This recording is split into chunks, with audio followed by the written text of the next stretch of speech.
Settlers: The Myth of the White Proletariat by J Sakai. Read by Dessalines. Introduction.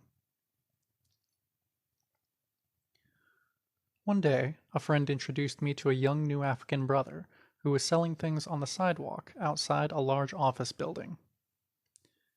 When our talk turned to this book, the young brother looked up proudly and said, "I already know everything about the white man, and he knows nothing about me." As we were talking away, I couldn't help thinking how many people had the same thought. Because they know that the white man is completely racist and treacherous, they wrongly assume that they know all about his society. This is really the point that this book begins from. In fact, the 1960s breakthrough of ethnic studies programs at universities has been dialectically turned around and used against us. We are getting imperialist-sponsored and imperialist-financed Asian studies, Black studies, Puerto Rican studies, Indian studies, ethnic studies, pushed back down our throats. Some of the most prominent third world intellectuals in the U.S. empire are getting paid good salaries by the imperialists to teach us our histories. Why? U.S. imperialism would rather that all third world people in their empire remain totally blank and ignorant about themselves, their nations, their cultures, their pasts, about each other, about everything except going to work in the morning. But that day is over. So instead, they oppose enlightenment by giving in to it in form, but not in essence. Like jujitsu, our original demand that our separate and unique histories be uncovered and recognized is now being used to throw us off our ideological balance. The imperialists promote watered-down and distorted versions of our pasts as oppressed third world nations and peoples.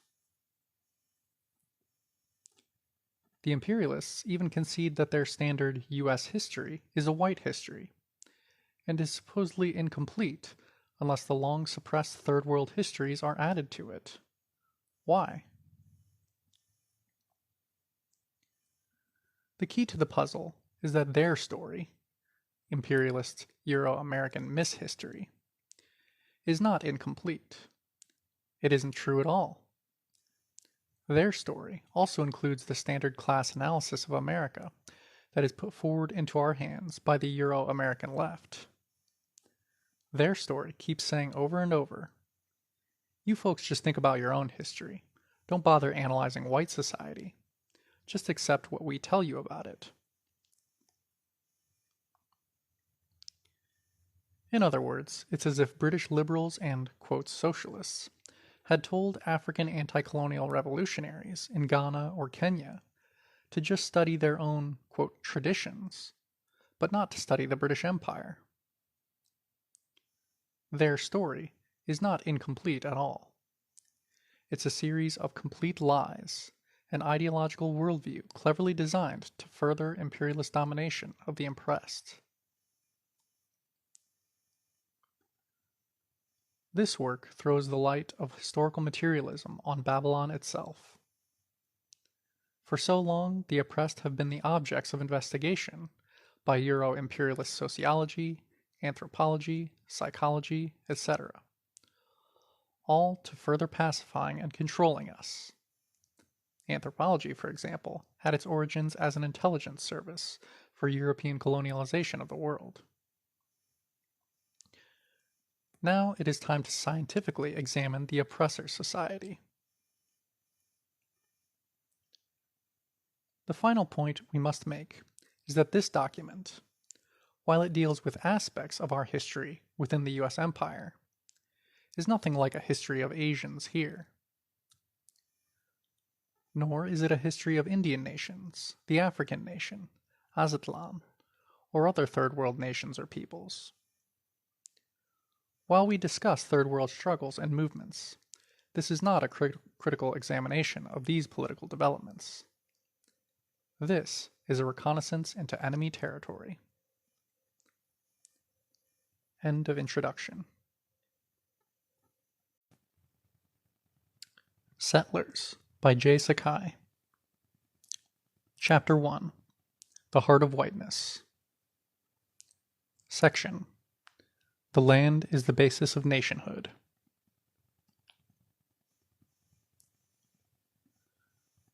The key to understanding America is to see that it was a chain of European settler colonies that expanded into a settler empire.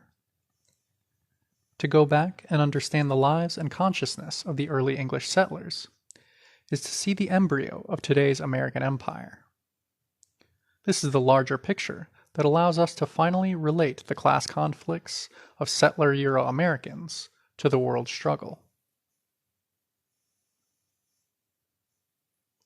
The mythology of the white masses holds that those early settlers were the poor of England, convicts and workers, who came to North America in search of freedom or a better way of life. Factually, that's all nonsense. The celebrated Pilgrims of Plymouth Rock, for example, didn't even come from England, although they were English. They had, years before, emigrated as a religious colony to Holland, where they had lived in peace for over a decade.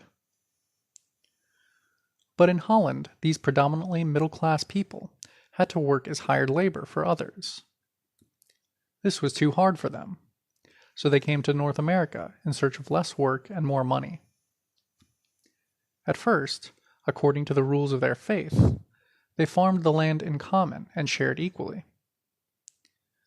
Soon, their greed led them into fighting with each other, slacking off at its assigned tasks, etc., until the colony's leaders had to give in to the settlers' desires and divide up the stolen land, giving, quote, to every family a parcel of land. This is typical of the English invasion forces. A study of roughly 10,000 settlers who left Bristol from 1654 to 85 shows that less than 15% were proletarian.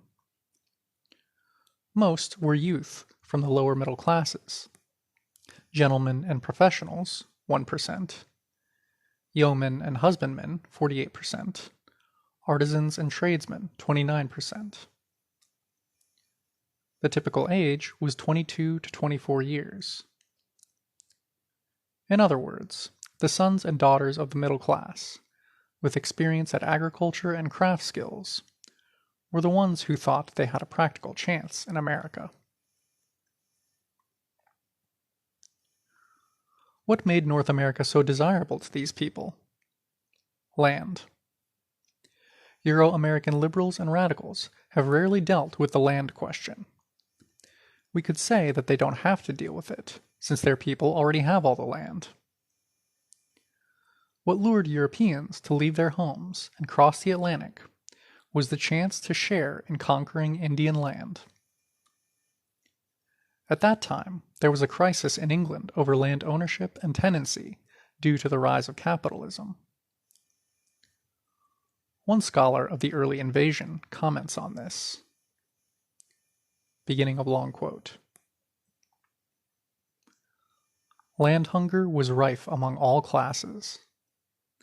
Wealthy clothiers, drapers, and merchants who had done well and wished to set themselves up in land were avidly watching the market, ready to pay almost any price for what was offered.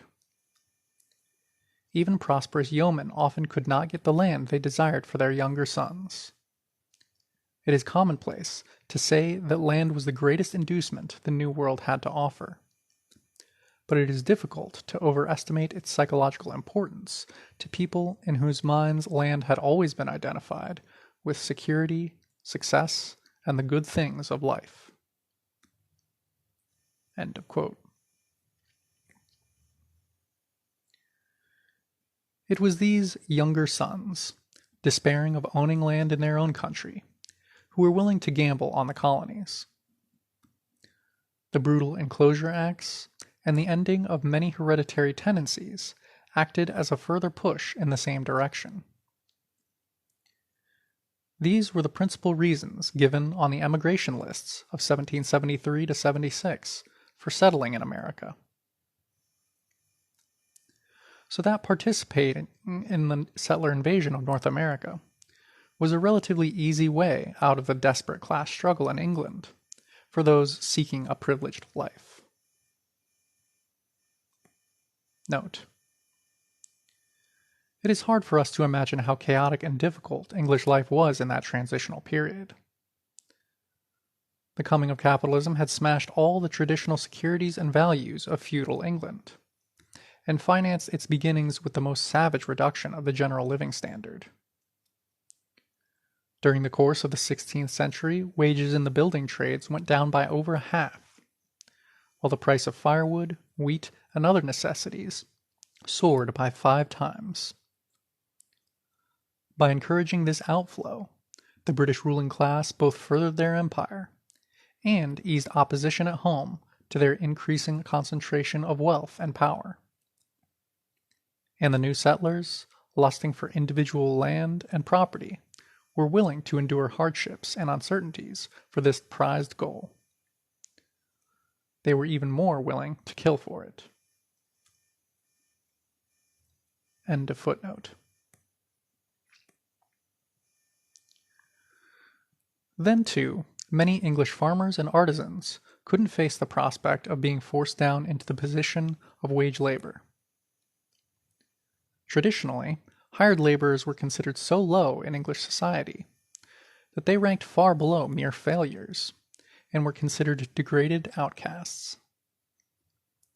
Many English, including the Levelers, the anti-capitalist revolutionary outbreak of the 17th century, thought wage laborers should lose their civil rights and English citizenship.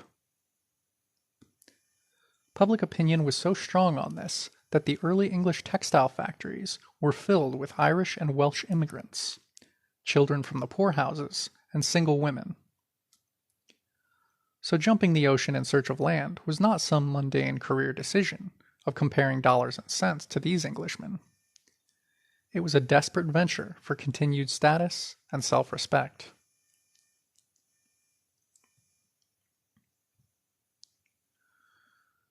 The various colonies competed with each other in offering inducements to new settlers.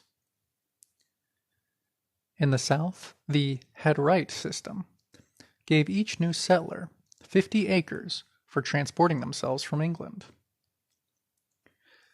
Eventually, Pennsylvania and the Carolinas offered even more land per settler as a lure. And land was, quote, dirt cheap for Europeans. In Virginia, 10 shillings bought a tract of 100 acres.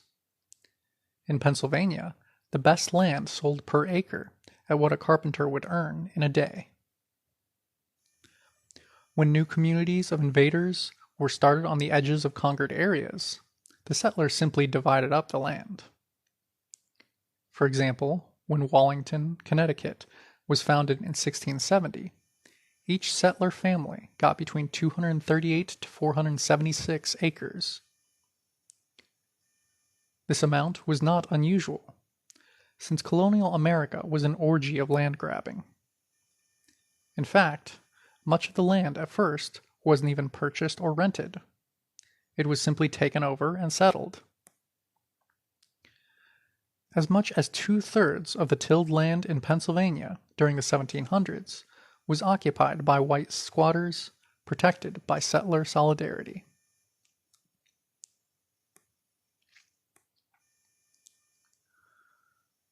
So central was the possession of land in the personal plans of the English settlers that throughout the colonial period there was a shortage of skilled labor. Richard Morris's study of labor in colonial America concluded, quote, "In the main, the ultimate economic objective of colonial workmen was security through agriculture rather than industry. As soon as a workman had accumulated a small amount of money, he could, and in many cases did, take up a tract of land and settle on it as a farmer." End quote. Where land was not available, settlers refused to come, period. This is why the British West Indies, with their favorable climate, were less attractive to these new settlers than wintry New England. As early as 1665, a member of the Barbados Assembly complained, noting that the limited space of that island had already been divided up.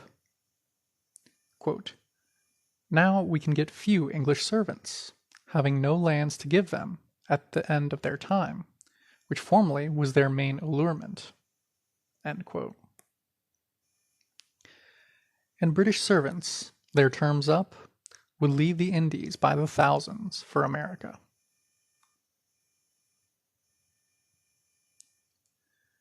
It was this alone that drew so many Europeans to colonial North America. The dream in the settler mind of each man becoming a petty lord of his own land. Thus, the tradition of individualism and egalitarianism in America was rooted in the poisoned concept of equal privileges for a new nation of European conquerors. End of section. Settlers by J Sakai. Chapter 1, Section 2. The Foundations of Settler Life. The life of European settlers, and the class structure of their society, was abnormal because it was dependent upon a foundation of conquest, genocide, and enslavement. The myth of the self-sufficient white settler family, clearing the wilderness, and supporting themselves through their own initiative and hard labor, is a propaganda fabrication. It is the absolute characteristic of settler society to be parasitic, dependent upon the super-exploitation of oppressed peoples for its style of life. Never has a Euro-American society completely supported itself. This is the decisive factor in the consciousness of all classes and strata of white society from 1600 to now. Settler society was raised up, above the level of backward Old Europe, by a foundation of conquest. This conquest was a miracle drug for a Europe convulsed with the reaction of decaying feudalism and deadly capitalism. Shot into the veins of the Spanish feudal nation, for instance, the miracle drug of New World conquest gave Spain the momentary power to overrun North Africa, Holland, and Italy before her historical instant waned. For the English settlers, this conquest made real the bourgeois vision of building a whole new European society. Like many such, quote, fixes, for Euro-Americans this conquest was addicting. It was habit-forming and rapidly indispensable, not only culturally, but in the mechanism of an oppressor society whose lifeblood was new conquest. We will examine this later, in the relationship of settlerism to imperialism. For now, it is enough to see that this conquest is a material fact of great magnitude, an economic and social event as important as the emergence of the factory system, or the exploitation of petroleum in the Middle East.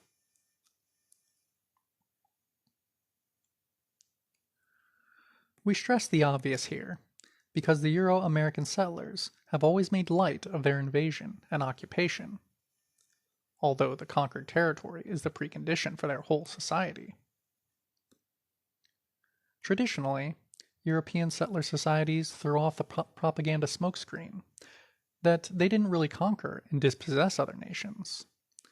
They claim with false modesty that they merely moved into vacant territory. So the early English settlers depicted America as empty, quote, a howling wilderness, unsettled, sparsely populated, just waiting with a vacant sign on the door for the first lucky civilization to walk in and claim it. Theodore Roosevelt wrote defensively in 1900, quote, "The settler and pioneer have, at bottom, a justice on their side. this great continent could not have been kept as nothing but a game preserve for squalid savages. End quote. Picture: a map of tribal and cultural areas of North America.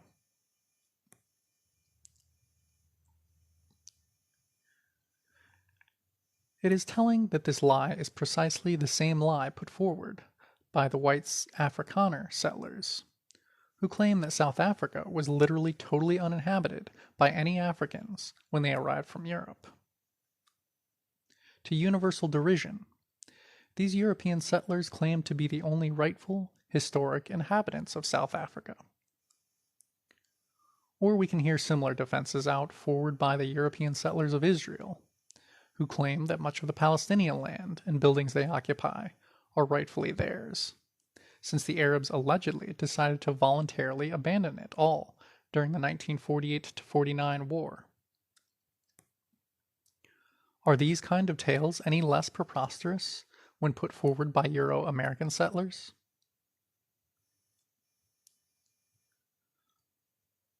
America was, quote, spacious and, quote, sparsely populated only because the European invaders destroyed whole civilizations and killed off millions of Native Americans to get the land and profits they wanted.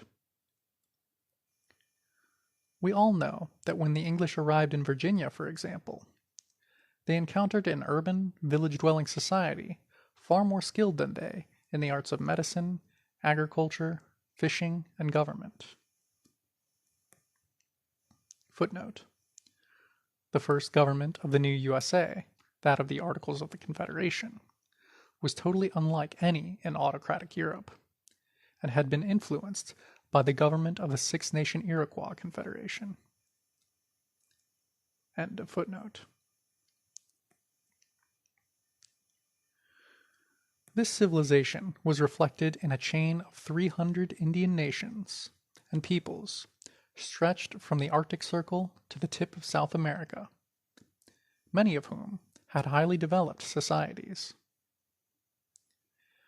There was, in fact, a greater population in these Indian nations in 1492 than in all of Western Europe. Recent scholarly estimates indicate that at the time of Columbus, there were 100 million Indians in the hemisphere, 10 million in North America, 25 million in central Mexico, with an additional 65 million elsewhere in Central and Southern America.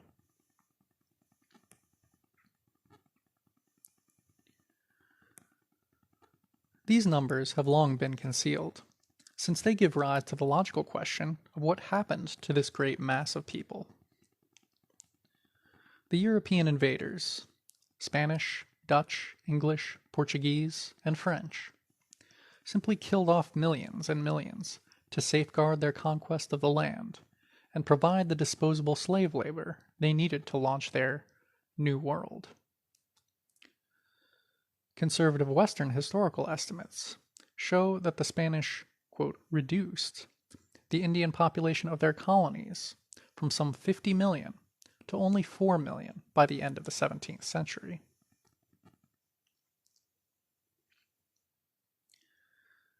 And from the 10 million Indians that once inhabited North America, after 4 centuries of settler invasion and rule, there were, in 1900, perhaps 200 to 300,000 surviving descendants in the USA. That was the very substantial down payment towards the continuing blood price that third world nations have to pay to sustain the Euro-American way of life.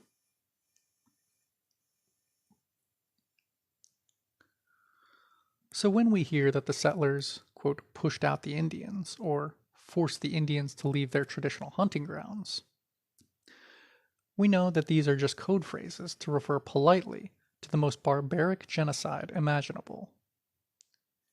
It could well be the greatest crime in all of human history.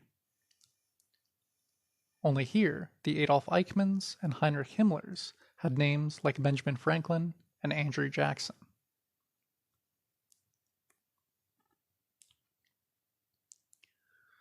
The point is that genocide was not an accident, not an excess, not the unintended side effect of viral European growth. Genocide was the necessary and deliberate act of the capitalists and their settler shock troops.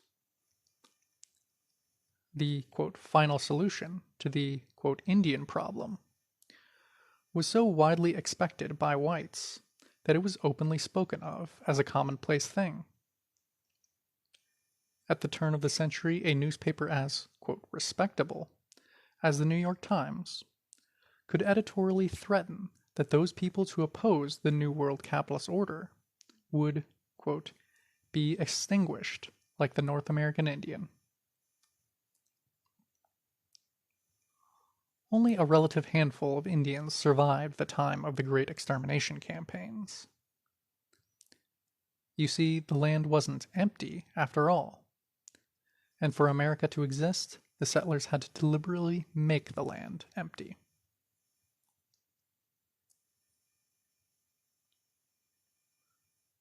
The second aspect of colonial America's foundation was, of course, slavery.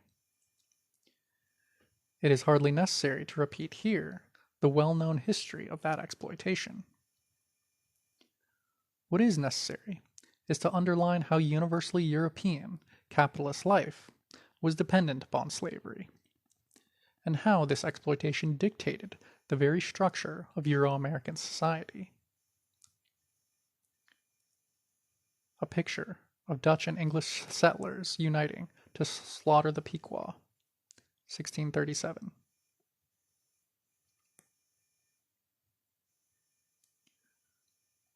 The mythology of the white masses pretends that while the evil planter and the London merchant grew fat on the profits of the slave labor, the, quote, poor white of the South, the northern small farmer, and white worker were all uninvolved in slavery and benefited not at all from it. The mythology suggests that slavery even lowered the living standard of the white masses by supposedly holding down wages and monopolizing vast tracts of farmland. Thus, it is alleged, slavery was not in the interests of the white masses. Footnote. Similar arguments relative to today are advanced by the "don't divide the working class" revisionists, who want to convince us that the Euro-American masses are victims of imperialism, just like us. End of footnote. Yet Karl Marx observed, quote, "Cause slavery to disappear, and you will have wiped America off the map of nations." End quote. Marx was writing during the zenith of the cotton economy of the mid-1800s. But this most basic fact is true from the bare beginnings of European settlement in America. Without slave labor, there would have been no America. It is as simple as that. Long before the cotton economy of the South flourished, for example, African slaves literally built the city of New York. Their work alone enabled the original Dutch settlers to be fed and sheltered while pursuing their drinking, gambling, fur trading, and other non-laboring activities. Africans were not only much of early New York's farmers, carpenters, and blacksmiths, but also comprised much of the city's guards.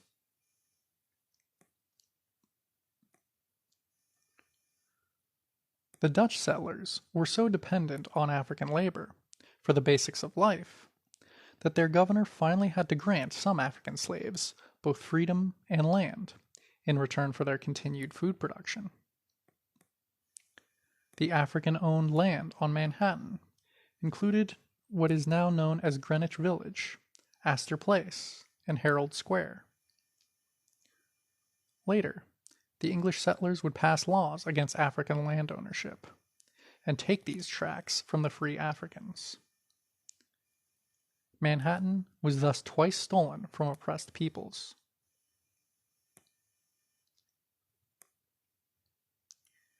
Indian slavery was also important in supporting the settler invasion beachhead on the New World. From New England, where the pious pilgrims called them, quote, servants, to South Carolina, the forced labor of Indian slaves was essential to the very survival of the young colonies. In fact, the profits from the Indian slave trade were the economic mainstay of the settler invasion of the Carolinas. In 1708, the English settlements in the Carolinas had a population of 1,400 Indian slaves to 2,900 African slaves to 5,300 Europeans. Indian slaves were common throughout the colonies. In 1730, the settlers of Kingston, Rhode Island, had 223 Indian slaves, as well as 333 African slaves. As late in 1740, we know that some 14,000 Indian slaves labored in the plantations of South Carolina.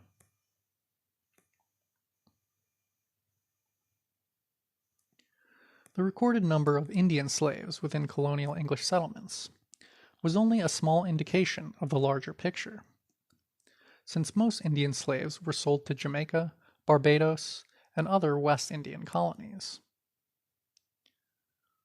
One reason for the depopulation of the once numerous Indian peoples of the southern colonies was the unrestrained ravages of the slave trade. In the first 5 decades of the English settlement of the Carolinas, it appears that the main cash export item was Indian slaves. Armed expeditions, made up largely of Indian puppet soldiers already addicted to rum and other capitalist consumer goods, scoured the countryside for Indians to capture and sell. The total sold away is unknown, but large. We do know that in just 6 years after 1704, some 12,000 Indian slaves were sold out of Charleston to the West Indies.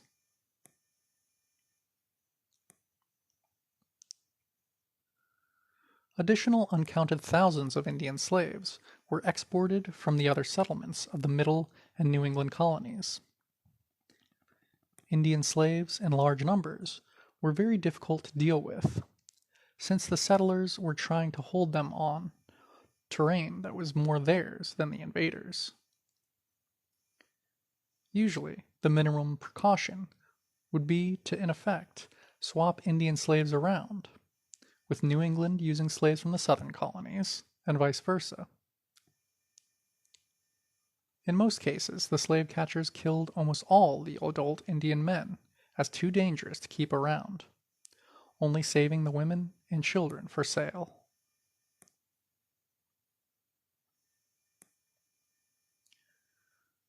But by 1715, the diverse conspiracies, insurrections of rebellious Indian slaves had reached the point where all the New England colonies barred any further imports of Indian slaves.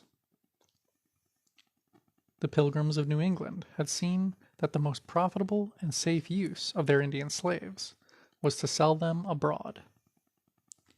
Indeed, the wife and 9-year-old son of King Philip, the great leader of the 1675 Indian uprising, were sold into West Indian captivity, as was even then customary with many captured Indians.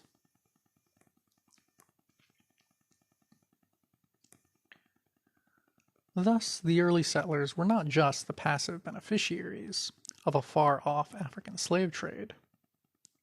They bankrolled their settlements in part with the profits of their own eager explorations into native slave trading.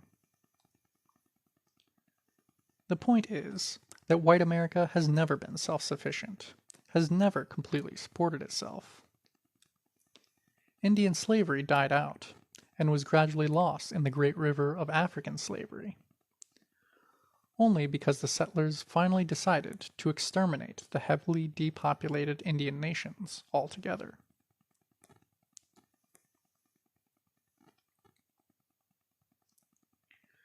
The essence is not the individual ownership of slaves, but rather the fact that world capitalism in general and Euro-American capitalism in specific, had forged a slave-based economy in which all settlers gained and took part.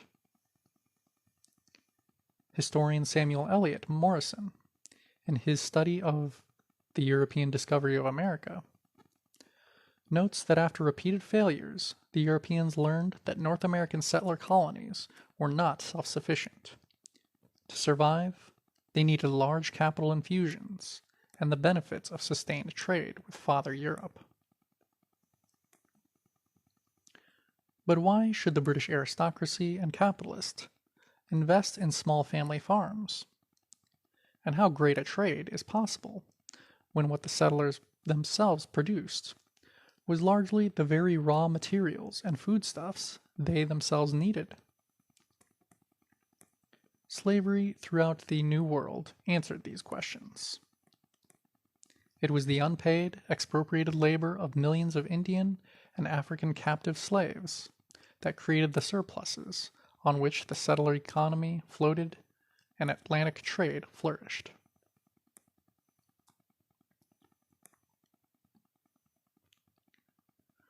So all the sections of white settler society, even the artisan, worker, and farmer, were totally dependent upon African slave labor. The fisherman, whose low-grade refuse fish was dried and sold as slave meal in the Indies. The New York farmer, who found his market for surpluses in the southern plantations. The forester, whose timber was used by shipyard workers, rapidly turning out slave ships. The clerk in the New York City export house, checking bales of tobacco, awaiting shipment to London. The master cooper in the Boston rum distillery. The young Virginia overseer building up his stake to try to start his own plantation. The immigrant German farmer renting a team of 5 slaves to get his farm started, and on and on. While the cream of the profits went to the planter and merchant capitalists. The entire settler economy was raised up on a foundation of slave labor, slave products, and the slave trade.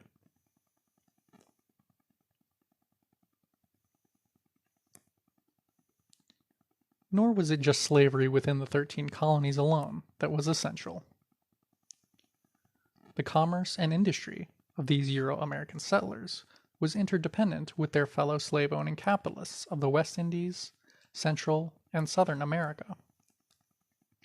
Massachusetts alone, in 1774, distilled 2.7 million gallons of rum, distilled from the molasses of the West Indies slave plantations.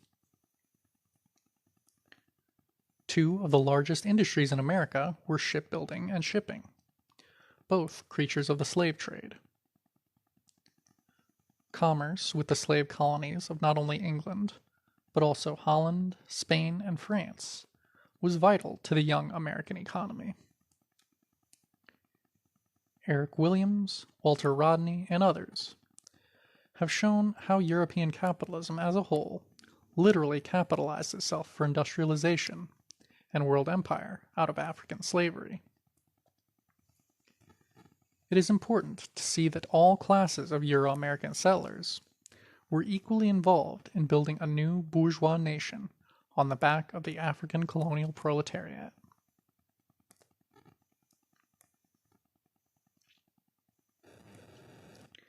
By the time of the settler War of Independence, the African nation made up over 20% of the non-Indian population. 1 African colonial subject for every 4 settlers. African slaves, although heavily concentrated in the plantation colonies, were still represented throughout the settler territories.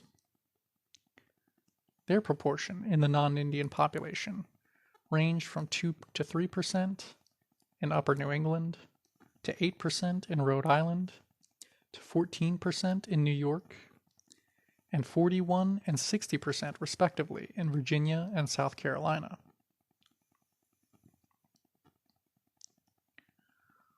While they mainly labored as the agricultural proletariat, African labor played a crucial role in all the major trades and industries of the times. The colonized African nation, much more than the new Euro-American settler nation, was a complete nation, that is, possessing among its people a complete range of applied scientists, practical crafts, and productive labor. Both that colonized nation and the Indian nations were self-sufficient and economically whole, while the Euro-American invasion society was parasitic. While the class structure of the new African nation was still in a formative stage, distinct classes were visible within it well before the U.S. War of Independence.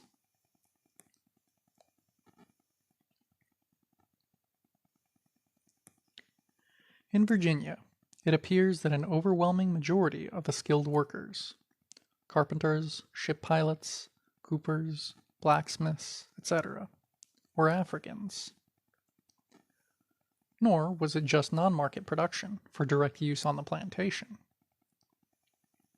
African artisans produced for the commercial market, and were often hired out by their masters.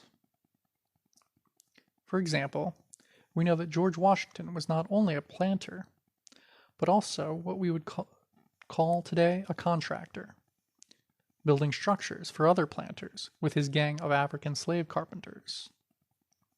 The profits were split between the father of our country and his slave overseer. The African presence in commerce and industry was widespread and all-pervasive, as one labor historian has summarized. Beginning of long quote. Some of the Africans who were brought to America in chains were skilled in wood carving, weaving, construction, and other crafts. In the South, black slaves were not only field hands. Many developed a variety of skills that were needed on a nearly self-sufficient plantation. Because skilled labor of whatever color was in great demand, slaves were often hired out to masters who owned shops by the day, month, or year for a stipulated amount. Some were hired out to shipmasters, serving as pilots and managers of ferries. Others were used in the maritime trades as ship caulkers, longshoremen, and sailmakers. A large number of slaves were employed in northern cities as house servants, sailors, sailmakers, and carpenters.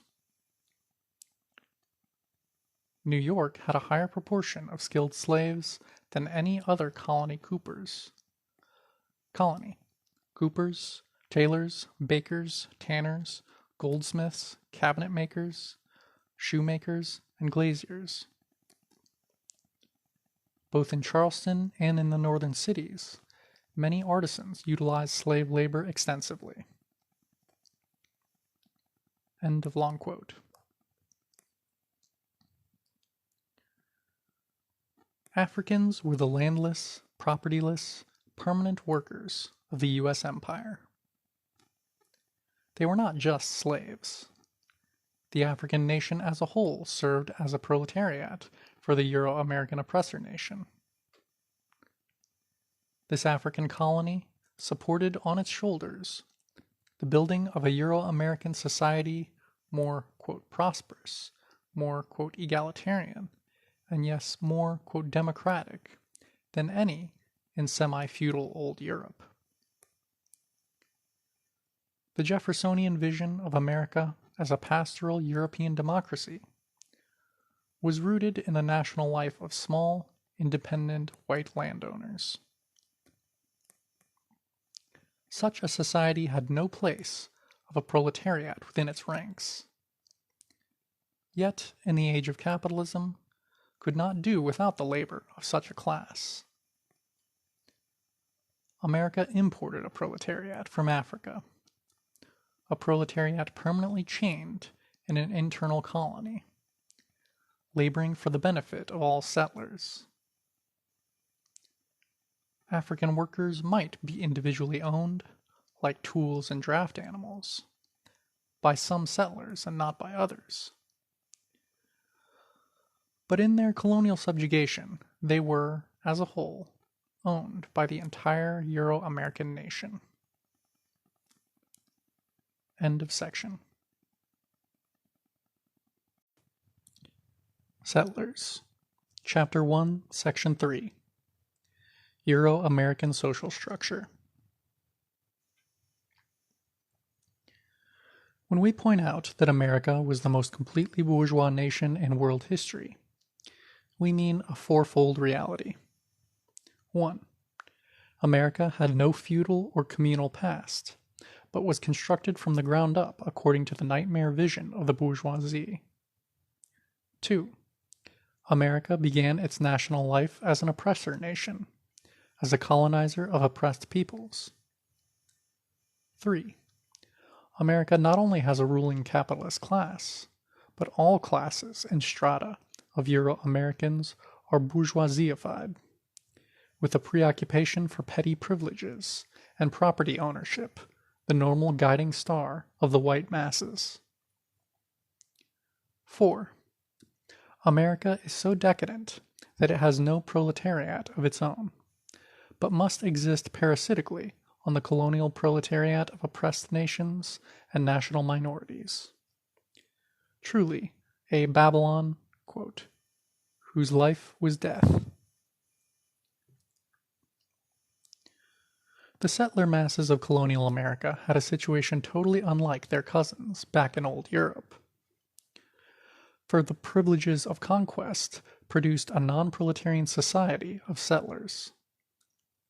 The large majority of settlers were of the property-owning middle classes, insofar as classes had yet become visible in the new society. Tradesmen, self-employed artisans, and land-owning farmers. Every European who wanted to could own land. Every white settler could be a property owner. No wonder emigration to the New World, newly conquered, newly enslaved, was so popular in old Europe. No wonder life in America was spoken of almost as a fable by the masses of old Europe. Young America was capitalism's real-life Disneyland. The Euro-American class structure at the time of the 1775 War of Independence was revealing. 80% bourgeois and petit bourgeois. Of this, 10% capitalists, great planters, large merchants, etc. 20% large farmers, professionals, tradesmen, and other upper middle elements. 40% small landowning farmers. 10% artisans, blacksmiths, coopers, carpenters, shipwrights, etc. From the 80%, another 15% temporary workers, usually soon moving upwards into the ranks of the small farmers. And the last 5%, laborers. Not only was the bourgeois class itself quite large, but some 70% of the total population of settlers were in the various propertied middle classes. The overwhelming majority were landowners, including many of the artisans and tradesmen, and an even larger portion of the Euro-Americans were self-employed or preparing to be. The small, poor element of lumpen and permanent laborers was only 5% of the settler population, and without influence or cohesion in such a propertied society. We can see why Virginia's Governor Fauquier complained in 1759, while bemoaning his inability to attract settler recruits for the militia. Quote, "Every man in this colony has land, and none but Negroes are laborers." End quote. U.S. imperialism still has this same problem of white military recruitment today.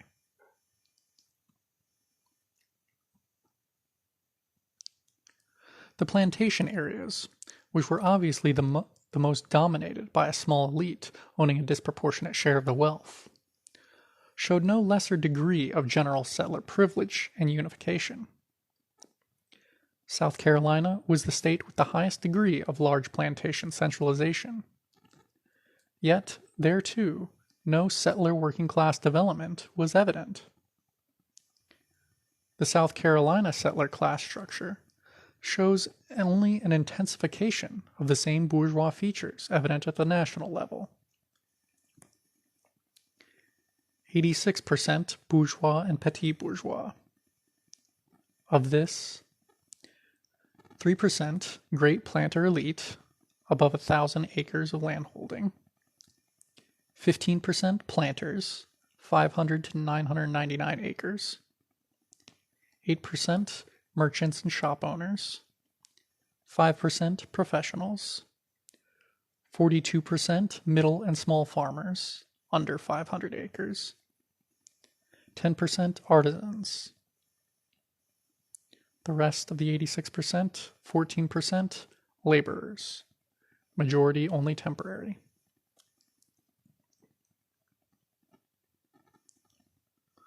When we speak of the small landowning farmer as the largest single element in settler society, it is important to see what this means. An example is Rebecca Royston of Calvert County, Maryland, who died in 1740 with an estate worth 81 pounds, which places her well in the middle of the small-medium farmers.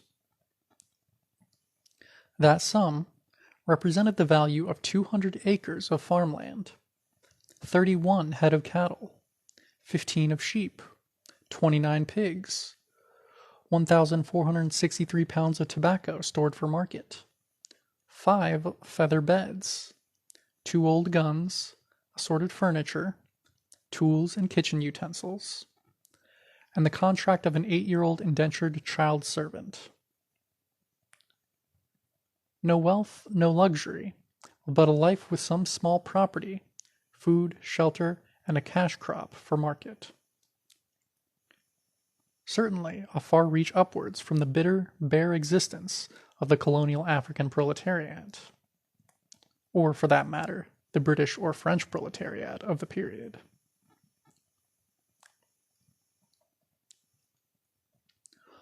Although there were Euro-American craftsmen and workers, they never coalesced into a proletariat because they were too privileged and transitory in condition. It is important to grasp firmly that the mere presence of settler craftsmen and workers doesn't automatically mean that they were a conscious class. With their extra-proletarian living standard, and their future in the propertied middle classes, most settler workmen had no reason to develop a proletarian consciousness. Further, the rapid turnover of settlers in these strata left no material basis for the formation of a class.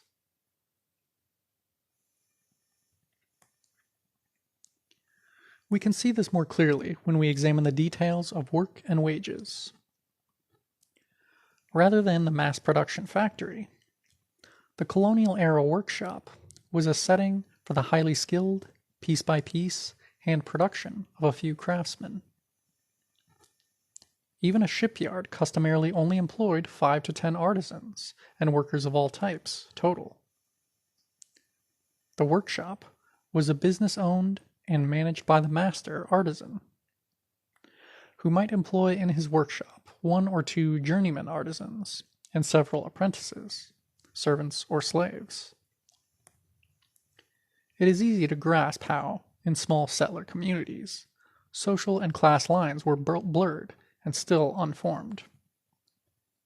For example, most of the settler artisans were also small farmers who grew some or all of their own food.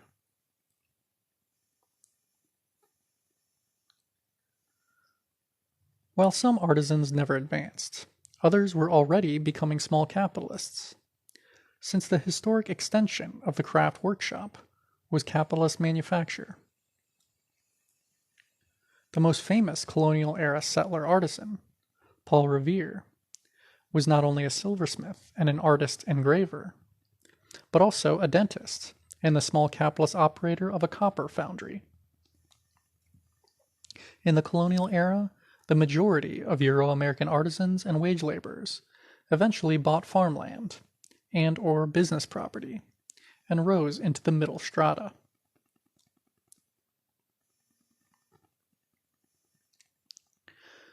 The special and non-proletarian character of settler artisans and workers, which has been so conveniently forgotten about by today's Euro-American radicals, was well known a century ago by Europeans such as Marx and Engels. In 1859, Marx wrote of, quote, "The United States of North America, where, though classes already exist, they have not yet become fixed, but continually change and interchange their elements in constant flux." End quote. What Marx saw in this class fluidity was the ultimate privilege of settler society, the privilege of having no proletariat at all. He later pointed out, quote, "Hence the relatively high standard of wages in the United States. Capital may there try its utmost. It cannot prevent the labor market from being continuously emptied by the continuous conversion of wage laborers into independent, self-sustaining peasants.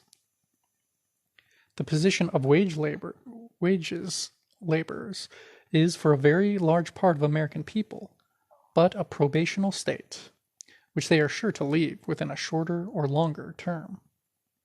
End quote. And Marx was writing not about a momentary or temporary phase, but about basic conditions that were true for well over 2 centuries in America. Those settlers never had it so good. And those Europeans who chose or were forced to work for wages got the highest wages in the capitalist world. The very highest. Tom Paine, the revolutionary propagandist, boasted that in America, a, quote, common laborer made as much money as an English shopkeeper. We know that George Washington had to pay his white journeyman carpenter £40 per year, plus 400 pounds of meat, 20 bushels of corn, and the use of a house and vegetable garden. Journeyman tailors in Virginia earned 26 to 32 pounds per year, plus meals, lodging, laundry service, and drink.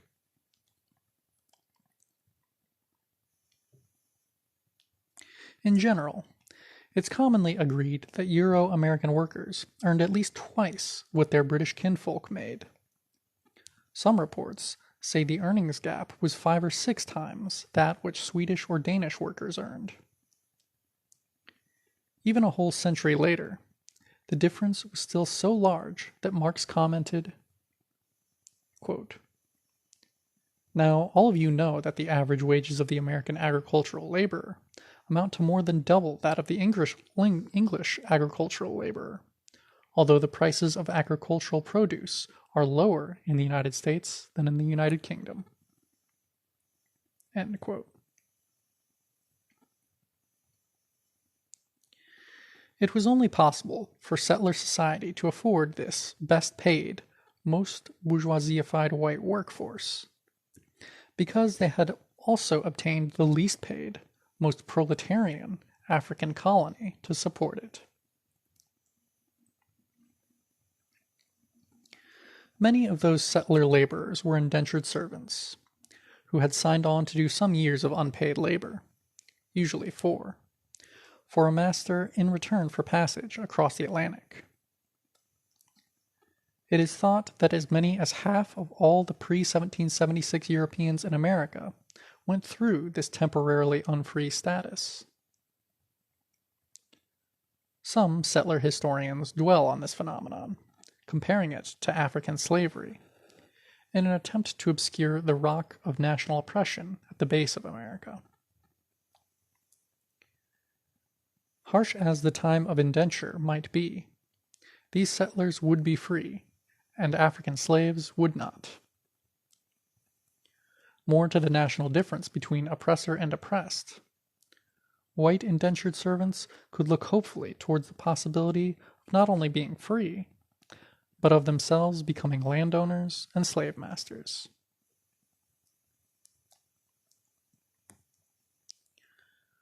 For this initiation, this dues, to join the oppressor nation, was a rite of passage into settler citizenship. For example, as early as 1629, almost 1 member out of 6 of Virginia's House of Burgesses was a former indentured servant. Much of Pennsylvania's prosperous German farming community originally emigrated that way. Christopher Hill, the British Marxist historian, directly relates the European willingness to enter servitude to the desire for land ownership, describing it as, quote, a temporary phase through which one worked one's way to freedom and land ownership, end quote.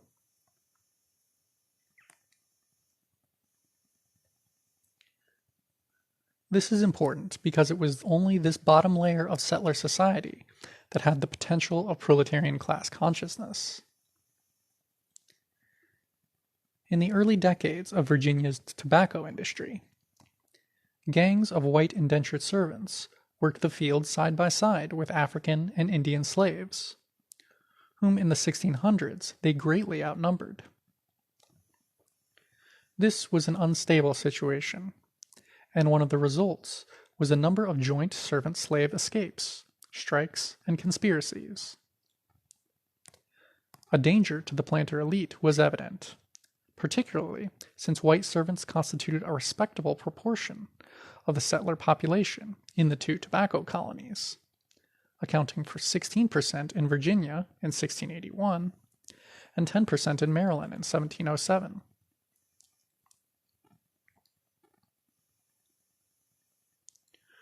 The political crisis waned as the period of bound white plantation labor ended. First, the greater and more profitable river of African labor was tapped to the fullest, and then the flow of British indentured servants slacked off. The number of new European servants entering Virginia fell from 1,500 to 2,000 annually in the 1670s to but 91 in 1715. However, the important change was not in numbers, but in social role.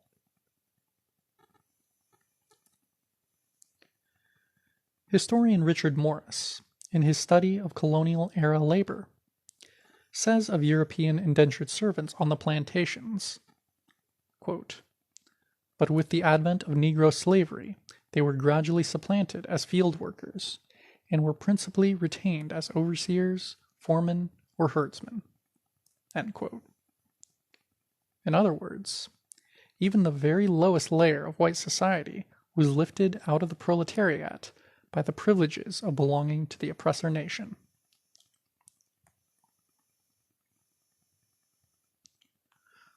Once these poor whites were raised off the fields and given the chance to help boss and police captive Africans, their rebellious days were over. The importance of this experience is that it shows the material basis for the lack of class consciousness by early Euro-American workers, and how their political consciousness was directly related to how much they shared in the privileges of the larger settler society. Further, the capitalists proved to their satisfaction that dissent and rebelliousness within the settler ranks could be quelled by increasing the colonial exploitation of other nations and peoples. End of section and end of chapter. Settlers by J Sakai. Chapter 2. Struggles and Alliances. The popular political struggles of settler America, the most important being the 1775 to 83 War of Independence, gave us the first experience of alliances between Euro-American dissenters and oppressed peoples. What was most basic in these alliances was their purely tactical nature. Not unity, but the momentary convergence of the fundamentally differing interests of some oppressors and some of the oppressed. After all, the national division between settler citizens of emerging America and their colonial African subjects was enormous, while the distance between the interests of Indian nations and that of the settler nation, built on their destruction, was hardly any less. While tactical alliances would bridge this chasm, it is important to recognize how calculated and temporary these joint efforts were. We emphasize this because it is necessary to refute the settler propaganda that colonial America was built out of a history of struggles, quote, for representative government, democratic struggles, or class struggles, in which common whites and Africans joined together. No one, we note, has yet summoned up the audacity to maintain that the Indians too wish to fight and die for settler democracy. Yet that same claim is advanced for African prisoners, slaves, as though they either had more common interests with their slave masters or were more brainwashed. To examine the actual conflicts and conditions under which alliances were reached totally rips apart these lies.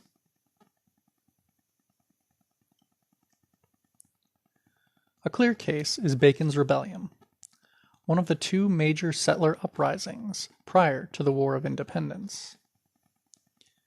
In this rebellion, an insurgent army literally seized state power in the Virginia colony in 1676. They defeated the loyalist forces of the Crown, set the capital city on fire, and forced the governor to flee. Euro-Americans of all classes, as well as African slaves, took part in the fighting, the latter making up much of the hard core of the rebellion's forces at the war's end.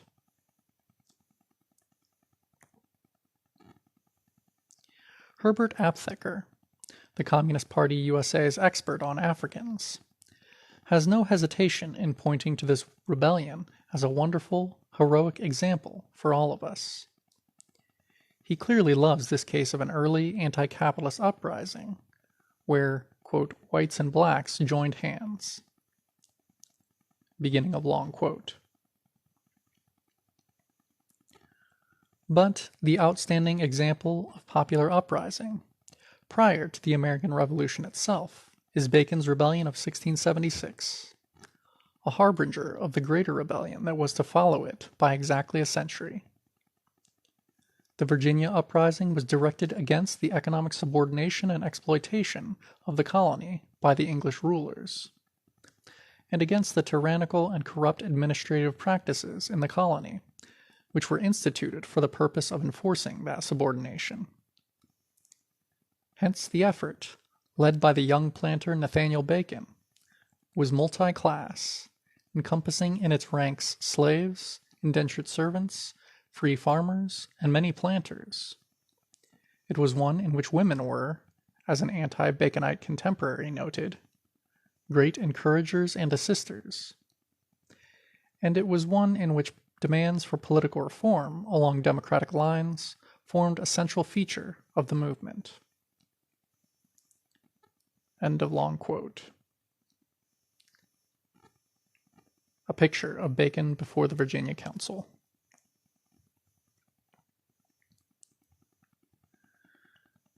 It makes you wonder how a planter came to be leading such an advanced political movement. Aptheker is not the only Euro-American radical to point out the important example in this uprising. To use one other case, in 1974, a paper dealing with this was presented at a New Haven meeting of the, quote, New Left Union of Radical Political Economists, URPE. It was considered important enough to be published in the Cambridge journal Radical America, and then to be reprinted as a pamphlet by the New England Free Press. In this paper, Theodore W. Allen says of early Virginia politics, beginning of long quote, "The decisive encounter of the people against the bourgeoisie occurred during Bacon's Rebellion, which began in April 1676, as a difference between the elite and sub-elite planters over Indian policy, but which in September became a civil war against the Anglo-American ruling class. The transcendent importance of this record is that there, in colonial Virginia, 129 years before William Lloyd Garrison was born, the armed working class, black and white, fought side by side for the abolition of slavery." End quote.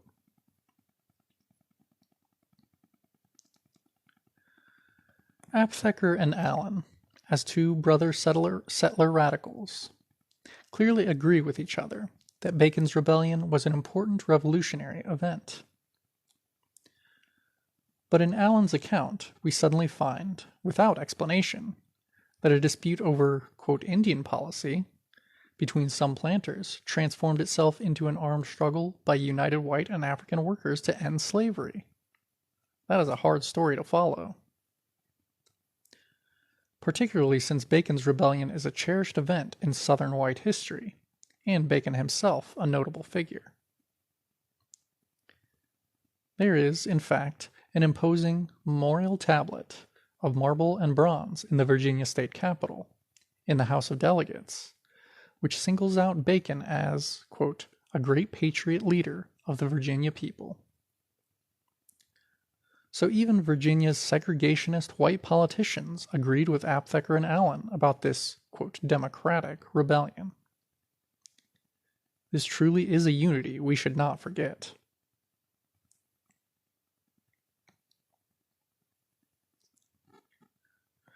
Behind the rhetoric, the real events of Bacon's Rebellion have the sordid and shabby character we are so familiar with in Euro-American politics.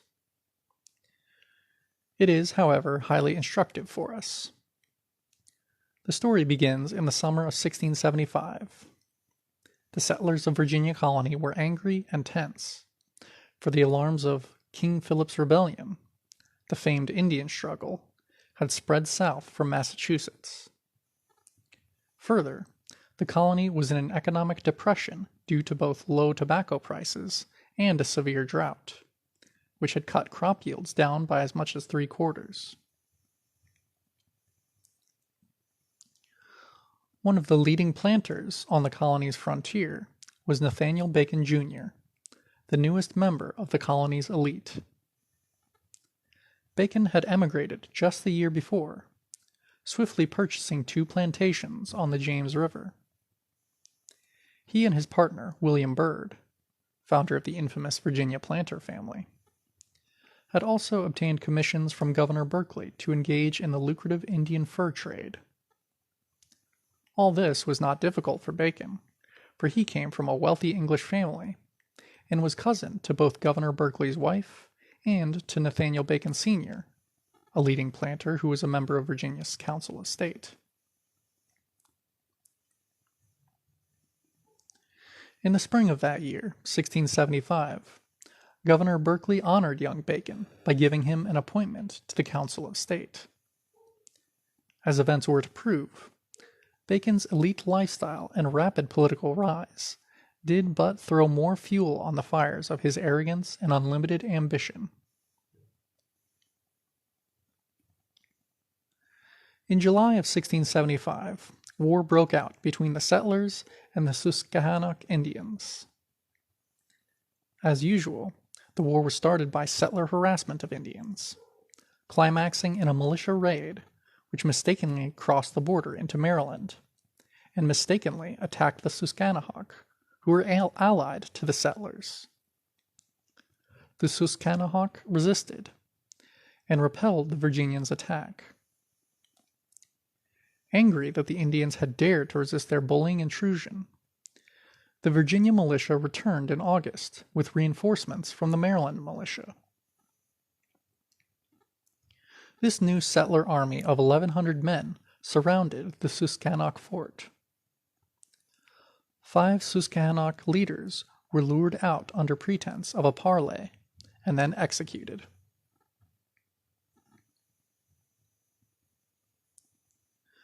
Late one night, all the besieged Susquehannock men, women, and children silently emptied out their town and slipped away. On their way out, they corrected 5 settler sentries.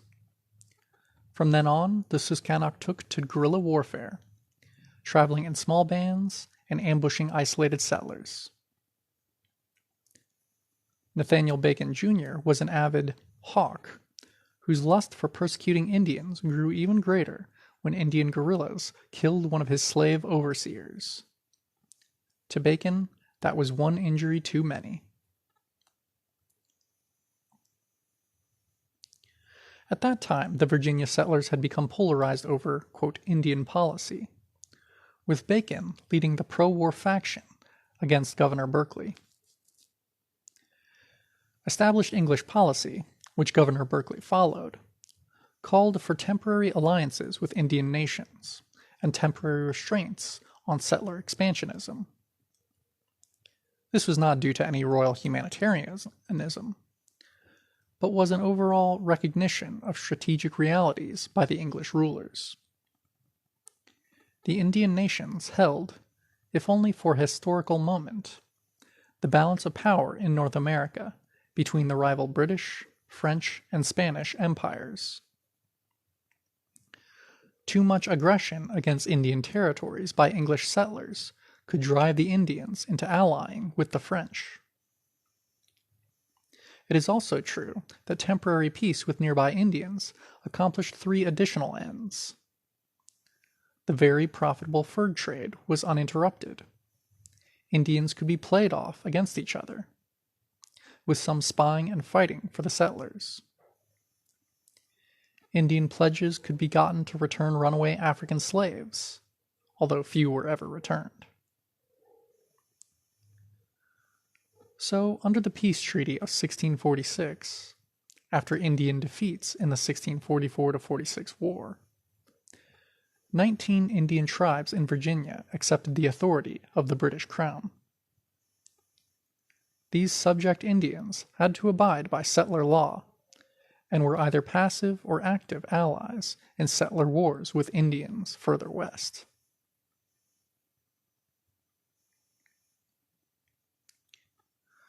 By the time Bacon's overseer was corrected by the no longer friendly Susquehannock, the political dispute between Bacon and Governor Berkeley had boiled over into the public view. Earlier, Bacon and Byrd had secretly suggested to Governor Berkeley that they be given a monopoly on the Indian fur trade. Corrupt as the planters were, this move was so crudely self-serving that it was doomed to rejection. Berkeley dismissed their greedy proposal. Then Bacon was wiped out of the fur trade altogether. In March 1676, the Virginia Assembly, reacting to rumors that some traders were illegally selling guns to the Indians, permanently suspended all the existing traders and authorized commissioning a wholesale replacement by new traders. Bacon was outraged. His pride and pocketbook stung. His anger and ambition unleashed.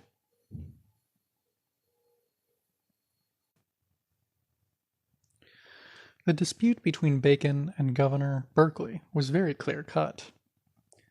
Both favored war against the formerly allied Susquehannock. Both favored warring on any Indians opposing settler domination. But Berkeley believed in the usefulness of keeping some Indian subjects.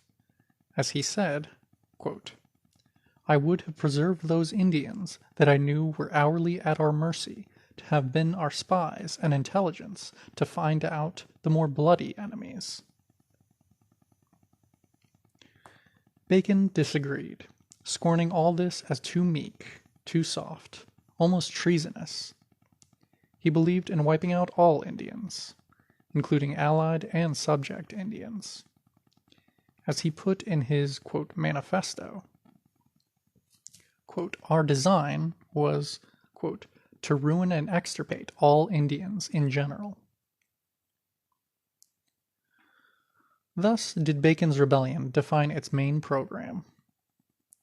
This was a classic settler, liberal, conservative debate, which still echoes into our own times, like that between Robert F. Kennedy versus George Wallace, OEO versus the KKK, CIA versus the FBI, and so on.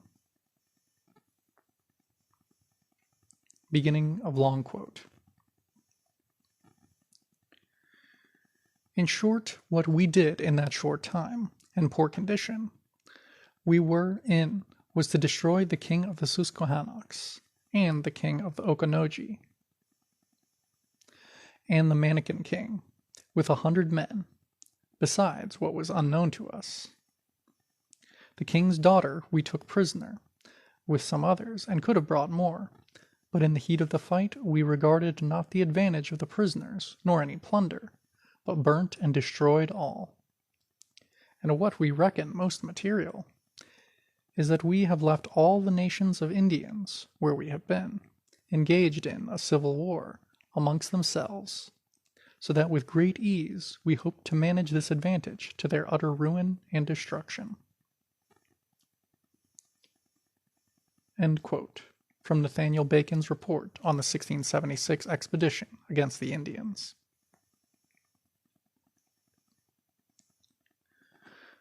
Bacon had been denied a militia officer's commission by Governor Berkeley on the grounds that he refused to follow British policy. But in May 1676, Bacon refused to be blocked by Governor Berkeley any longer. He had become a charismatic leader among the frontier settlers, and he and his neighbors were determined to reach a final solution to their Indian problem. This was an increasingly popular program among the settler masses, since it also promised to end their economic depression by a new round of looting Indian lands and goods. Nothing raises more enthusiasm among Euro-American settlers than attacking people of color. They embrace it as something between a team sport and a national religion. Thus did the rebellion win over the settler masses.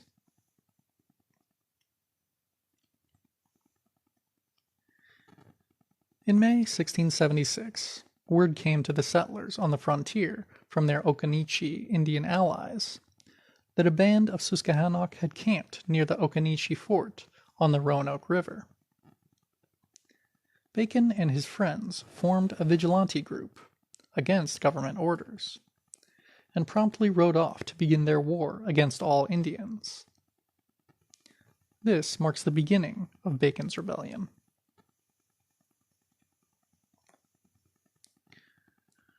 When Bacon and his men arrived at the Occaneechi fort, they were exhausted, out of food, and clearly in no shape to fight.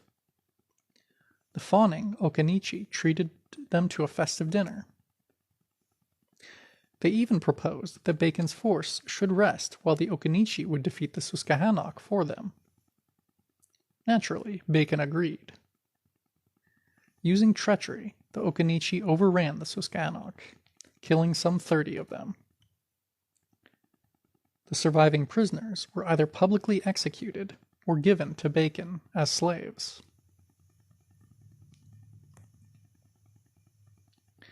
But this did not end the battle, for Bacon and his vigilante band had really come to kill and enslave all the Indians.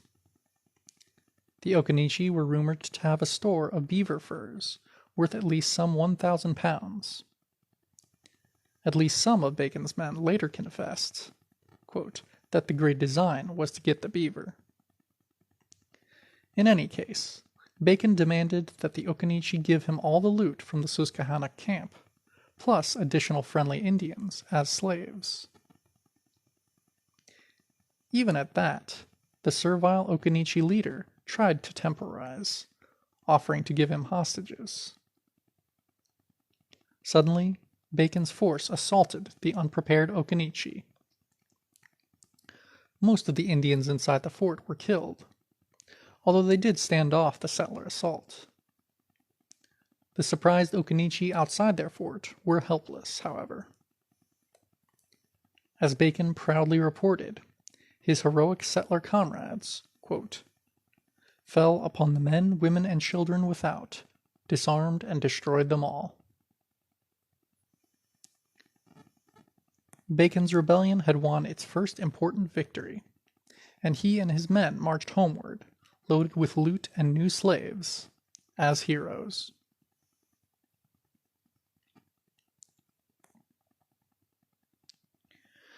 Bacon was now the most popular figure in the Virginia colony, famed and respected as an Indian killer. Berkeley's refusal to grant him a military commission meant nothing, for Bacon was acclaimed as, quote, the people's general. He, much more than any governor or councilor, commanded the loyalty of the settler masses. Nor did he find any trouble attracting armed volunteers to do his bidding. Wiping out and looting all the Indians around settlers was a program many whites could relate to, particularly since Governor Berkeley, under popular pressure, had forced the subject Indians to turn in their muskets and disarm. Killing disarmed oppressed people is much more satisfying to Euro-Americans than having to face armed foes. In fact, as one historian pointed out, quote, Bacon and his men did not kill a single enemy Indian, but contented themselves with frightening away, killing, or enslaving most of the friendly neighboring Indians, and taking their beaver and land as spoils. End quote.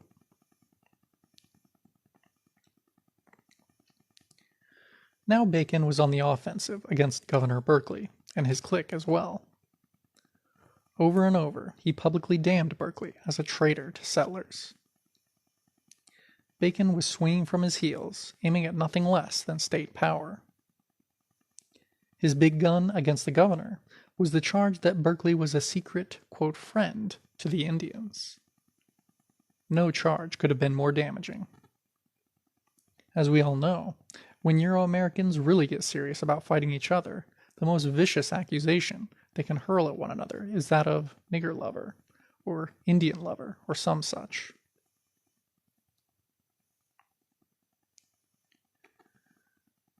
Bacon charged that the governor was literally a traitor who had secretly sold the Indians guns so that they could attack the settlers. We can see the parallels to the 1960s, when white liberals were widely charged with giving Third World militants money, legal aid, and even weapons so that they could kill whites.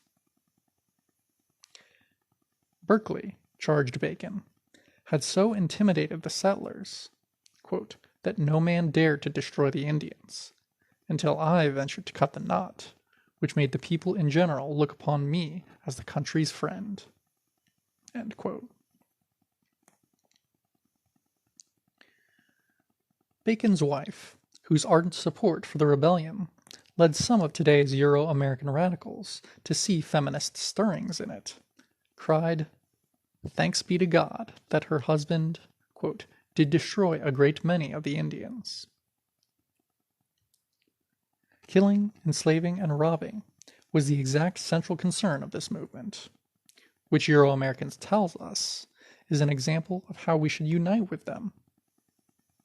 There's a message for those there who wish to pick it up.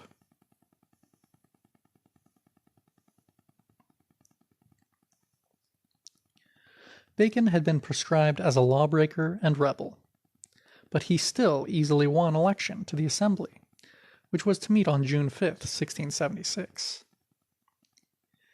He typically chose to ensure his control of the Henrico County elections by capturing the site with his vigilantes.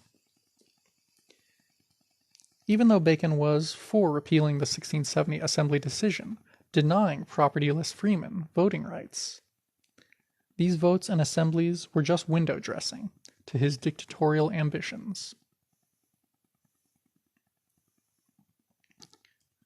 On June 7th, 1676, the rebellion suffered its first reverse. Bacon was captured, as he and 50 of his armed band tried to slip into Jamestown, the capital of Virginia Colony. Then began a dizzying series of maneuvers, coups and counter-coups. Preferring shame to execution, Bacon begged Governor Berkeley's pardon on bended knee in front of the crowded assembly. He was quickly pardoned, and even restored to his position on the Council of State. Young Bacon just as quickly fled Jamestown, returning on June 23, 1676, with over 500 armed supporters. He easily captured the capital, governor and all. But now he in turn had to release Governor Berkeley and his loyal supporters, for they invoked their settlers' right to return home to defend their plantations and women against the Indians.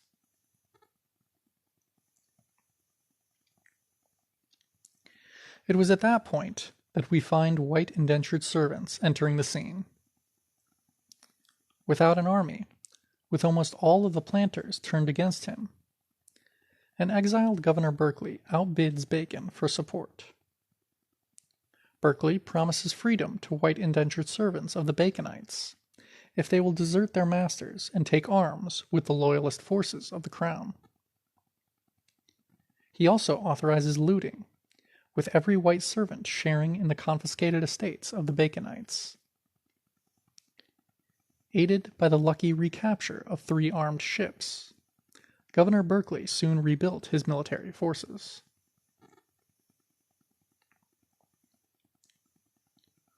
On September 7, 1676, the Loyalists arrived at Jamestown. Governor Berkeley shrewdly offered a general pardon to all rebel settlers except Bacon and his 2 chief lieutenants. Although they still commanded the fortified capital, Bacon's men abandoned their positions in immediate flight, without any pretense of battle. Most eagerly took up Berkeley's offer of pardon. Now it was Bacon's turn to find himself virtually armyless, deserted by many of his followers. It appears as though a good number of settlers rallied to and deserted from the various sides, depending on how the tide of fortune was running. They had an opportunistic regard for their immediate gain as the main contour in their minds. Just 1 month before, Bacon had been confidently sketching out how sister rebellions could easily be ignited in Maryland and South Carolina, and how if London refused their demands, then an independent nation could be formed. This, incidentally, is why Jefferson and the other 1776 patriots considered Bacon one of the first architects of the United States. But now his situation was perilous.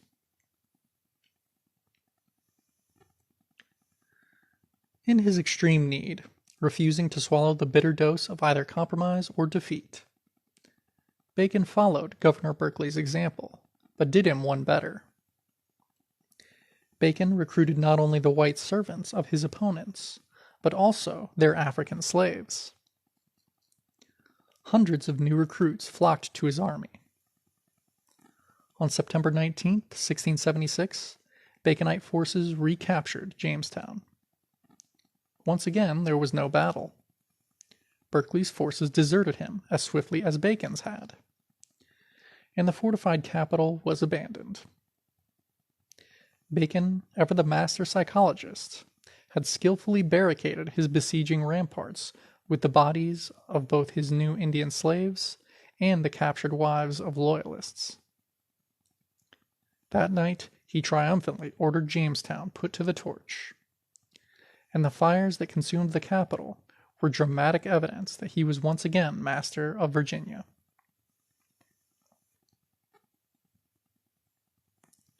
But then Bacon died suddenly from an unexpected illness.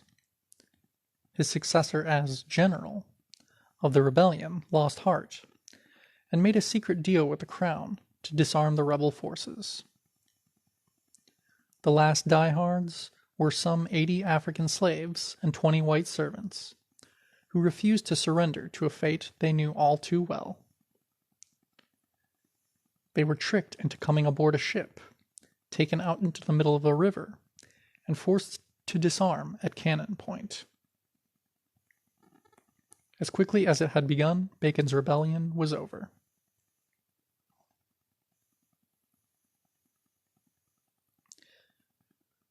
Out of the debris of this chaotic dispute, we can pick out the central facts. First, that there was no democratic political program or movement whatsoever. Bacon's rebellion was a popular movement, representing a clear majority of the settlers, to resolve serious economic and social problems by stepping up the exploitation of oppressed peoples. Far from being democratic, it was more nearly fascistic. Bacon was the diseased mind of the most reactionary faction of the planters. And in his ambitious schemes, the fact that a few or more freemen or ex-slaves had paper voting rights meant little. Far from fighting to abolish slavery, the rebellion actually hoped to add the number of slaves by Indian conquest.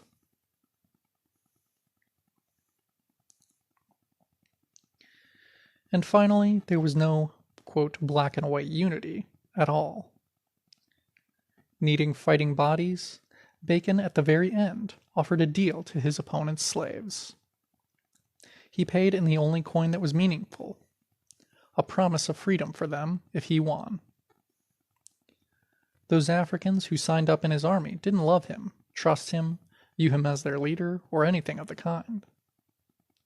They were tactically exploiting a contradiction in the oppressor ranks, maneuvering for their freedom.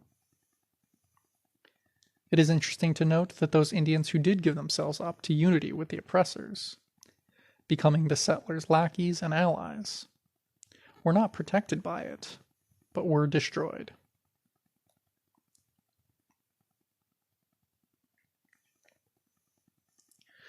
We can also see here the contradiction of, quote, democratic reforms within the context of settler capitalism. Much has been made of the reforms of, quote, Bacon's Assembly, the June 1676 session of the Virginia Assembly, which was so named because of its newly elected majority of Baconites and their sympathizers. Always singled out for praise by Euro-American historians was Act 7 of the Assembly, which restored voting rights to propertyless freemen. The most eminent Euro-American radical labor historian, Philip S. Foner, has written how, beginning of long quote, the rebellion gained a number of democratic rights for the people. The statute preventing propertyless freemen from electing members to the House of Burgesses was repealed. Freeholders and freemen of every parish gained the right to elect the vestries of the church. None of these democratic reforms remained after the revolt was crushed, yet their memories lived on. Bacon was truly the torchbearer of the revolution, and for generations after, any leader of the common people was called a Baconist. End quote.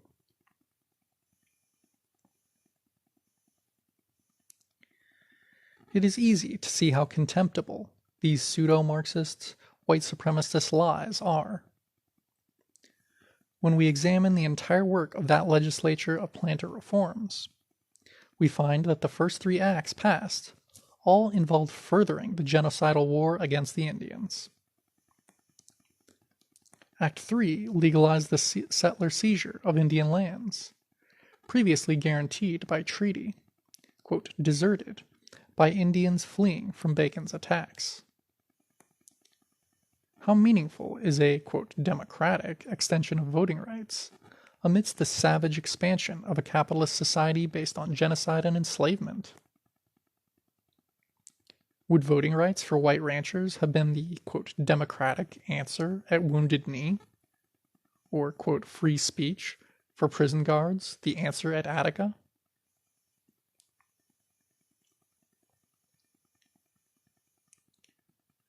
The truth is that Euro-Americans view these bourgeois democratic measures as historic gains because to them they are, but not to us. The inner content, the essence of these reforms, was the consolidation of a new settler nation.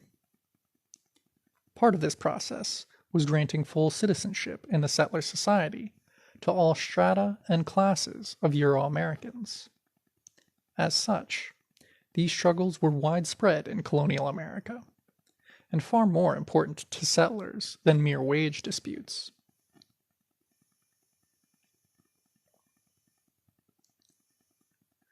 The early English settlers of Virginia Colony, for example, were forced to import German, Polish, and Armenian craftsmen to their invasion beachhead in order to produce the glass beads used in the fur trade, as well as pitch used in shipbuilding, etc.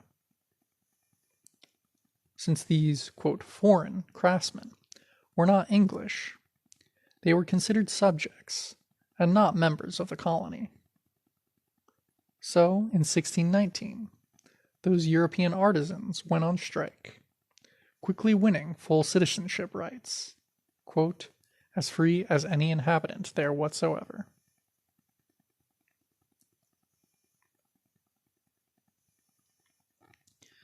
Similar struggles took place throughout the colonial era in both North and South.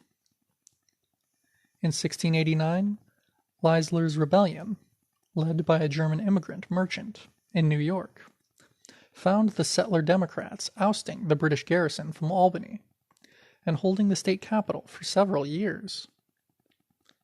The New York State Assembly has its origins in the settler legislature granted by the Crown as a concession after the revolt had been ended. The Roosevelt family first got into settler politics as supporters of Leisler.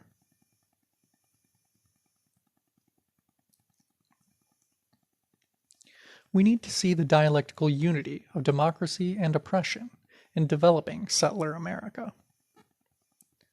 The winning of citizenship rights by poorer settlers or non-Anglo-Saxon Europeans is democratic in form.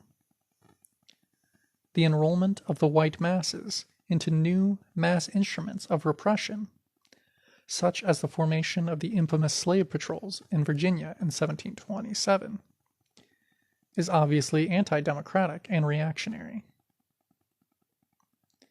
Yet these opposites in form are, in their essence, united as aspects of creating the new citizenry of Babylon.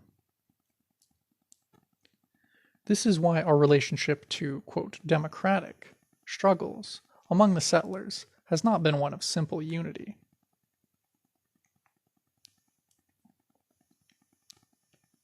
This was fully proven in practice once again by the 1776 War of Independence, a war in which most of the Indian and African peoples opposed settler nationhood and the consolidation of America.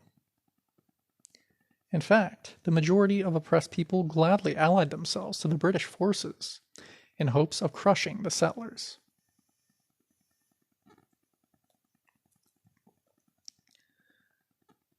This clash between an old European empire and the emerging Euro-American empire was inevitable decades before actual fighting came. The decisive point came when British capitalism decided to clip the wings of the new American bourgeoisie, as they restricted emigration, hampered industry and trade, and pursued a long-range plan to confine the settler population to a controllable strip of territory along the Atlantic seacoast. They proposed, for their own imperial needs, that the infant America be permanently stunted. After all, the European conquest of just the eastern shores of North America had already produced, by the time of independence, a population almost one-third as large as that of England and Ireland. They feared that, unchecked, the colonial tail might someday wag the imperial dog, as indeed it has.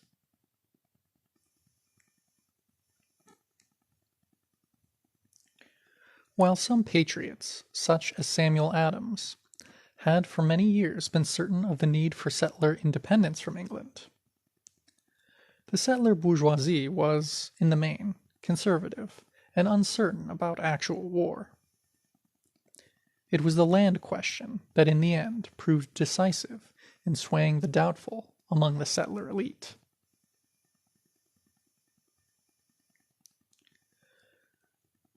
By first the Proclamation Act of 1763, and then the Quebec Act of 1773, the British capitalists kept trying to reserve for themselves alone the great stretches of Indian land west of the Alleghenies. This was ruinous to the settler bourgeoisie, who were suffering from the first major depression in American history. Then, as now, real estate speculation was a mania, a profitable obsession to the Euro-American patriots. Ben Franklin, the Whartons, and other Philadelphia notables tried to obtain vast acreages for speculation.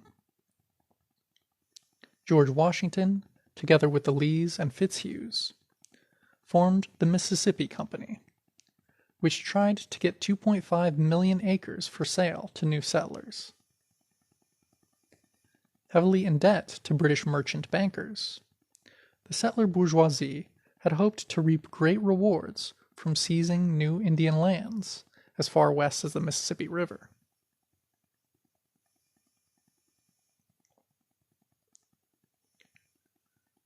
The British Quebec Act of 1773, however, attached all the American Midwest to British Canada. The 13 colonies were to be frozen out of the continental land grab, with their British cousins doing all the looting. And as for the southern planter bourgeoisie, they were faced with literal bankruptcy as a class without the profits of new conquests and the expansion of the slave system. It was this one issue that drove them, at the end, into the camp of rebellion.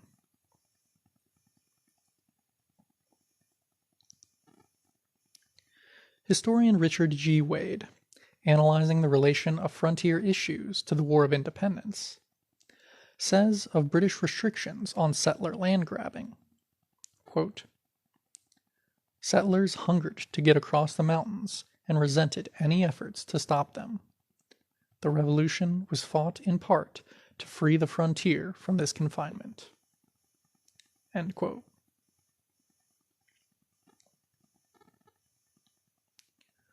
Like Bacon's rebellion, the, quote, liberty that the American revolutionists of the 1770s fought for was in large part the freedom to conquer new Indian lands and profit from the commerce of the slave trade, without any restrictions or limitations. In other words, the bourgeois freedom to oppress and exploit others. The successful future of the settler capitalists demanded the scope of independent nationhood. But as the first flush of settler enthusiasm faded into the unhappy realization of how grim and bloody this war would be, the settler, quote, sunshine soldiers, faded from the ranks to go home and stay home. Almost 1/3 of the Continental Army deserted at Valley Forge. So enlistment bribes were widely offered to get recruits. New York State offered new enlistments 400 acres each of Indian land. Virginia offered an enlistment bonus of an African slave, guaranteed to be not younger than age 10, and 100 acres of Indian land. In South Carolina, General Sumter used a share the loot scheme, whereby each settler volunteer would get an African captured from Tory estates. Even these extraordinarily generous offers failed to spark any sacrificial enthusiasm among the settler masses.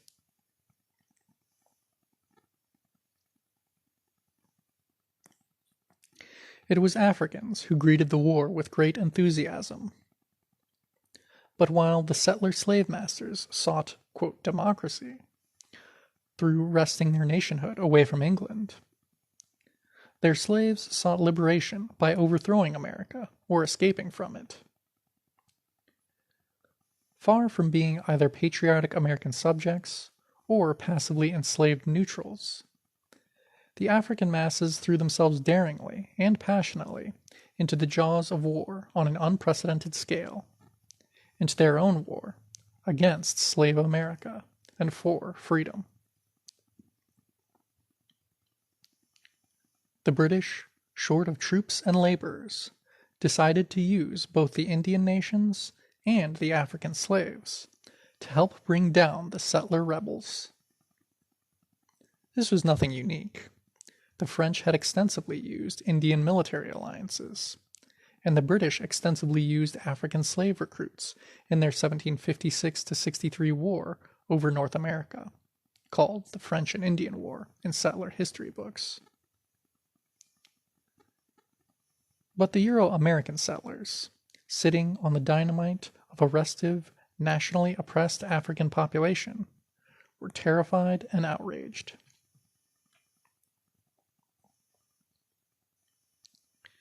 This was the final proof to many settlers of King George III's evil tyranny. An English gentlewoman traveling in the colonies wrote that popular settler indignation was so great that it stood to unite rebels and Tories again. Tom Paine, in his revolutionary pamphlet Common Sense, raged against, quote, "that barbarous and hellish power which hath stirred up Indians and Negroes to destroy us." End quote. But oppressed peoples saw this war as a wonderful contradiction to be exploited in the ranks of the European capitalists.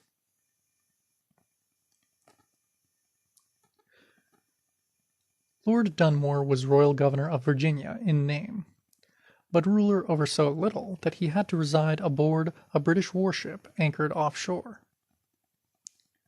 urgently needing reinforcements for his outnumbered command. On November 5th, 1775, he issued a proclamation that any slaves enlisting in his forces would be freed. Sir Henry Clinton, commander of British forces in North America, later issued an even broader offer. Quote, "I do most strictly forbid any person to sell or claim right over any Negro, the property of a rebel, who may claim refuge in any part of this army. And I do promise to every Negro who shall desert the rebel standard, full security to follow within these lines any occupation which he shall think proper." End quote. Could any horn have called more clearly? By the thousands upon thousands, Africans struggled to reach British lines. One historian of the Exodus has said, quote, "The British move was countered by the Americans, who exercised closer vigilance over their slaves, removed the able-bodied to interior places far from the scene of the war, and threatened with dire punishment all who sought to join the enemy. The Negroes attempting to flee to the British, the alternatives liberty or death took on an almost literal meaning. Nevertheless, by land and sea, they made their way to the British forces." End quote.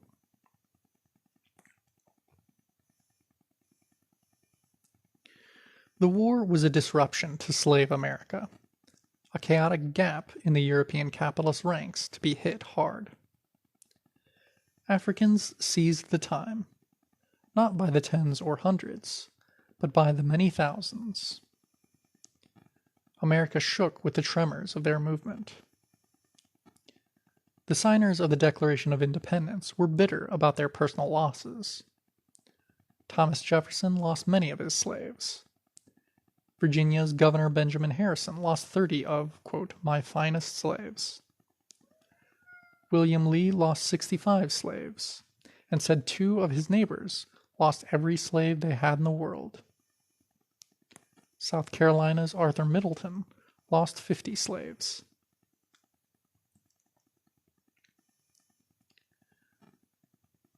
Africans were writing their own Declaration of Independence by escaping. Many settler patriots tried to appeal to the British forces to exercise European solidarity and expel the rebel slaves. George Washington had to denounce his own brother for bringing food to the British troops, in a vain effort to coax them into returning the Washington family slaves. Yes, the settler patriots were definitely upset to see some real freedom getting loosed upon the land. To this day, no one really knows how many slaves freed themselves during the war. Georgia settlers were said to have lost over 10,000 slaves, while the number of African escaped prisoners in South Carolina and Virginia was thought to total well over 50,000.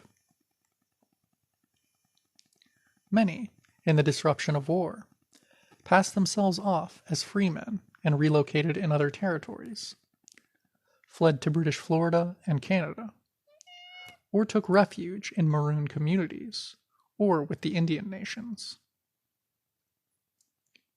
It has been estimated that 100,000 African prisoners, some 20% of the slave population, freed themselves during the war.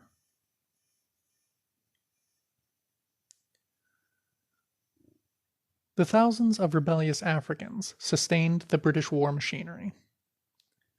After all, if the price of refuge from the slave master was helping the British throw down the settlers, it was not such a distasteful task. Lord Dunmore had an, quote, Ethiopian regiment of ex-slaves who went into battle with the motto, "Liberty to slaves," sewn on their jackets, who helped the British capture and burn Norfolk, Virginia, on New Year's Day, 1776. That must have been sweet indeed. Everywhere, Africans appeared with the British units as soldiers, porters, road builders, guides, and intelligence agents. Washington declared that unless the slave escapes could be halted, the British army would inexorably grow, quote, like a snowball in rolling.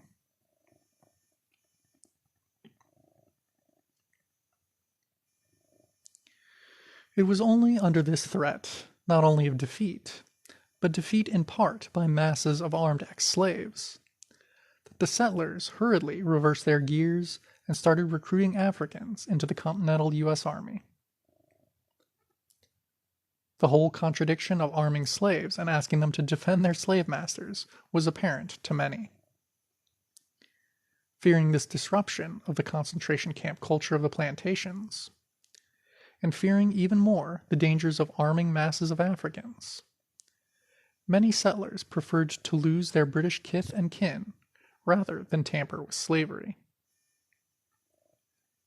But that choice was no longer fully theirs to make, as the genie was part way out of the bottle.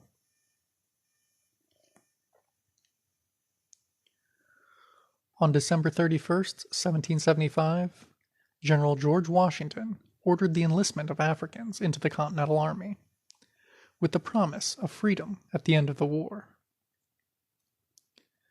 Many settlers sent their slaves into the army to take their place.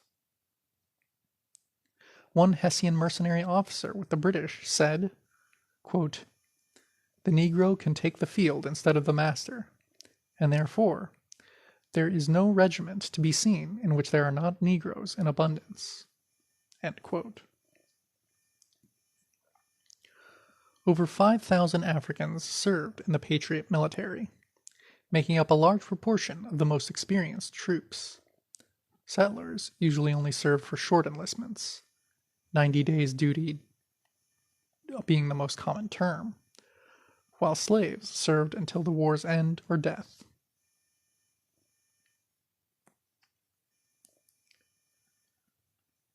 For oppressed peoples, the price of the war was paid in blood. African casualties were heavy. One half of the Africans who served with the British in Virginia died in an epidemic. And the Indian nations, allied to the Crown, suffered greatly as the tide of battle turned against their side.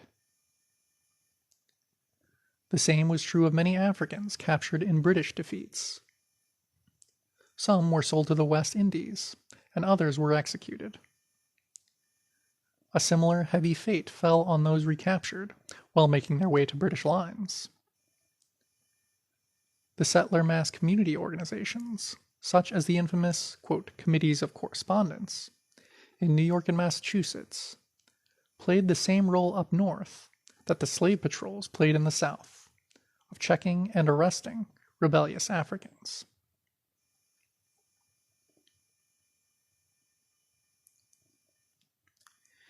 Even those who had allied with the victorious settlers did not necessarily find themselves winning anything. Many Africans were disarmed and put back into chains at the war's end, despite solemn settler promises.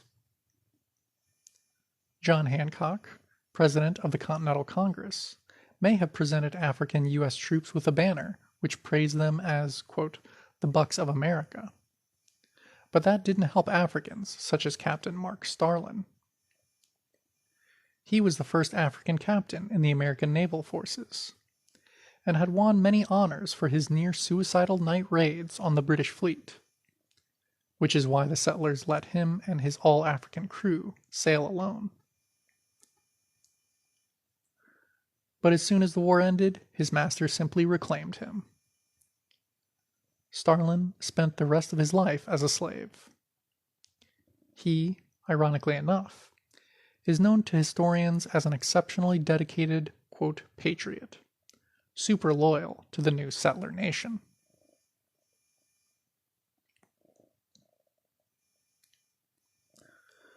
What was primary for the African masses was a strategic relationship with the British Empire against settler America. To use an old European power against the Euro-American settlers, who were the nearest and most immediate enemy, was just common sense to many.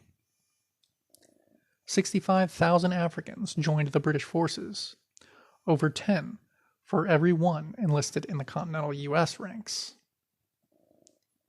As Lenin said in discussing the national question, the masses vote with their feet. And in this case, they voted against America.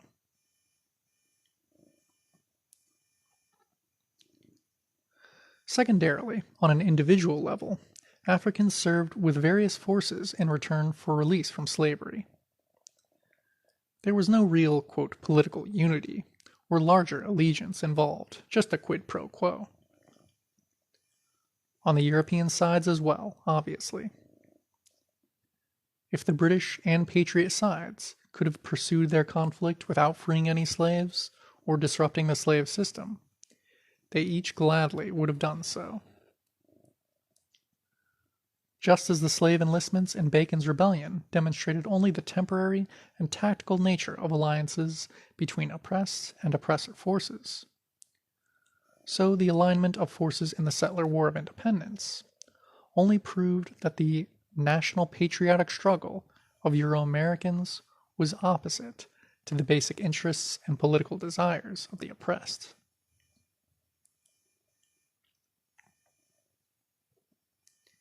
Even in the ruins of British defeat, the soundness of this viewpoint was borne out in practice. While the jubilant patriots watched the defeated British Army evacuate New York City in 1783, some 4,000 Africans swarmed aboard the departing ships to escape America. Another 4,000 Africans escaped with the British from Savannah, 6,000 from Charleston, and 5,000 escaped aboard British ships prior to the surrender. Did these brothers and sisters, quote, lose the war compared to those still in chains on the plantations?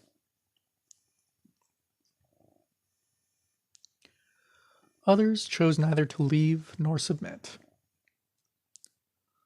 All during the war, Indian and African guerrillas struck at the settlers. In one case, 300 African ex-slaves fought an extended guerrilla campaign against the planters in both Georgia and South Carolina.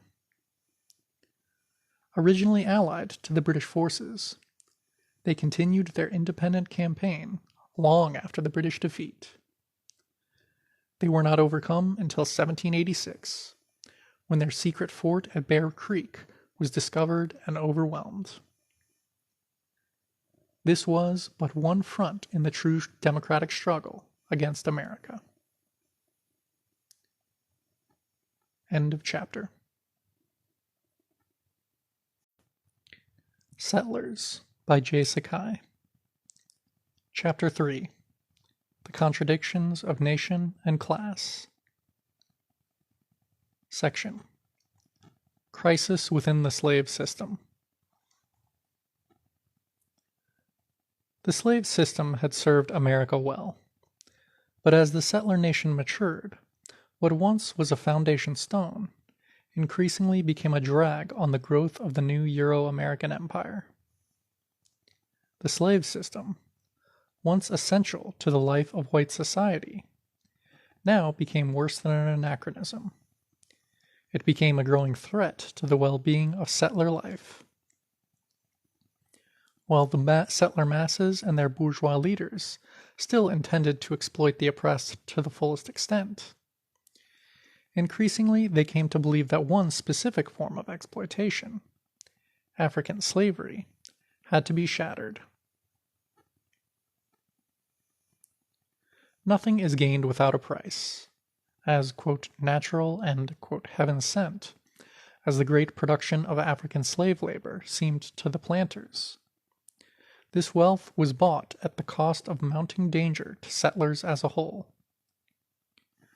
For the slave system imported and concentrated a vast enemy army of oppressed right in the sinews of white society. This was the fatal contradiction in the, quote, slave power, so clearly seen by early settler critics of slavery. Benjamin Franklin, for example, not only gave up slave owning himself, but in 1755 wrote that slavery should be banned and only Europeans permitted to live in North America.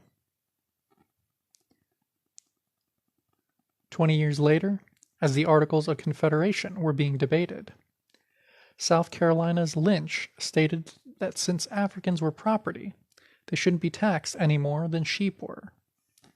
Franklin acidly replied, quote, "Sheep will never make insurrection."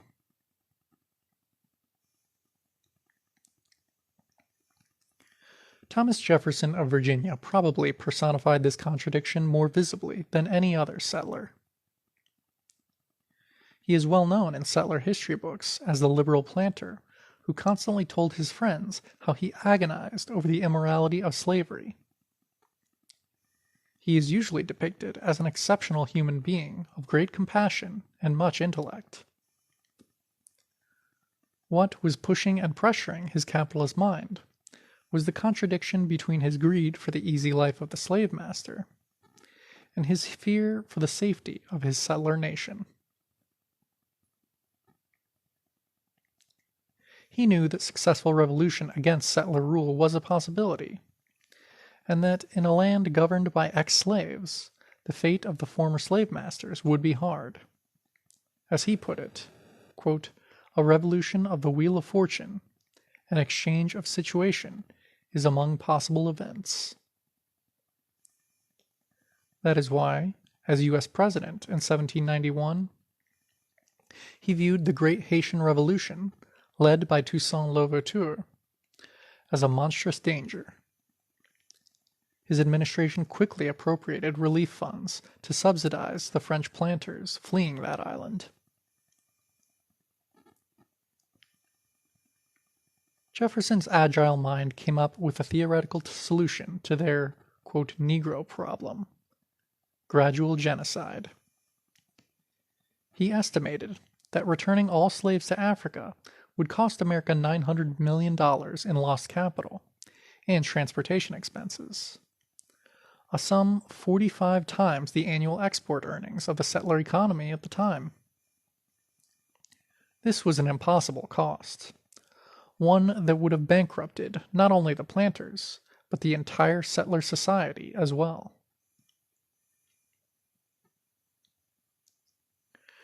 President Jefferson's solution to this dilemma was to take all African children away from their parents for compact shipment to the West Indies and Africa, while keeping the adults enslaved to support the American economy for the rest of their lives.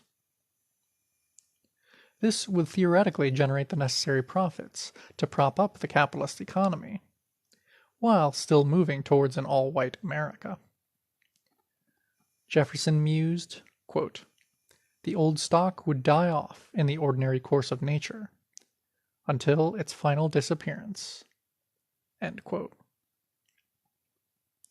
The president thought this Hitlerian fantasy both, quote, "practicable" and, quote, "blessed." It is easy to understand why this fantastic plan never became reality. The oppressor will never willingly remove his claws from the oppressed, so long as there are still more profits to be wrung from them. Jefferson himself actively bought more and more slaves to maintain his pseudo-Grecian lifestyle. As president, he signed the 1808 bill allegedly banning the importation of new slaves, in part, we suspect, because this only raised the price he could obtain from his slave-breeding business.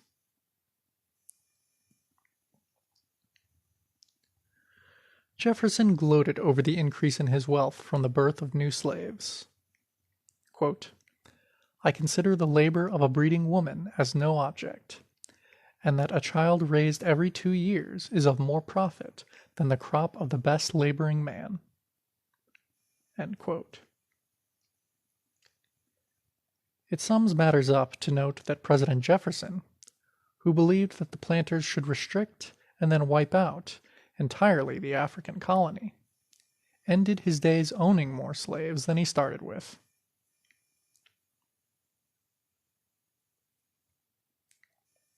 The northern states had slowly begun abolishing slavery as early as Vermont in 1777, in the hopes that the numbers of Africans could be kept down. It was also widely believed by settlers that in small numbers the, quote, "childlike" ex-slaves could be kept docile and easily ruled. The explosive growth of the number of Africans held prisoner within the slave system, and the resultant eruptions of African struggles in all spheres of life, blew this settler illusion away.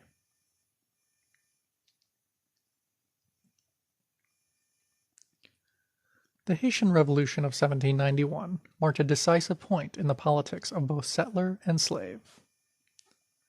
The news from Santo Domingo that African prisoners had risen and successfully set up a new nation electrified the entire Western Hemisphere.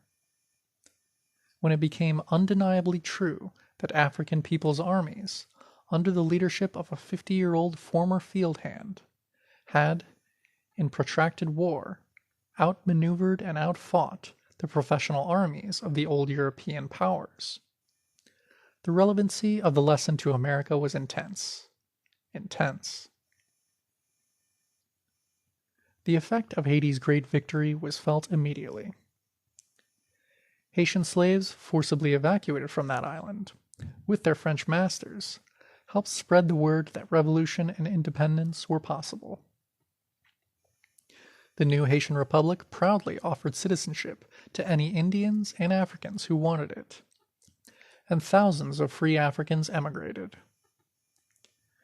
This great breakthrough stimulated rebellion and the vision of national liberation among the oppressed, while hardening the resolve of settler society to defend their hegemony with the most violent and naked terror.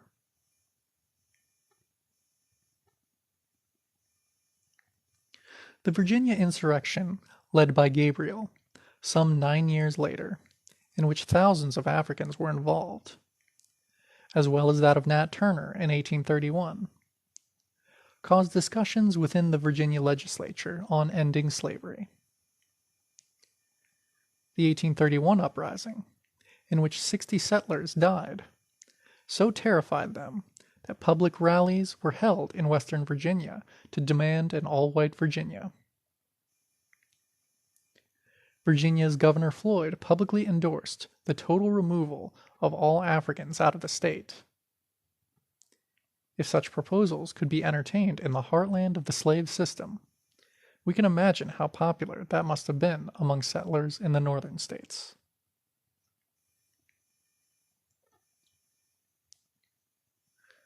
The problem facing the settlers was not limited to potential uprisings on the plantations. Everywhere, African prisoners were pressing beyond the colonial boundaries set for them. The situation became more acute as the developing capitalist economy created trends of urbanization and industrialization. In the early 1800s, the African population of many cities was rising faster than that of Euro-Americans. In 1820, Africans comprised at least 25% of the total population of Washington, Louisville, Baltimore, and St. Louis. At least 50% of the total population in New Orleans, Richmond, Mobile, and Savannah. The percentage of whites owning slaves was higher in the cities than it was in the countryside. In cities such as Louisville, Charleston, and Richmond, some 65 to 75% of all Euro-American families owned African slaves. And the commerce and industry of these cities brought together and educated masses of African colonial proletarians in the textile mills, mines, ironworks, docks, railroads, tobacco factories, and so on. In such concentrations, Africans bent and often broke the bars surrounding them. Increasingly, more and more slaves were no longer under tight control. Illegal grog shops, white-owned of course, and informal clubs flourished on the back streets. Restrictions on even the daily movements of many slaves faltered in the urban crowds.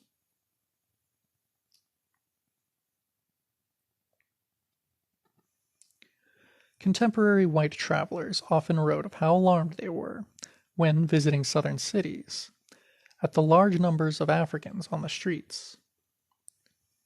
One historian writes of New Orleans, quote, "It was not unusual for slaves to gather on the street corners at night, for example, where they challenged whites to attempt to pass. Nor was it safe to accost them, as many went armed with knives and pistols in flagrant defiance of all the precautions of the Black Code." End of quote. A Louisville newspaper editorial complained in 1835 that Negroes scarcely realized the fact that they are slaves, insolent, intractable. End quote.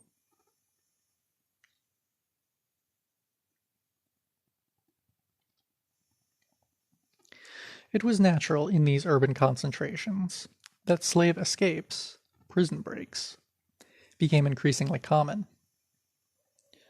The African communities in the cities were also human forests, partially opaque to the eye of the settler, in which escapees from the plantations quietly sought refuge. During one 16-month period, in the 1850s, the New Orleans settler police arrested 982 runaway slaves, a number equal to approximately 7% of the city's slave population. In 1837, the Baltimore settler police arrested almost 300 Africans as proven or suspected escapees, a number equal to over 9% of that city's slave population. And, of course, these are just those who were caught. Many others evaded the settler law enforcement apparatus. Frederick Douglass, we remember, had been a carpenter and a shipyard worker in Baltimore before escaping northward to pursue his agitation. At least 100,000 slaves did escape to the north and Canada during these years. Nor should it be forgotten that some of the largest armed insurrections and conspiracies of the period involved the urban proletariat. The Gabriel Uprising of 1800 was based on the Richmond proletariat. Gabriel himself was a blacksmith, and most of his lieutenants were other skilled workers. So many Africans were involved in that planned uprising that one Southern newspaper declared that prosecutions had to be halted lest it bankrupt the Richmond capitalists by causing, quote, the annihilation of the blacks in this part of the country.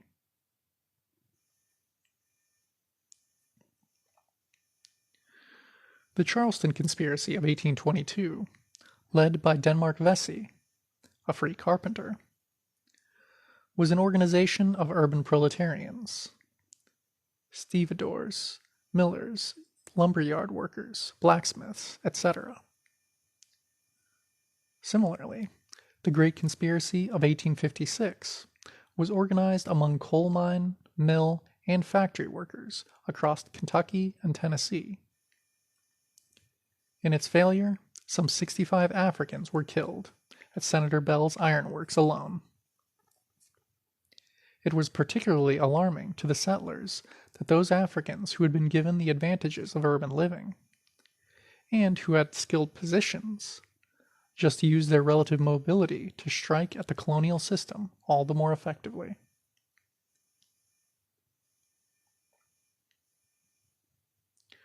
From among the ranks of free Africans outside the South came courageous organizers who moved through the South like guerrillas, leading their brethren to freedom. And not just a few exceptional leaders, such as Harriet Tubman. In 1860, we know that 500 underground organizers went into the South from Canada alone. On the plantations, the African masses resisted in a conscious political culture. A letter from a Charleston, South Carolina plantation owner in 1844 tells how all the slaves in the area secretly celebrated every August 1st, the anniversary of the end of slavery in the British West Indies.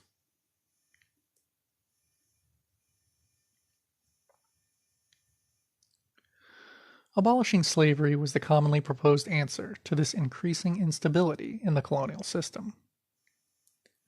The settler bourgeoisie, however, which had immense capital tied up in slaves, could hardly be expected to take such a step willingly.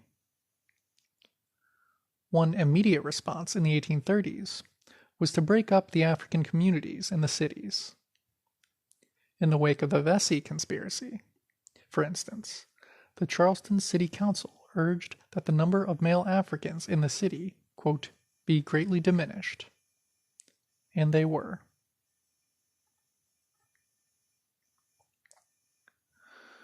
Throughout the South, much of the African population was gradually shipped back to the plantations, declining year after year until the Civil War. In New Orleans, the drop was from 50% to 15% of the city population. In St. Louis, from 25% to only 2% of the city's population. The needs of the new industrial economy were far less important to the bourgeoisie than breaking up the dangerous concentrations of oppressed and regaining a safe, Euro-American physical domination over the key urban centers.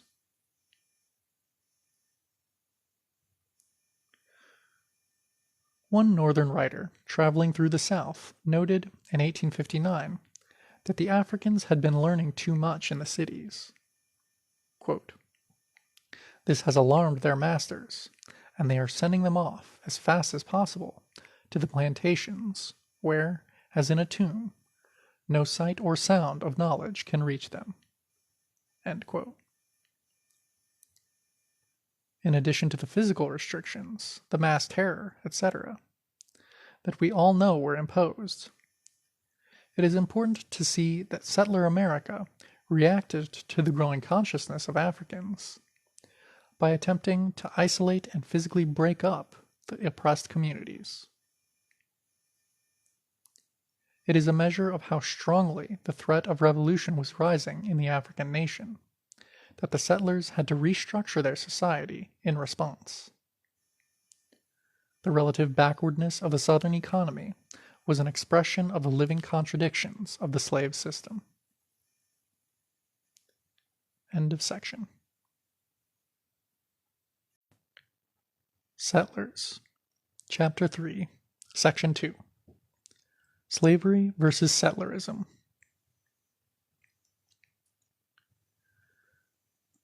Slavery had become an obstacle to both the continued growth of settler society and the interests of the Euro-American bourgeoisie. It was not that slavery was unprofitable itself. It was, worker for worker, much more profitable than white wage labor.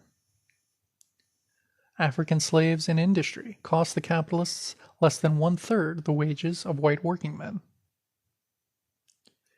Even when slaves were rented from another capitalist, the savings in the factory or mine were still considerable. For example, in the 1830s, almost 1/3 of the workers at the U.S. Navy shipyard at Norfolk were Africans, rented at only 2/3 the costs of white wage labor.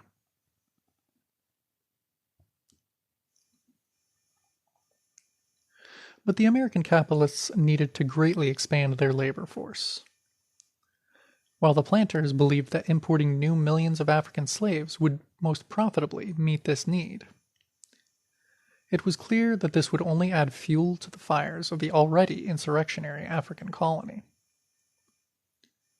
Profit had to be seen not in the squeezing of a few more dollars on a short-term individual basis, but in terms of the needs of an entire empire and its future. And it was not just the demand for labor alone that outmoded the slave system. Capitalism needed giant armies of settlers, waves and waves of new European shock troops, to help conquer and hold new territory, to develop it for the bourgeoisie, and garrison it against the oppressed. The Mississippi Valley, the Plains, the northern territories of Mexico, the Pacific West. A whole continent of land and resources awaited, that could only be held by millions of loyal settlers.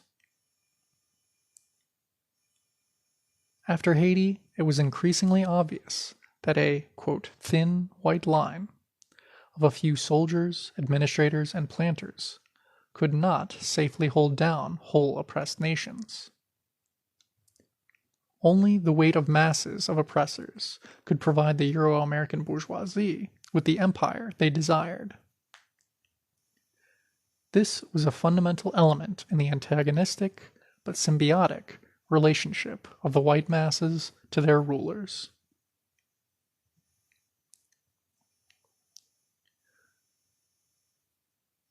The slave system had committed the fatal sin of restricting the white population while massing great numbers of Africans.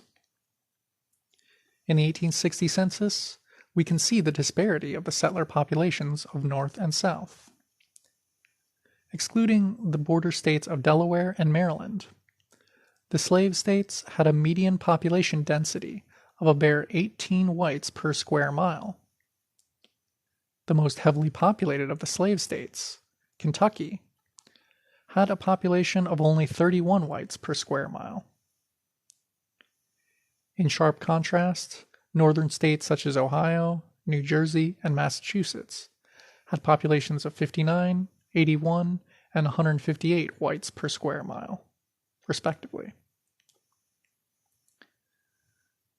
This disparity was not only large, but was qualitatively significant for the future of the Euro-American Empire.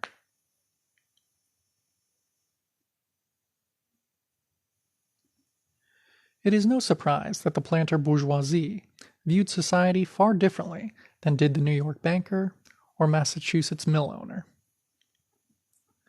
The thought of an America crowded with millions and millions of poverty-stricken European laborers, all sharing citizenship with their mansion-dwelling brothers, horrified the planter elite. They viewed themselves as the founders of a future America that would become a great civilization akin to Greece and Rome. A slave empire, led by the necessarily small elite of aristocratic slave owners. These retrogressive dreams had definite shape and plans for expansion of the, quote, slave power far beyond the South. After all, if the Spanish empires had used armies of Indian slaves to mine the gold, silver, and copper of Peru and Mexico, why could not the southern planter bourgeoisie colonize the great minefields of New Mexico, Utah, Colorado, and California, with millions of African helots sending the great mineral wealth of the West back to Richmond and New Orleans? These super profits might finance a new world empire, just as they once did for semi-feudal Spain.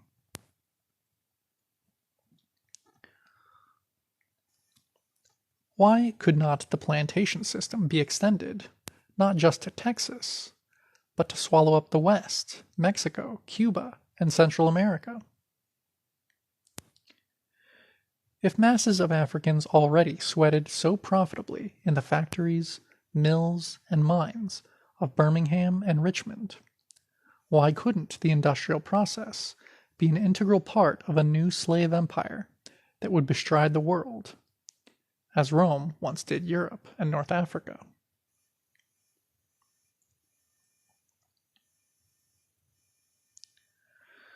The planter capitalists who tantalized themselves with these bloody dreams had little use for great numbers of penniless European immigrants piling up on their doorstep.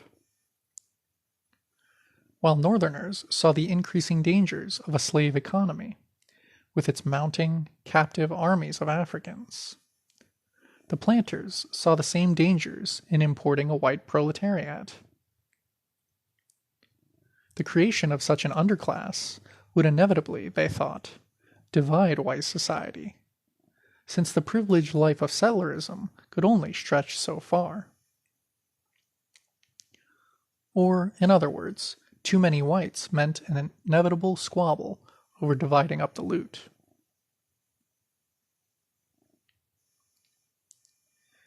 In 1836, Thomas R. Dew of William and Mary College warned his northern cousins that importing Europeans, who were meant to stay poor, could only lead to class war.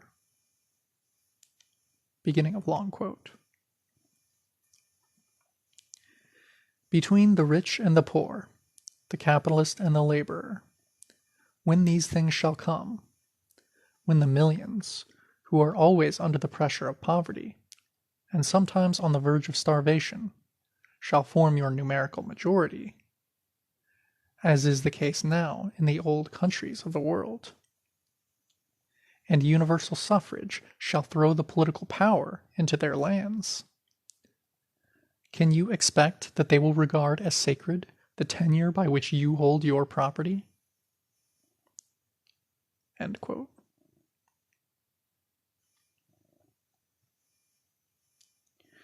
These were prophetic words, but in any case, the deadlock between these two factions of the settler bourgeoisie meant that both sides carried out their separate policies during the first half of the 1800s.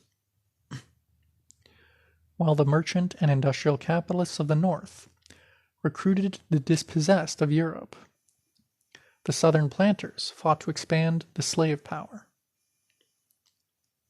Edmund Ruffin, the famous Virginia planter, smugly boasted that, quote, one of the greatest benefits of the institution of African slavery to the Southern states is its effect in keeping away from our territory and directing to the north and northwest the hordes of immigrants now flowing from Europe. End quote. Such is the blindness of doomed classes. End of chapter 3. Settlers by J Sakai. Chapter 4. Settler Trade Unionism. Section: The Rise of White Labor. Settler America got the reinforcements it needed to advance into empire from the great European immigration of the 19th century. Between 1830 to 1860, some 4.5 million Europeans, two-thirds of them Irish and German, arrived to help the settler beachhead on the eastern shore push outward.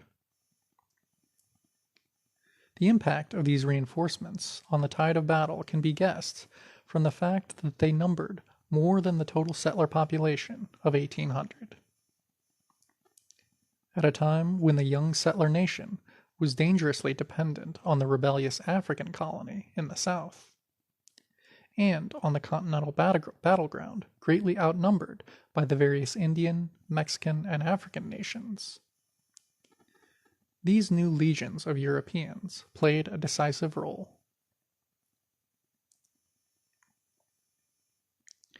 The fact that this flood of new Europeans also helped create contradictions within the settler ranks has led to honest confusions. Some comrades mistakenly believe that a white proletariat was born, whose trade union and socialist activities placed it in the historic position of a primary force for revolution, and thus our eventual ally. The key is to see what was dominant in the material life and political consciousness of this new labor stratum, then and now.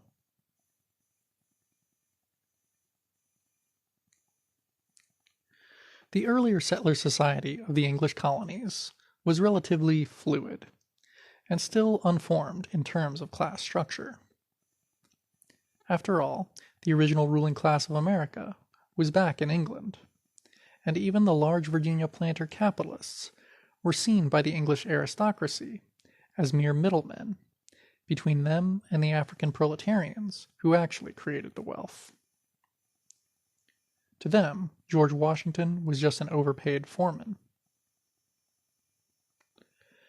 And while there were great differences in wealth and power, there was a shared privilege among settlers. Few were exploited in the scientific socialist sense of being a wage slave of capital. In fact, wage labor for another man was looked down upon by whites as a mark of failure, and it still is by many. Up until the mid-1800s, settler society then was characterized by the unequal but general opportunities for land ownership, and the extraordinary fluidity of personal fortunes by old European standards. This era of early settlerism rapidly drew to a close as American capitalism matured. Good Indian land and cheap African slaves became more and more difficult for ordinary settlers to obtain. In the South, the ranks of the planters began tightening, concentrating as capital itself was. One historian writes, beginning of long quote, "During the earlier decades, when the lower South was being settled, farmers stood every chance of becoming planters. Until late in the 1850s, most planters or their fathers before them started life as yeomen, occasionally with a few slaves, but generally without any hands except their own. The heyday of these poor people lasted as long as land and slaves were cheap, enabling them to realize their ambition to be planters and slave owners, as so many succeeded in doing. But the day of the farmer began to wane rapidly after 1850. If he had not already obtained good land, it became doubtful he could ever improve his fortunes. All the fertile soil that was not under cultivation was generally held by speculators at mounting prices." End of quote.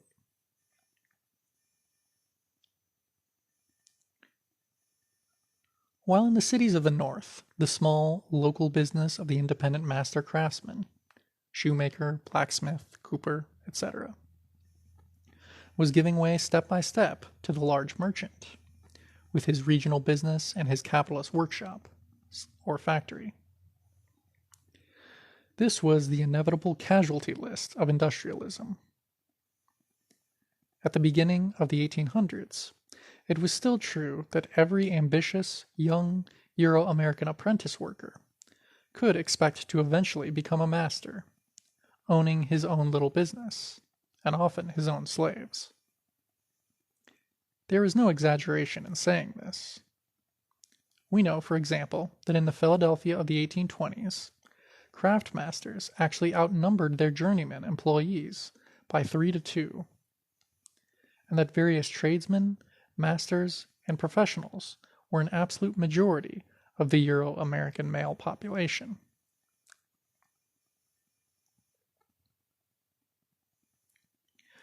But by 1860, the number of journeyman workers compared to masters had tripled, and a majority of Euro-American men were now wage earners. Working for a master or merchant was no longer just a stepping stone to becoming an independent landowner or shopkeeper. This new white workforce, for the first time, had little prospect of advancing beyond wage slavery. Unemployment and wage slashing were common phenomena, and an increasing class strife and discontent entered the world of settlers.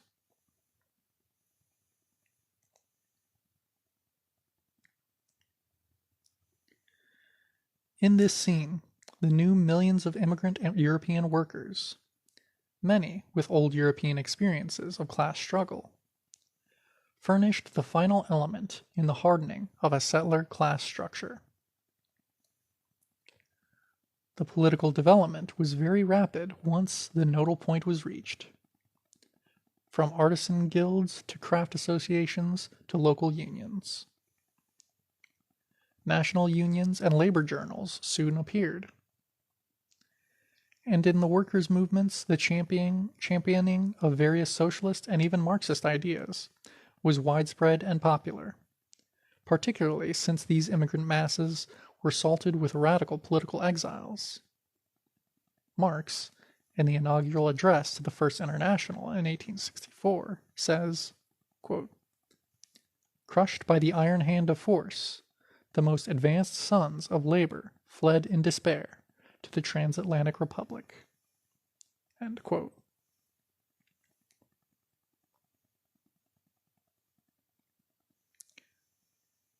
All this was but the outward form of proletarian class consciousness, made all the more convincing because those white workers subjectively believed they were proletarians, quote, "the exploited, the creators of all wealth, the sons of toil," etc., etc. In actuality, this was clearly untrue. While there were many exploited and poverty-stricken immigrant proletarians, these new Euro-American workers, as a whole, were a privileged labor stratum. As a labor aristocracy, it had, instead of a proletarian revolutionary consciousness, a petty bourgeois consciousness that was unable to rise above reformism.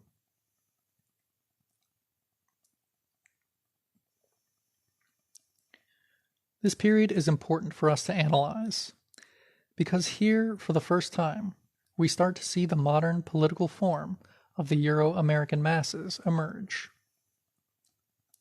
Here, at the very start of industrial capitalism, are trade unions, labor electoral campaigns, quote, Marxist organizations, nationwide struggles by white workers against the capitalists, major proposals for, quote, white and Negro labor alliance.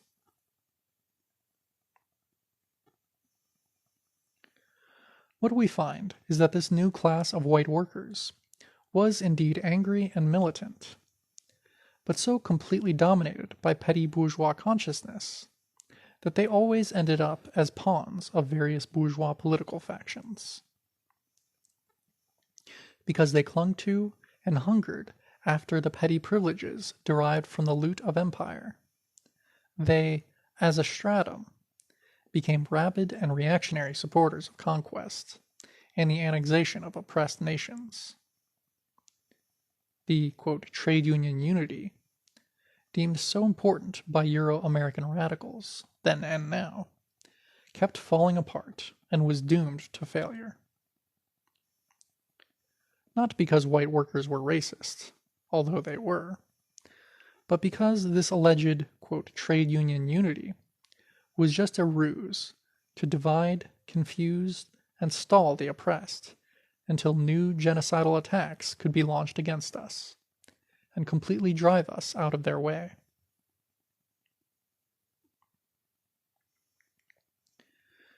This new stratum, far from possessing a revolutionary potential, one was unable to even take part in the, quote, democratic struggles of the 19th century. When we go back and trace the Euro-American workers' movements from their early stages in the pre-industrial period up through the end of the 19th century, this point is very striking.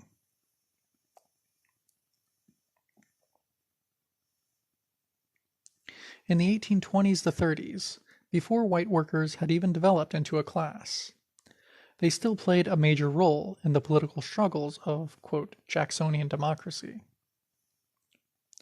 At that time, the, quote, United States was a classic bourgeois democracy, that is, a democracy for a handful of capitalists.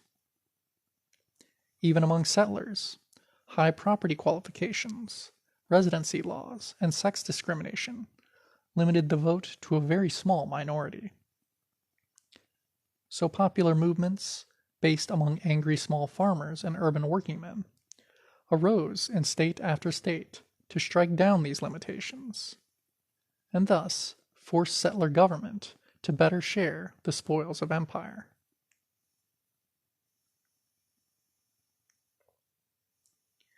In New York State, for example, one liberal landmark was the, quote, Reform Convention of 1821, where the supporters of Martin Van Buren swept away the high property qualifications that had previously barred white workingmen from voting.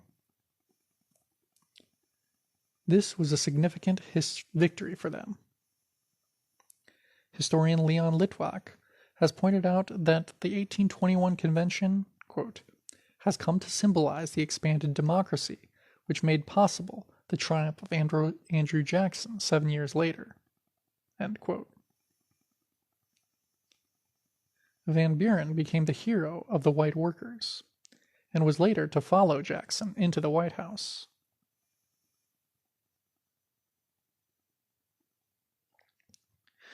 Did this national trend, quote, for the extension and not the restriction of popular rights, to quote the Voting Rights Committee of the convention, involve the unity of Euro-American and African workers?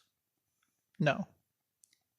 In fact, the free African communities in the North opposed these reform movements of the settler masses. The reason is easy to grasp. Everywhere in the North, the pre-Civil War popular struggles to enlarge the political powers of the settler masses also had the program of taking away civil rights from the Africans. These movements had the public aim of driving all Africans out of the North. The 1821 New York, quote, Reform Convention gave all white workingmen the vote, while simultaneously raising property qualifications for African men so high that it effectively disenfranchised the entire community. By 1835, it was estimated that only 75 out of 15,000 Africans in that state had voting rights.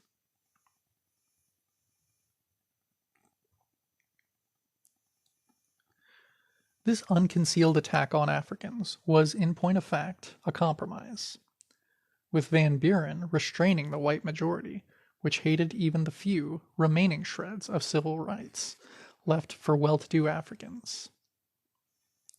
Van Buren paid for this in his later years, when opposing politicians, such as Abraham Lincoln, attacked him for letting any Africans vote at all. For that matter, this new, expanded settler electorate in New York turned down bills to let Africans vote for many years thereafter. In the 1860 elections, while Lincoln and the GOP were winning New York by a 32,000 vote majority, only 1,600 votes supported a bill for African suffrage. Frederick Douglass pointed out that civil rights for Africans was supported by neither Republicans nor abolitionists.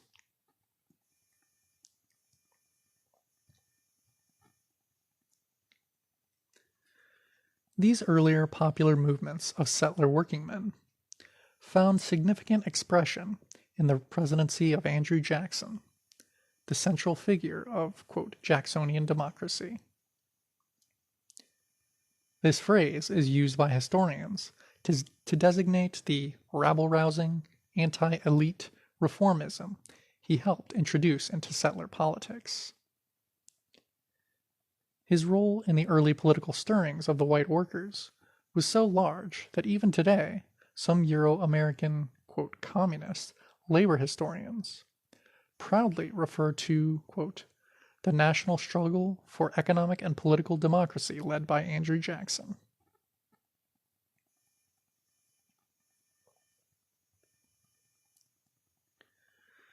Jackson did indeed lead a, quote, national struggle to enrich not only his own class, the planter bourgeoisie, but his entire settler nation of oppressors. He stood at a critical point in the Great Expansion into empire. During his 2 administrations, he personally led the campaigns to abolish the National Bank, which was seen by many settlers as protecting the monopolistic power of the very few top capitalists and their British and French backers, and to ensure settler prosperity by annexing new territory into the empire. In both, he was successful.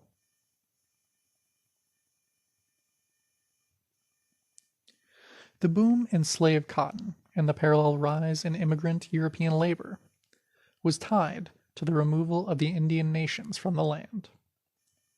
After all, the expensive growth of railroads, canals, mills, and workshops was only possible with economic expansion, an expansion that could only come from the literal expansion of America through new conquests. And the fruits of new conquests were very popular with settlers of all strata, North and South. The much-needed expansion of cash export crops, primarily cotton, and trade was being blocked as the settled land areas ran up against the Indian-U.S. empire borders. In particular, the so-called 5 civilized nations, Creeks, Cherokees, Choctaws, Chickasaws, and Seminoles, Indian nations that had already been recognized as sovereign territorial entities in the U.S. treaties, held much of the South, northern Georgia, western North Carolina, southern Tennessee, much of Alabama, and 2/3 of Mississippi.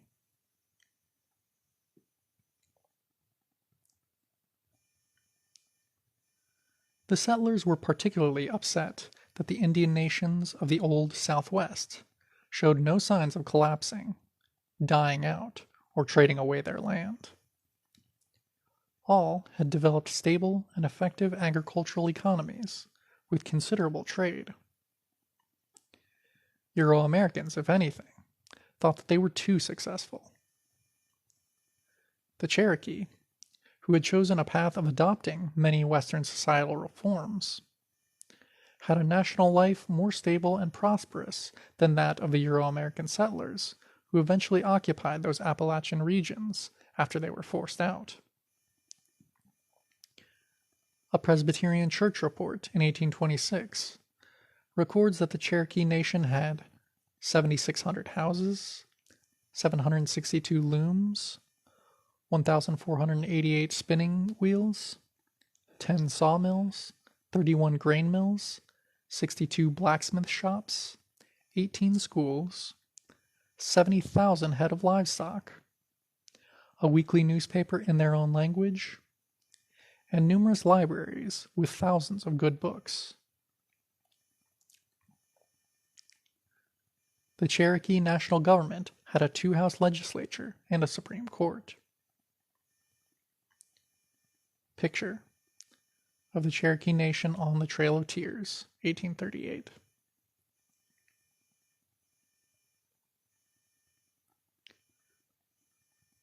Under the leadership of President Jackson, the U.S. government ended even its limited recognition of Indian sovereignty, and openly encouraged land speculators and local settlers to start seizing Indian land at gunpoint.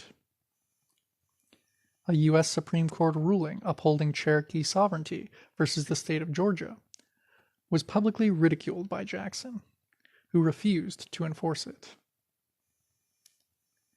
In 1830, Jackson finally got Congress to pass the Removal Act, which authorized him to use the army to totally relocate or exterminate all Indians east of the Mississippi River. The whole eastern half of this continent was now to be completely cleared of Indians, every square inch given over to the needs of European settlers. In magnitude, this was as sweeping as Hitler's grand design to render continental Europe free of Jews. Under Jackson's direction, the U.S. Army committed genocide on an impressive scale. The Cherokee Nation, for instance, was dismantled, with 1/3 of the Cherokee population dying in the winter of 1838 from disease, famine, exposure, and gunfire, as the U.S. marched them away at bayonet point on the Trail of Tears.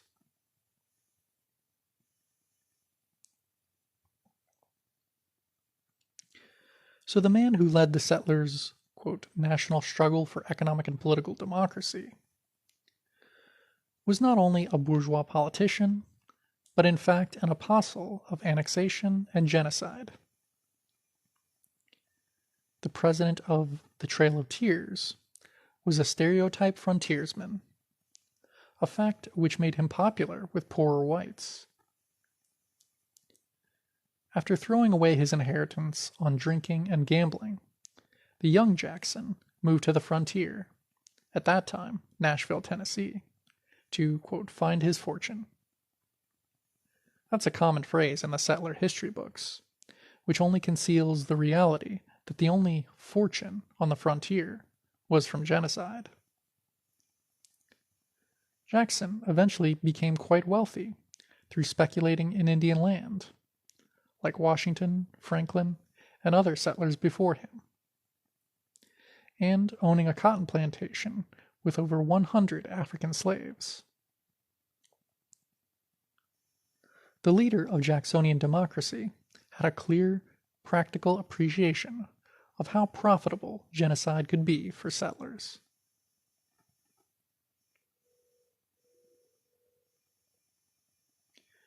First as a land speculator, then as a slave master, and finally as general and then president, Jackson literally spent the whole of his adult life personally involved in genocide.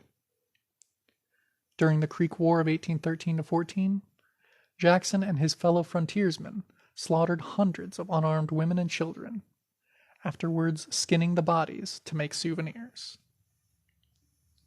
Footnote: while some of Hitler's death camp officers are said to have made lampshades out of the skins of murdered Jews, the practicalities of frontier life led Jackson and his men to make bridal reins out of their victims' skins.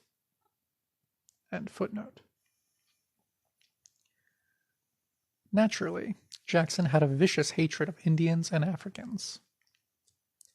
He spent the majority of his years in public office pressing military campaigns against the Seminole in Florida, who had earned special enmity by sheltering escaped Africans. U.S. military campaigns in Florida against first the Spanish and then the Seminole were in large part motivated by the need to eliminate this land base for independent African regroupment.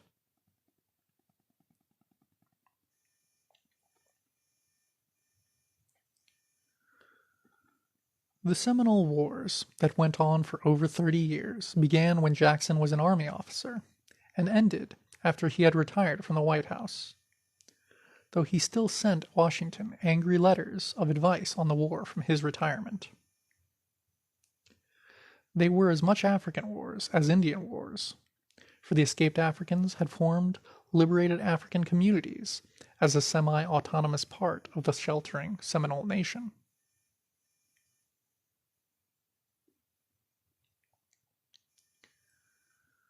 The first attacks on these African Seminole took place in 1812-14, when Georgia vigilantes invaded to enslave the valuable Africans.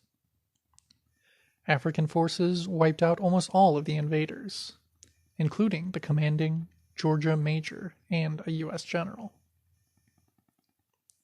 2 years later, in 1816, U.S. naval gunboats successfully attacked the African Fort Apalachicola on the Atlantic coast. 200 defenders were killed when a lucky shot touched off the African ammunition stores. The next year, in 1817, Army troops under Jackson's command invaded Florida in the First Seminole War.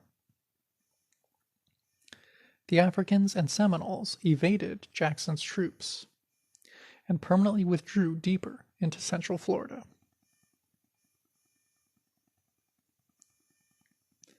A picture of the popular and electoral vote in the election of 1828. Jackson has the majority.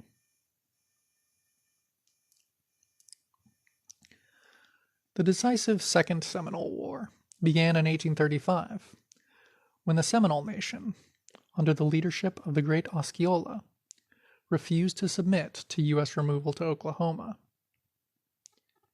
A key disagreement was that the settlers insisted on their right to separate the Seminole from their African co-citizens, who would then be re-enslaved and put on the auction block. When the Seminole refused, Jackson angrily ordered the army to go in and, quote, eat Osceola and his few. Fighting a classic guerrilla war, 2,000 Seminole and 1,000 African fighters inflicted terrible casualties on the invading U.S. Army. Even capturing Osceola in a false truce couldn't give the settlers victory.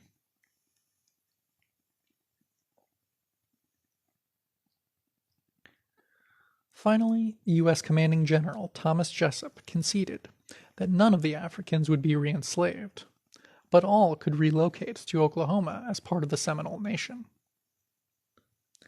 With this, most of the Seminole and African forces surrendered and left Florida. Footnote: even in the Oklahoma Territory, repeated outbreaks of guerrilla campaigns by African Seminole forces were reported as late as 1842. End of footnote. Those who refused to submit simply retreated deeper into the Everglades and kept ambushing any settlers who dared to follow. In 1843, the U.S. gave up trying to root the remaining Seminole guerrillas out of the swamps.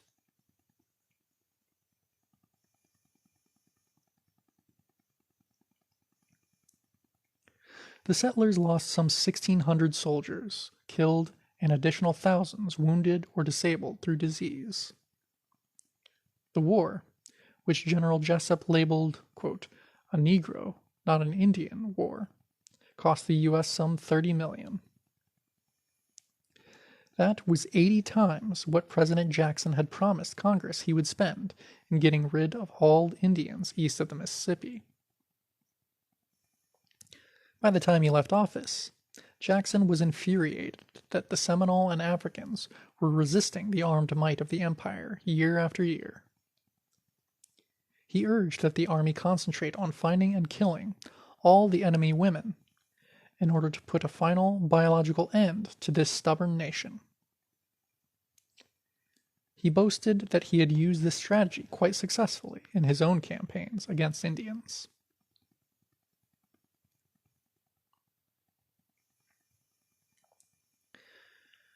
Time and time again, Jackson made it clear that he favored a final solution of total genocide for all Indians.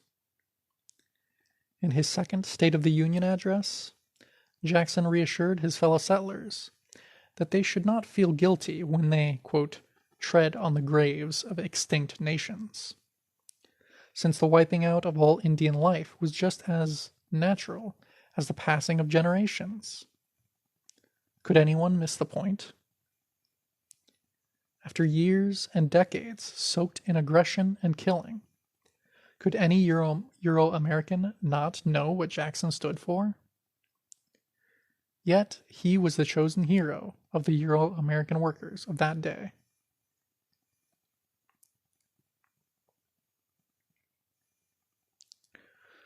While Hitler never won an election in his life, and had to use the armed power of the state to violently crush the German workers and their organizations, Jackson was swept into power by the votes of Euro-American workmen and small farmers. His jingoistic expansionism was popular with all sectors of settler society, in particular with those who planned to use Indian land to help solve settler economic troubles. Northern workers praised him for his opposition to the old colonial elite of the Federalist Party, his stand on the National Bank, and his famous, quote, equal protection doctrine.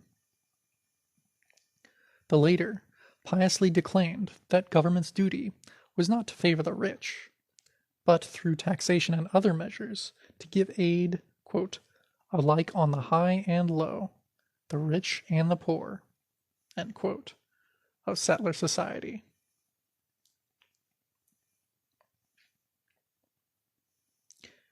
Jackson was the historic founder of today's Democratic Party, not only in organization, but in first welding together the electoral coalition of Southern planters and Northern, quote, ethnic workers. He was the first president to lay claim that he was born in a log cabin of lowly circumstances. This, quote, redneck posture, enhanced by his bloody military adventures, was very popular with the mass of small slave owners in his native South, and with Northern workers as well. Detailed voting studies confirm that in both the 1828 and 32 elections, Jackson received the overwhelming majority of the votes of immigrant Irish and German workers in the North. White workmen joined his Democratic Party as a crusade for equality among settlers. In the New York mayoral election of 1834, organized white labor marched in groups to the polls, singing, beginning of quote, mechanics, cartmen, laborers must form a close connection and show the rich aristocrats their powers at this election. Yankee Doodle, smoke 'em out, the proud, the banking faction. None but such as Hartford feds oppose the poor and Jackson. End of song.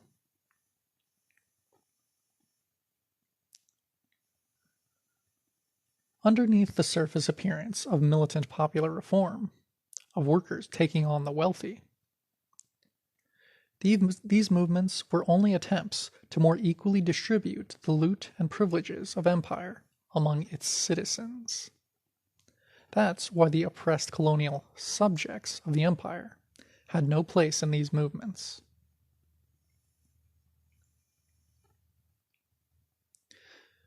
The line between oppressors and oppressed was unmistakably drawn. African and Indian alike opposed this, quote, Jacksonian democracy.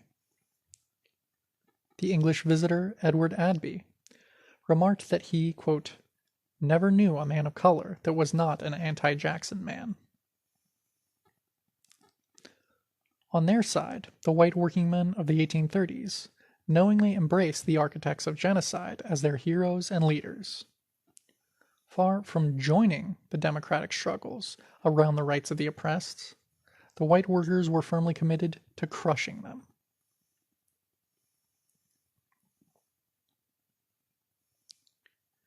even as they were gradually being pressed downward by the emerging juggernaut of industrial capitalism.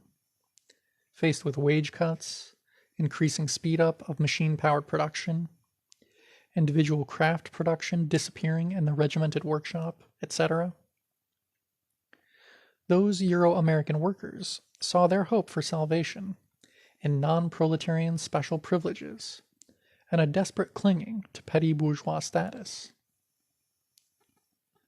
At a time when the brute labor of the empire primarily rested on the backs of the unpaid, captured African proletariat, the white workers of the 1830s were only concerned with winning the 10-hour day for themselves.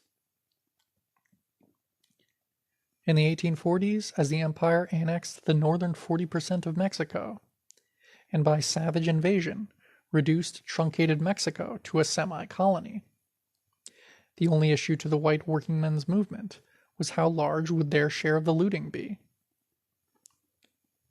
It is one thing to be bribed by the bourgeoisie, and still another to demand, organize, argue, and beg to be bribed.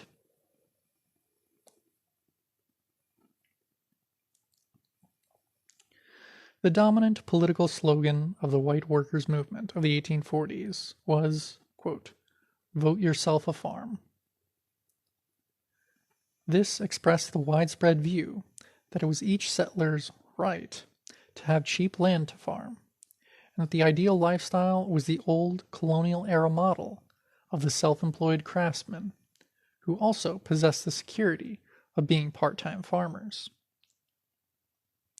The white labor movement, most particularly the influential newspaper Working Man's Advocate of New York, called for new legislation under which the empire would guarantee cheap tracts of Indian and Mexican land to all European settlers, and impoverished workingmen in particular. Footnote: the Homestead Act of 1851 was one result of this campaign. End of footnote. The white workers literally demanded their traditional settler right to be petty bourgeois, little bourgeois, petty imitators who would annex their small, individual plots each time the real bourgeoisie annexed another oppressed nation. It should be clear that the backwardness of white labor is not a matter of racism, of mistaken ideas, of being tricked by the capitalists, all idealistic instead of materialist formulations. Rather, it is a class question and a national question.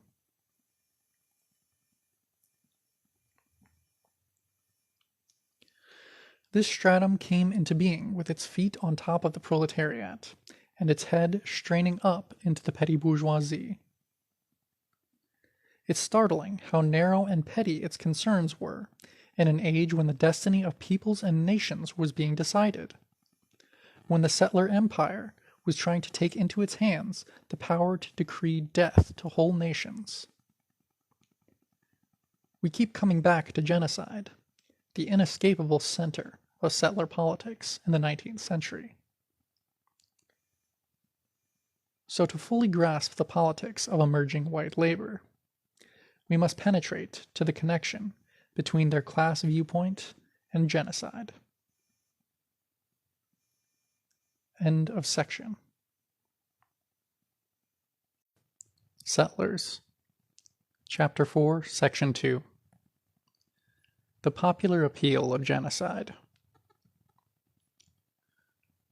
By 1840, most of the Indian nations of the East had been swept away, slaughtered, or relocated. By 1850, the empire had consolidated its grip on the Pacific coast, overrunning and occupying northern Mexico. The empire had succeeded in bringing the continent under its control. These victories produced that famous, quote, opportunity that the new waves of European immigrants were coming for. But these changes also brought to a nodal point the contradictions within the fragmented settler bourgeoisie, between planter and mercantile/industrial capital, contradictions which were reflected in all facets of settler society. The tremendous economic expansion of the conquests was a catalyst.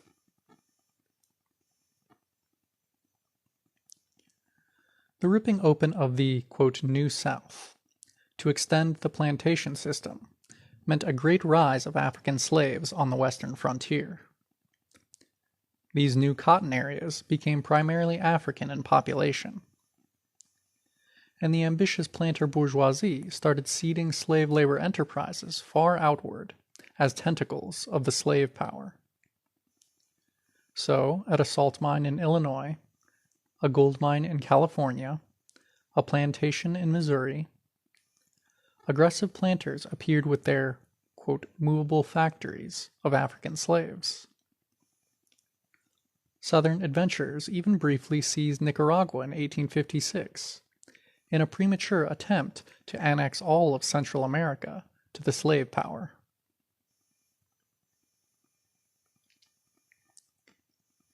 If the clearing away of the Indian nations had unlocked the door to the spread of the slave system, so too it had given an opportunity to the settler opponents of the planters. And their vision was not of a reborn Greek slaveocracy, but of a brand new European empire, relentlessly modern, constructed to the most advanced bourgeois principles, with the resources of an entire continent united under its command. This new empire would not only dwarf any power in old Europe in size, but would be secured through the power of a vast, occupying army of millions of loyal settlers. This bourgeois vision could hardly be considered crackpot, since 20th century America is in large part the realization of it. But the vision was of an all-European America, an all-white continent.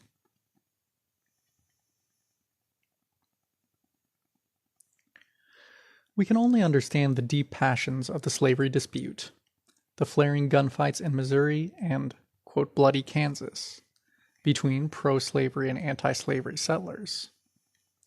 And lastly, the grinding, monumental Civil War of 1861 to 65, as the final play of this great contradiction in the settler ranks. It was not freedom for Africans that motivated them. No, it was the reverse. It was their own futures, their own fortunes.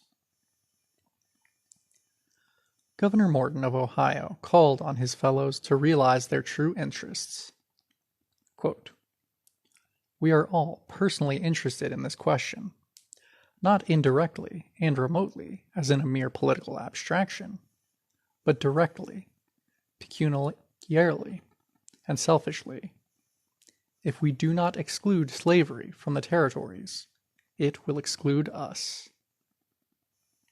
End quote.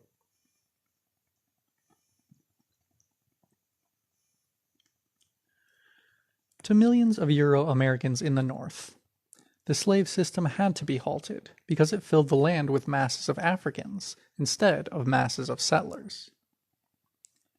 To be precise, in the 19th century a consensus emerged among the majority of Euro-Americans that just as the Indian nations before them, the dangerous African colony had to be at first contained and then totally eliminated, so that the land could be filled by the loyal settler citizens of the empire. This was a strategic view endorsed by the majority of Euro-Americans. It was an explicit vision that required genocide. How natural for a new empire of conquerors, believing that they had, like gods, totally removed from the earth one family of oppressed nations, to think nothing of wiping out another. The start was to confine Africans to the south, to drive them out of the, quote, free states in the north.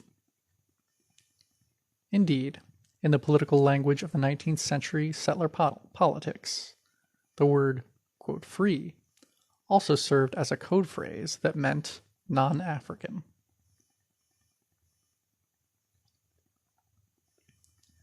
The movement to confine Africans to the slave South took both governmental and popular forms. 4 frontier states, Illinois, Indiana, Iowa, and Oregon, passed, quote, immigration clauses in their constitutions, which barred Africans as, quote, aliens from entering the state. It's interesting that the concept of Africans as foreign, quote, immigrants, a concept which tacitly admits separate African nationality, keeps coming to the surface over and over. Legal measures to force Africans out by denying them the vote, the right to own land, use public facilities, practice many professions and crafts, etc., were passed in many areas of the North at the urging of the white mobs. White labor not only refused to defend the democratic rights of Africans, but played a major role in these new assaults. A picture of a lynching during the draft riots in New York.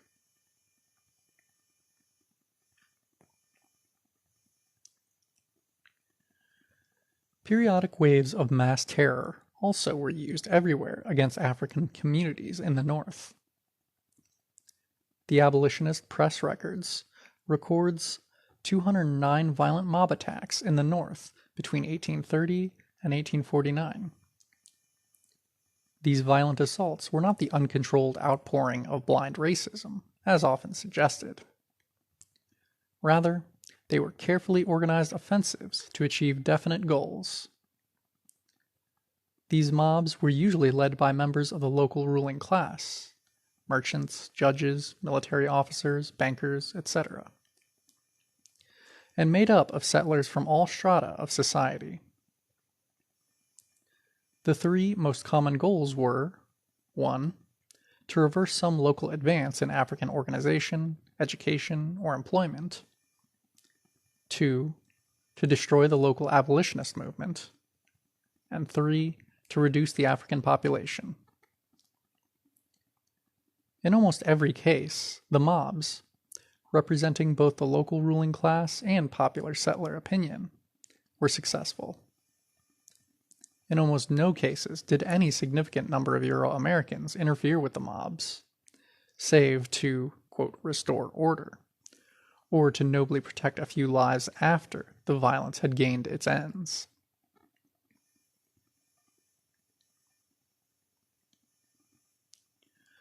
But to most settlers in the North, these attacks were just temporary measures. To them, the heart of the matter was the slave system. They thought that without the powerful self-interest of the planters to, quote, protect Africans, that Africans as a whole would swiftly vanish from this continent. Today, it may sound fantastic that those 19th century Euro-Americans expected to totally wipe out the African population. Back then, it was taken as gospel truth by most settlers that in a, quote, free society, where Africans would be faced with, quote, competition, these are their phrases, from whites, they as inferiors must perish. The comparison was usually made to the Indians, who, quote, died out, as white farmers took their land, as whole villages were wiped out in unprovoked massacres, as hunger and disease overtook them, as they became debilitated with addiction to alcohol, as the survivors were simply driven off to concentration camps at gunpoint. Weren't free Africans losing their jobs already? And weren't there literally millions of new European farmers eager to take the farmland that Africans had lived on and developed?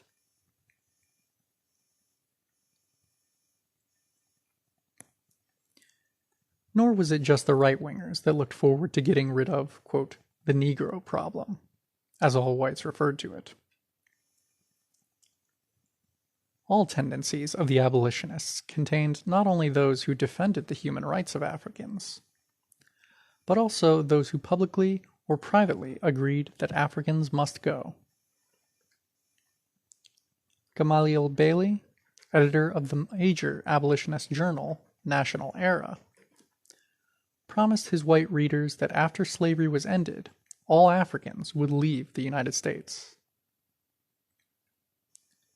The North's most prominent theologian, Reverend Horace Bushnell, wrote in 1839 that emancipation would be, quote, one bright spot to console Africans who were, quote, doomed to spin their brutish existence downward into extinction. That extinction, he told his followers, was only divine will and all for the good. Reverend Theodore Parker was one of the leading spokesmen of radical abolitionism, one who helped finance John Brown's uprising at Harper's Ferry, and who afterwards defended him from the pulpit. Yet, even Parker believed in an all-white America. He firmly believed that, quote, the strong replaces the weak. Thus, the white man kills out the red man and the black man. When slavery is abolished, the African population will decline in the United States and die out of the South, as out of Northampton and Lexington. End quote.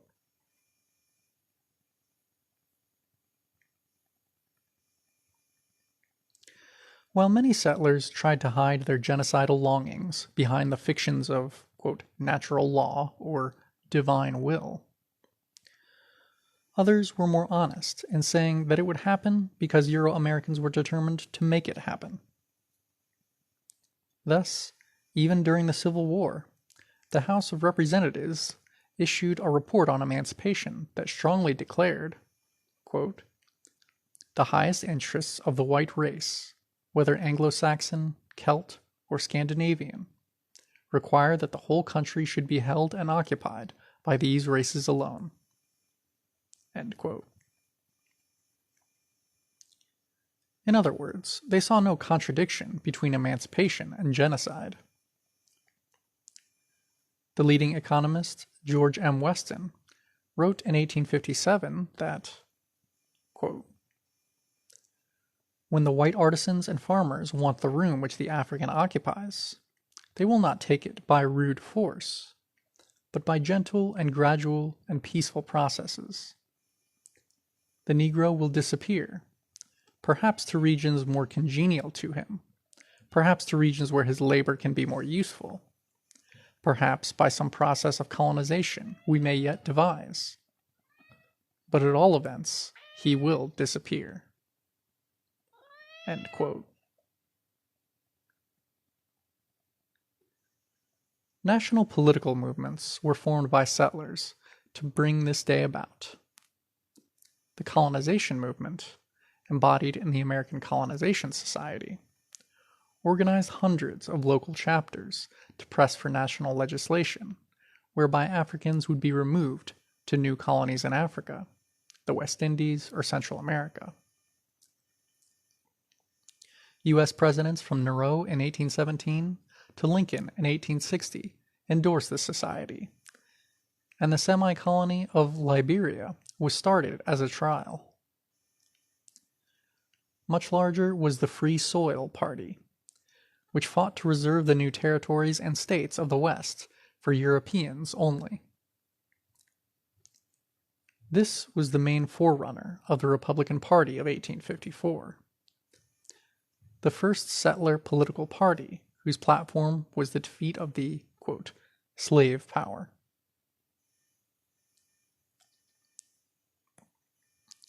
The Republican Party itself strongly reflected this ideology of an all-white America.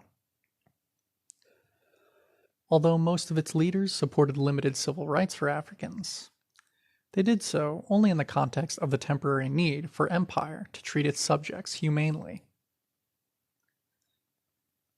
Senator William Seward of New York was the leading Republican spokesman before the Civil War, during which he served as Lincoln's Secretary of State.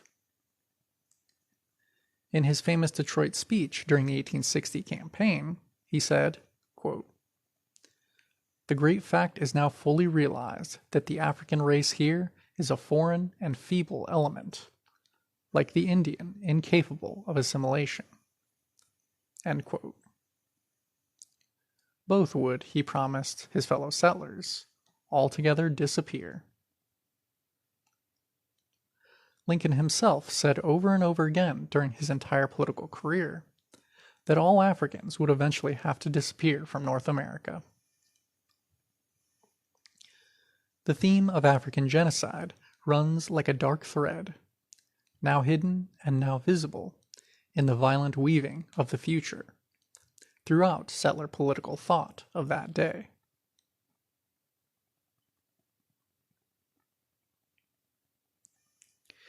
It should be remembered that while most northern settlers opposed African slavery for these reasons by the 1860s, even after the Civil War, settlers promoted Indian, Mexicano, and Chinese enslavement when it was useful to colonize the Southwest and West. One settler account of the Apache U.S. wars in the Southwest reveals the use of slavery as a tool of genocide. More than anything else, it was probably the incessant kidnapping and enslavement of their women and children that gave Apaches their mad dog enmity toward the whites. It was officially estimated that 2,000 Indian slaves were held by the white people of New Mexico and Arizona in 1866, after 20 years of American rule. Unofficial estimates placed the figure several times higher. "Get them back to us," Apaches begged an army officer in 1871, referring to 29 children just stolen by citizens of Arizona.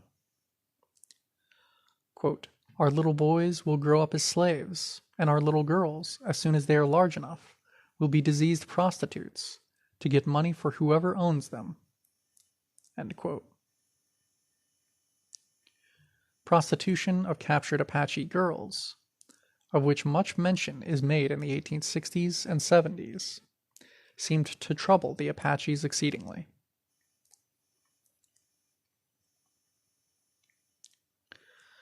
So that at the same time that the U.S. was supposedly ending slavery and, quote, emancipating Africans, the U.S. empire was using slavery of the most barbaric kind in order to genocidally destroy the Apache. It was colonial rule and genocide that were primary. End of section 2. Settlers. Chapter 4, Section 3. White Labor Against the Oppressed. The great democratic issues of that time could only grow out of this intense, seething nexus of empire and colony, of oppressor nation and oppressed nations. Nothing took place that was not a factor on the battleground of empire and oppressed. Nothing.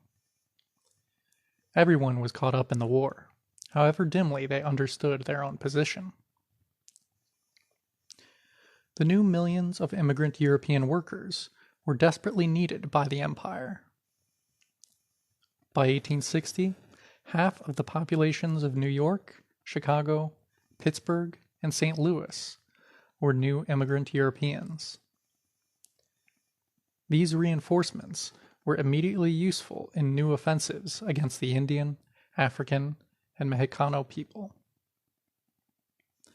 While this settler colony was still absolutely dependent upon the forced labor of the African proletariat, cotton alone accounted for almost 60% of the U.S. export earnings in 1860.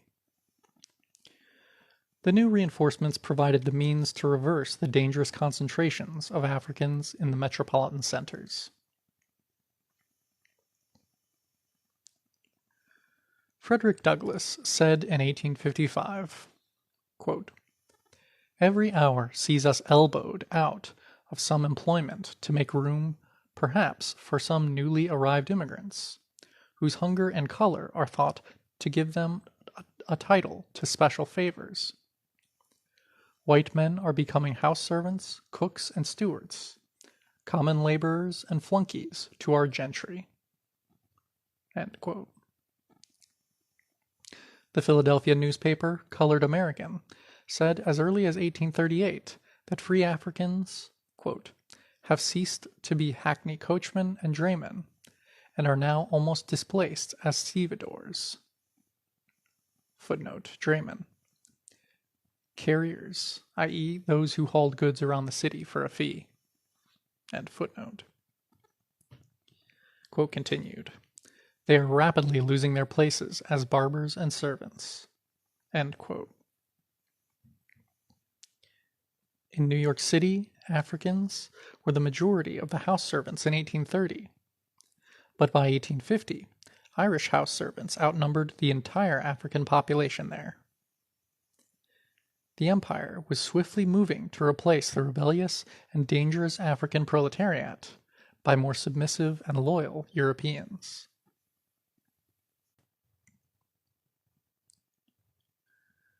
Even in the Deep South, urban African proletarians were increasingly replaced by loyal European immigrants.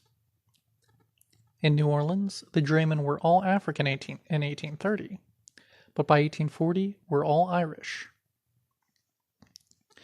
One historian points out, quote, occupational exclusion of blacks actually began before the Civil War.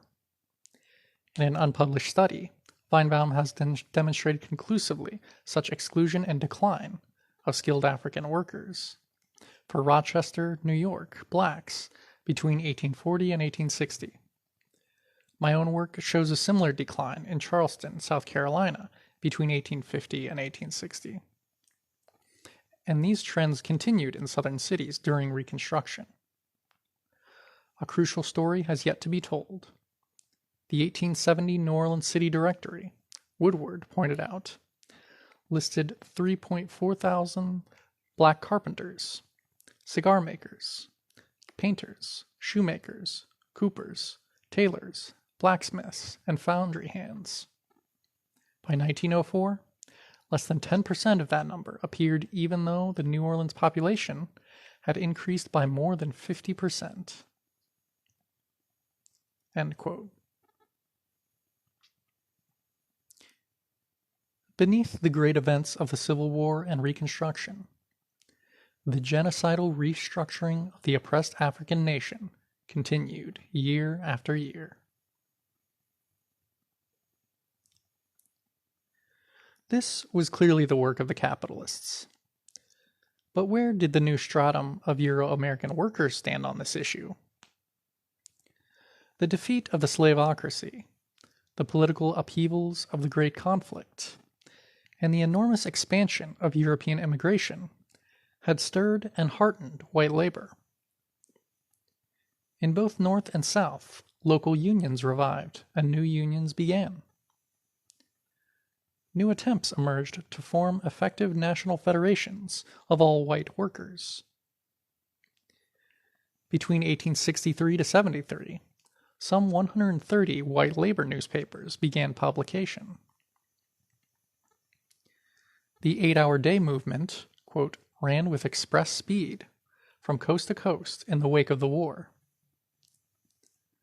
During the long and bitter depression of 1873 to 78, militant struggles broke out, ending in the famous general strike of 1877.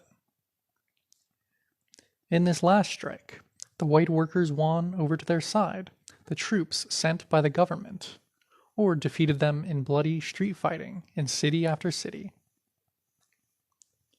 White labor, in its rising, cast a long shadow over the endless banquet table of the bourgeoisie.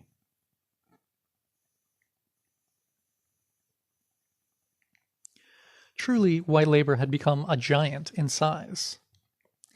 Even in a deep South state such as Louisiana, by the 1860 census, white laborers made up 1/3 of the total settler population.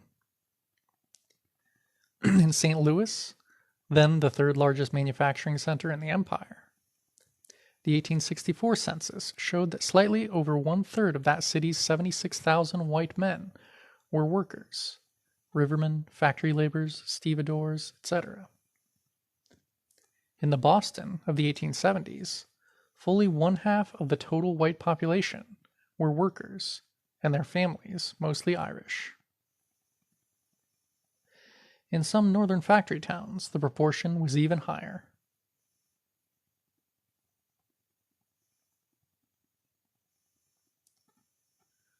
The ideological head on this giant body, however, still bore the cramped, little features of the old artisan farmer mentality of previous generations. When this giant was aroused by the capitalist's cuts and kicks, its angry flailings knocked over troops and sent shock waves of fear and uncertainty spreading through settlers' society. But its petty bourgeois confusions let the capitalists easily outmaneuver it, each time herding it back to resentful acquiescence with skillful applications of the carrot and the stick.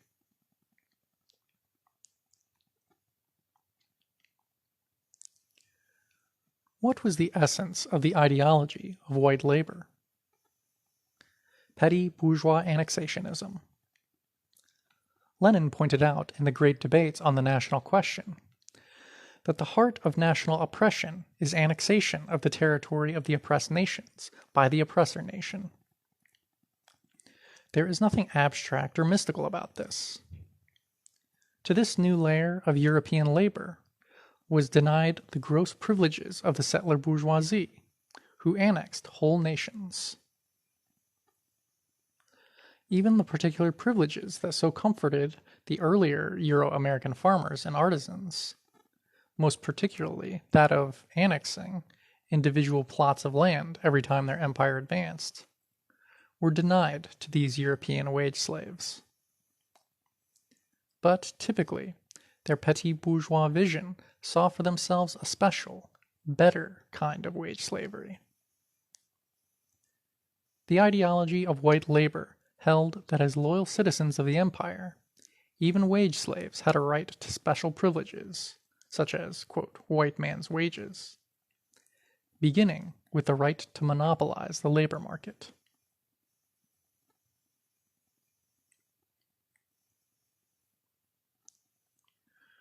We must cut sharply through the liberal camouflage concealing this question. It is insufficient, and therefore misleading, to say that European workers wished to, quote, discriminate against, or exclude, or were, quote, prejudiced against colored workers. It was the labor of African and Indian workers that created the economy of the original America. Likewise, the economy of the Southwest was distilled from the toil of the Indian and Mexicano workers, and that of Northern California and the Pacific Northwest was built by Mexicano and Chinese labor. Immigrant European workers proposed to enter an economy they hadn't built and annex, so as to speak, the jobs that the nationally oppressed had created.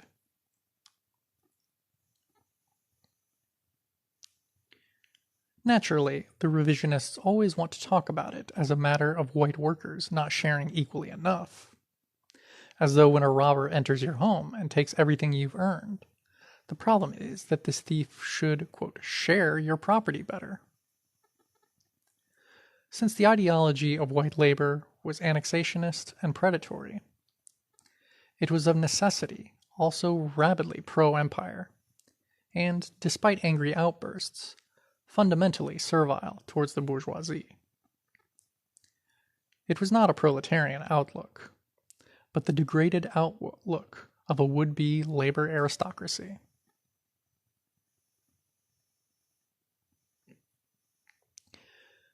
We can grasp this very concretely, actually investigating the political rising of European labor in that period, in relation to the nationally oppressed. Even today, few comrades know how completely the establishment of the empire in the Pacific Northwest depended upon Chinese labor. Footnote, as well as the later waves of Japanese, Filipino, and Korean workers. End of footnote. In fact, the Chinese predate the American settler presence on the West Coast by many years. When the famous Lewis and Clark expedition sent out by President Jefferson reached the Pacific in 1804, they arrived some 16 years after the British established a major shipyard on Vancouver Bay, a shipyard manned by Chinese shipwrights and sailors.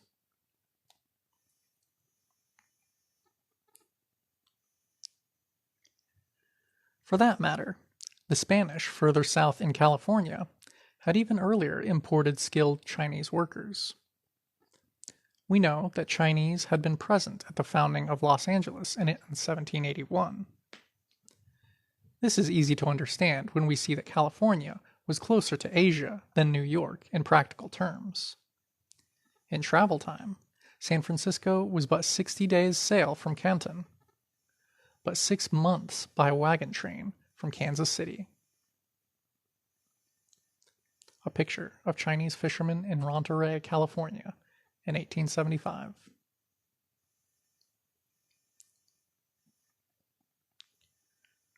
The settler capitalists used Chinese labor to found virtually every aspect of their new American economy in this region. The Mexicano people, who were an outright majority in the area, couldn't be used because the settlers were engaging in reducing their numbers so as to consolidate U.S. colonial conquest. During the 1830s, 40s, and 50s, the all too familiar settler campaign of mass terror, assassination, and land grabbing was used against the Mexicanos. Rodolfo Acuña summarizes, quote, "During this time, the Chinese were used as an alternative to the Chicanos as California's labor force.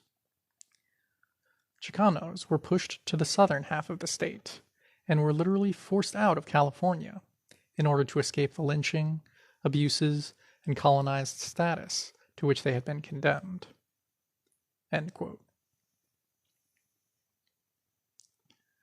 Thus, the Chinese were not only victims of America, but their very presence was a part of a genocidal campaign to dismember and colonize the Mexican nation. In the same way, decades later, Mexicano labor, now driven from the land and reduced to colonial status, would be used to replace Chinese labor by the settlers.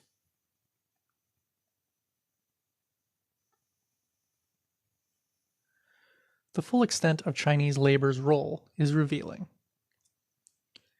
The California textile mills were originally 70 to 80% Chinese, as were the garment factories. As late as 1880, Chinese made up 52% of all shoemakers and 44% of all brickmakers in the state, as well as 1/2 of all factory workers in the city of San Francisco. The fish canneries were so heavily manned by the Chinese, over 80%, that when a mechanical fish cleaner was introduced, it was popularly called, quote, the iron chink. The fish itself, salmon, squid, shrimp, etc., was often caught and brought in by Chinese fishermen, who pioneered the fishing industry in the area. Chinese junks were then a common sight in California harbors, and literally thousands of Chinese seamen lived in the numerous all-Chinese fishing villages that dotted the coast, from San Diego up to Oregon. As late as 1888, there were over 20 Chinese fishing villages just in San Francisco and San Pablo Bays, while 50% of the California fishing industry was still Chinese. Farms and vineyards were also founded on Chinese labor. In the 1870s, when California became the largest wheat-growing state in the U.S., over 85% of the farm labor was Chinese.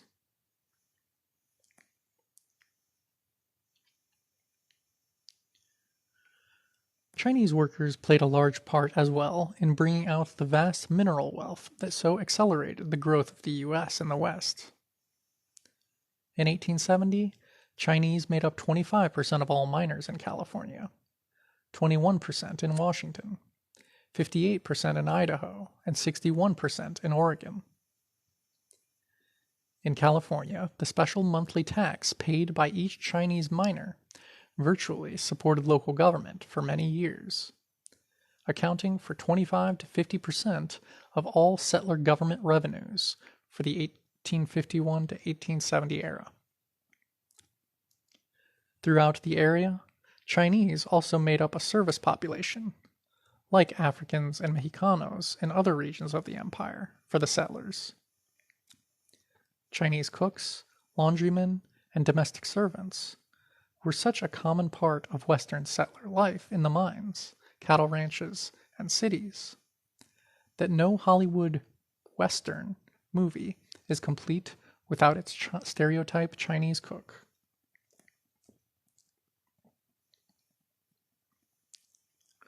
A picture of some white and Chinese miners hoping to strike it rich during the California Gold Rush at Auburn Ravine in 1852.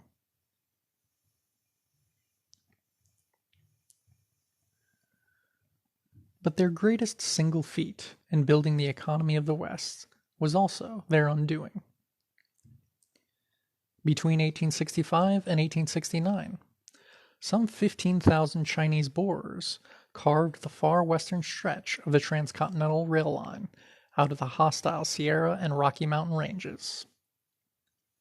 Through severe weather, they cut railbeds out of rock mountainsides, blasted tunnels, and laid the tracks of the Central Pacific Railroad some 1,800 miles east to Ogden, Utah.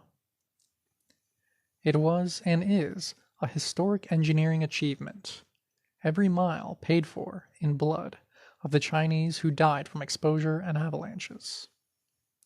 The reputation earned by Chinese workers led them to be hired to build rail lines not only in the West, but in the Midwest and South as well.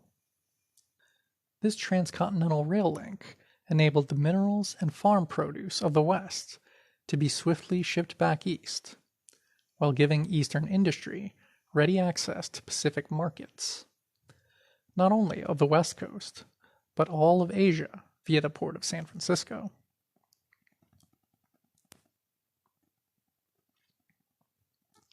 The time distance across the continent was now cut to 2 weeks, and cheap railroad tickets brought a flood of European workers to the West. There was, of course, an established settler tradition of terrorism towards Chinese. The Shasta Republican complained in its December 12, 1856 issue that, quote, "Hundreds of Chinamen have been slaughtered in cold blood in the last 5 years. The murder of Chinamen was of almost daily occurrence." End quote. Now the new legions of immigrant European workers demanded a qualitative increase in the terroristic assaults. And the 1870s and 1880s were decades of mass bloodshed.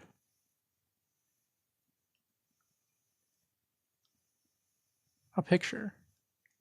Quote, "The first blow to the Chinese question." From the WASP version 2, August 1877, July 1878. It's a white man punching a Chinese man.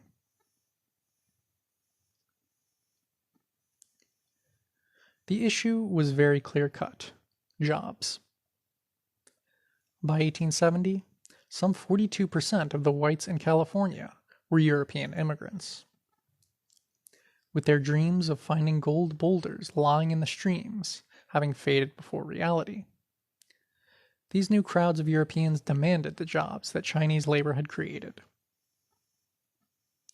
More than demanded, they were determined to annex, to seize by force of conquest, all that Chinese workers had in the West. In imitation of the bourgeoisie, they went about plundering with bullets and fire. In mining camps and towns, from Colorado to Washington, Chinese communities came under attack. Many Chinese were shot down, beaten, their homes and stores set afire and gutted. In Los Angeles, Chinese were burned alive by the European vigilantes, who also shot and tortured many others.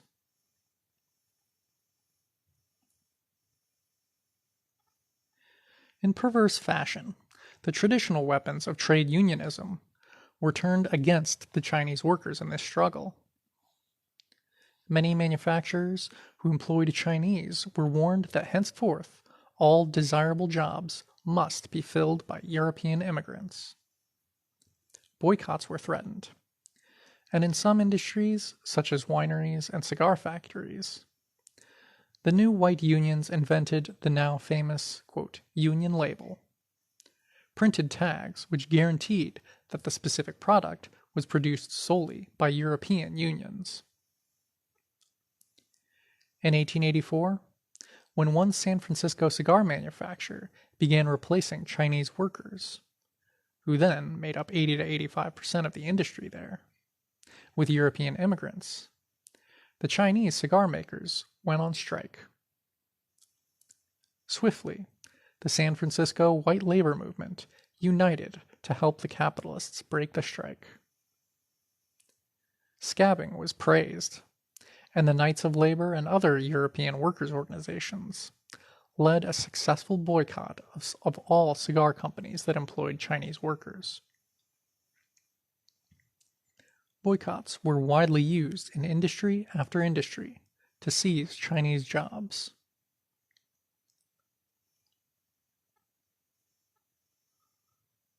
A picture, 1877 engraving of anti-Chinese cartoon from Frank Leslie's Illustrated.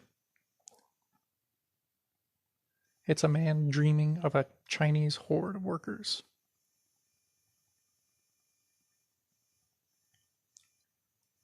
In the political arena, a multitude of, quote, anti-coolie laws were passed on all levels of settler government. Special taxes and, quote, license fees on Chinese workers and tradesmen were used both to discourage them and to support settler government at their expense. Chinese who carried laundry deliveries on their backs in San Francisco had to pay the city a $60, quote, license fee each year. Many municipalities passed laws ordering all Chinese to leave, enforced by the trade union mobs.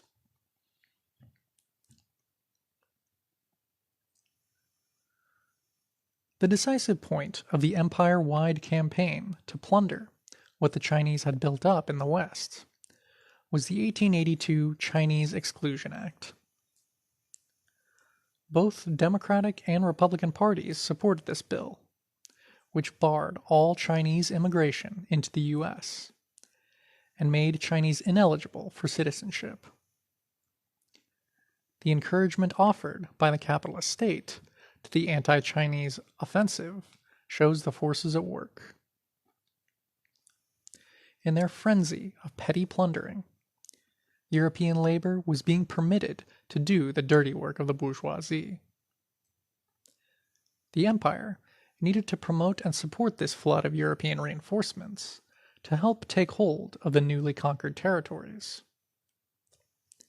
As California Governor Henry Haight, whose name lives on in a certain San Francisco neighborhood, said in 1868, quote, "No man is worthy of the name of patriot or statesman who countenances a policy which is opposed to the interests of the free white laboring and industrial classes. What we desire for the permanent benefit of California is a population of white men. We ought not to desire an effete population of Asiatics." End quote. The national bourgeoisie used the, quote, anti-coolie movement and the resulting legislation to force individual capitalists to follow empire policy and discharge Chinese in favor of Europeans. Now that the Chinese had built the economy of the Pacific Northwest, it was time for them to be stripped and driven out.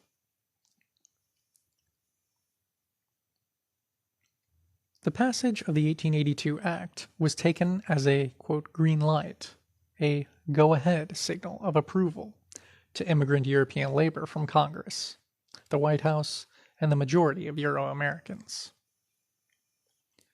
It was taken as a license to kill, a declaration of open looting season on Chinese. Terence Powderly, head of the Knights of Labor, which boasted that it had recruited African workers to help European labor, praised the victory of the Exclusion Act by saying that now the task for trade unionists was to finish the job by eliminating all Chinese left in the U.S. within the year. A picture of some settlers lynching a Chinese person in San Francisco. The settler propaganda kept emphasizing how pure, honest Europeans had no choice but to, quote, defend themselves against the dark plots of the Chinese. Wanting to seize, or annex, Chinese jobs and small businesses, European immigrants kept shouting that they were only, quote, defending themselves against the vicious Chinese who were trying to steal the white man's jobs. And in case any European worker had second thoughts about the coming lynch mob, a constant ideological bombardment surrounded him by trade union and, quote, socialist leaders, bourgeois journalists, university professors, and religious figures, politicians of all parties, and so on. Having decided to, quote, annex the fruits of the Chinese development of the Northwest, the usual settler propaganda about defending themselves was put forth.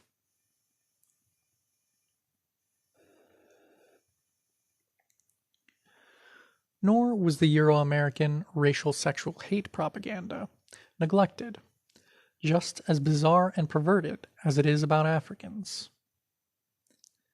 In 1876, for example, the New York Times published an alleged true interview with the Chinese operator of a local opium den. The story has the reporter asking the, quote, Chinaman about the, quote, handsome but squalidly dressed young white girl he sees in the opium den. The Chinaman allegedly answers, quote, oh, hard time in New York, young girl hungry, plenty come here. Chinaman always have something to eat, and he likes young white girl, heh heh. End quote. Footnote. Similar news stories are very popular today, reminding the white masses about all the runaway white teenagers who become, quote, captives of African, quote, pimps and dope dealers. When we see such themes being pushed in the bourgeois media, we should know what's behind it. End of footnote. A woman's magazine warned their readers to never leave little white girls alone with Chinese servants. The settler public was solemnly alerted that the Chinese plot was to steal white workers' jobs and thus force the starving wives to become their concubines. The most telling sign of the decision to destroy the Chinese community was the settler realization that these Chinese looked just like Africans in, quote, women's garments.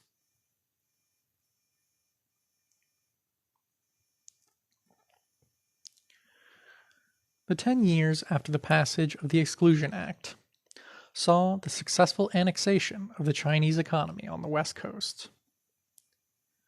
Tacoma and Seattle forced out their entire Chinese populations at gunpoint.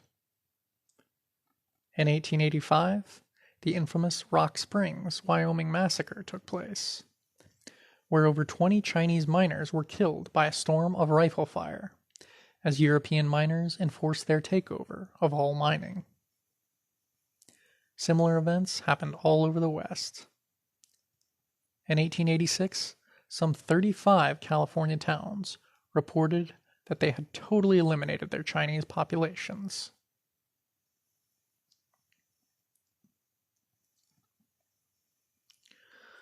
On the coast, Italian immigrants burned Chinese ships and villages to take over most of the fishing industry by 1890.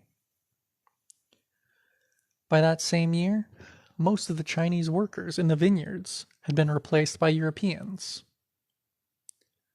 By 1894, the bulk of Chinese labor on the wheat and vegetable farms had been forced out. Step by step, as fast as they could be replaced, the Chinese, who once built the foundation of the region's economy, were being driven out.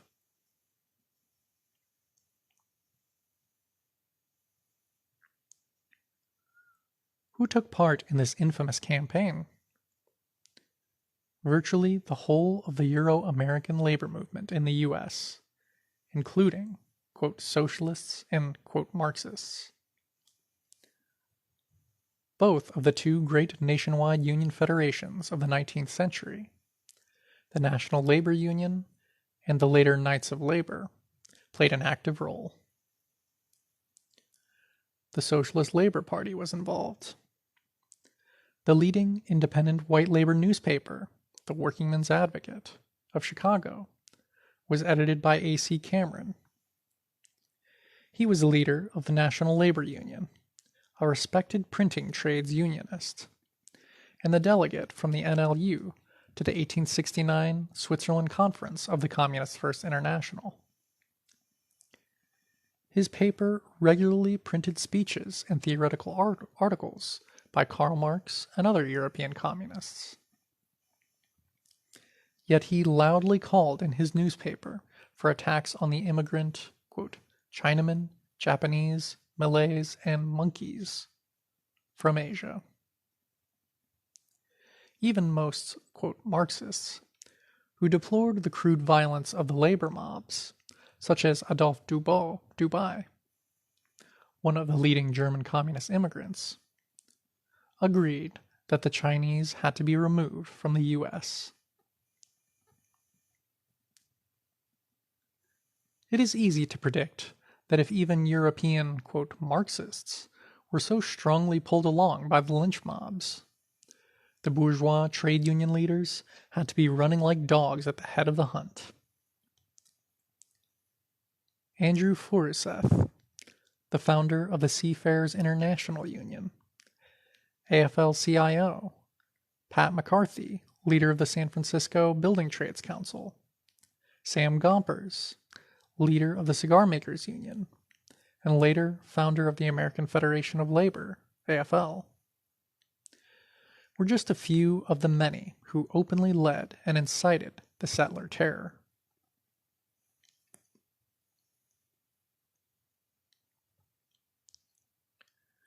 When we say that the petty bourgeois consciousness of European immigrant labor showed that it was a degraded stratum seeking extra proletarian privileges, we aren't talking about a few nickels and dimes.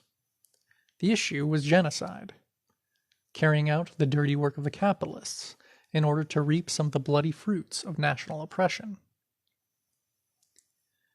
It is significant that the organizational focus of the early anti-Chinese campaign was the so-called Working Men's Party of California, which was organized by an Irish immigrant, confidence man named Dennis Kearney. Kearney was the usual corrupt, phrase-making demagogue that the white masses love so well. Quote, I am the voice of the people. I am the dictator. I owe the people nothing, but they owe me a great deal. End quote. Footnote. Unfortunately, we have Kearneys of our own. End footnote.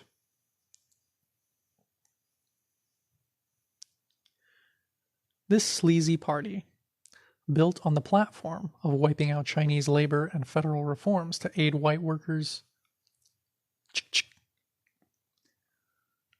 This sleazy party, built on the platform of wiping out Chinese labor and federal reforms to aid white workers and farmers, attracted thousands of European workers, including most of the European, quote, socialists in California. Before falling apart from corruption, thuggism, and factionism, Kearney's party captured seats in the state assembly, the mayoralty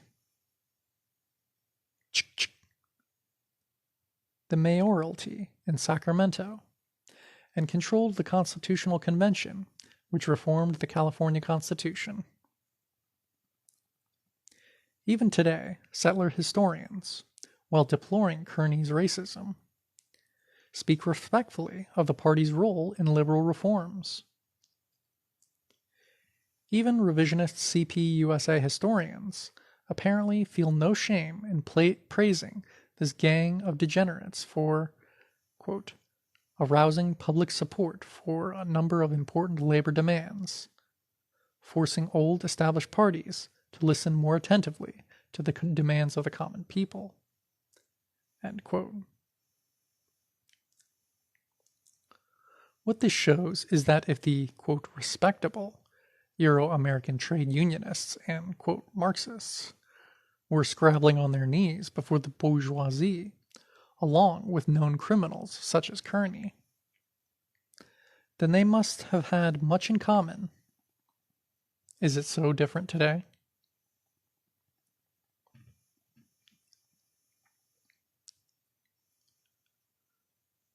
The monopoly on desirable jobs that European labor had won in the West was continually, quote, defended by new white supremacist assaults.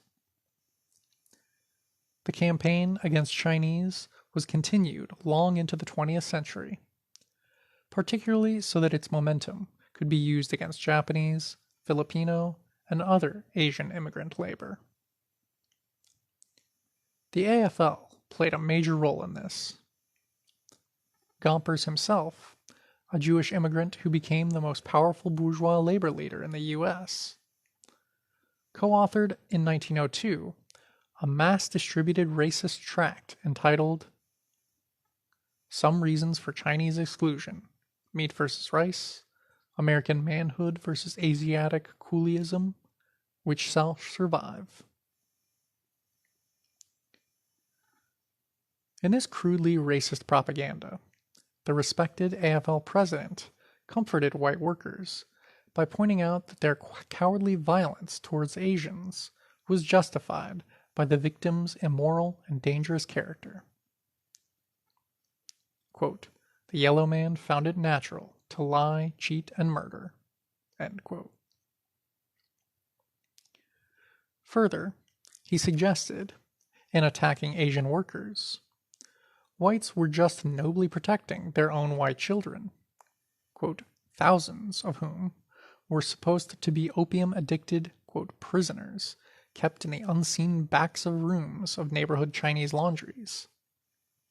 Quote, what other crimes were committed in those dark, fetid places, when those little innocent victims of the Chinaman's wiles were under the influence of the drug? That must be too horrible to imagine. End quote. What's really hard to imagine is how anyone could believe this fantastical porno propaganda. In truth, settlers will eagerly swallow any falsehoods that seem to justify their continuing crimes against the oppressed.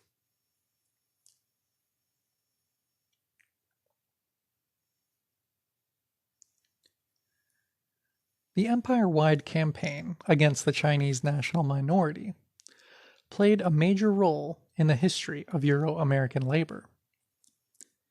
It was a central rallying issue for many, a point around which immigrant European workers and other settlers around united.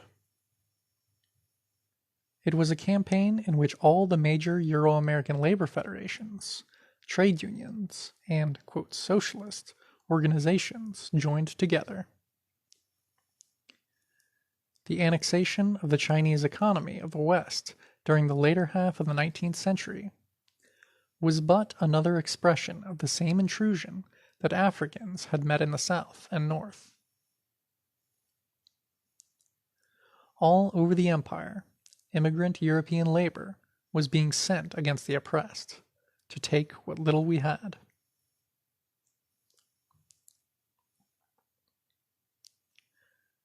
At times, even their bourgeois masters wished that their dogs were on a shorter leash.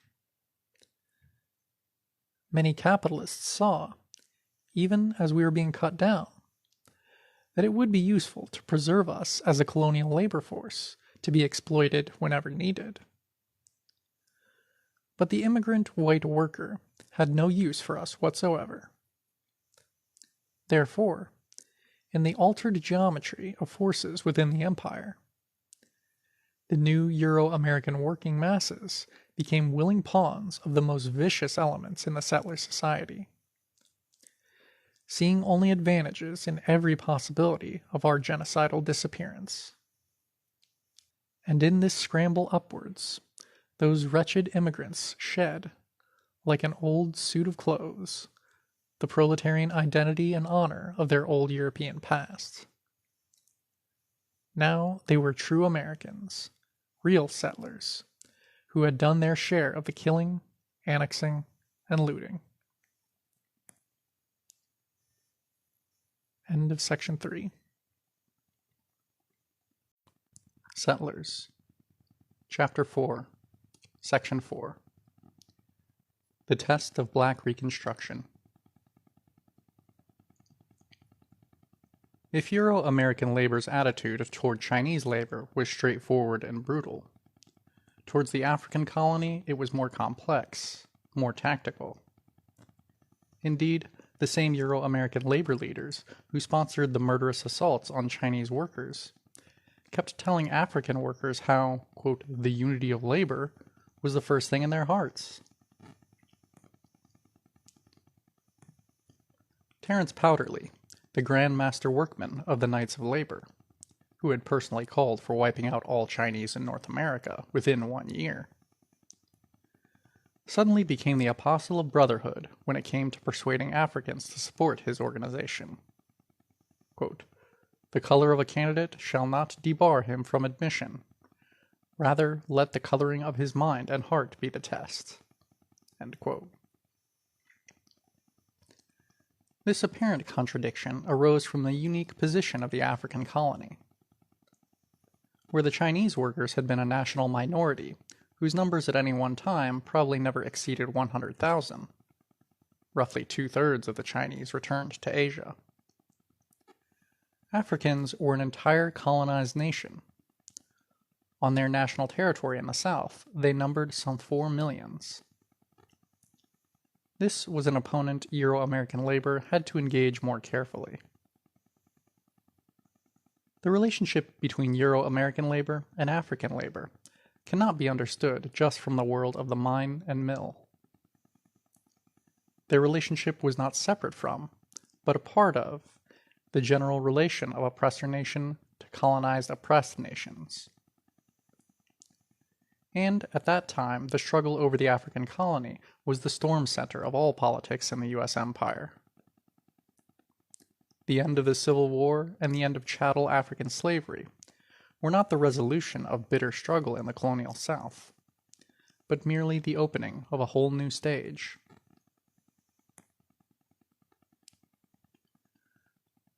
We have to see that there were 2 wars going on, and that both were mixed in the framework of the Civil War. The first conflict was the fratricidal intra-settler war between northern industrial capitalists and southern planter capitalists. We use the phrase, quote, Civil War, because it is the commonly known name for the war. It is more accurate to point out that the war was between 2 settler nations for ownership of the African colony, and ultimately for ownership of the continental empire. The second was the protracted struggle for liberation by the colonized African nation in the South. Neither struggle ended with the military collapse of the Confederacy in 1865. For 10 years, a long heartbeat in history, both wars took focus around the Reconstruction governments.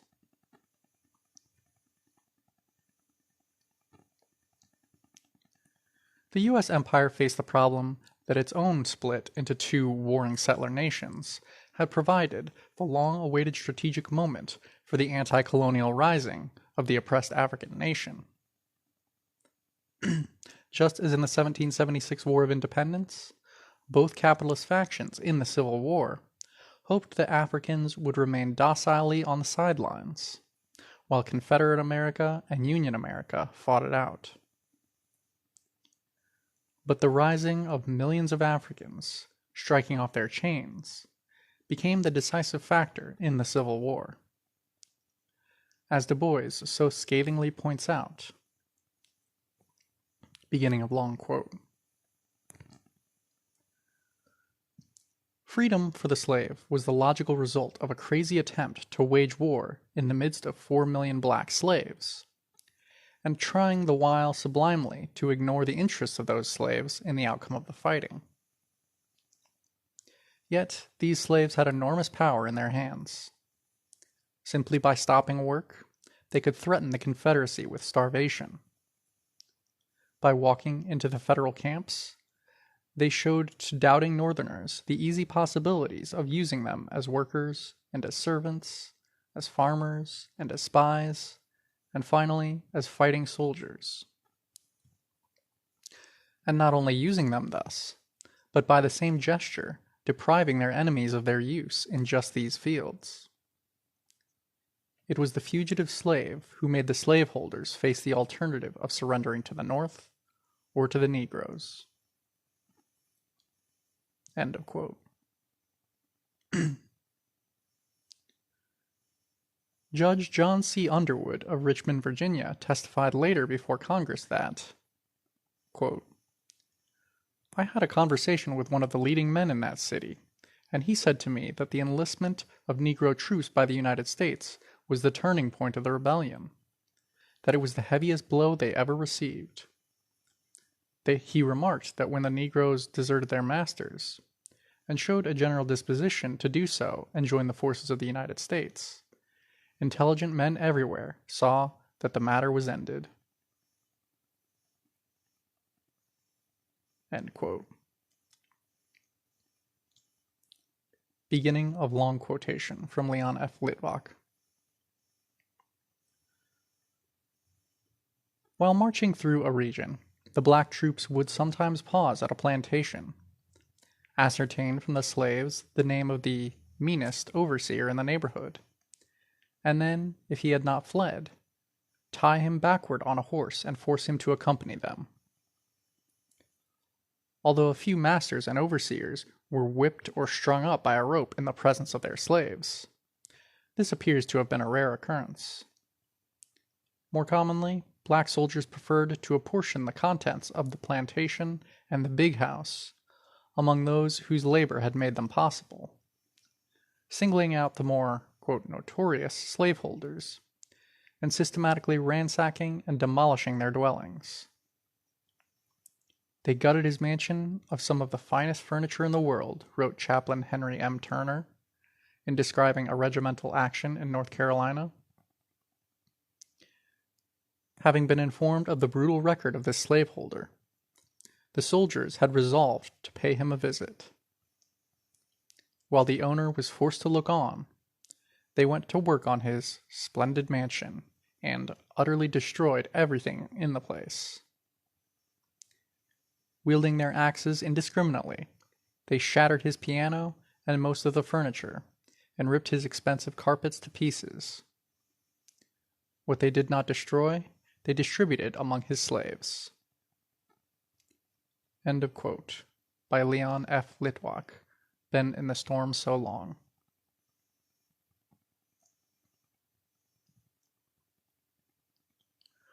The U.S. Empire took advantage of this rising against the slave power to conquer the Confederacy. But now, its occupying Union armies had to not only watch over the still sullen and dangerous Confederates, but had to prevent the African masses from breaking out. 4 million strong, the African masses were on the move politically. Unless halted, this rapid march could quickly lead to mass armed insurrection against the Union and the formation of a new African government in the South. Events had suddenly moved to that point.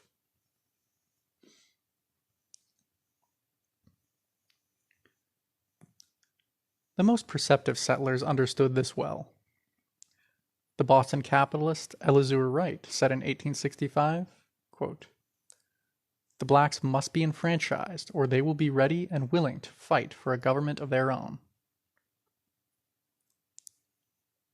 Note, a government of their own. For having broken the back of the Confederacy, having armed and trained themselves contrary to settler expectations, the African masses were in no mood to passively submit to re-enslavement. and they desired and demanded land.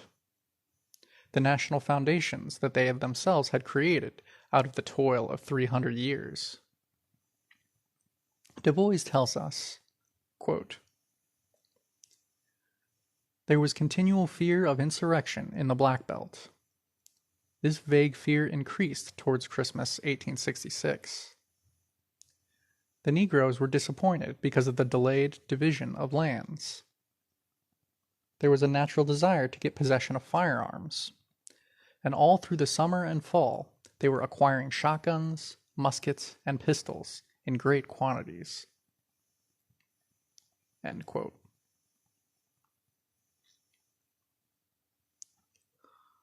All over their nation, Africans had seized the land that they had sweated on. Literally millions of Africans were on strike in the wake of the Confederacy's defeat. The Southern economy, now owned by Northern capital, was struck dead in its tracks, unable to operate at all against the massive, stony resistance of the African masses. This was the greatest single labor strike in the entire history of the U.S. empire. It was not done by any AFL-CIO type official union for higher wages, but was the monumental act of an oppressed people striking out for land and liberation. Africans refused to leave the lands that were now theirs, refused to work for their former slave masters.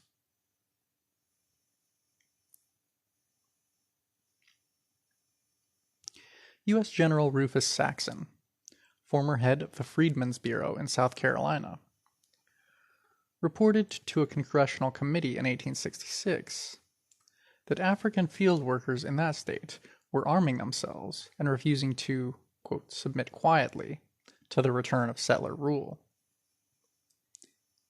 Even the pro-U.S. African petty bourgeois there, according to Saxon, was afraid they were losing control of the masses. Beginning of quote. "I will tell you what the leader of the Colored Union League said to me. They said that they had feared they could not much longer control the freedmen if I left Charlestown. They feared the freedmen would attempt to take their cause in their own hands." End quote.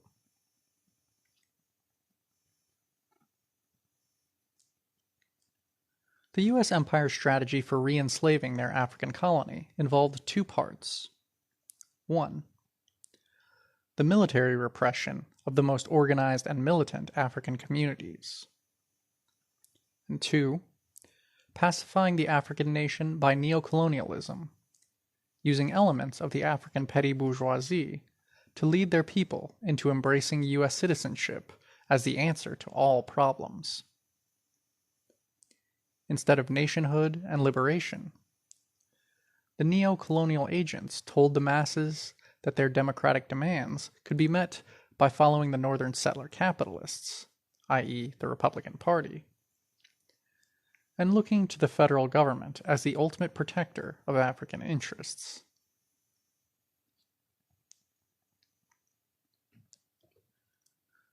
So all across the African nation, the occupying Union Army, supposedly the saviors and emancipators of Africans, invaded the most organized, most politically conscious African communities.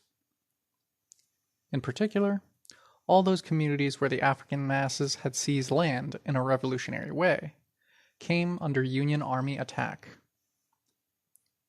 In those areas, the liberation of the land was a collective act, with the workers from many plantations holding meetings and electing leaders to guide their struggle. Armed resistance was the order of the day, and planter attempts to retake the land were rebuffed at rifle point. The U.S. Empire had to both crush and undermine this dangerous development that had come from the grassroots in their colony.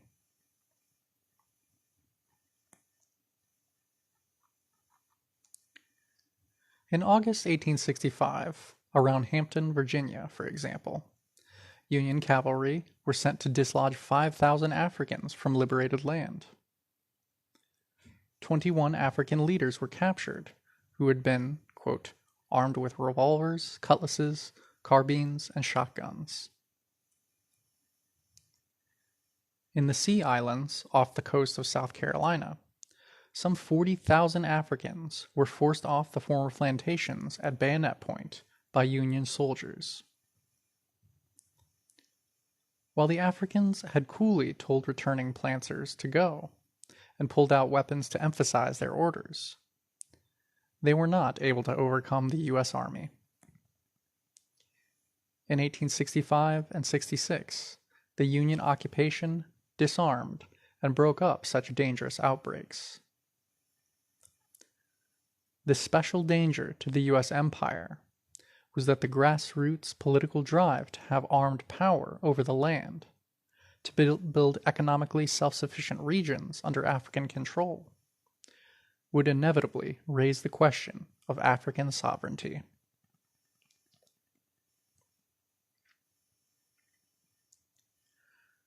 African soldiers who had learned too much for the U.S. empire's peace of mind were a special target, of both Union and Confederate alike. Even before the war's end, a worried President Lincoln had written to one of his generals, quote, "I can hardly believe that the South and North can live in peace unless we get rid of the Negroes. Certainly they cannot.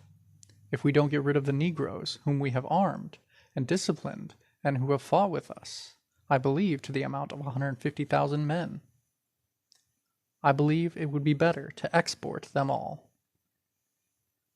End quote. African U.S. Army units were hurriedly disarmed and disbanded, or sent out of the South, out west, to serve as colonial troops against the Indians, for example. The U.S. Freedmen's Bureau said in 1866 that the new secret white terrorist organizations in Mississippi placed a special priority on murdering returning African veterans of the Union Army. In New Orleans, some members of the U.S. 74th Colored Infantry were arrested as, quote, vagrants the day after they were mustered out of the Army. Everywhere in the occupied African nation, an emphasis was placed on defusing or wiping out the political guerrillas and militant and militia of the African masses.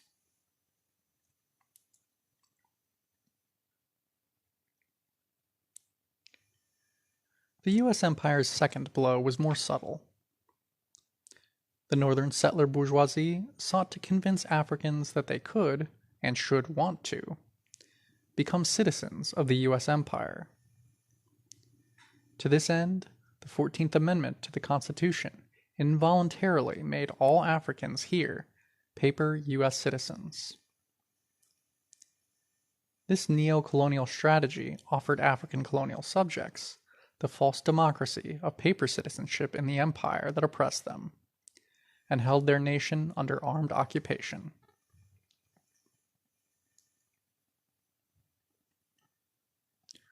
While the U.S. empire had regained its most valuable colony, it had major problems. The Union armies militarily held the territory of the African nation. But the settlers who had formerly garrisoned the colony and overseen its economy could no longer be trusted. Even after their attempted rival empire had been ended, the southern settlers remained embittered and dangerous enemies of the U.S. bourgeoisie. The African masses, whose labor and land provided the wealth that the empire extracted from their colony, were rebellious and unwilling to peacefully submit to the old ways. The empire needed a loyalist force to hold and pacify the colony.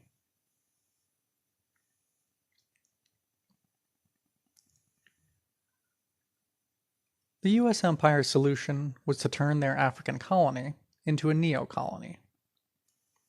This phrase was called Black Reconstruction. Africans were promised democracy, human rights, self-government, and popular ownership of the land, but only as loyal, quote, citizens of the U.S. Empire. Under the neo-colonial leadership of some petty bourgeois elements, Africans became the loyalist social base. Not only were they enfranchised en masse, but Africans were participants and leaders in government. African jurors, judges, state officials, militia captains, governors, congressmen, and even several African U.S. senators were conspicuous.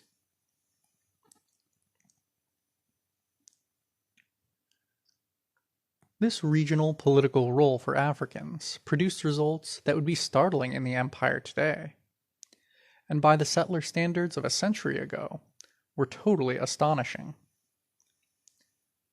The white supremacist propagandist James Pike reports angrily of state government in South Carolina, the state with the largest African presence in government. Beginning of long quote. The members of the assembly issued forth from the State House. About 3/4 of the crowd belonged to the African race. They were such a looking body of men as might pour out of a market house or a courthouse at random in any southern state. Every Negro type and physiognomy was here to be seen, from the genteel serving man to the rough-hewn customer from the rice or cotton field. Their dress was as varied as their countenances. There was the second-hand black frock coat of infirm gentility, glossy and threadbare. There was the stovepipe hat of many ironings and departed styles. There was also to be seen a total disregard of the proprieties of costume in the coarse and dirty garments of the field. The speaker is black, the clerk is black, the doorkeepers are black, the little pages are black, the chairman of the Ways and Means is black, and the chaplain is coal black. At some of the desks sit colored men whose types it would be hard to find outside the Congo. It was not all sham nor all burlesque. They have a genuine interest and a genuine earnestness in the business of the assembly which we are bound to recognize and respect. They have an earnest purpose, born of conviction that their conditions are not fully assured, which lends a sort of dignity to their proceedings. End of quote.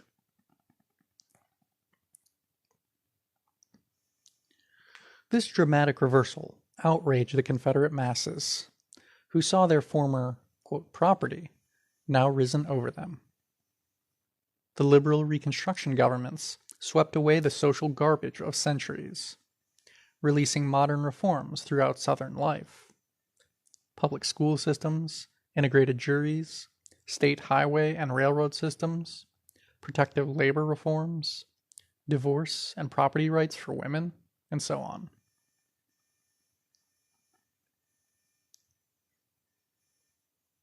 What was most apparent about Black Reconstruction was its impossible contradictions.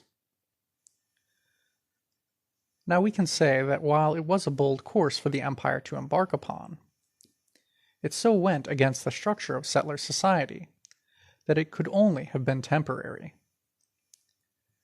Africans were organized politically into the Loyalist Union Leagues, which were often armed, organized militarily into state militia companies, and all for the purpose of holding down some Euro-American settlers, both for themselves and for the U.S. empire.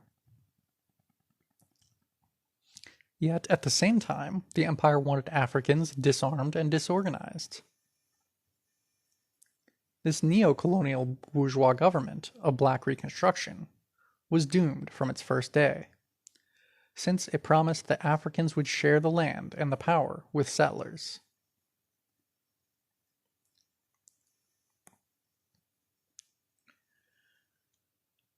The African petty bourgeois leadership in government made every effort to stabilize relations with the former planter ruling class, and, in fact, to cement relations with all classes of settlers. They openly offered themselves as allies of the planters in return for settler acceptance of the new neo-colony, but in vain. The Reconstruction politicians hoped for a bourgeois democratic reconciliation, wherein the Northern industrialists, they and even the former slave masters, could all harmoniously unite to prosper off the labor of the African proletariat. Beverly Nash, one of the African leaders in the South Carolina legislature, told his people, quote, "We recognize the Southern white man as the true friend of the black man. It is not our desire to be a discordant element in the community, or to unite the poor against the rich. The white man has the land, the black man has the labor, and labor is worth nothing without capital." End quote. Nash promised the banned ex-Confederates that he would fight to not only get their voting rights restored, but to get, quote, "our first men," the former Confederate leaders, back in their customary places in Congress and the judge's bench. This desire to be accepted by the planter elite was far too common. Henry Turner, the, quote, "most prominent African politician in Georgia," opposed seizing tax-delinquent planter estates and campaigned to free Jefferson Davis from prison.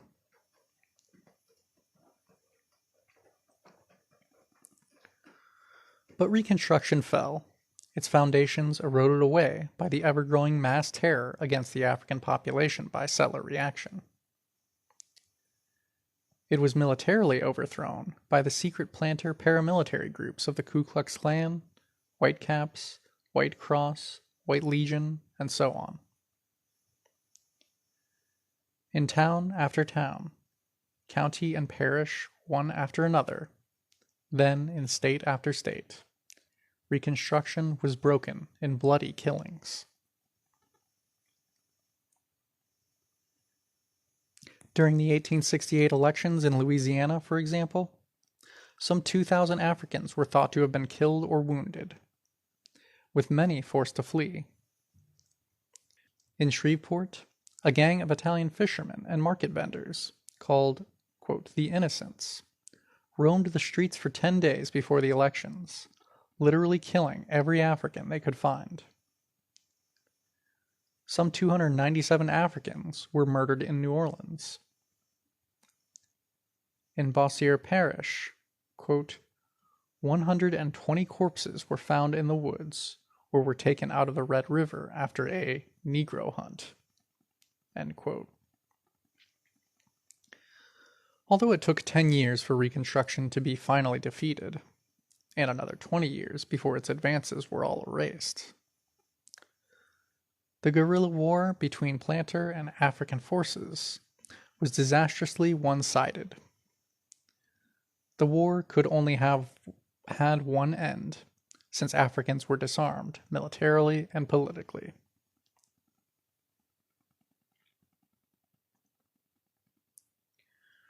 By 1874, only 4 states, Mississippi, Louisiana, South Carolina, and Florida, still remained in the hands of Reconstruction. The end was in sight. Secret conferences of the planter leadership mapped out the final drive to tear out the heart of Black Reconstruction and to begin the long 100-year night of absolute terroristic rule. The White League was organized as the armed united front of the KKK and all the other planter organizations. Within months, it had 40,000 members. The white violence intensified.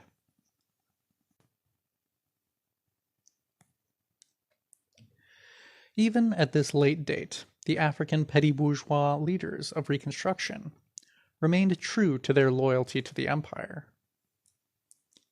In 1876, there was a militant strike wave among the African plantation laborers in South Carolina. Scabs were beaten and taken prisoner, and even the local police were overpowered by the armed strikers. But the African U.S. Congressman, Robert Smalls, led the state militia in and pacified the angry workers, ending the strike.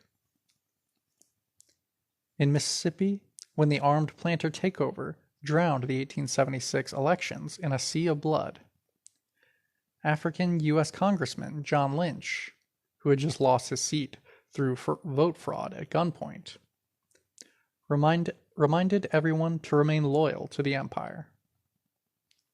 Quote, "You certainly cannot expect to resort to mob law and brute force, or to use what may be milder language, inaugurate a revolution.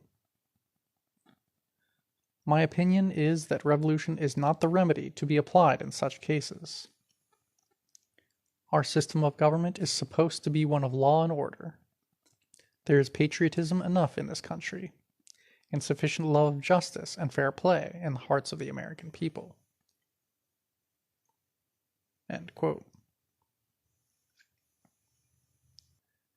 In 1876 to 77, the final accommodation between Northern capital and the Southern planters was reached in the Hayes-Tilden deal. The South promised to accept the dominance of the Northern bourgeoisie over the entire empire, and to permit the Republican candidate Rutherford B. Hayes to succeed Grant in the U.S. presidency. In return, the Northern bourgeoisie agreed to let the planters have regional hegemony over the South, and to withdraw the last of the occupying Union troops so that the Klan could take care of Africans as they wished. While the guarded remnants of Reconstruction held out here and there for some years, African congressmen were elected from the South until 1895. The critical year of 1877 marked their conclusive defeat.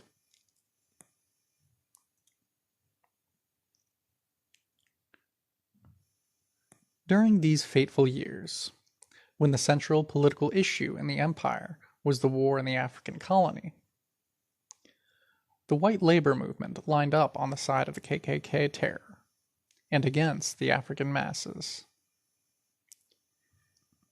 Even the neo-colonial Society of Black Reconstruction was hated by white labor, since it involved giving Africans at least an outward form of democratic rights and government power. Even neo-colonialism was too good for Africans in the opinion of white labor.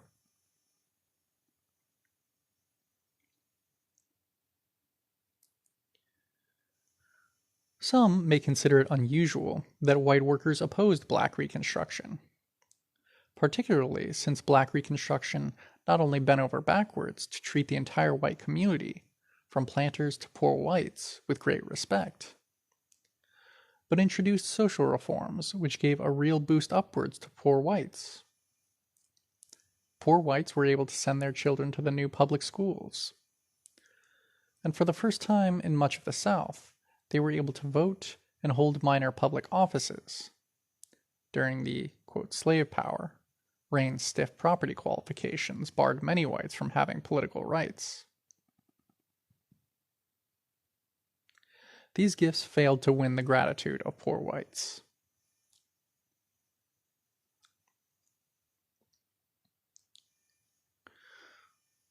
Karl Marx and Friedrich Engels saw that the, quote, mean whites, as they called them, of the South were hopeless politically.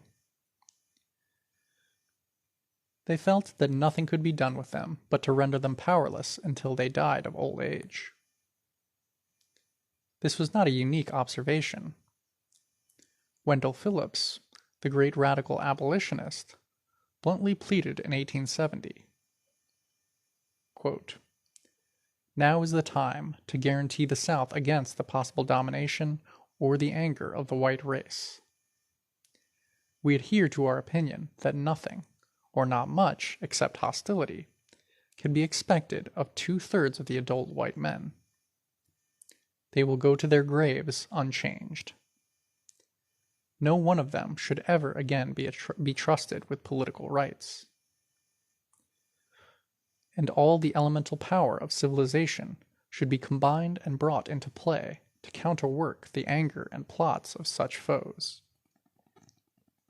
End quote.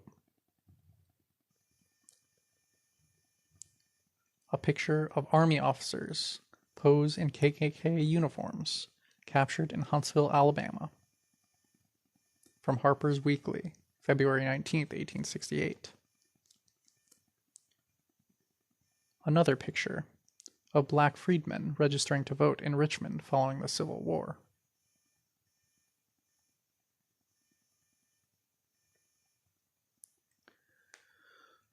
No sooner had the Planter Confederacy been struck down than poor whites began responding to the appeals of the KKK and the other planter guerrilla organizations.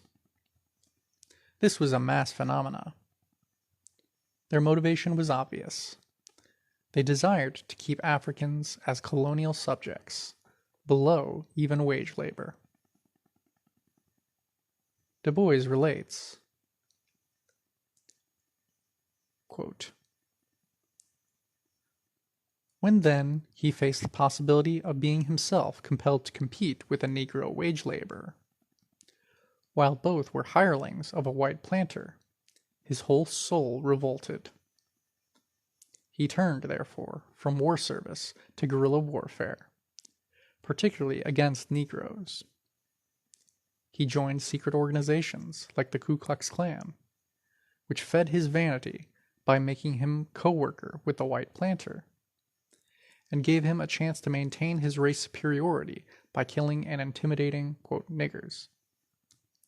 And even in secret forays of his own, he could drive away the planter's black help, leaving the land open to white labor. Or he could murder 2 successful freedmen. End quote.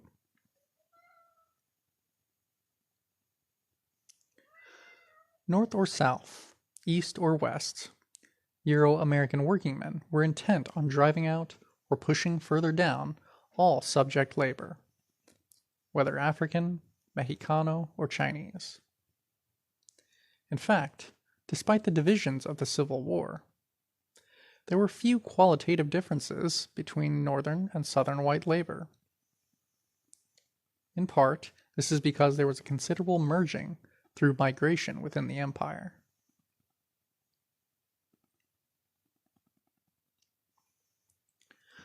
So when Euro-American labor, greatly revived by the massive reinforcements immigrating from old Europe, reorganized itself during the Civil War, it was not any strengthening of democratic forces. Rather, it added new formations of oppressors, new blows being directed against the oppressed. Just as the petty bourgeois workingmen's movements of the 1840s and 50s, these were, quote, white unions, for settlers only. So that when the representatives from 8 craft trades met in Louisville in 1864 to form the short-lived, quote, International Industrial Assembly of North America, there was no mention of the emancipation of African labor.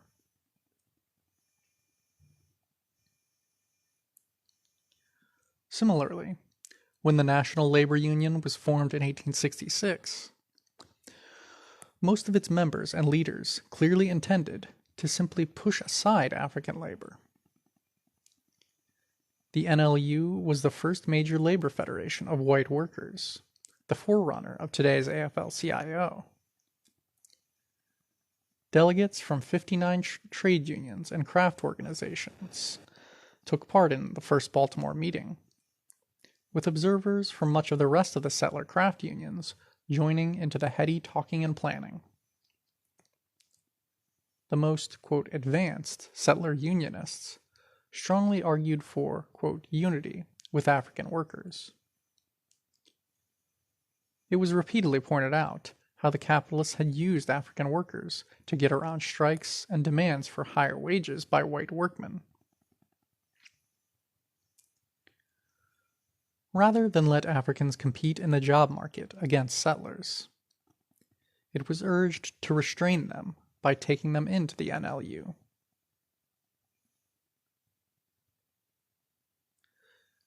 As Du Bois pointed out, quote, here was a first halting note. Negroes were welcomed to the labor movement, not because they were laborers, but because they might be competitors in the market.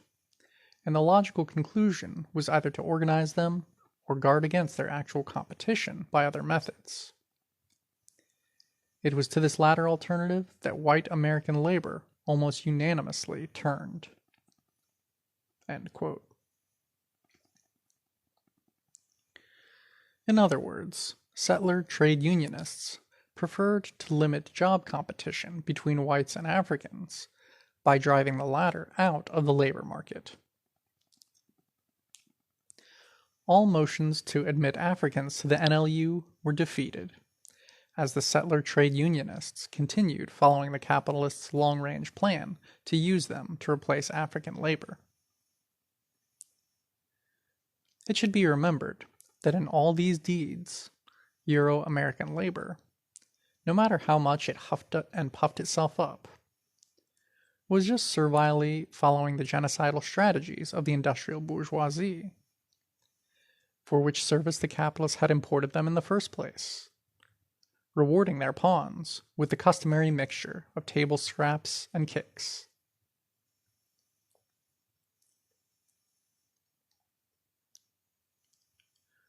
But note, the radical/conservative difference of opinion within the ranks of settler unionism was just like that between Governor Berkeley and Bacon.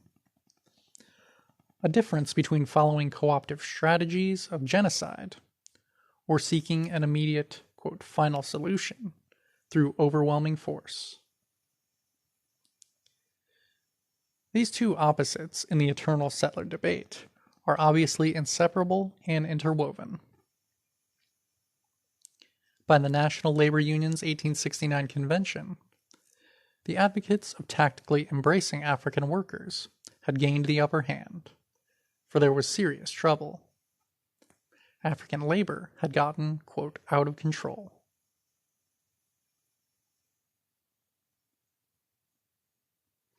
Throughout the empire, but especially in their nation, African workers were organizing their own unions, following their own leaders, launching their own strikes.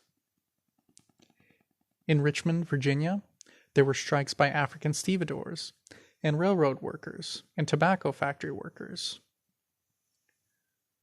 On the heels of the 1867 strike wave throughout the South, African unions formed in city after city. In Savannah, Georgia, the 1867 strike of African longshoremen forced the city government to lift a $10 poll tax.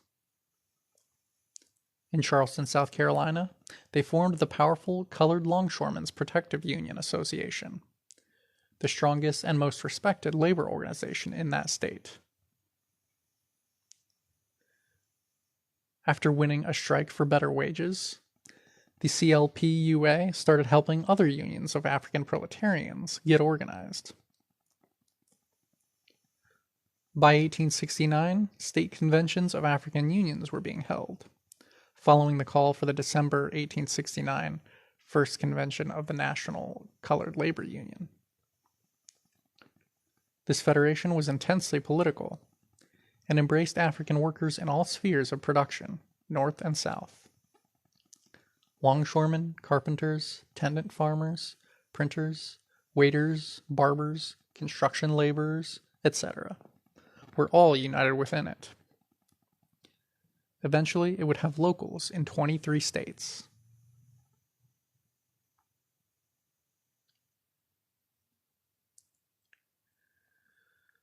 Clearly, Euro-American labor was feeling the heat. Their colonial competitors were, quote, out of control, building their own organizations to further their own interests.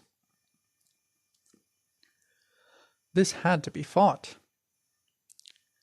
The immediate decision was to warmly invite these African unions to join the white NLU, so that the settler unionists could mislead and undermine them. So, at the 1869 NLU convention, for the first time, 9 African Union delegates were seated. As we might expect, the speeches and pledges of eternal brotherhood flowed like some intoxicating drink. In a scene reminiscent of the festive ceremonies that marked the signing of the early, quote, peace treaties between settlers and Indians, the convention became imbued with the spirit of unity. So much that an amazed New York Times reporter wrote, beginning of long quote,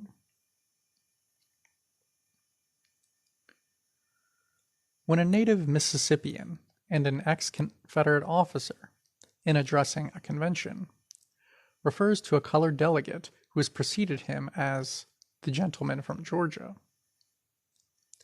When a native Alabamian, who has for the first time crossed the Mason-Dixon line, and who was from boyhood taught to regard the Negro simply as chattel, sits in deliberate consultation with another delegate whose ebony face glistens with African sheen, and signs the report of his colored co-delegate. When an ardent and democratic partisan, from New York at that, declares with a rich Irish brogue that he asks for himself no privilege as a mechanic or a citizen, that he is not willing to concede it to every other man, white or black. When, I say, these things can be heard or seen at a national convention, called for any purpose, then one may indeed be warranted in asserting that time works curious changes." Footnote. The reporter marks on this New York thing because the Democratic Party was the pro-slavery party, and New York was infamous as the seat of some of the most vicious and violent anti-African mass sentiment. End of note and end of long quote.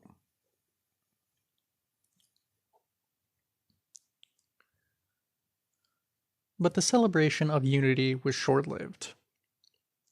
The white trade unionists were, of course, only attempting to deceive African workers. Their invitation to join the NLU simply meant that Africans would promise to honor all white strikes and organizing drives.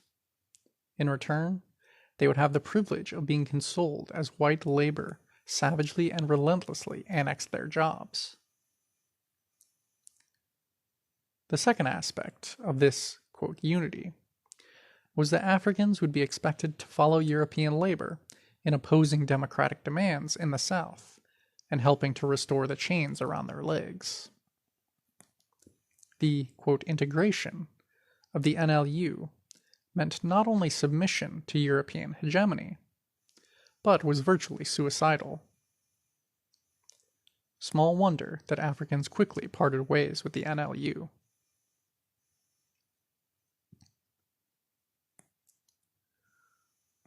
While the NLU had granted African organizations the privilege of affiliating with it as a federation, Africans themselves were barred out of the individual white trade unions. Every advance, therefore, of European trade unionism meant the, quote, clearing of African workers out of another mill, factory, railroad, warehouse, or dock.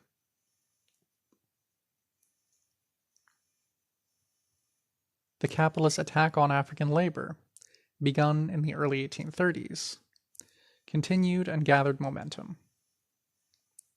In the most celebrated single case, Lewis Douglas, the son of Frederick Douglass, was repeatedly denied admission to the Typographers' Union. A printer at the government printing office, Douglass was not only denied by the local, but his appeals were turned down by 2 successive conventions of the Typographers' Union, and even by the entire NLU convention. It is important to realize how strongly and overwhelmingly Euro-American workers in the Civil War period supported the concept of a settler empire, particularly as applied to guaranteeing white workers the right to annex the jobs that African, Chinese, Mexicano, and other oppressed labor had created. Of the 130 labor newspapers started between 1863 to 73, In the great upsurge of white labor, exactly one supported even bourgeois democratic equality for Africans. These insurgent journals represented the, quote, best, the most advanced trade unionists in the settler empire. Yet only 1 out of 130 supported democratic rights for Africans.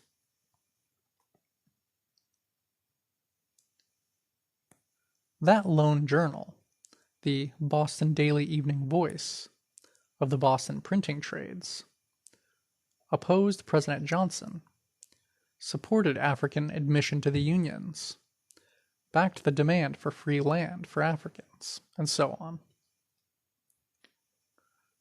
Such principled views lost them so many subscribers that, in a last vain effort to stay afloat, the editors promised their readers that the newspaper would stop writing about Reconstruction and the problems of Africans, saying that anyway the issue, quote, is practically solved.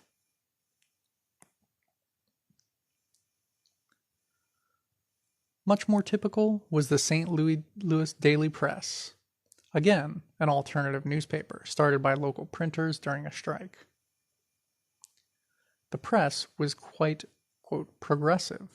That is, it advocated the 8-hour day, the Irish Revolution, equal rights for white women, the unity of European workers around the world, even printing long Marxist documents sent by the First International in Europe.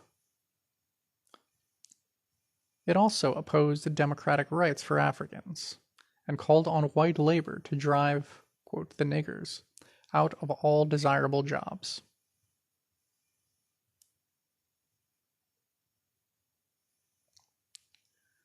No one is above the reality of history.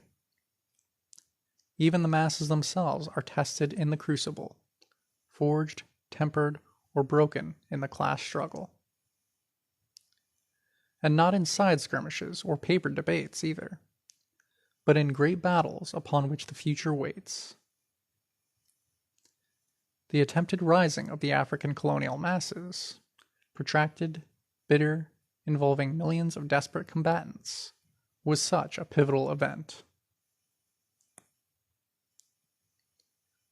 As the war raged on, carrying with it the hopes of whatever democratic forces existed within the empire, thousands upon thousands of Africans gave their lives.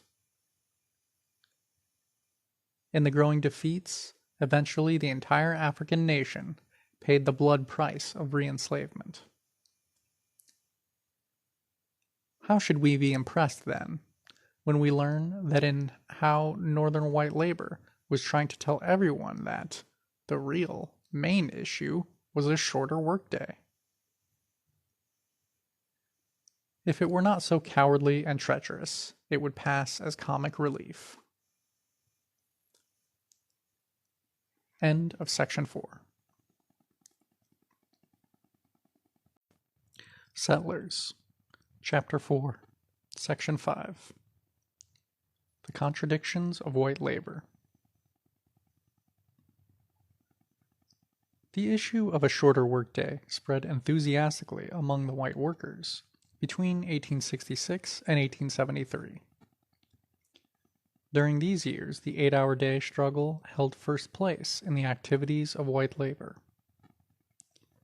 With considerable foresight, the leaders of the National Labor Union had seen the need for such a single issue to unite and discipline their immature followers. At the founding convention of the NLU in Baltimore on August 20th, 1866, the call was sent forth for all white working men in every region, trade, and industry to combine on this and one front, quote, the first and great necessity of the present to free the labor of this country from capitalistic slavery is the passing of a law which by 8 hours shall be the normal working day in all states of the American Union. End quote.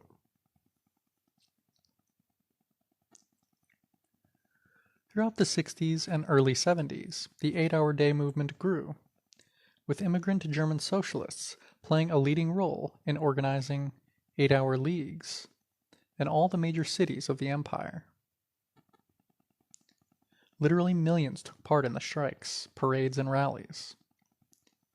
By 1868, 6 states, led by California, a number of cities, and the federal government had passed 8-hour day laws, the last only applying to federal employees. In 1872, when the New York City building trades won a 3-month strike for the 8-hour day, a festive parade of 150,000 white workmen took over the main streets of the city.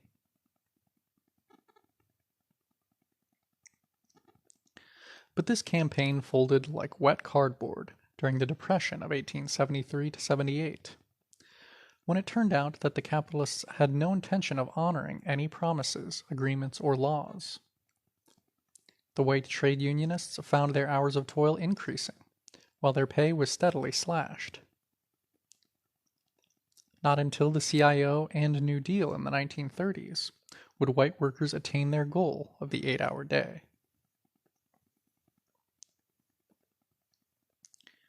Defeat, however, is not the same thing as failure. The 8-hour campaign was a success for white labor. It was a new stage of unity, the first empire-wide, coast-to-coast political campaign. As such, it marked the historic point where the swelling settler masses emerged upwards from their earlier pre-industrial small craft consciousness and entered the industrial age. That campaign was the first time white labor actually achieved a broad national unity in action. This was evident at the time.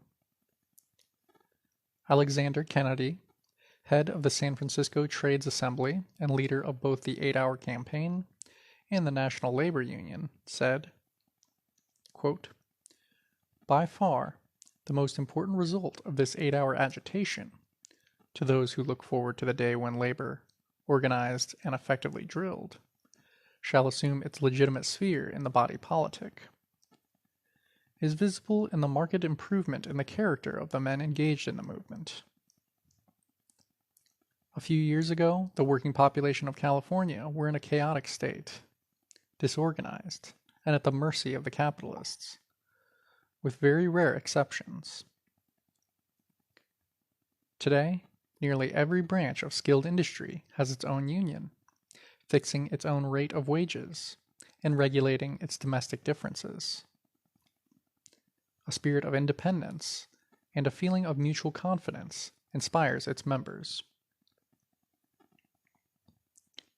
End quote.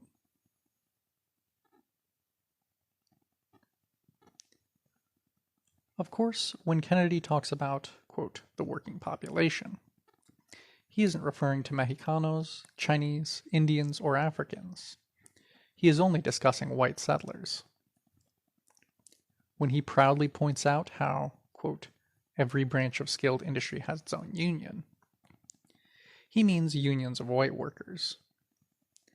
While he refers to these new unions taking care of, quote, domestic differences, it is interesting that he fails to mention the trade union role in the primary labor conflict of the time, the drive by the white unions to annex the jobs of oppressed workers. This is a curiously right-wing result from such a supposedly class-conscious labor campaign.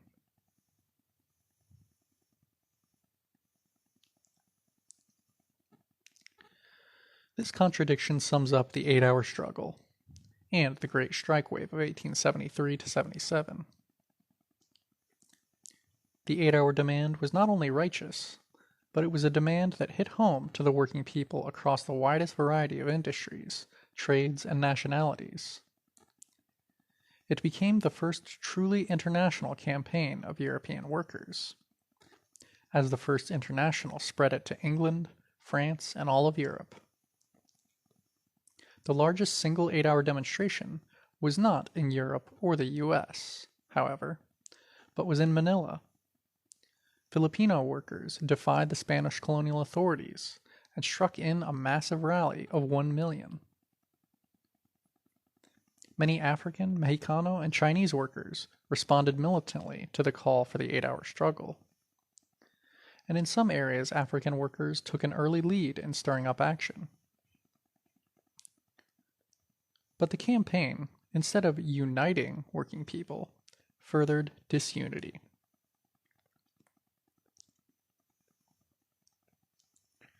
It was no coincidence that no sooner had the early victories of the 8-hour campaign unified and strengthened white labor in California than they began stepping up the attack against Chinese workers. Nor is it true that the 8-hour campaign was the work of noble, class-conscious trade unionists, while the anti-Chinese and anti-African campaigns were the work of some totally separate bands of declassed hoodlums and bigots. Both were the acts of the same hands. All of the individual craft unions, the large federations such as the National Labor Union and the Knights of Labor, the local trades assemblies, the labor press, the left organizations such as the Socialist Labor Party and the communist-led General German Workingmen's Association, were involved in these white supremacist offensives.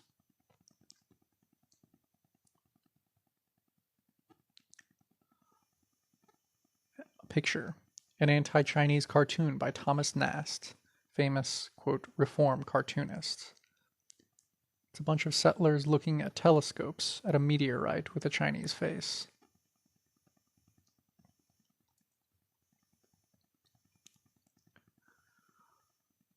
Unlike the experience of other nations, the 8-hour campaign in the U.S. Empire had an anti-democratic character, consolidating the settler masses around pro-capitalist politics. In regard to the pivotal struggle of Black Reconstruction, it is clear that the overwhelming majority of the 8-hour day activists were in the camp of the enemy, while only a minority of a few hundreds of thousands were personally active in killing and re-enslaving Africans. They committed their crimes with the support of the rest of their white kith and kin. Those, quote, advanced workers, particularly the German socialist and radical exiles, who loudly sympathized with the plight of the ex-slaves, didn't stop for 1 hour in their headlong rush to unite with the white supremacist mobs. It was as if to witness a criminal attack were to loudly bemoan the injuries done to the victim, while trying to convince the criminals that they should become partners. The 8-hour campaign, the, quote, anti-coolie, and the anti-African campaigns were not separate and unconnected events, but linked chapters in the development of the same movement of white labor.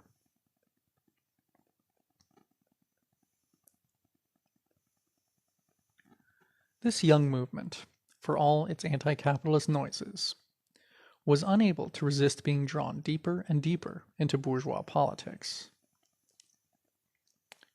As the National Labor Union was having its first convention and first issuing the call for the 8-hour campaign, 5 representatives of the new organization were meeting with President Andrew Johnson to solicit his support. And when he threw out a gesture towards white labor by ordering the workday for government printers cut to 8 hours, he was hailed as the true friend of the white masses. The leading union newspaper, National Workman of New York City, praised his, quote, practical sympathy with labor. The Philadelphia Trades Council described his administration as, quote, for the benefit of the working classes.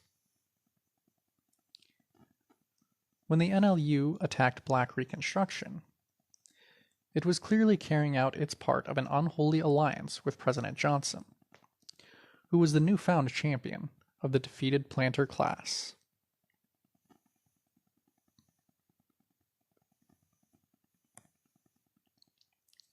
If the National Labor Union had begun life with an uncertain attitude towards class struggle, and a desire for the quick, quote, fix of bourgeois political deals, by 1872 it was wholly given over to these illnesses. It completely abandoned mass struggle. Instead, the NLU promoted a, quote, National Labor Reform Party to compete with the Democrats and Republicans. This abortive party was so opportunistic and malformed that it nominated Charles O'Connor, a well-known advocate of slavery, as its presidential candidate in the 1872 elections. The NLU itself perished in this fiasco. But the class outlook it represented continued and flourished.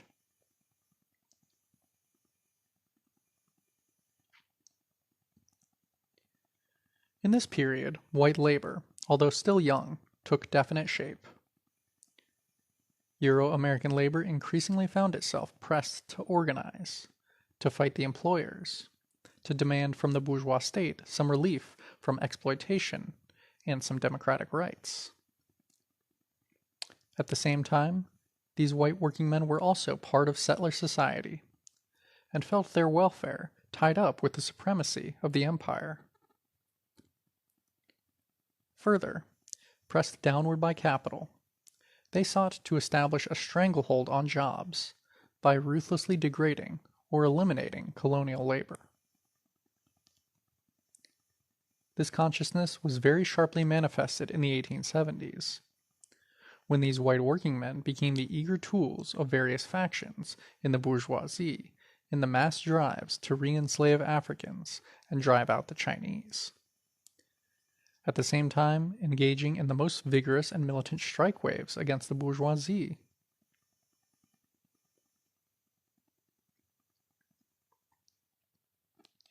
This was a middle position between the colonial proletariat and the settler bourgeoisie, and it had its roots in the middle position of these whites in the class structure. It is important to see why white labor could only unite on a petty bourgeois and opportunistic basis.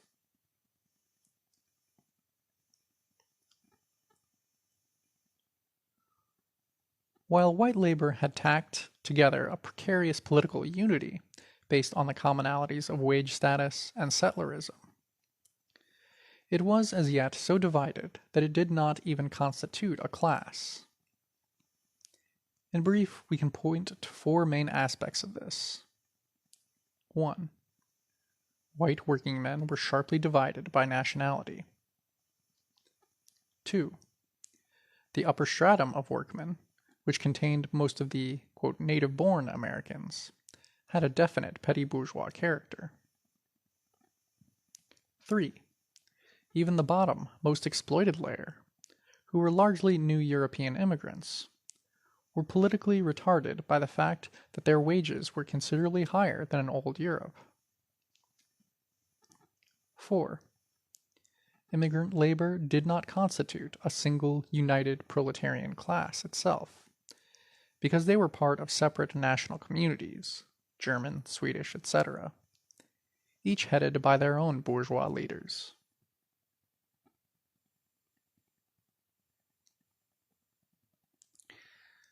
The, quote, native-born settlers, as the citizen descendants of the original English invasion force, still kept for themselves a high general level of privileges. They still thought of themselves as the only true, quote, Americans, while considering the non-Anglo-Saxon new immigrants as foreigners, only a step better than Africans or Mexicans. Among these, quote, native-born settlers, petty bourgeois, property-owning, and small tradesman status was the norm, and even wage laborers confidently expected to move upwards once they mastered the knack of exploiting others.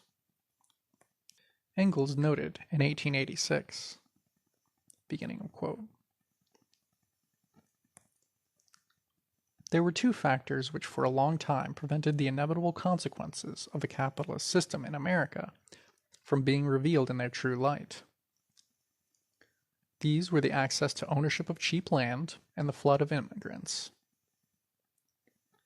They enabled the great mass of indigenous Americans, for years on end, to, quote, retire from wage labor at an early age and to become farmers, dealers, or even entrepreneurs. Whereas the hard lot of the wage laborer with his status of proletarian for life fell mostly on the immigrant. End of quote.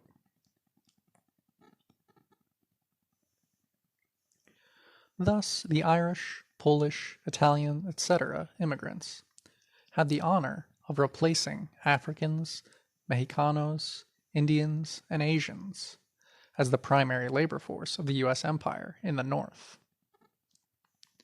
But the position of, quote, native-born Anglo-Saxon settlers changed little, if at all. The native-born settler masses were still above the nationally differentiated proletarians, still small property owners and small businessmen, still foremen, overseers, and skilled craftsmen.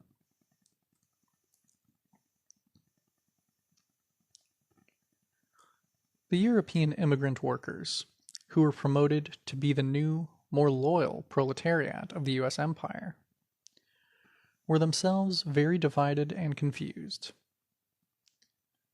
America, as it entered the industrial age, was a literal Tower of Babylon. In the hellish brutality of the mines, mills, and factories, the bourgeoisie had assembled gangs of workers from many different nations, torn away from their native lands, desperate, and usually not even speaking a common language with each other. Engels notes the importance of these national barriers. Beginning of quote. Immigration divides the workers into groups, native and foreign-born, and the latter into 1. Irish, 2. German, and 3. Many small groups, the members of each which can only understand one another, namely, Czechs, Poles, Italians, Scandinavians, etc. And then we must add the Negroes. Sometimes there is a powerful clan.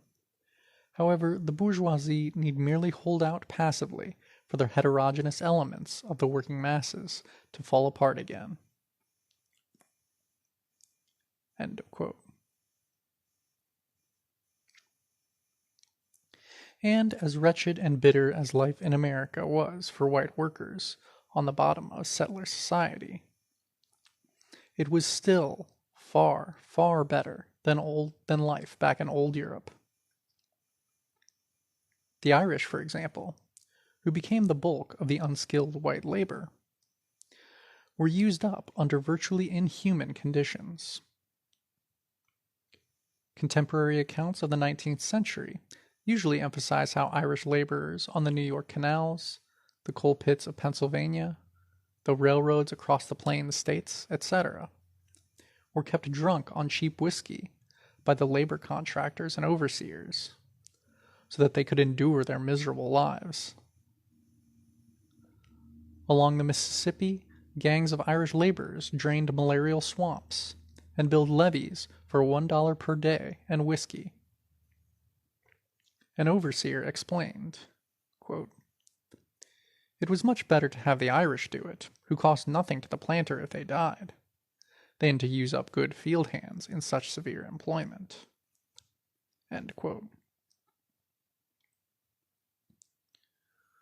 While it is hard for us today to imagine that this could be better than life in colonial Ireland, it was. In 1846 alone, some 1 million Irish died from famine. Those who emigrated did so under sure sentence of death as the alternative.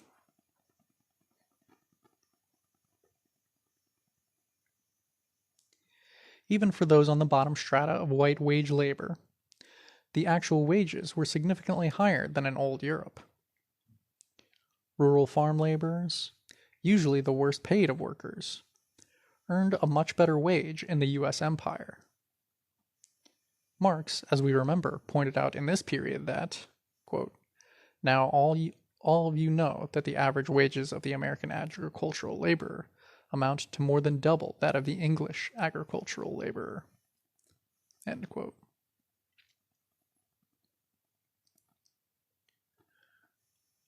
Further, as European immigrants or poor Euro-Americans, they were still eligible for the privileges of settlerism, and if not for them, then for their children.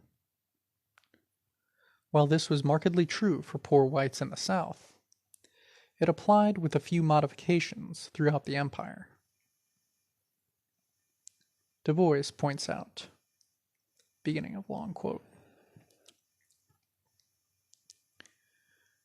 "It must be remembered that the white group of laborers, while they received a low wage, were compensated in part by a sort of public and psychological wage. They were given public deference and titles of courtesy because they were white. They were admitted freely with all classes of white people to public functions, public parks, and the best schools. The police were drawn from their ranks, and the courts, dependent upon their votes, treated them with such leniency as to encourage lawlessness. Their vote selected public officials, and while this had small effect upon the economic situation, it had great effect upon their personal treatment and the deference shown them." End quote.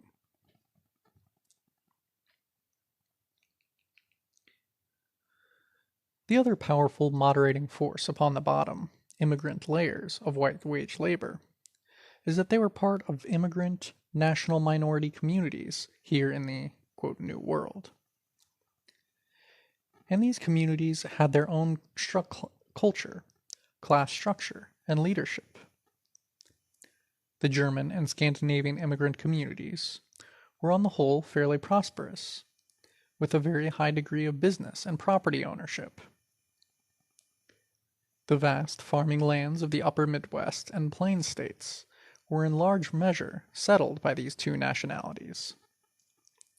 The 1900 census revealed that there were 700,000 German and Scandinavian-owned farms in the empire then, more than 3 times the number owned by, quote, native-born Anglo-Saxon Americans.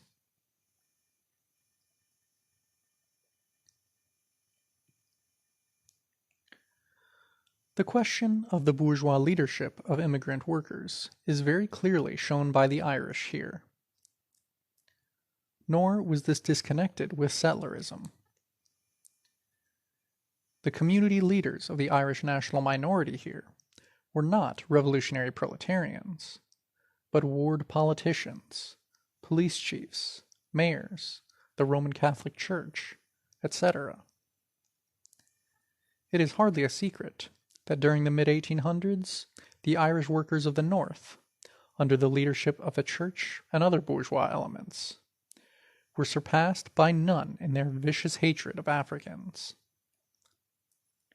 The Archdiocese of New York City, for example, publicly opposed emancipation and undoubtedly helped create the anti-African riots that took thousands of lives during the Civil War.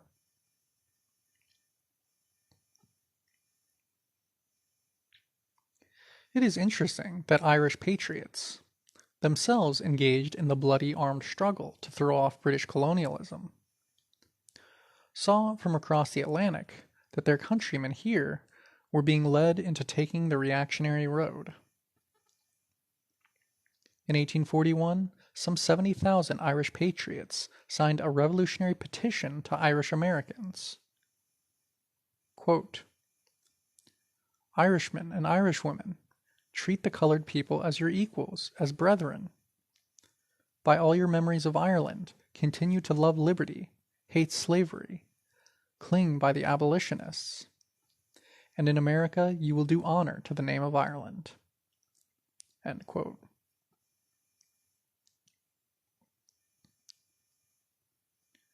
Despite mass meetings organized to generate support for this message of international solidarity, the full weight of the Catholic Church, and Irish ward politicians and trade union leaders kept the Irish immigrant masses firmly loyal to reaction.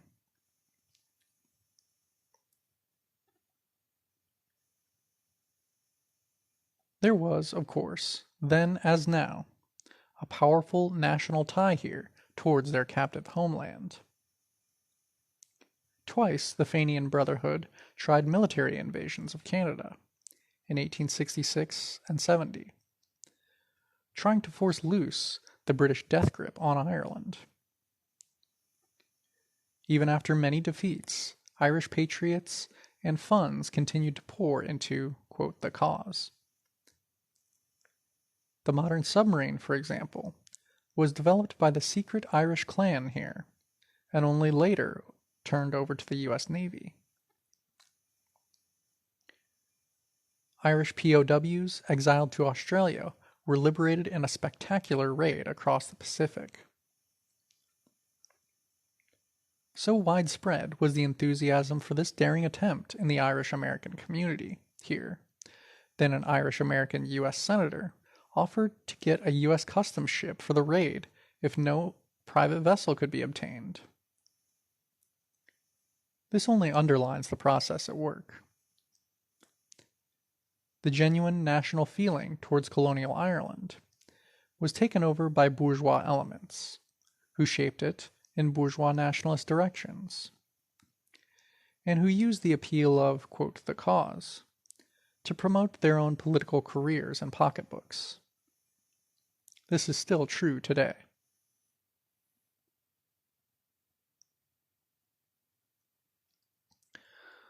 What international solidarity means can be seen by the actions of the Patricio Corps, the hundreds of Irish soldiers in the U.S. Army who broke with the Empire during the Mexican-American War.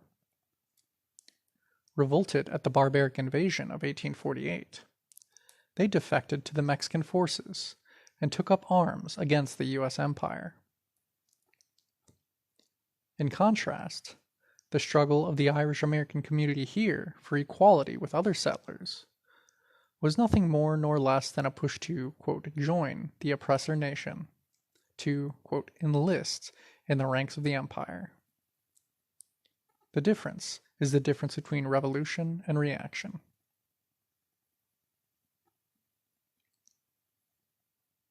The victorious U.S. Army inflicted barbaric punishment on any of these European soldiers who had defected that they later caught. Some 80 Irish and other Europeans were among the Mexican Army prisoners after the Battle of Churubusco in 1847. Of these 80, the victorious settlers branded 15 with the letter D. 15 were lashed 200 times, each with whips, and then forced to dig graves for the rest who were shot.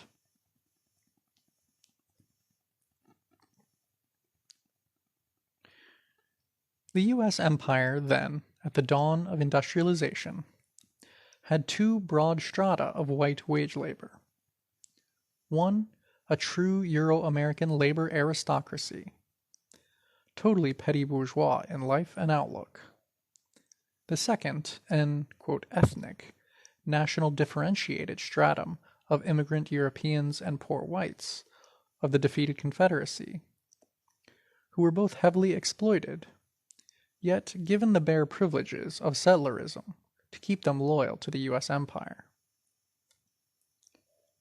Once nationally oppressed labor was under the bourgeoisie's brutal thumb, then white labor could be put into its, quote, proper place. In the wake of the Great Strike Wave of 1873 to 77, the white unions were severely repressed and broken up. The mass organizations of white labor, once so sure of their strength when they were dining at the White House and attacking African, Mexicano, and Chinese labor at the bidding of the capitalists, now found themselves powerless when faced with the blacklist, the lockout, and the deadly gunfire of company police and the National Guard.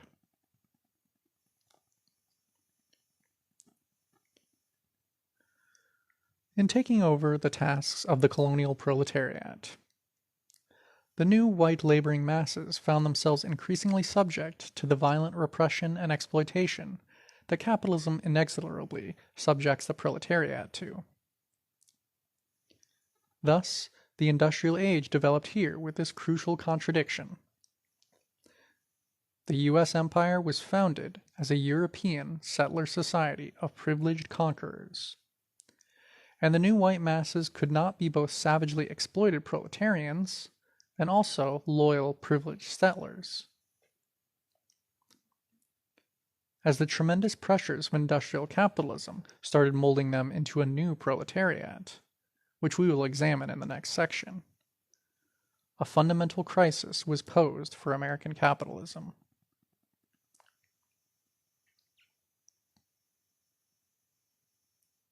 The experience of early trade unionism in the U.S. is extremely valuable to us. It showed that 1. Trade unionism cannot bridge the gap between oppressor and oppressed nations. 2.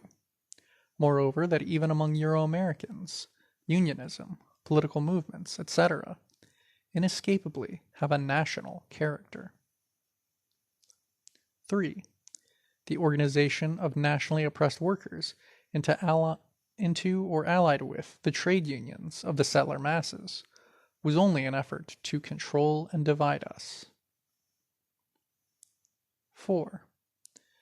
That the unity of the settler masses is counter-revolutionary, in that the various privileged strata of the white masses can only find common ground in petty self-interest and loyalty to settler hegemony. 5. That whatever advanced or democratic-minded Euro-Americans do exist need to be disunited from their fellow settlers, rather than welded back into the whole lockstepping, reactionary white mass by the usual reform movements. 6. That trade unionism became a perverted mockery of its original self in the settler society, where even wage labor became corrupted. The class antagonism latent within the settler masses had, in times of crisis, been submerged in the increased oppression of the colonial peoples. Capitalistic settlerism drastically reworked the very face of the land. A continent that was at the dawn of the 19th century primarily populated by the various oppressed nations was, at the end of the 19th century, the semi-sterilized home of a, quote, new Europe. And in this cruel, bloody transformation, history forced everyone to choose, and thus to complete the realization of their class identity. Class is not like a brass badge or a diploma, which can be carried from old Europe and hung on a wall, dusty but still intact. Class consciousness lives in the revolutionary struggles of the oppressed, or dies in the poisonous little privileges so eagerly sought by the settler servants of the bourgeoisie. Beginning of long quote by Lenin. On the other hand, there is the tendency of the bourgeois and the opportunists to convert a handful of very rich and privileged nations into, quote, eternal parasites on the body of mankind, to rest on the laurels of the exploitation of Negroes, Indians, etc., keeping them in subjection with the aid of the excellent weapons of extermination provided by modern militarism. There is, on the other hand, the tendency of the masses, who are more oppressed than before, and who bear the whole brunt of imperialist wars, to cast off this yoke and to overthrow the bourgeoisie. It is in the struggle between these two tendencies that the history of the labor movement will now inevitably develop. End of section and end of chapter 4. Settlers by J Sakai. Chapter 5. Colonialism, Imperialism, and Labor Aristocracy. Section 1. The Bourgeois Proletariat. Communism has always had to fight against not only the bourgeoisie, but also the very real opposition of some strata and masses of workers who have become corrupted and reactionary. Thus, the hostility revolutionary trends face here is neither new nor a puzzle for communist theory. In England, South Africa, etc., the communist forces have had to recognize this opposition. Marx, Engels, Lenin all emphasized how important this question was. It is an essential part of the world fight against imperialism.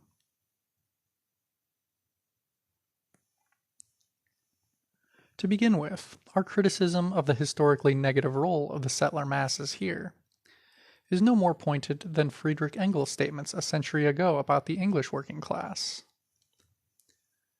Communists have never believed that the working class was some holy religious object that must be enshrined away from scientific investigation.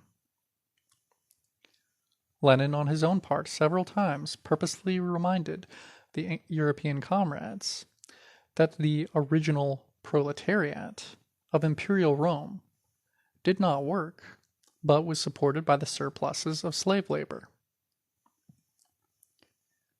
As the lowest free class of Roman citizens, their only duty was to father new soldiers for the Roman legions, which is why they were called proletarii in Latin, while they lived off government subsidies. The political consciousness and material class role of the masses of any given nation cannot be assumed from historic generalizations, but must be discovered by social investigation and scientific analysis.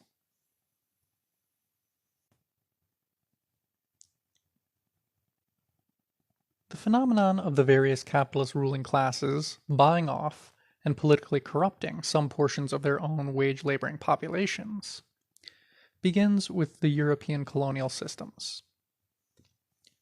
The British workers of the 1830s and 1840s were becoming increasingly class-conscious.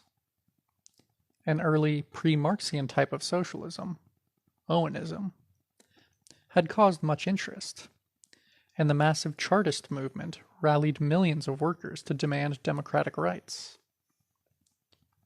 Alarmed at this, and warned by the armed democratic insurrections in 1848 in both France and Germany, the British capitalists grudgingly decided that the immense profits of their colonial empire allowed them to ease up slightly on the exploitation at home.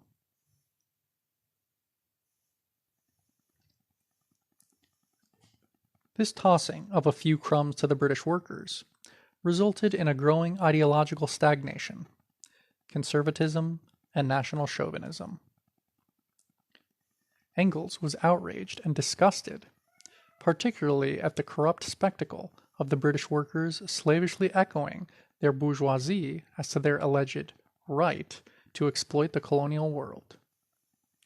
Quote, "There is no workers' party here, and the workers gaily share the feast of England's monopoly of the world market and the colonies." End quote.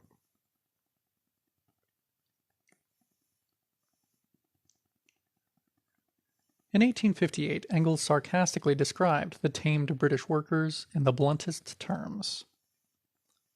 Quote, "The English proletariat is actually becoming more and more bourgeois, so that this most bourgeois of all nations is apparently aiming ultimately at the possession of a bourgeois aristocracy and a bourgeois proletariat alongside the bourgeoisie.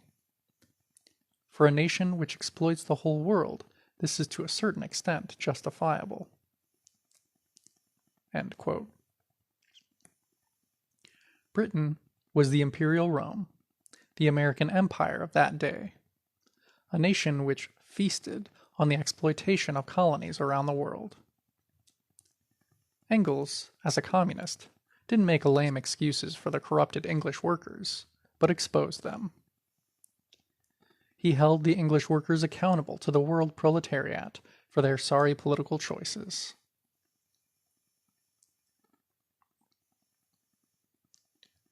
This was not a matter of English factory hands suddenly wearing gold jewelry and designer jeans. The change was historic. It raised the English masses past the bare floor of survival. As we discussed earlier, in the early stages of capitalist development, the bourgeoisie exploited the English workers to the point of early death. Workers, women and children in particular, were overworked and starved as disposable and easily replaced objects.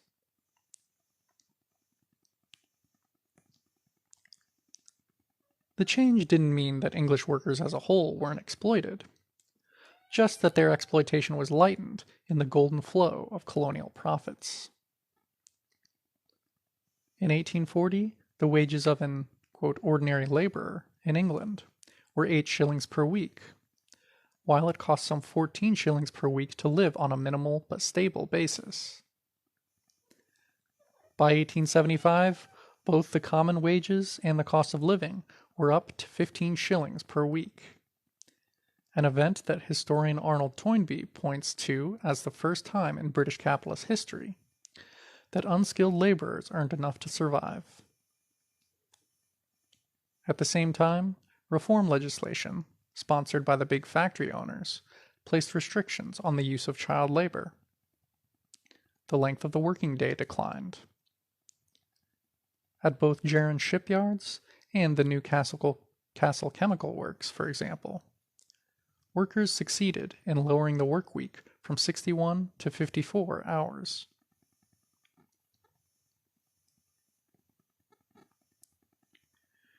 In 1892, Engels explained that the prolonged conservatism of the English workers was due to this generalized bribery.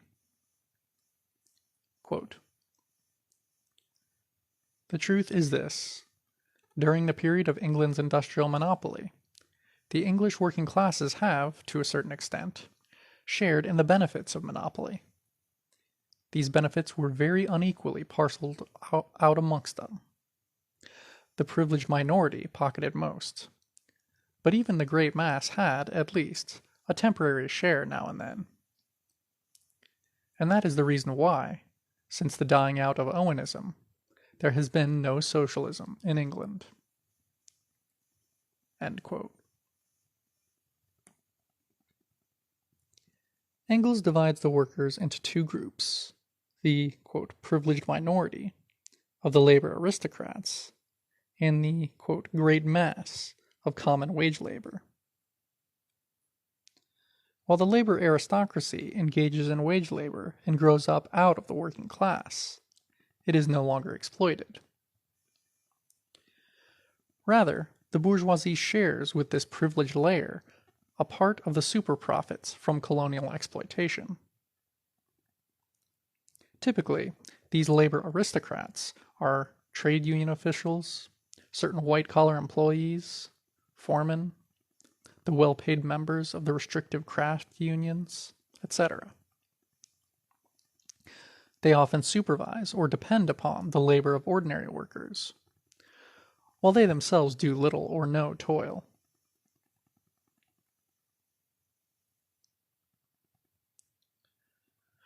This stratum can also include groupings of workers who are employed directly by the state, who work in the colonial system, in war industries, etc., and who, therefore, have a special loyalty to the bourgeoisie.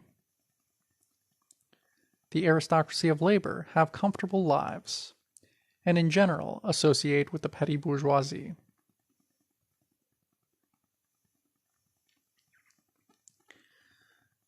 The, quote, great mass of English workers were, in contrast, certainly exploited. They lived lives of hardship. Yet they had in their own lifetimes seen an uneven but upward trend in their wages and working conditions, a rise dependent upon the increasing profits of the overseas empire. Under the leadership of the aristocracy of labor, who were looked up to as the most, quote, successful, best organized, and most unionized layer of the class, these ordinary laborers increasingly identified their own progress with the progress of their British Empire.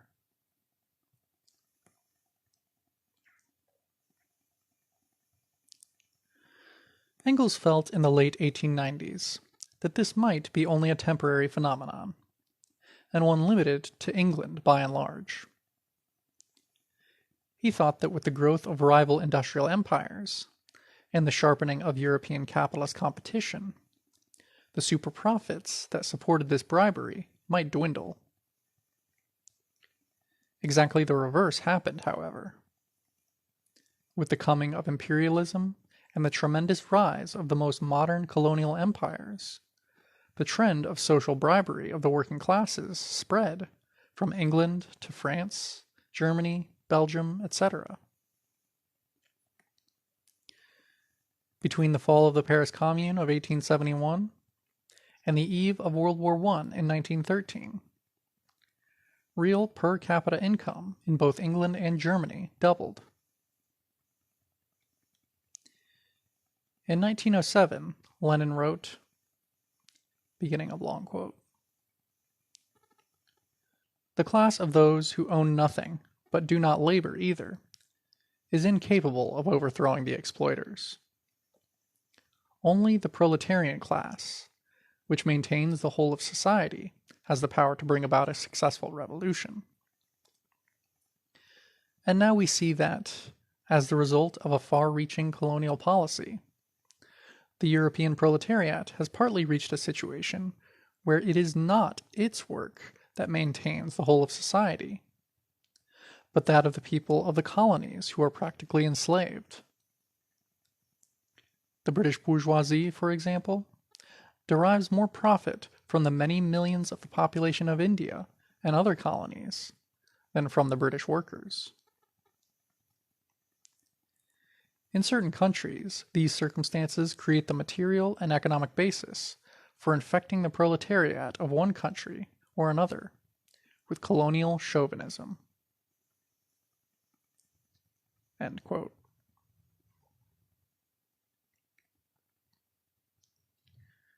Imperialism allowed the European workers, once much more exploited and revolutionary than their American cousins, to catch up in privileges and degeneracy.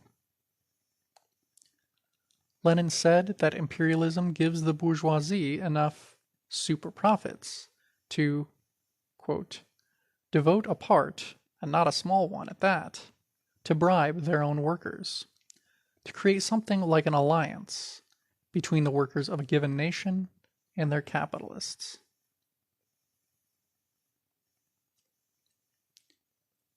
A picture from 1492 to 1977 of the map of the United States showing Indian territories dwindling. Caption: in 1492, 541 Indian nations, approximately 10 million people, lived in what is now the United States. The U.S. government ratified 371 treaties with these Indian nations between 1776 and 1871. Chief Red Cloud of the Lakota said, quote, "They made many promises to us, but they kept only one. They promised to take our land, and they took it." The modern American Indian movement then sought to restore the Indian land base by demanding that the United States honor its treaty obligations with the Indian nations. End of caption.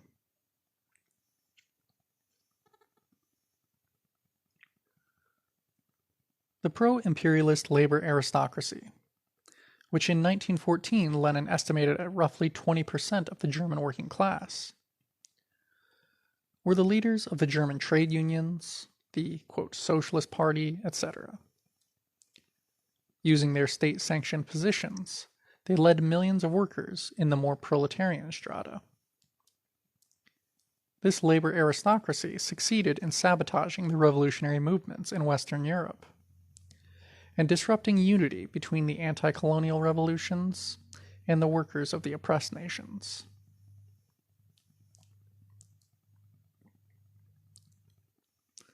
We can sum up key lessons in this theoretical development of analyzing socialized We can sum up key lessons in this theoretical development of analyzing social bribery in the imperialist oppressor nations. 1. Lenin's insistence on a total break with those, quote, socialists, who were unwilling to support the anti-colonial revolutions in deeds, was proven correct.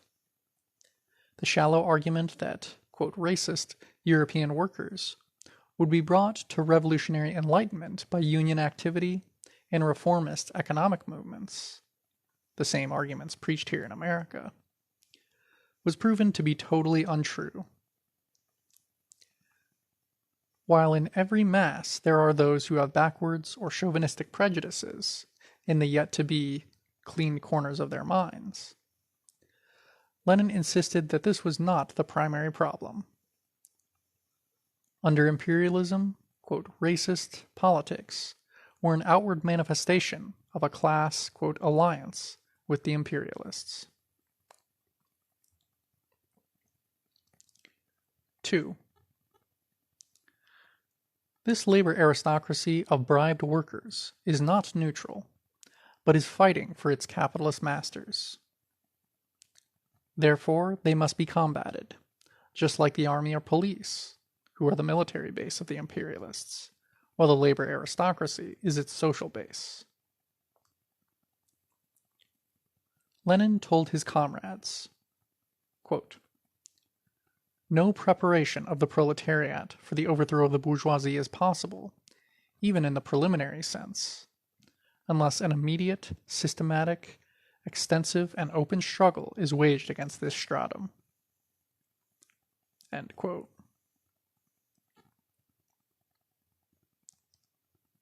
3. When the new communist movement was formed, it was greatly outnumbered and out-organized everywhere in Europe outside of Russia.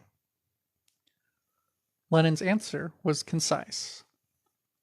Since the bribed, pro-imperialist masses were primarily the upper, privileged layers of workers, the communists, in order to combat them, had to, quote, go down lower and deeper to the real masses. And again he noted, quote, the sufferings, miseries, and revolutionary sentiments of the ruined and impoverished masses.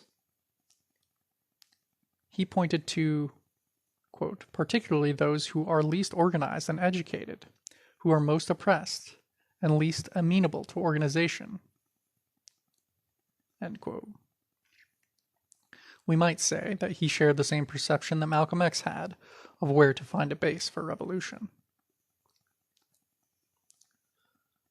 On the global scale, Lenin's strategy of go down lower and deeper to the real masses meant that the communist movement became truly internationalist, organizing the masses of Asia, Latin America, and Africa, the, quote, real masses of imperialism. Near the end of his life, noting the unexpected setbacks in revolutionizing Western Europe, Lenin remarked that in any case, the future of the world would be decided by the fact that the oppressed nations constitute the overwhelming majority of the world's population. 4. The analysis of the labor aristocracy under imperialism helps deepen the understanding of our own varied struggles and the evolution of the U.S. empire in general. End of points.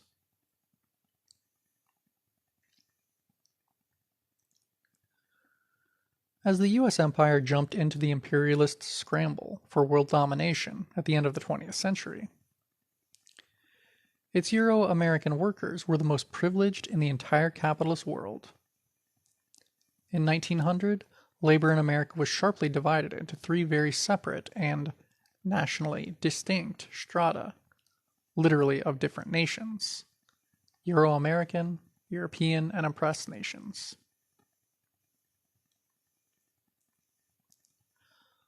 On top was the labor aristocracy of Euro-American workers, who dominated the better-paid craft trades and their restrictive AFL unions. This, quote, privileged stratum of, quote, native-born citizens comprised roughly 25% of the industrial workforce, and edged into the ranks of their petty bourgeois neighbors, foremen, small tradesmen, and so on.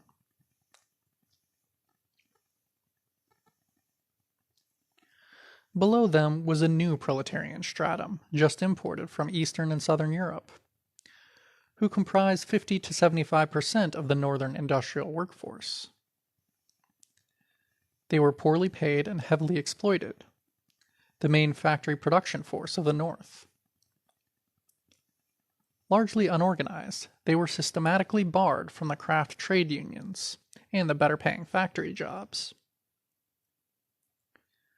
This stratum was composed of non-citizens, was only a generation old here, and had no previous existence. The very bottom, upholding everything else, were the colonial proletariats of African, Mexicano, Indian, and Asian workers.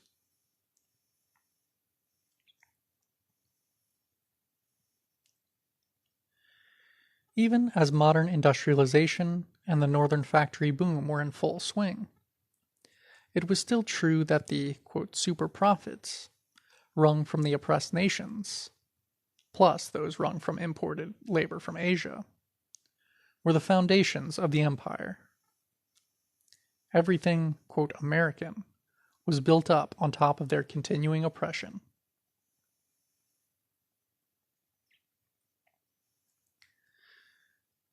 In the African South, cotton was still king.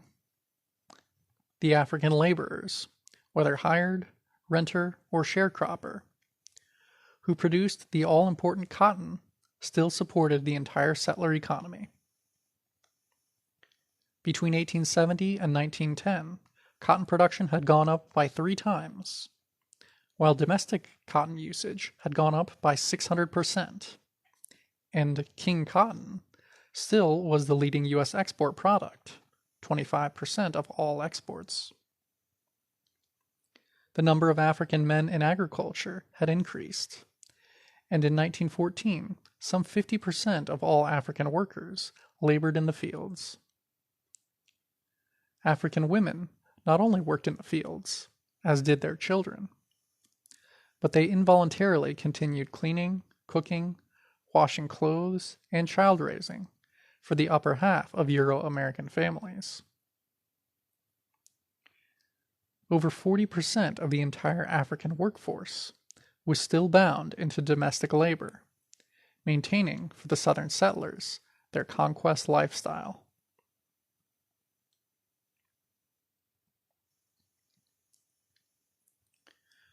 The growing Euro-American masses in the South had benefited from the fact that Africans had been gradually forced out of industry and the skilled trades. While roughly 80% of all skilled workers in the South had been African in 1868, by 1900 those proportions had been reversed.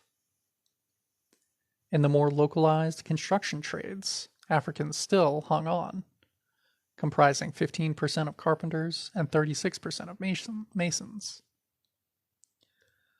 But in the desirable mechanical trades, associated now with rising industry, they were excluded. Only 2% of machinists in the South, for example, were African. On the Southern railroads, where Africans once predominated, and as late as 1920 still accounted for 20 to 25% of all firemen, brakemen, and switchmen, the Atlantic Agreement between Southern railroads and the AFL, Railroad Brotherhoods, called for the gradual replacement of all Africans by settlers.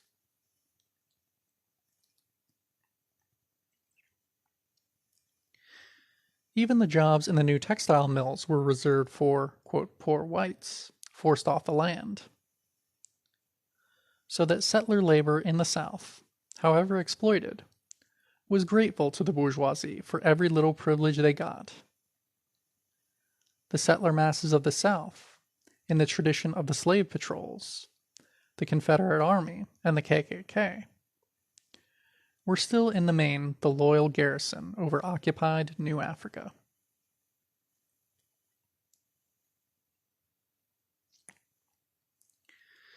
Even though the empire tried to use industry to build up a settler occupation population, African labor was necessary as the superexploited base of southern industry. In lumber, they made up the bottom half of the workforce. In the coal mines of Alabama, they were 54% of the miners at the turn of the century. In the southern iron and steel mills, we find that in 1907, Africans still made up 40% of the workers.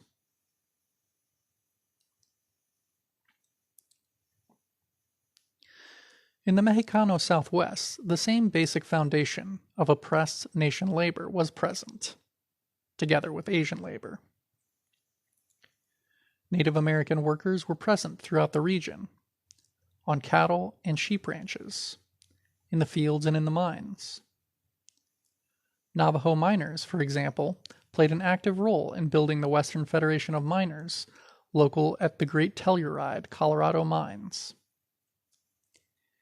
Asian labor played an equally important role.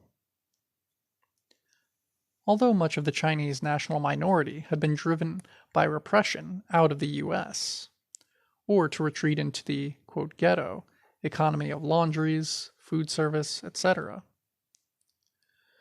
new waves of Asian workers were being recruited from Japan, the Philippines, and Korea. By the many thousands, they toiled on the railroads, the urban, quote, service economy, in canneries, and above all, in the fields.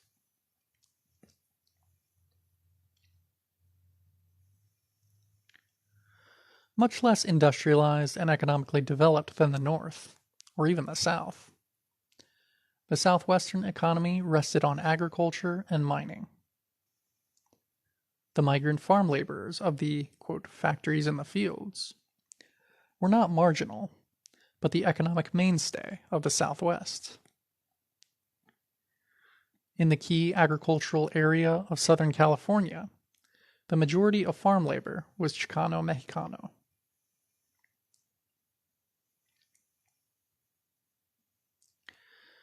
Because the Southwest was much more recently conquered than other regions of the continental empire, the labor situation was far less developed in a modern industrial sense. Armed Chicano-Mexicano resistance organizations against settler rule continued well into the 1920s. The Euro-American settlers were in general wary of concentrating masses of Mexicanos, and long into the 20th century the main interest of many Anglo settlers was the continuing terroristic seizure of the remaining lands and water rights of the Chicano-Mexicano and Indian nations. Thus, the settler economy in the Southwest, even in the imperialist era, was still concentrated in the conquest and looting stage. Here, the conquered Chicano-Mexicanos were necessary to the settlers, as ranch labor and domestic labor, just as in the rural South with Africans.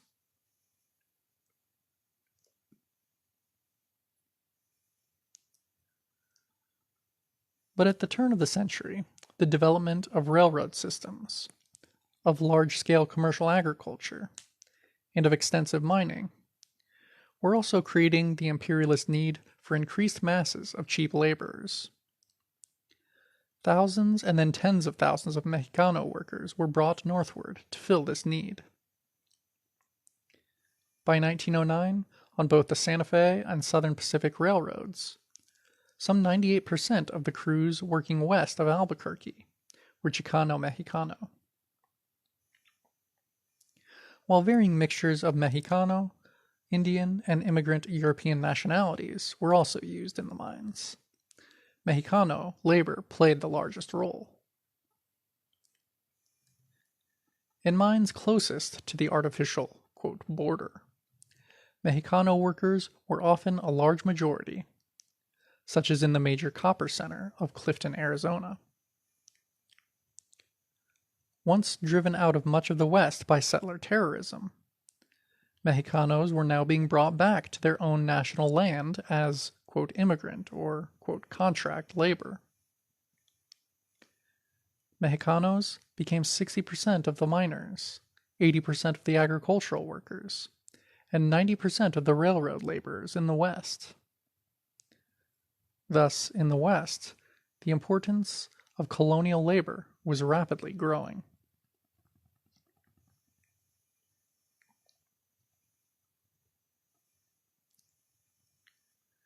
In terms of income and lifestyle, it is easy to see the gulf between the labor of the oppressor nation of settlers, imported European national minorities, and the colonial labor of the oppressed nations and minorities. The African tenant family usually lived in debt slavery, laboring as a family for little more than some food, a few clothes, and use of a shack. Those Chicano-Mexicano families trapped in the Texas peonage system earned just as little.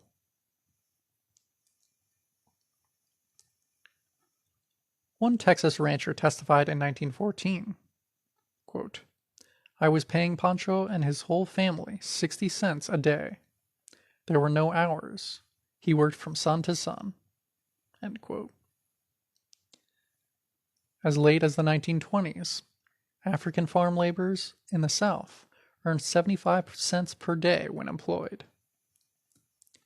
For both Africans and Mexicanos at the turn of the century, even in industry and mining, it was common to earn one half of, quote, white man's pay.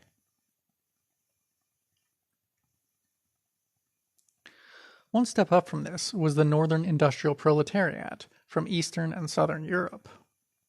Newly created, heavily exploited, but whose ultimate relationship to the imperialists was still uncertain.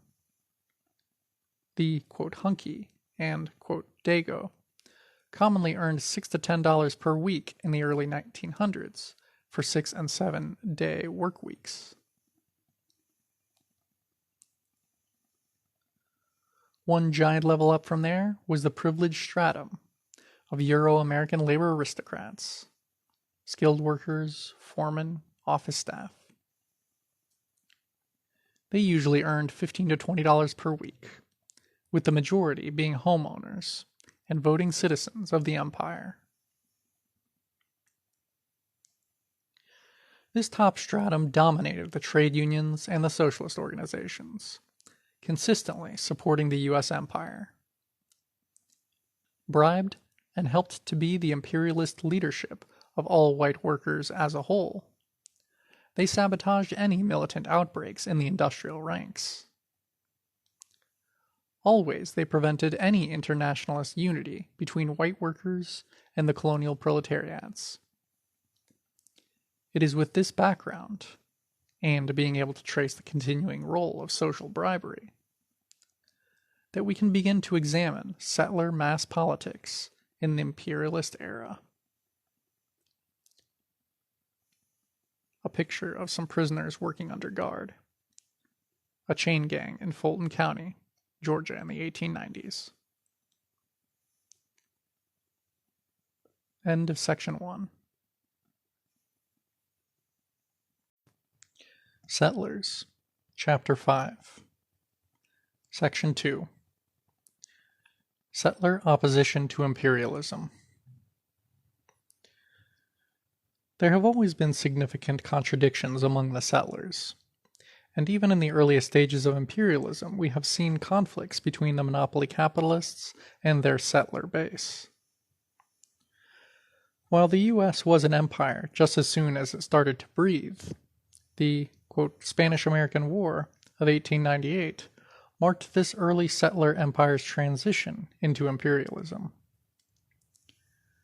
The pivotal nature of this imperialist war was well understood by the settler citizenry of that earlier day, and it caused not only a great public debate, but an angry split in the settler ranks. The well-organized mass movement of settlers opposed to imperialism then foreshadowed the anti-Vietnam War movement of our times.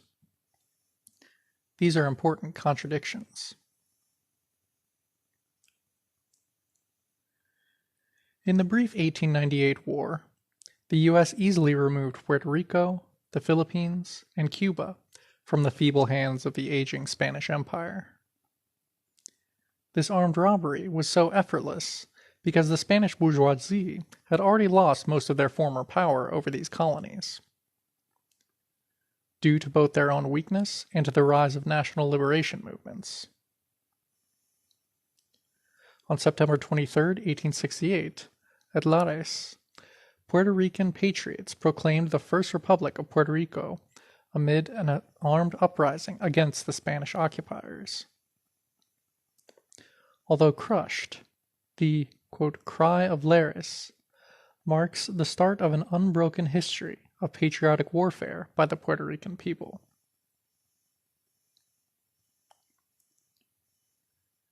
Increasingly, the Puerto Rican forces controlled not only the mountains, but also the rural areas right up to the towns of the isolated Spanish garrisons. Finally, in 1897, the desperate Spanish Empire agreed in negotiations with Puerto Rican representatives to a charter of autonomy.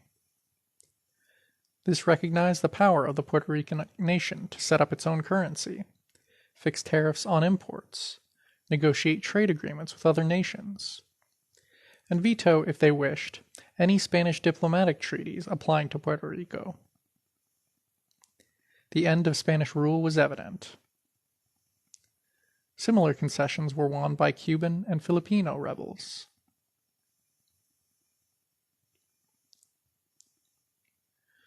The U.S. bourgeoisie had to move quickly if it was to annex these colonies.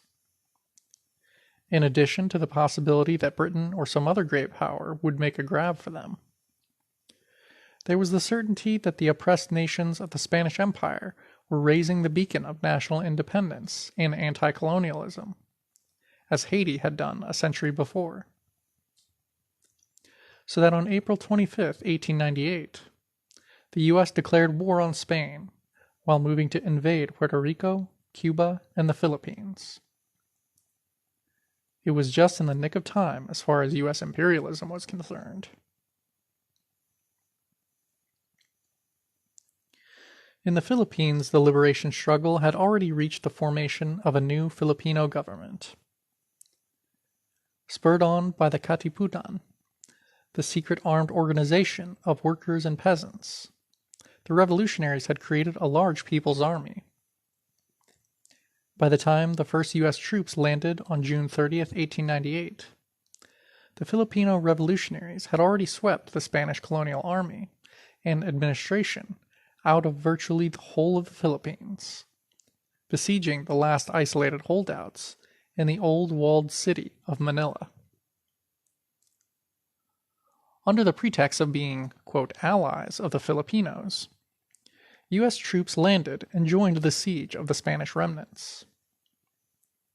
It is a fact that in the siege, the Filipino patriots held 15 miles of the lines facing the Spanish troops, while the U.S. troops held only a token 600 yards of front line. More and more U.S. troops arrived, even after the hopeless Spanish surrendered on December 10, 1898. Finally, on February 4, 1899, the reinforced U.S., quote, allies moved to wipe out the Filipino forces, even ordering that no truces or ceasefires be accepted.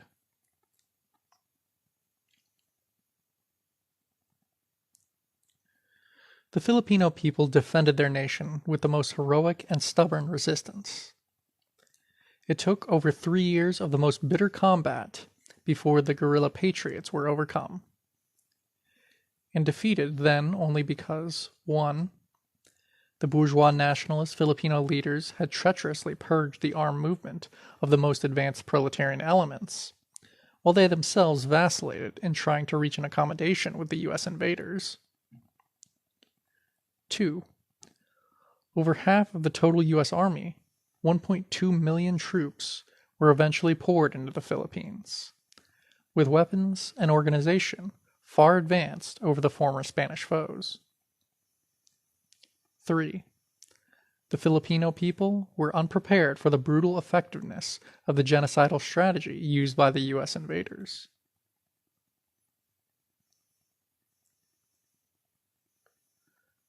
a portrait of a U.S. Navy recruiting station poster saying, "The Navy needs you. Don't read American history, make it," from 1917.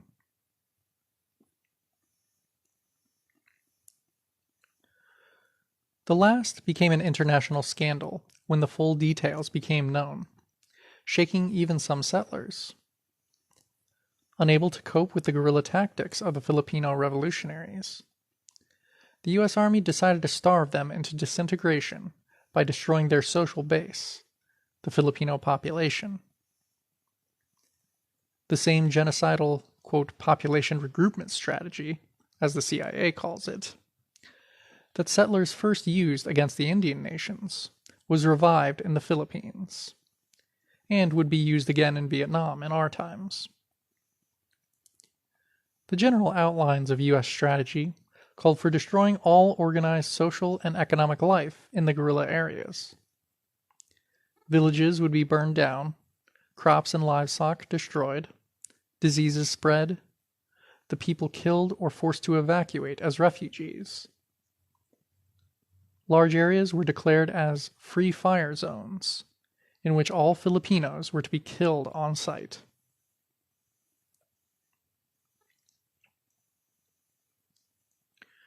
Of course, even Euro-American settlers needed some indoctrination in order to daily carry out such crimes.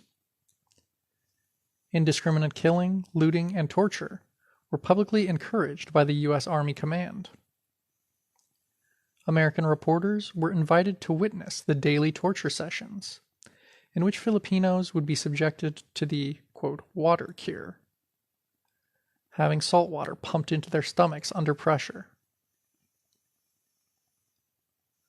The Boston Herald said, quote, "Our troops in the Philippines look upon all Filipinos as of one race and condition, and, being dark men, they are therefore niggers, and entitled to all the contempt and harsh treatment administered by white overlords to the most inferior races." End quote.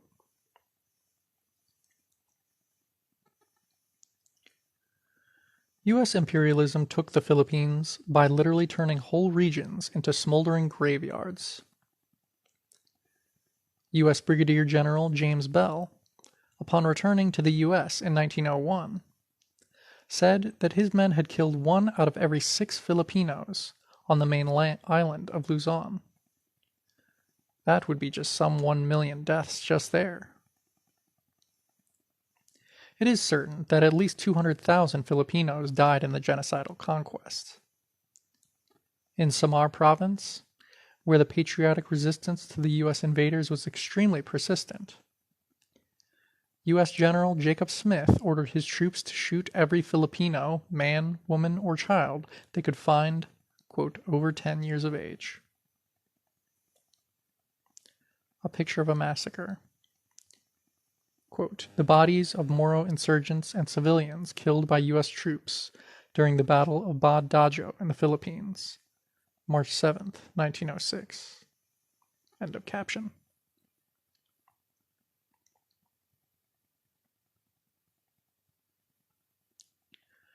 The settler anti-imperialist movement that arose in opposition to these conquests focused on the Philippines.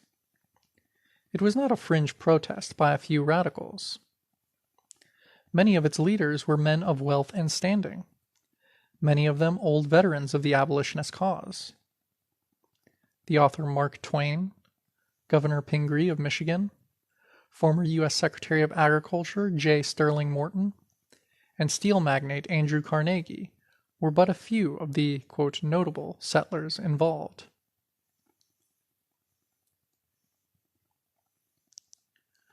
From its center in New England, the movement spread coast to coast, and then organized itself into the American Anti-Imperialist League.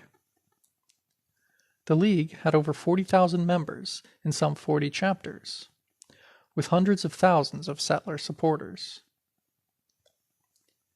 It was also closely tied to the reform wing of the Democratic Party and to the presidential election campaign of William Jennings Bryan.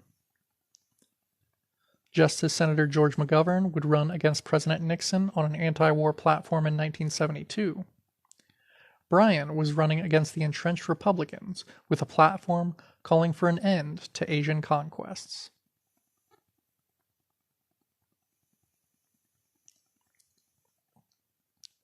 The politics of the League were well developed, with an explicit class orientation. The League opposed imperialism in the first place because they correctly saw that it represented the increased power of monopoly capital. When they raised their slogan, "Republic or Empire," they meant by it that America should be a republic of free European settlers rather than a world empire, whose mixed populations would be subjects of the monopoly capitalists. They feared that the economic power gained from exploiting these new colonies, plus the permanent armed force needed to hold them, would be used as a home to smother the, quote, democracy of the settler masses.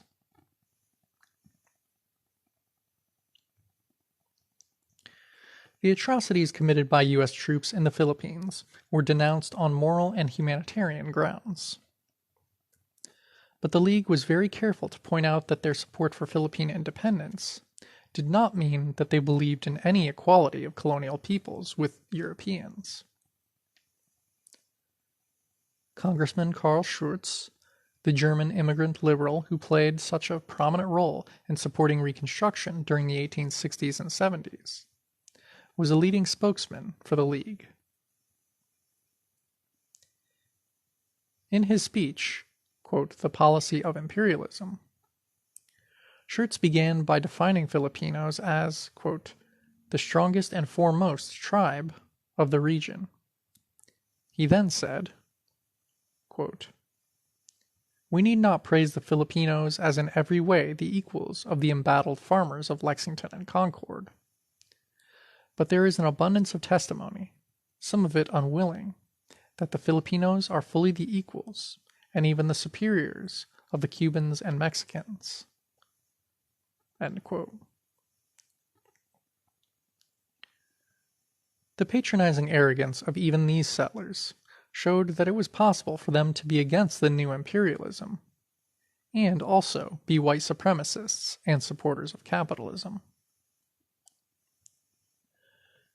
That this was an impossible contradiction didn't occur to them.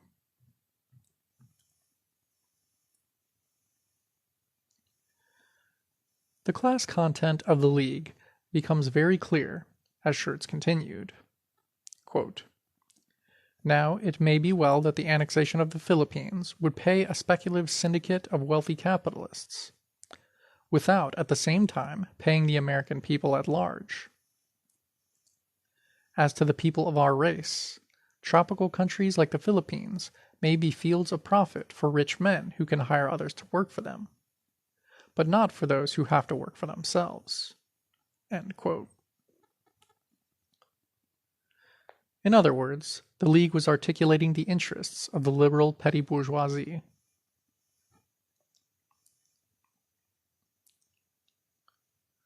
Settler labor was appealed to on an explicitly white supremacist basis.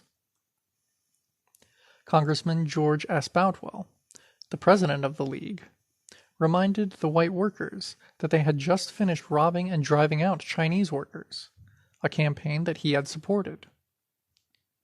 Now, he told white workers, a new menace had arisen of, quote, half-civilized races from the Philippines.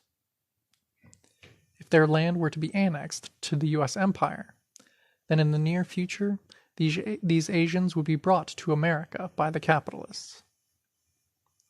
He said, quote, "Does anyone believe that with safety we can receive into this union the millions of Asia who have no bonds of relationship with us? The question before this country shall be this: should the laboring and producing classes of America be subjected to a direct and never-ending competition with the underpaid and half-clad laborers of Asia?"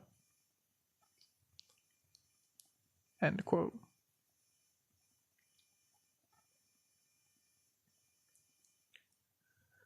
The politics of the League did not support national liberation. They were not anti-capitalist or even anti-racist. The heart of their movement was the appeal of a false past, of the picture of America as an insular European society, of an economy based on settlers' production in small farms and workshops. They feared the new imperialist world of giant industrial trusts and banks, of international production where the labor of oppressed workers in far-flung colonies would give monopoly capital a financial whip over the common settler craftsman and farmer. They believed, incorrectly, that the settler economy could be sustained without continuing America's history of conquest and annexation. Footnote. Lenin commented, quote, "In the United States, the imperialist war waged against Spain in 1898 stirred up the opposition of the, quote, anti-imperialists, the last of the Mohicans of bourgeois democracy, who declared this war to be, quote, criminal. But while all this criticism shrank from recognizing the inseparable bond between imperialism and the trusts, and, therefore, between imperialism and the foundations of capitalism, while it shrank from joining forces engendered by large-scale capitalism and its development, it remained a, quote, pious wish." From Lenin's Imperialism, the Highest Stage of Capitalism. End footnote.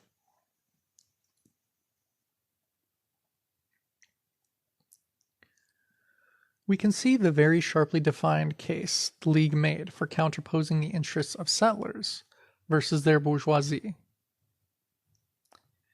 In his convocation address at the University of Chicago in 1899, Carl Schurz takes up the issue of explaining why the old conquests of the U.S. empire were so good, while the new conquests were bad. Quote,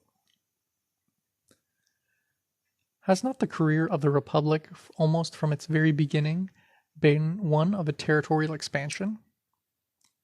Has it not acquired California, Florida, Texas, the vast countries that came to us through the Mexican War, and Alaska, and has it not digested them well?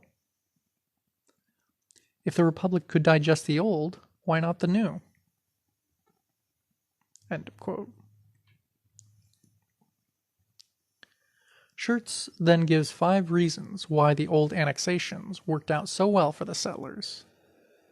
1. They were all on this continent. 2. They were not in the tropics, but in temperate climates, quote, "where democratic institutions thrive and where our people could migrate in mass." 3. They were virtually, quote, "without any population." 4. Since only Euro-Americans would populate them, they could become territories and then states and become fully integrated into white America. 5. No permanent increase in the military was needed to defend them from, quote, "probable foreign attack." End of points.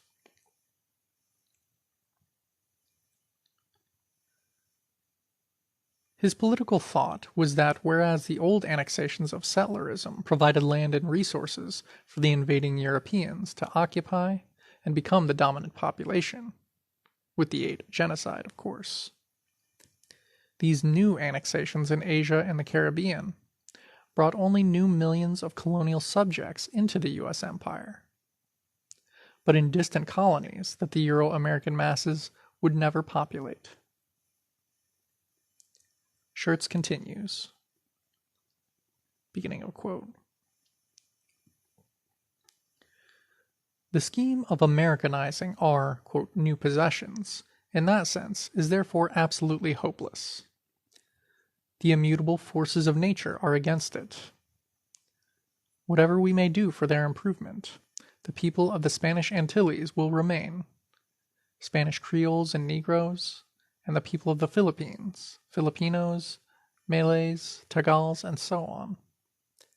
A hopelessly heterogeneous element, in some respects more hopeless even than the colored people now living among us." End quote.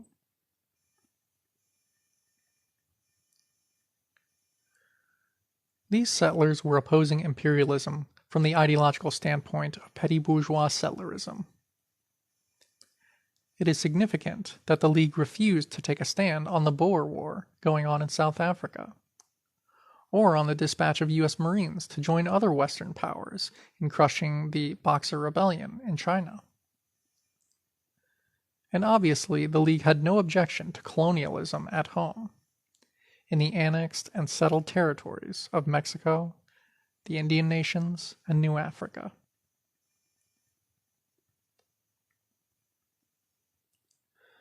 By 1901, the American Anti-Imperialist League was a spent force.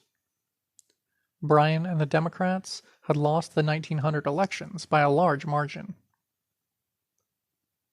More decisively, the Filipino, Puerto Rican, and Cuban patriots had been defeated, and the issue of the U.S. expanding from a continental North American empire into a world empire had been decided.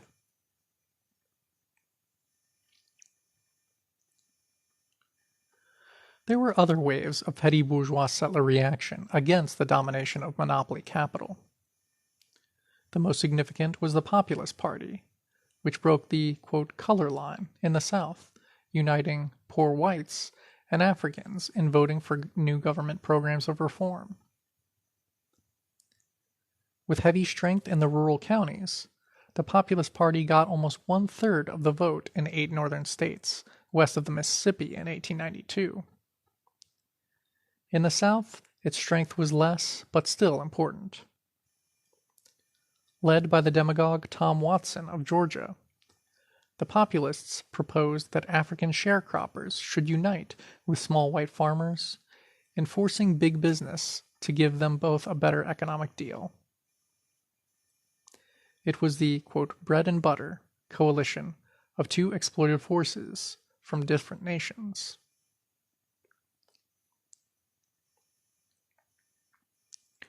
But frustrated at their inability to reach their goals through this electoral coalition, the populist leadership sharply shifted course after 1902. Watson and his cronies had discovered that the tactical position of the poor whites in the bourgeois elections might be improved if they drove out African voters, a conclusion the imperialists were glad to encourage. C. Van Woodward comments, quote, "With the Negro vote eliminated, Watson and the Populists stood in much the same relation towards the two factions of the Democratic Party as the Negro had occupied towards the Populists and the Democrats. They held the balance of power." End quote. Watson himself, still the captivating spokesman of the, quote, cracker and, quote, redneck, therefore moved rapidly to the right. He encouraged new waves of terrorism against Africans. Quote, "Lynch law is a good sign. It shows that a sense of justice lives among the people." End quote. In 1904, Watson started campaigning for disenfranchisement of the 1 million African voters in Georgia. With flamboyant rhetoric, Watson supported the 1905 Russian Revolution. At the same time, he swore that a key to the movement of poor whites in America was disenfranchising Africans. Quote, "The white people dare not revolt so long as they can be intimidated by the fear of the Negro vote." End quote.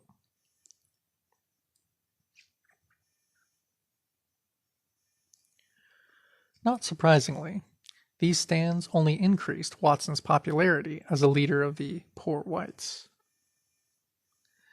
In 1920, shortly before his death, he was finally elected to the U.S. Senate. At his death, Eugene Debs, leading figure of the Euro-American Socialist Party, hailed Watson as a true hero of the white workers. Quote, He was a great man, a heroic soul who fought the power of evil his whole life long in the interests of the common people, and they loved him and honored him." End quote.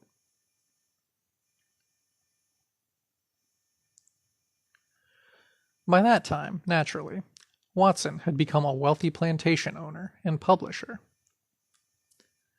The Populists had faded away as a party, to become just another pressure group lobby within the Democratic Party.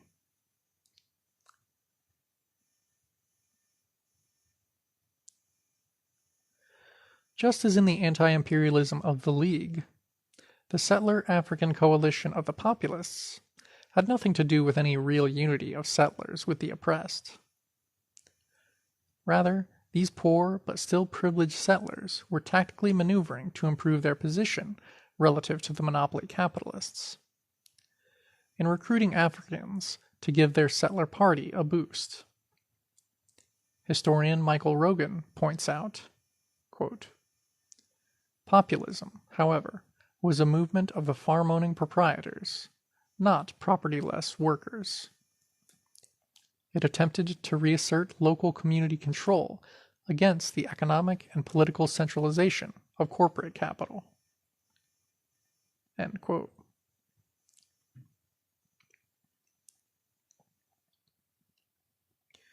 These two movements did not cross the lines of battle between the empire and the oppressed nations. Their limitation, and their special importance, is that they represented the eruption of class contradictions within the camp of the enemy.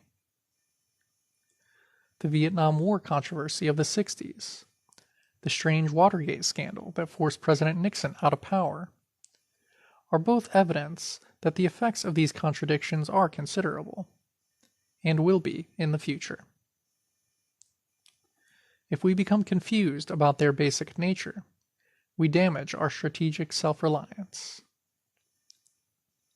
If, like the Vietnamese comrades, we can make these contradictions serve us, we will have seized an essential element of revolution. End of section 2. Settlers. Chapter 5, Section 3. The U.S. and South African Settlerism. The same contradictions between imperialism and its settler garrison troops appeared elsewhere, most strongly in Africa. At the same time as the American Anti-Imperialist League was denouncing the annexation of the former Spanish colonies, the Boer settlers in South Africa were being invaded by the forces of the British Empire. The 1899 to 1902 Anglo-Boer War became a political issue among settlers in America.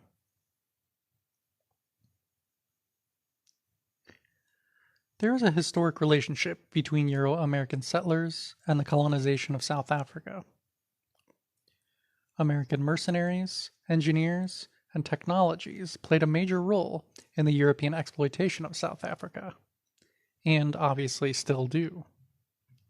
The diamond and gold mines, which were the economic center of British South African colonization, were virtually run by the experienced Euro-Americans from California and Colorado.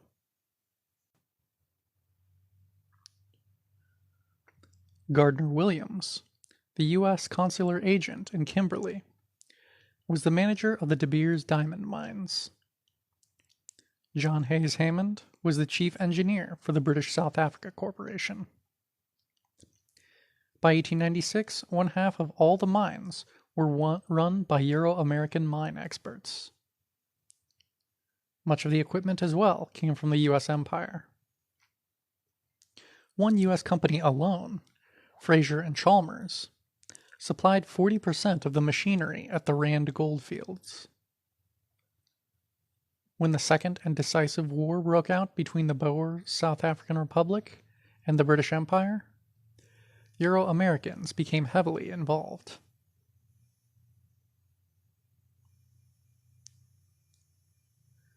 The difference in America over the Anglo-Boer War definitely reflected the existing strains between the monopoly capitalists and their own settler base. The U.S. bourgeoisie and its political agents were strongly pro-British. Allied to the British mining interests, they supported British imperialism as the power that would open up South Africa for imperialist exploitation in general. And, like the British, they saw the backward South African Republic of the original Boer settlers from Holland as an obstacle to profits. The Boer Society stressed settler family agriculture and opposed any proletarianization of the African peoples.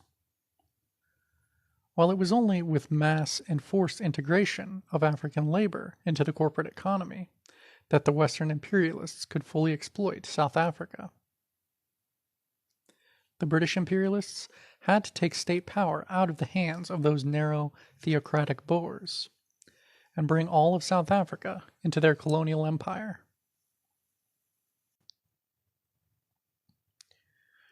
Euro-Americans were heavily involved in the 1895 Jameson raid, the, quote, private British military expedition of imperialist Cecil Rhodes. In the aftermath of the raid's well-publicized failure at overthrowing the Boer government, the facts of Euro-American involvement came out. The weapons used had been smuggled into South Africa by Euro-American mining executives, 7 of whom were arrested by the Boers.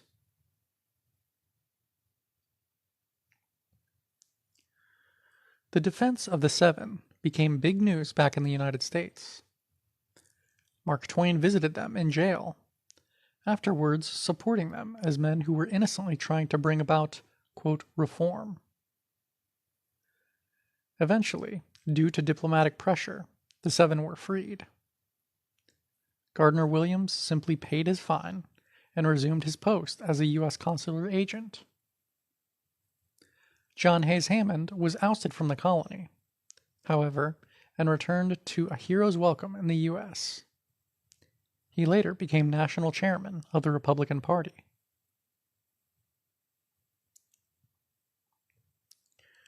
When the war broke out in 1899, the U.S. government openly sided with the British.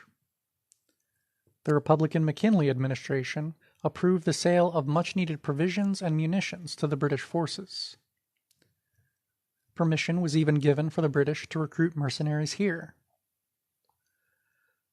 Just as covertly, the white, quote, Rhodesians obtained military reinforcements here in the 1970s.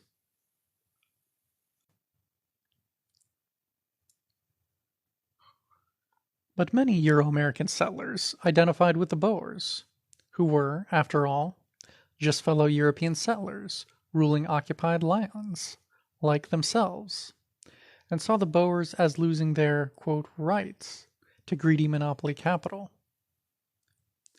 The parallel to the U.S. was very close in many minds.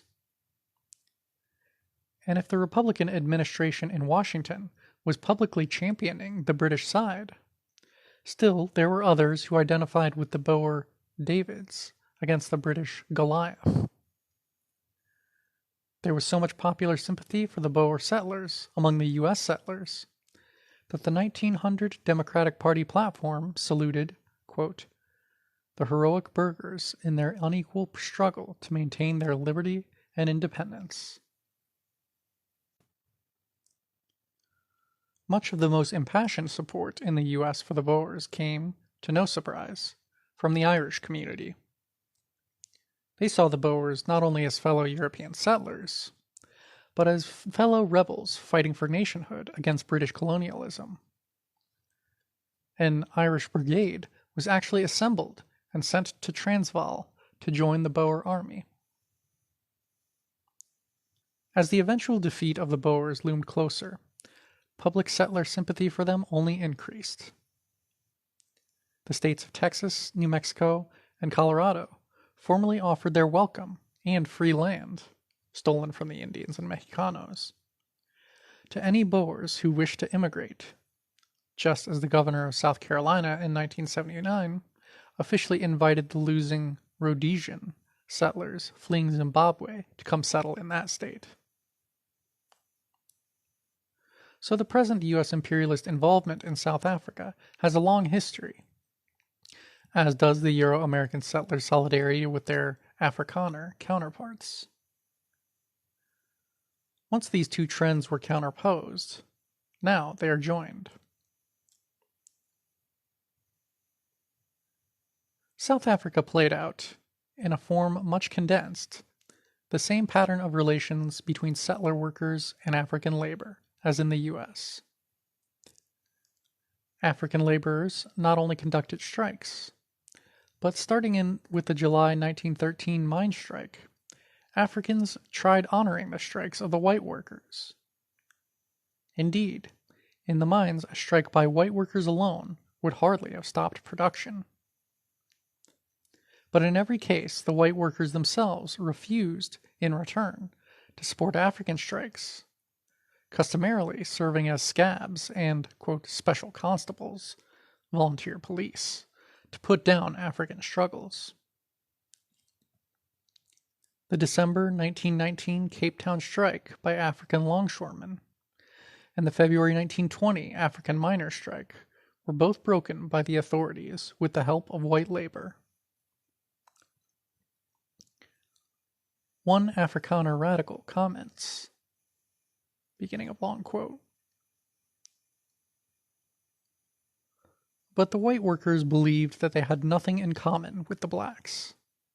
The white miners earned 10 times as much as the blacks, that many of them employed black servants in their homes, that a victory of the black miners would have increased the desire of the mine owners to reduce the status of the white miners, since any increase in black wages would have to be met either by a reduction in white wages or by a reduction in profit. Such was the reality of the situation which the white workers, consciously or not, understood very well." End quote. Imperialism knows no gratitude, not even towards its servants. From 1907 on, the mining companies kept pushing at the white miners, kept trying to gradually replace white miners with low-paid Africans, to reduce white wages, and to reduce the total numbers of expensive white miners. In response, from 1907 to 22, there was a series of militant white strikes. Finally, in 1922, the Chamber of Mines announced that the companies had repudiated the existing labor agreements and had decided to lay off 2,000 white miners. This touched off the Great Rand Revolt of 1922, in which an 8-week strike escalated into a general strike of all white workers, and then into a week of armed revolt with fighting between the Red Guards of white miners and the imperialist troops. The main slogan of this amazing explosion was, quote, "For a white South Africa." The white, quote, communists marched through the streets with banners reading, "Workers of the world, fight and unite for a white South Africa." End quote. The main demand was obvious.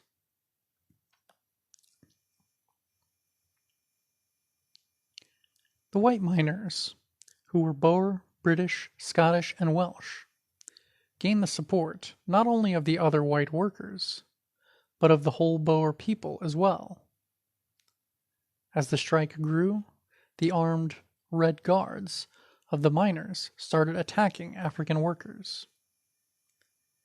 Between the production halts and the attacks, thousands of Africans had to evacuate the Rand. In recognition of the reactionary character of the revolt, all the leading African political organizations, churches, and unions denounced it.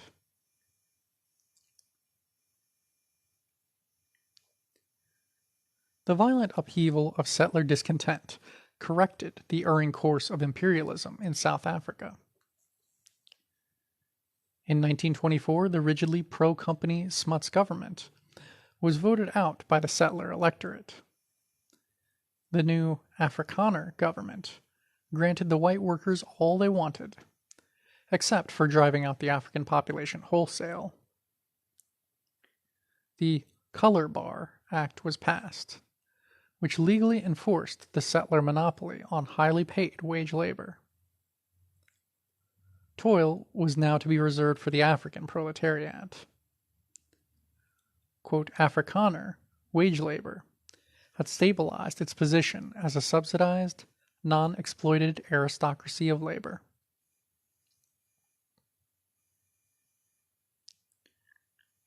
The main function of the Afrikaner masses was no longer to produce and support society, but only to serve as the social base for the occupation garrison that imperialism needed to hold down the colonial peoples. Indeed, today it is evident that South African mining, industry, and agriculture are all the products of colonial African labor alone. Afrikaner workers, far from supporting society, are themselves supported by the super-exploitation of the oppressed nation of Africans. There is no longer, in any meaningful terms, any working-class struggle within settler society there.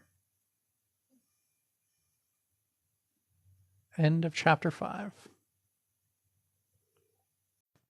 Settlers by J Sakai. Chapter 6. The U.S. Industrial Proletariat. Section 1. The Communistic and Revolutionary Races. The industrial system in the U.S. came into full stride at the turn of the century. In 1870, the U.S. steel industry was far behind that of England in both technology and size. From its small, still relatively backward mills, came less than 1/6 of the pig iron produced in England. But by 1900, U.S. steel mills were the most highly mechanized, efficient, and profitable in the world. Not only did they produce twice the tonnage that England did, but in that year, even England, the pioneering center of the iron and steel industry, began to import cheaper Yankee steel. That year, the U.S. empire became the world's leading industrial producer, starting to shoulder aside the factories of old Europe.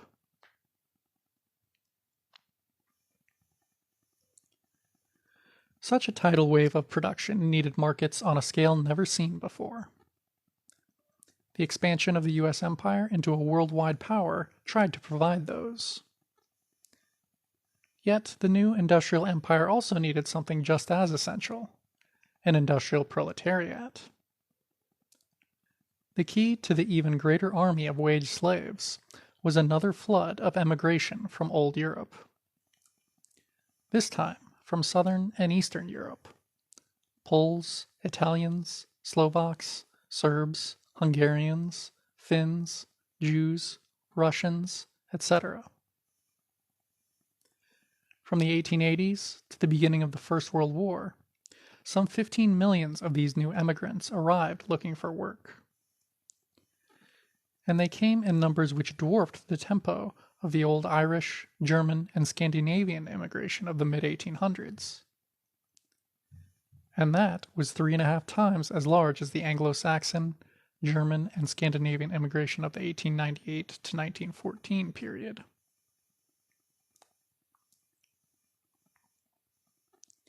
They had a central role in the mass wage labor of the new industrial empire. The capitalists put together the raw materials and capital base extracted from the earlier colonial conquests, the labor of the Euro-American craftsmen, and the new millions of industrial production workers from Southern and Eastern Europe. In 1910, the U.S. Immigration Commission said, beginning a long quote, "A large portion of the Southern and Eastern immigrants of the past 25 years have entered the manufacturing and mining industries of the Eastern and Midwestern states, mostly in the capacity of unskilled laborers. there is no basic industry in which they are not largely represented, and in many cases they compose more than 50% of the total numbers of persons employed in such industries. Coincident with the advent of these millions of unskilled laborers, there has been an unprecedented expansion of the industries in which they have been employed. End quote. In the bottom layers of the northern factory, the role of the new, non-citizen immigrants from Eastern and Southern Europe was dominant. A labor historian writes, quote, "More than 30,000 were steelworkers by 1900. The newcomers soon filled the unskilled jobs in the northern mills, forcing the natives and the earlier immigrants upward or out of the industry. And in the Carnegie plants of Allegheny County in March 1907, 11,694 of 14,539 common laborers were Eastern Europeans." End quote. Footnote. The Carnegie Steel Company was the leading firm in the industry. In 1901, under the guidance of J.P. Morgan, it became the main building block in the first of the giant trusts, which was named the U.S. Steel Corporation. End footnote.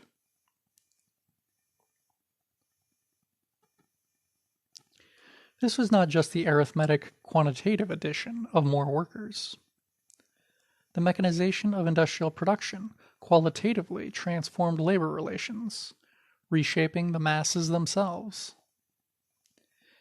Instead of skilled craftsmen using individual machines as tools to personally make a tin sheet or an iron rod, the new mass production factory had gangs of unskilled workers tending semi-automatic machines and production lines, with the worker controlling neither the shape of the product nor the ever-increasing pace of production. This was the system, so well known to us, whose intense pressures remolded peasants and laborers into an industrial class.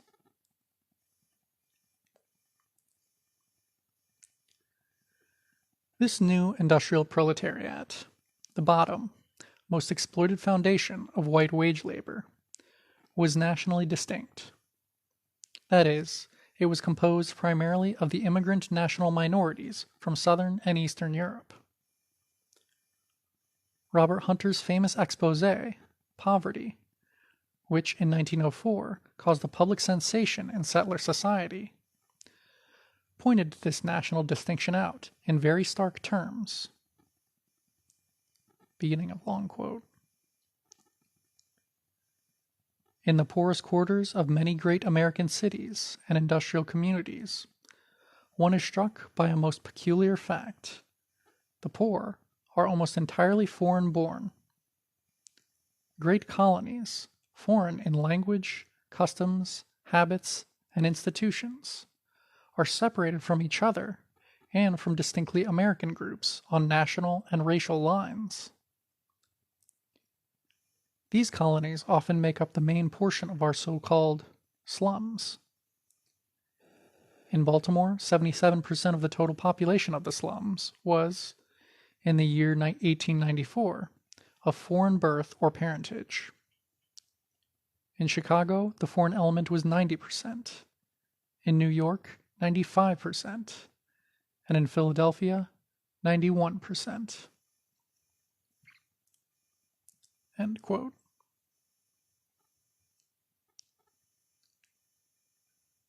The ninth special report of the Federal Bureau of Labor revealed that immigrant Italian workers in Chicago had average earnings of less than $6 per week. 57% were unemployed part of the year, averaging 7 months out of work.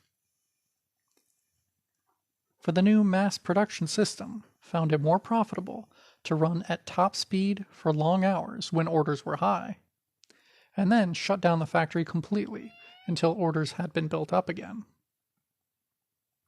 In 1910, a year of high production for the steel industry, 22% of the labor force was unemployed for 3 months or longer, and over 60% were laid off for at least 1 month.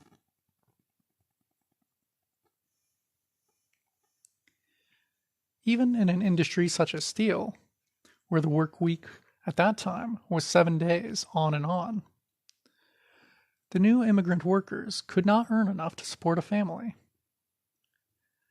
In 1910, the Pittsburgh Associated Charities proved that if an immigrant steel laborer worked for 365 days, he still could, quote, not provide a family of 5 with the barest necessities.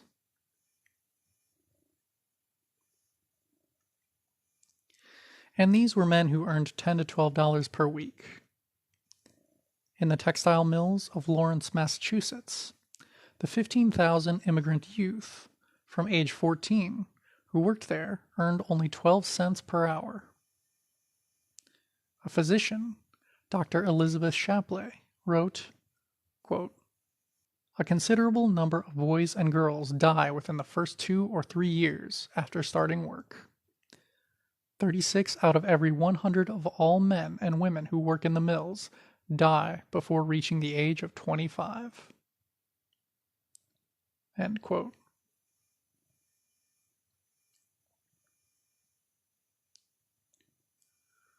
The proletarian immigrants did not see America as a, quote, land of freedom, as the propaganda says, but as a hell of satanic cruelty.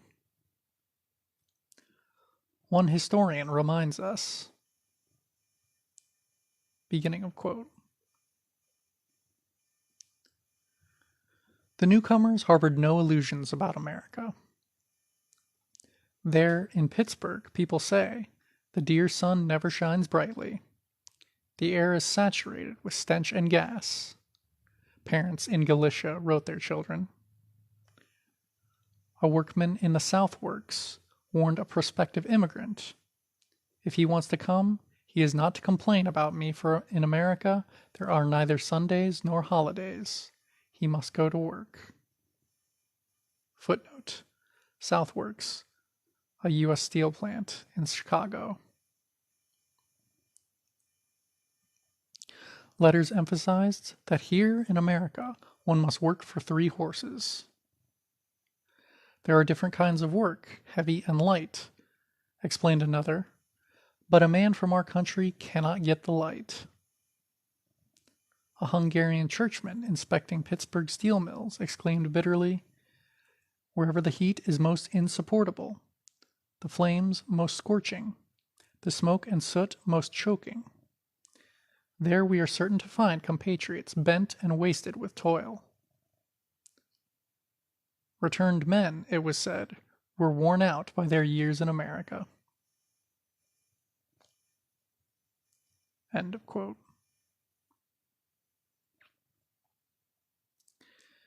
In Southworks, nearly 1/4 of the new immigrant steelworkers were injured or killed on the job each year.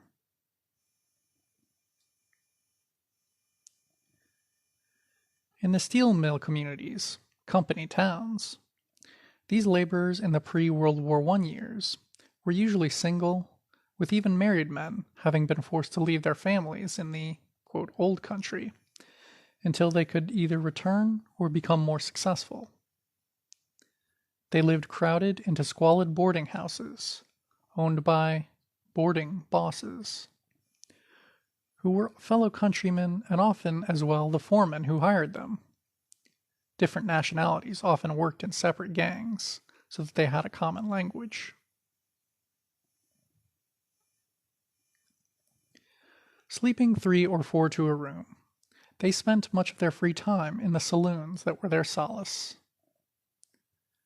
As in all oppressed communities under capitalism, cheap drink was encouraged as a pacifier. Immigrant mill communities would fester with saloons. Gary, Indiana, had more than one saloon. Gary, Indiana, had more than one saloon for every 100 inhabitants. Of course, the local police and courts preyed on these foreigners, with both abuse and shakedowns. They had few democratic rights in the major urban centers. and in the steel or mining or rubber or textile company towns, they had none.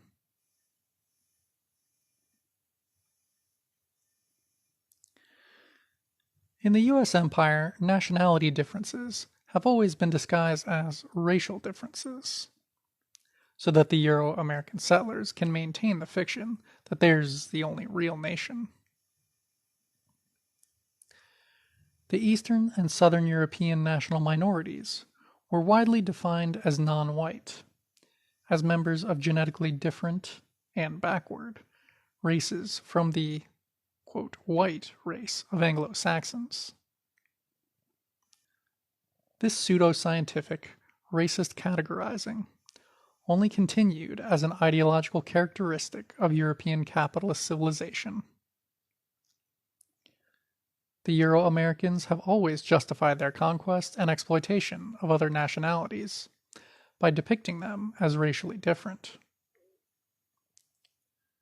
This old tactic was here applied even to other Europeans.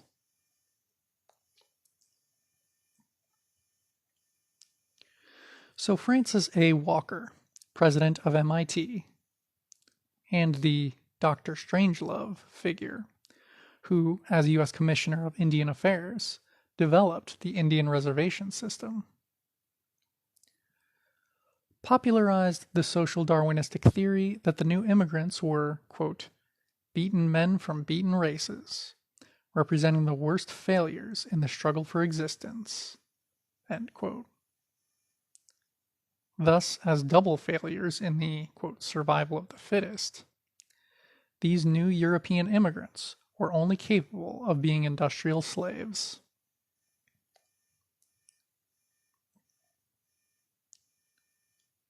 The wildest assertions of racial identity were common. Some Euro-Americans claimed that these, quote, swarthy Europeans were really, quote, Arabs or Syrians. U.S. Senator Simmons of North Carolina claimed that the Southern Italians were the, quote, degenerate progeny of the Asiatic hordes, which, long centuries ago, overran the shores of the Mediterranean, end quote.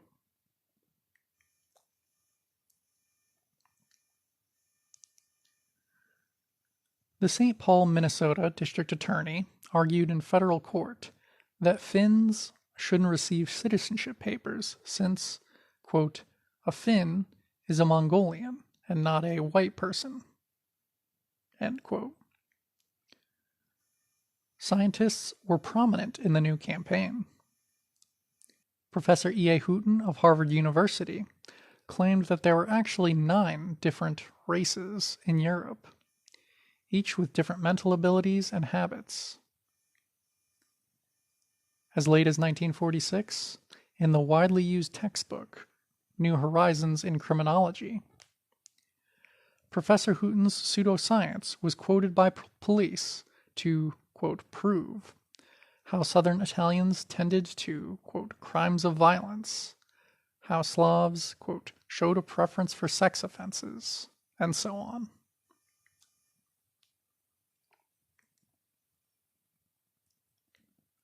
A widely read Saturday Evening Post series of 1920 on the new immigrants warned that unless they were restricted and kept segregated, the result would be, quote, a hybrid race of people as worthless and futile as the good-for-nothing mongrels of Central America and Southeastern Europe, end quote. On the street level, newspapers and common talk sharply distinguished between, quote, white Americans and the, quote, Dago and, quote, hunky, who were not considered, quote, white at all.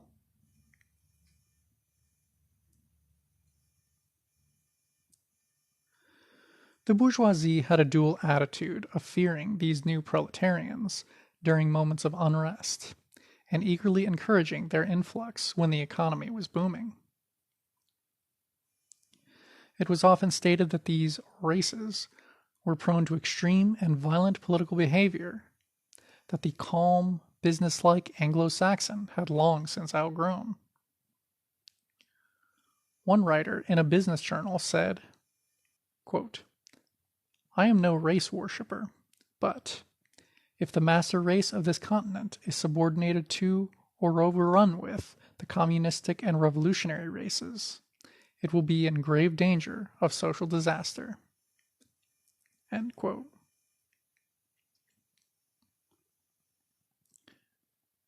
One answer, and one that became extremely important, was to, quote, "Americanize" the new laboring masses, to tame them by absorbing them into settler America, to remake them into citizens of empire. The big bourgeoisie, which very much needed this labor, was interested in this solution. In November 1918, a private dinner meeting of some 50 of the largest employers of immigrant labor discussed Americanization. This was the phrase used at the time. Previous social work and employer indoctrination campaigns directed at the immigrants had not had much success.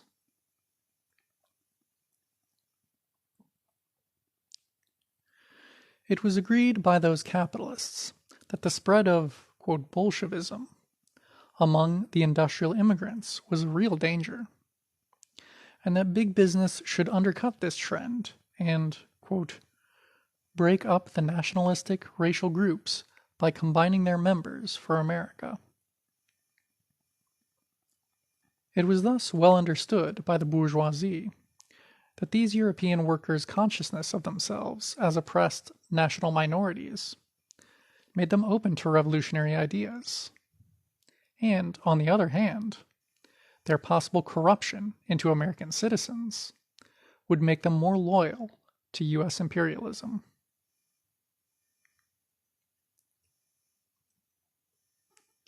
The meeting formed the Interracial Council, with corporate representatives and a tactical window dressing of conservative bourgeois, quote, leaders from the immigrant communities.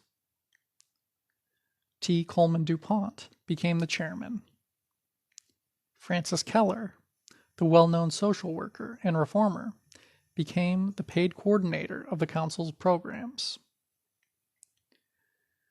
It sounded just like so many of the establishment Pacify the Ghetto committees of the 1960s, only the, quote, races being, quote, uplifted were all European.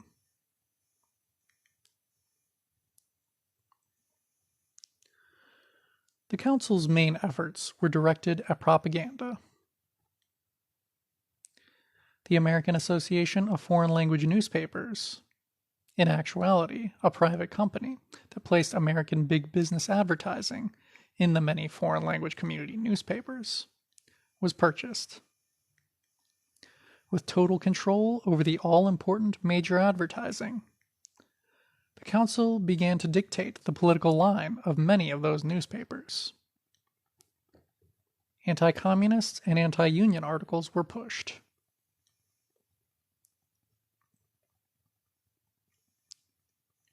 The council also, in concert with government agencies and private capitalist charities, promoted Americanization, quote, education programs, i.e. political indoctrination, quote, adult education, night schools for immigrants, state laws requiring them to attend Americanization classes, laws prohibiting the use of any language except English in schools, etc., etc. The Americanization movement had a lasting effect on the empire. The Interracial Council was dropped by the capitalists in 1921, since by then Americanization had its own momentum.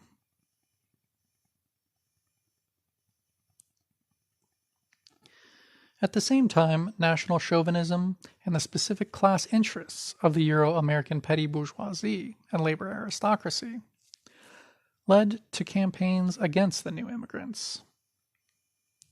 State licensing acts in New York, Connecticut, Michigan, Wyoming, Arizona, and New Mexico barred non-citizen immigrants from competing with the settler professionals in medicine, pharmacy, architecture, engineering, and so on. Under the banner of anti-Catholicism, various right-wing organizations attempted to mobilize the settler masses against the new immigrants. One such group, the Guardians of Liberty, was headed by retired U.S. Army Chief of Staff General Nelson Miles, who had commanded the military repressions at both Wounded Knee and later in the invasion of Puerto Rico. The Loyal Legion, the Ku Klux Klan, and other secret paramilitary groups were also heavily involved in attacks on immigrants, particularly when they became active in socialist organizations or went out on strikes.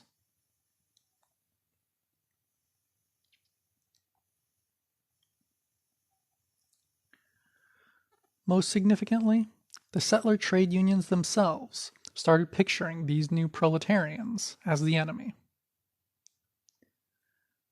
The unions of the American Federation of Labor, AFL, were heavily imbued with the labor aristocracy viewpoint of the, quote, native-born settlers. This was true even though an earlier wave of German and Irish immigrants had played such a large role in founding those unions. Now they fought to bar the, quote, Dago and, quote, hunky from the better paid work, from union membership, and even from entering the U.S.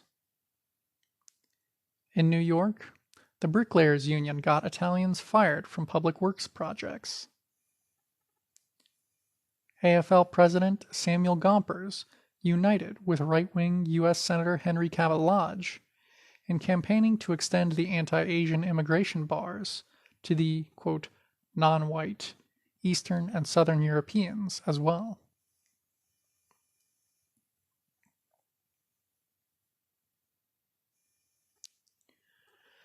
This process was very visible in the steel mills. It became socially unacceptable for, quote, white settlers to work with the Slavs and the Italians on the labor gangs. Increasingly, they left the hard work to the European national minorities and either moved up to foreman, skilled positions or out of the mills. The companies pushed the separation. Euro-Americans applying for ordinary labor jobs were told, quote, only hunkies work on those jobs. They're too damn dirty and too damn hot for a, quote, white man. No white American works in a steel plant labor gang unless he's nuts or a booze fighter. End quote. A steel labor history tells us. Beginning of long quote. The English-speaking workman was, in general, content to ignore the immigrants. Outside the mill, he rarely encountered them or entered their crowded streets. But indifference often edged into animosity. Disdain could be read also in the stereotyped Dago and hunky in the short stories that appeared in labor papers, and in the frankly hostile remarks of native workers. Eager to disassociate himself from the hunky, the skilled man identified with the middling group of small shopkeepers and artisans, and with them came to regard the merchants and managers as his models. Whatever his interests may have been, the English-speaking steelworker had a psychological commitment in favor of his employer. End quote.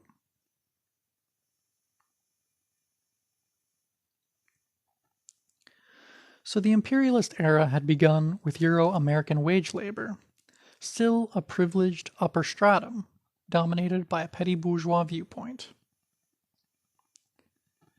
And although the new industrial proletariat was overwhelmingly European in origin, it was primarily made up of the oppressed national minorities from Eastern and Southern Europe, quote, foreigners, widely considered, quote, non-white by the settlers. The U.S. Empire's policy of relegating the work of, quote, supporting society, of carrying out the tasks of the proletariat, to oppressed workers of other nationalities, was thus continued in a more complex way into the 20th century. At the same time, the capitalists were raising the possibility of buying off political discontent by offering these proletarians Americanization into settler society. End of section 1. Settlers. Chapter 6. Section 2. Industrial Unionism. As U.S. imperialism stumbles faster and faster into its permanent decline, once again we hear the theory expressed that some poverty and the resulting mass economic struggles will create revolutionary consciousness in Euro-American workers. The fact is that such social pressures are not new to white America. For 3 decades, from 1890 to 1920, the new white industrial proletariat increasingly organized itself into larger and larger struggles with the capitalists.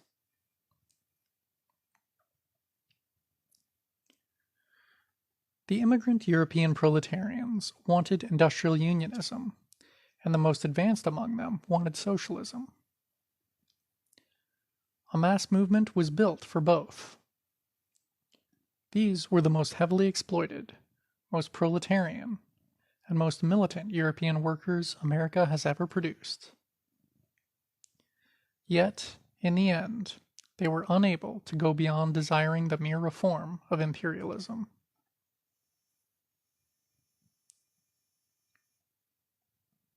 The mass industrial struggles of that period were important in that they represented the highest level of class consciousness any major stratum of European workers in the U.S. has yet reached. And yet, even in this exceptional period, a period of the most aggressive and openly anti-capitalist labor organizing, European workers were unable to produce an adequate revolutionary leadership, unable to defeat the settler labor aristocracy, unable to oppose U.S. imperialism, and unable to unite with the anti-colonial movements of the oppressed nations. We can sum up the shortcomings by saying that they flirted with socialism, but in the end preferred settlerism.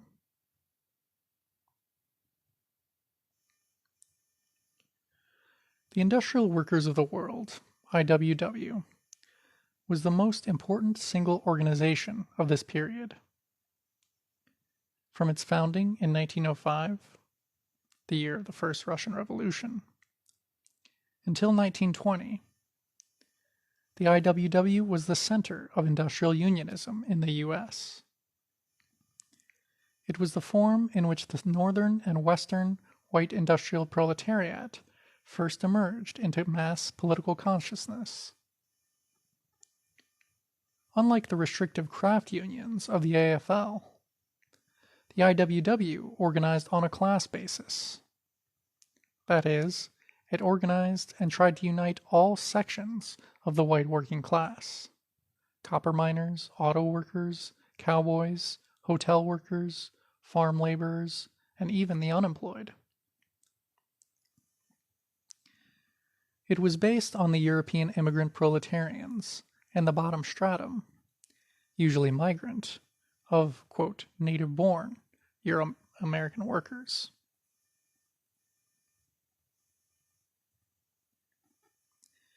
The IWW saw itself as not only winning better wages, but eventually overthrowing capitalism.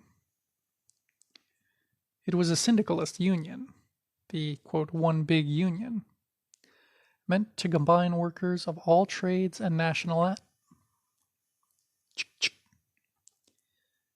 It was a syndicalist union, the, quote, one big union, meant to combine workers of all trades and nationalities literally around the world.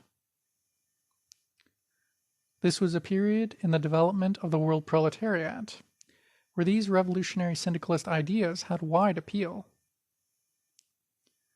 The immature belief that workers needed no revolutionary party or leadership, but merely had to gather into industrial unions and bring down capitalism by larger and larger strikes, was a passing phase.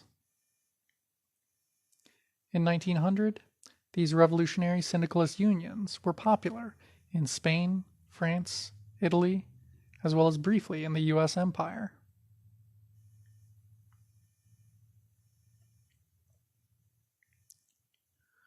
While the IWW was backward in many respects, in others it displayed great strengths. It was genuinely proletarian. As an effective mass labor organization, it showed a fighting spirit long since vanished from white workers. We are referring to an open anti-Americanism. The IWW urged workers to reject any loyalty to the U.S. Unlike the majority of Euro-American, socialists, the IWW linked, American nationalism with the bourgeois culture of lynch mob patriotism.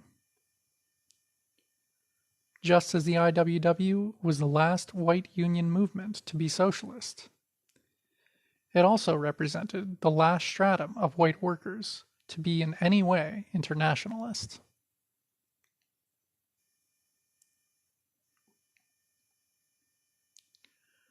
Great boldness relative to the usual settler trade unionism characterized the IWW.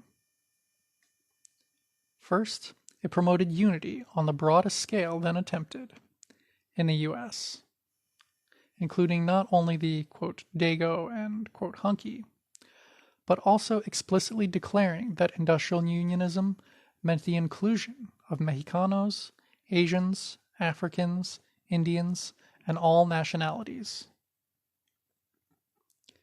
Second, it undertook the most militant campaigns of union organization and struggle, expressing the desperate needs of the most exploited white workers. Third, the IWW was able to advance industrial unionism here by learning from the more advanced and experienced immigrants from old Europe.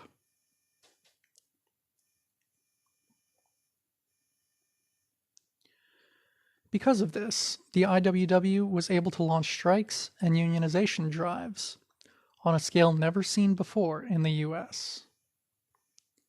In the years after 1905, the, Wobblies led an escalating explosion of union struggles. Hotel workers in Arizona, lumberjacks in Washington, textile workers in Massachusetts, seamen in ports from Chile to Canada, auto workers in Detroit, and so on. And there were many notable victories, many successful strikes. It must be emphasized that to workers used to seeing only defeats, the IWW's ability to help them win strikes was no small matter.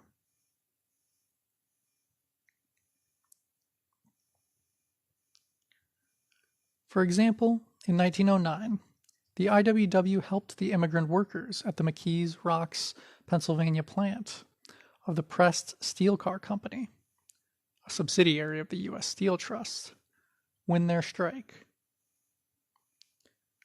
This was of national importance, since it was the first time that workers had won a strike against the Mammoth Steel Trust. That strike, which taught so much to union militants here, was led by an underground, unknown committee, representing both the IWW and the various European nationalities. The, unknown committee had the knowledge of veterans of the 1905 Russian Revolution, the Italian labor resistance, the German Metalworkers Union, and the Swiss and Hungarian railway strikes. It is clear that through the IWW, the more experienced and politically educated European workers taught their backward American cousins how to look out after their class interests.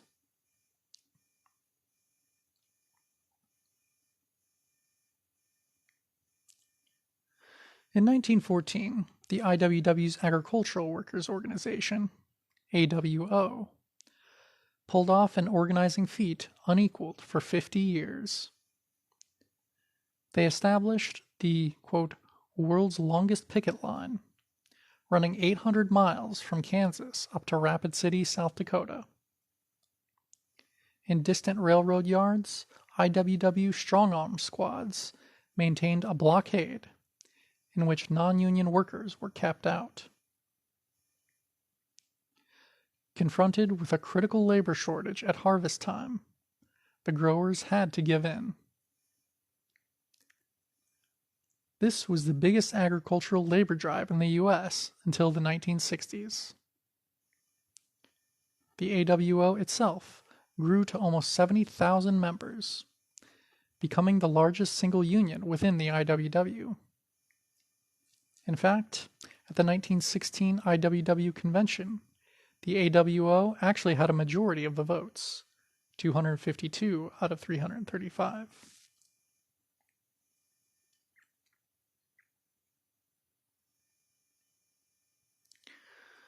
But by 1920, the IWW had declined sharply. Not from failure in an organizational sense, but from both it and the strata that it represented having reached the limits of their political consciousness.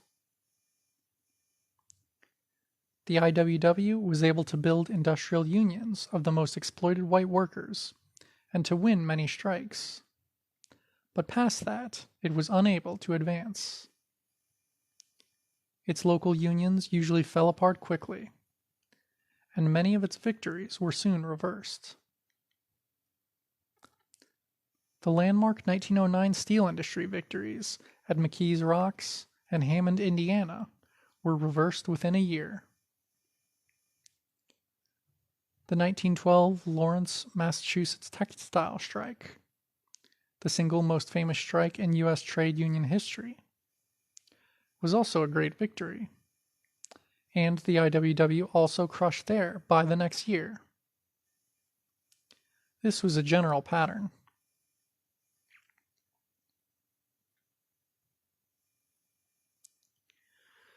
The external difficulties faced by the IWW were far greater than just the straightforward opposition of the factory owners.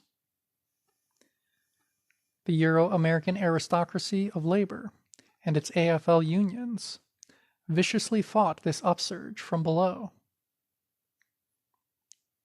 During the great 1912 Lawrence, Massachusetts textile strike, the AFL's United Textile Workers Union scabbed throughout the strike. The AFL officially backed the mill owners. In McKees Rocks, Pennsylvania, the skilled workers of the AFL Amalgamated Association of Iron and Steel Workers used guns to break a second IWW strike.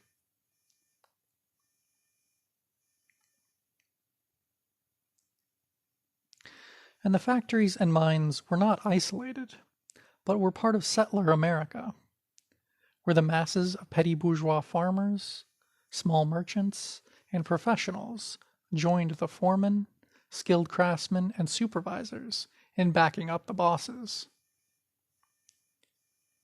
The European immigrants represented perhaps only 1/7 of the white population, and were greatly outnumbered.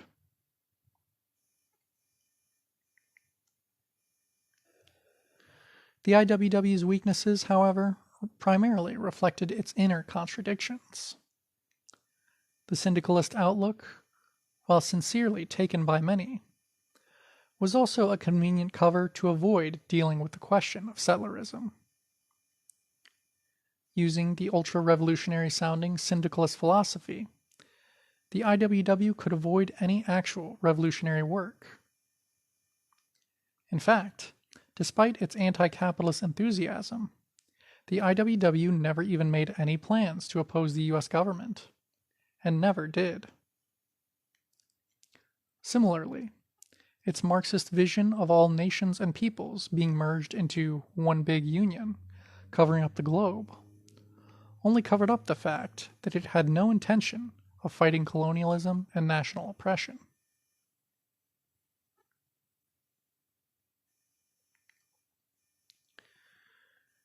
If the IWW had fought colonialism and national oppression, it would have lost most of its white support. What it did instead, laying out a path that the CIO would follow in the 1930s, was to convince some white workers that their immediate self-interest called for a limited tactical cooperation with the colonial proletariats. Underneath all the fancy talk that, quote, in the IWW, the colored worker, man or woman, is on an equal footing with every other worker, end quote, was the reality that the IWW was a white organization for whites.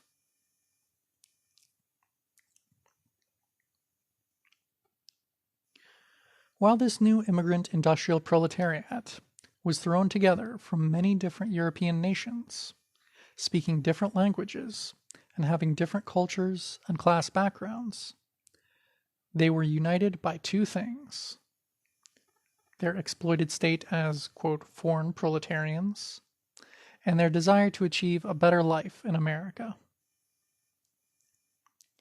The resolution of these pressures was in their Americanization, and them becoming finally integrated into settler citizens of the empire.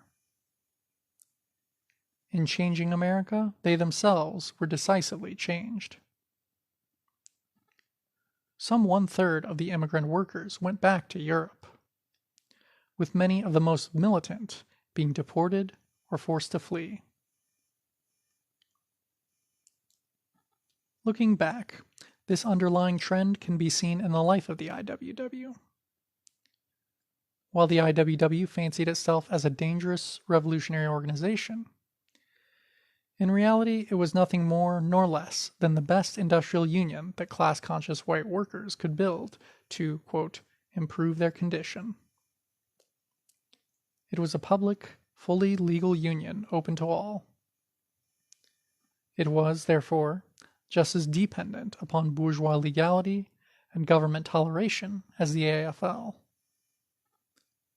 The IWW could be very strong against local employers, or even the municipal government. Against the imperialist state, it dared only to submit in unhappy confusion. The national IWW leadership understood this unpleasant fact in an unscientific, pragmatic way.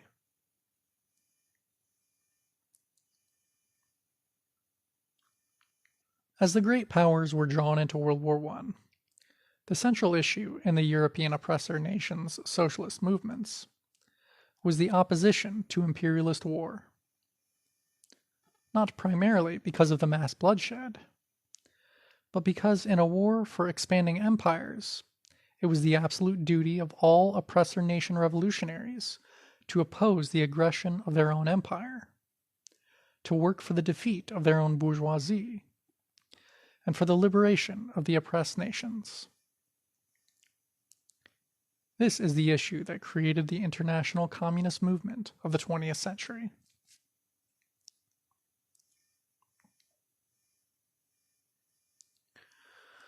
On this most important struggle, the IWW was revealed as being immature and lacking as a revolutionary organization.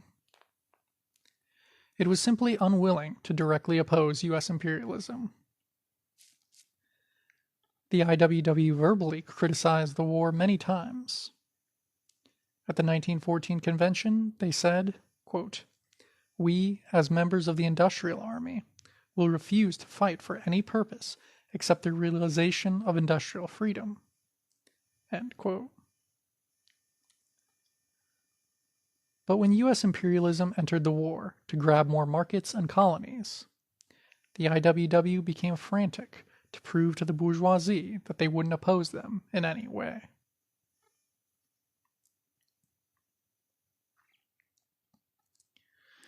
The surface problem was that, since the IWW was a totally legal and public union, it was totally unable to withstand any major government repression. Therefore, the leadership said, regardless of every class-conscious worker's opposition to the war, the IWW dare not fight it. Walter Neff, head of the IWW Agricultural Workers Organization, said, quote, "We are against the war, but not organized and can do nothing." End quote. Imagine a revolutionary organization that built for 12 years with a membership of over 100,000, but was, quote, not organized to oppose its own bourgeoisie.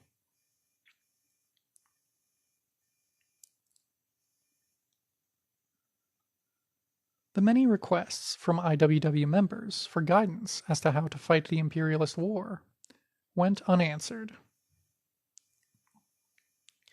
Even Big Bill Haywood, the angry and militant IWW leader, had to back off. Quote, "I am at a loss as to definite steps to be taken against the war." End quote. Finally, the IWW decided to duck the issue as much as possible. The word went out to white workers to stick to local economic issues of higher wages, etc., and not oppose the government. Quote, "Organize now, for the post-war struggle should be the watchword." End quote. This surface political retreat only revealed the growing settler sickness at the heart of the IWW, and sabotaged the most advanced and revolutionary-minded white proletarians within their ranks.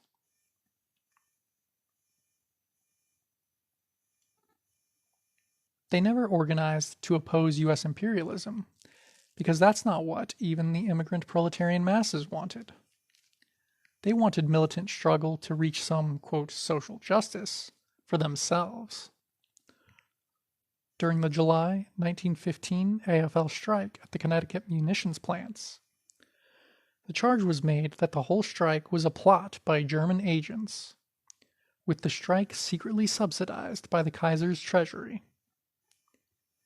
In a lead editorial in its national journal, Solidarity, the IWW hurried to put itself on record as not opposing the war effort.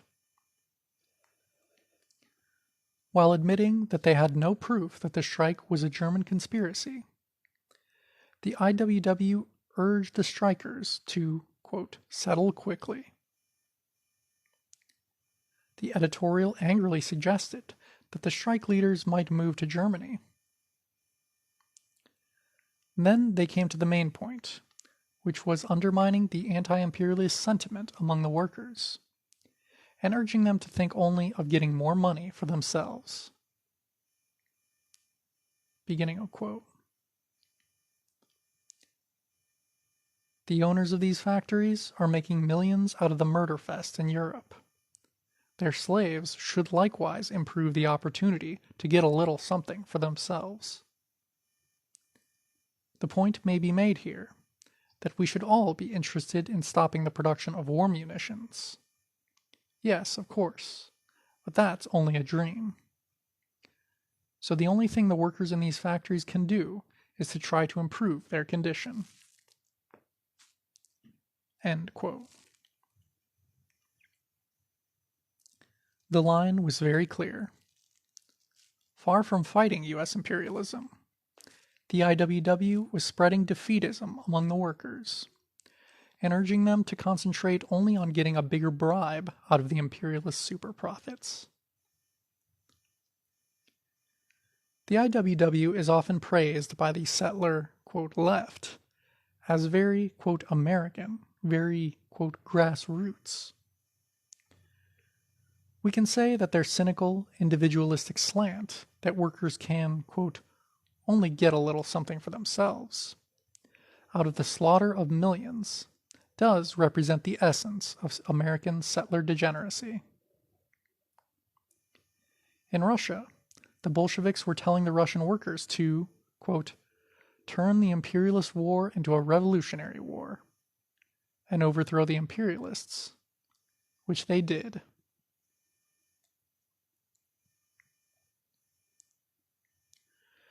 The IWW's pathetic efforts to avoid antagonizing the bourgeoisie did them little good.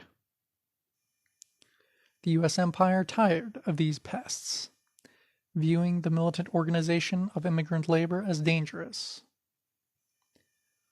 Finally cranking up its police machinery, the imperialist state proceeded to smash the defenseless IWW, clear into virtual non-existence. It wasn't even very difficult, since throughout the West, vigilante mobs of settlers declared an open reign of terror against the IWW. In Arizona, some 1,300 miners suspected of IWW involvement were driven from the state at gunpoint.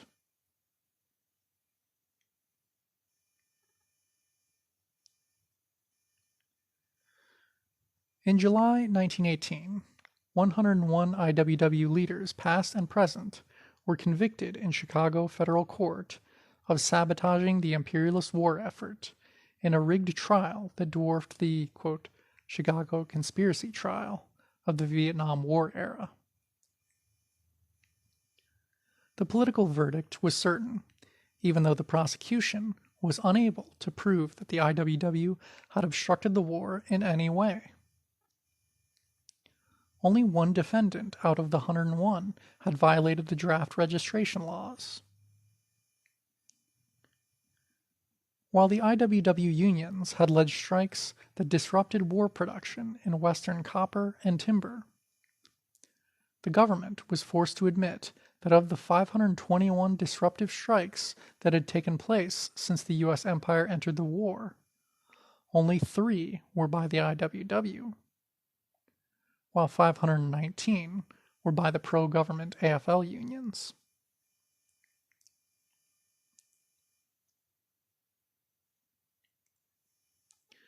Federal raids on the IWW took place from coast to coast. Immigration agents held mass roundups, which resulted in long jail stays while undergoing deportation hearings. In 1917, the federal agents arrested 34 IWW organizers in Kansas, who eventually got prison terms of up to 9 years. In Omaha, Nebraska, the 64 IWW delegates at the Agricultural Workers Organization Convention were arrested and held 18 months without trial. In 21 states, quote, criminal syndicalism laws were passed, directed at the IWW, under which thousands were arrested. In California alone, between 1919 to 24, some 500 IWW members were indicted, 128 of whom ended up serving prison terms of up to 14 years. The IWW never recovered from these blows, and from 1917 on quickly declined.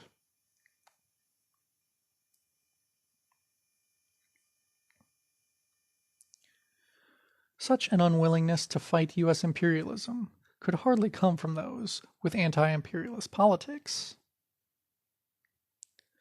The reason we have to underline this is that for obvious ends, the settler, quote, left has been emphasizing how the IWW was a mass example of anti-racist labor unity.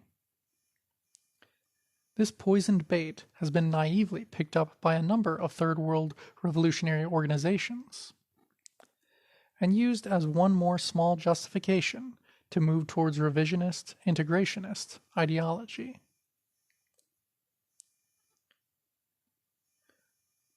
There is no doubt that much of the IWW genuinely despised the open, white supremacist persecution of the colonial peoples.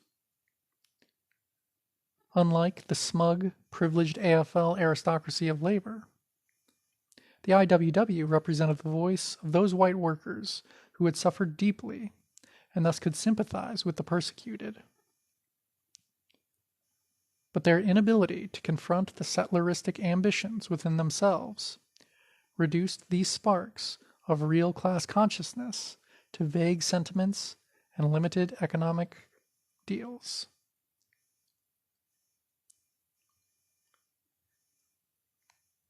A picture, a mural of Joe Hill, i.e. Joe Hillstrom. Caption: Before the Board of Patrons, he said, quote, I don't want a pardon or a commutation. I want a new trial or nothing. If my life will help some other working man to a fair trial, I am ready to give it. If by living my life I can aid others to the fairness denied me, I have not lived in vain. End quote. To the press, he wrote, quote, I am going to have a new trial or die trying. I have lived like an artist and I shall die like an artist. End quote. By Joseph Hillstrom.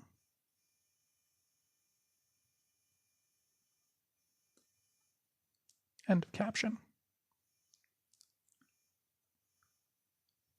The IWW never attempted to educate the most exploited white workers to unite with the national liberation struggles. Instead, it argued that, quote, racial unity on the job to raise wages was all that mattered. This was the approach used by the AFL-CIO today. Obviously, it's a way of building a union in which white supremacist workers tolerate colonial workers. This was the narrow economic self-interest pitch underneath all the syndicalist talk.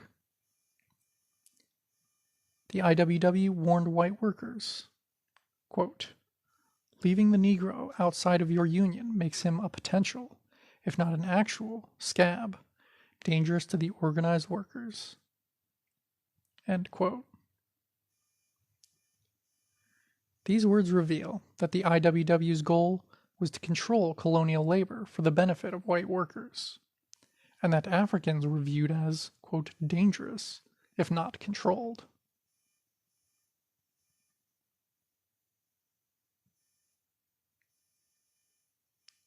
So that even in 1919, after 2 years of severe, quote, race riots in the North, armed attacks by white workers on African exile communities, the IWW kept insisting that there was, quote, no race problem, there is only a class problem.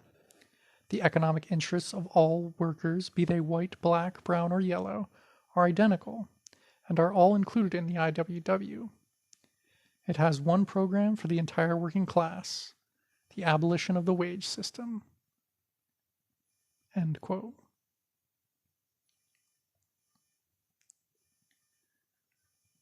The IWW's firm position of not fighting the lynch mobs, of not opposing the colonial system, allowed them to unite with the racist element in the factories, and helped prepare the immigrant proletariat for becoming loyal citizens of the empire.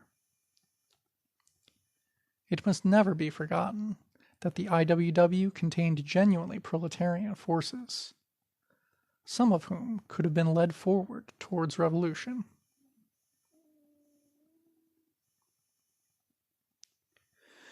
We can see this supposed unity actually at work in the IWW's relationship to the Japanese workers on the West Coast. In the western region of the empire, the settler masses were deeply infected with anti-Asian hatred. Much of this, at that time, was directed at the new trickle of Japanese immigrant laborers, who were working mainly in agriculture, timber, and railroads. These Japanese laborers were subjected to the most vicious persecution and exploitation, with the bourgeois politicians and press stirring up mob terror against them constantly. Both the Socialist Party of Eugene Debs and the AFL unions helped lead the anti-Asian campaign among the settler masses. In April 1903, 1,000 Japanese and Mexicano sugar beet workers struck near Oxnard, California. They formed the Sugar Beet and Farm Laborers Union and wrote the AFL asking for a union charter of affiliation.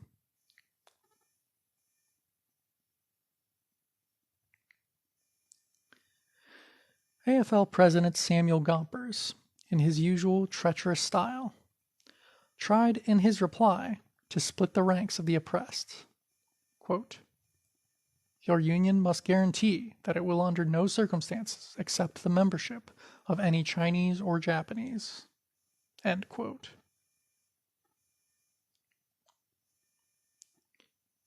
The union's Mexicano secretary, the president was Japanese, answered Gompers for his people.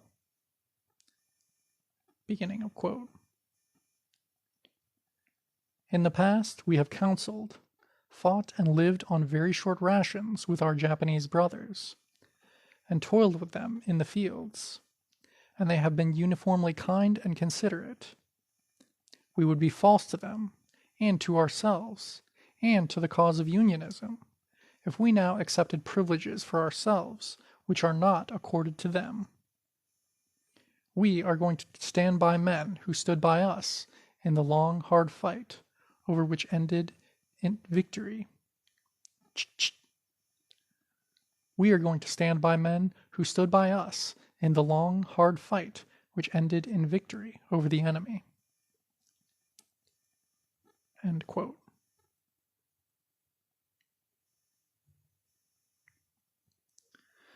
Japanese workers were not only unable to find unity with the settler unions, but had to deal with them as part of the oppressor forces. There was a high level of organization among us, expressed usually in small, local, Japanese national minority associations of our own. The news, therefore, that the new IWW was accepting Asian workers as members was quite welcome to us.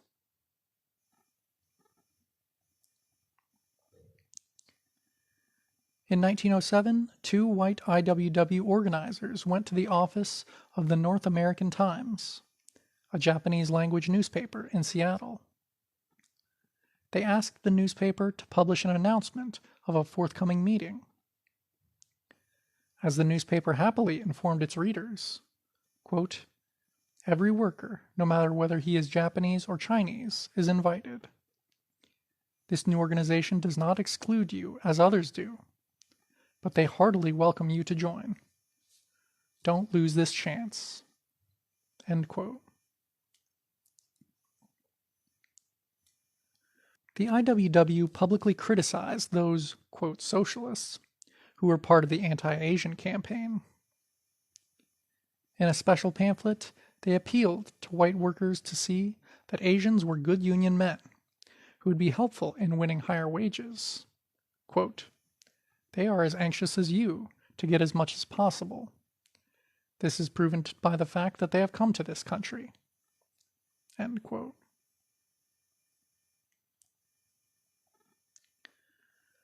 But while scattered Japanese workers joined the IWW, in the main we did not.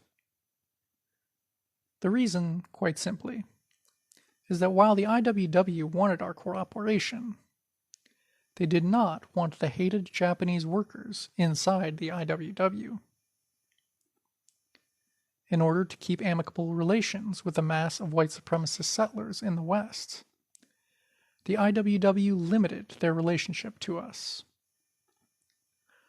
Some Asians would be acceptable, but any conspicuous mass recruitment of Japanese was too controversial. A sympathetic writer about the IWW at the time noted, beginning of long quote,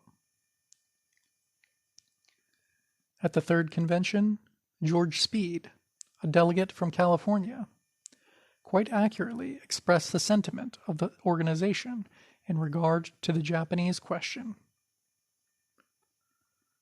The whole fight against the Japanese, he said, is the fight of the middle class of California, in which they employ the labor faker to back it up." He added, however, that he considered it practically useless under present circumstances for the IWW to take any steps to organize the Japanese. End of quote.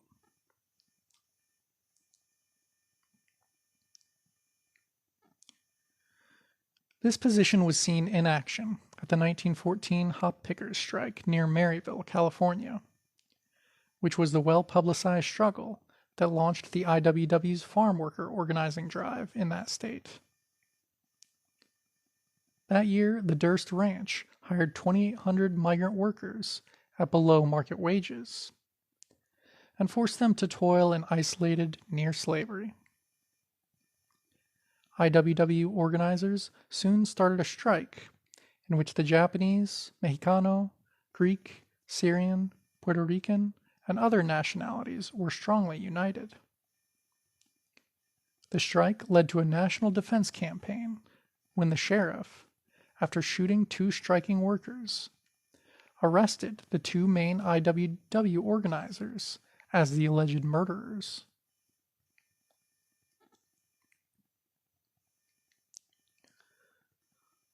Although the strike was victorious and led to bigger organizing drives, the Japanese workers had disappeared. We were persuaded to withdraw, while still honoring the picket lines, in order to help the IWW, since, quote, the feeling of the working class against the Japanese was so general throughout the state that the association of the Japanese with the strikers would in all probability be detrimental to the latter, end quote.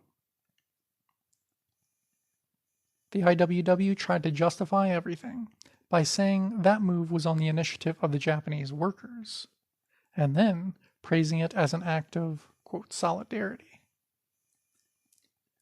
Notice that while the Japanese laborers lived and worked and went out on strike with the others, that the IWW statement separates, quote, the Japanese from, quote, the strikers.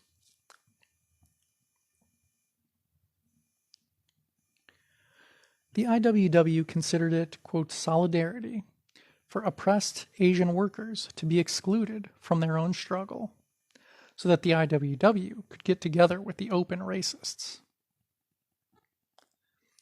It should be clear that while the IWW hoped to establish the, quote, unity of all workers as a principle, they were willing to sacrifice the interests of colonial and oppressed workers in order to gain their real goal, the unity of all white workers.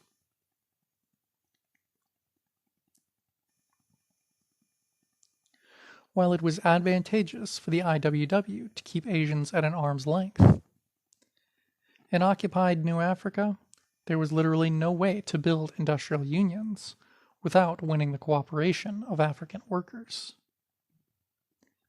In the South, the African proletariat was the bedrock of everything.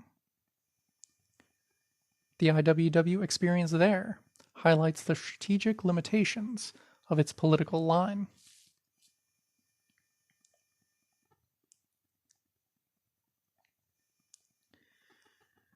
In 1910, an independent union, the Brotherhood of Timber Workers, was formed in Louisiana and Mississippi. This was to become the main part of the IWW's Deep South organizing. These Southern settler workers were on the very bottom of the settler world. They were forced to labor for $7 and $9 per week, and that mostly not in cash, but in, quote, scrip, usable only at the company stores. Their very exploited lives were comparable to that of the, quote, hunky and, quote, dago of the northern industrial towns. In other words, they lived a whole level below the norm of settler society.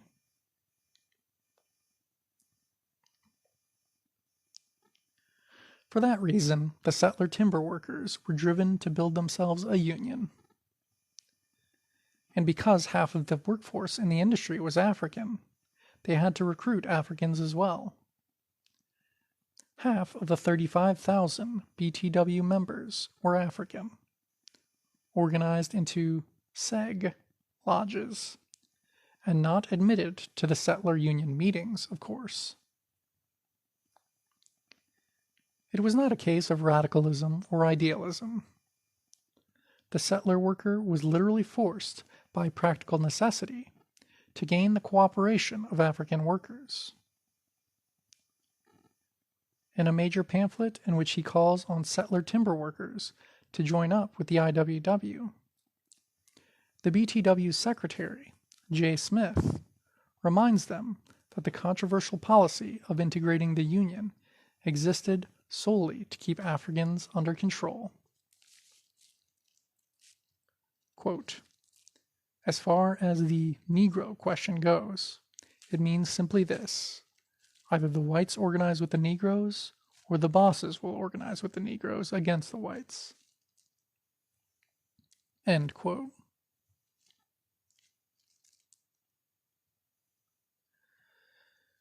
In 1912, the BTW joined the IWW after integrating its union meetings at the demand of Big Bill Haywood. The IWW now had a major labor drive going in the Deep South. But a few months later, the BTW was totally crushed in the Maryville, Louisiana strike of 1912. In a 4-day reign of terror, the local sheriff and company thugs beat, kidnapped, and, quote, deported the strike activists. The BTW was dissolved by terror, as hundreds of its members had to flee the state, and many were whitelisted.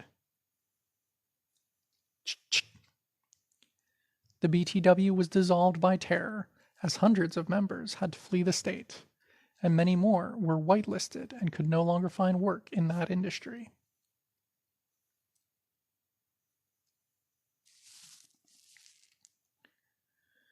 The IWW's refusal to recognize colonial oppression, or the exact nature of the imperialist dictatorship over the occupied South, meant that it completely misled the strike. Industrial struggle in the Deep South could not develop separate from the tense, continuous relationship between the settler garrison and the occupied African nation. The IWW in the South swiftly fell apart. They were unable to cope with the violent, terroristic situation.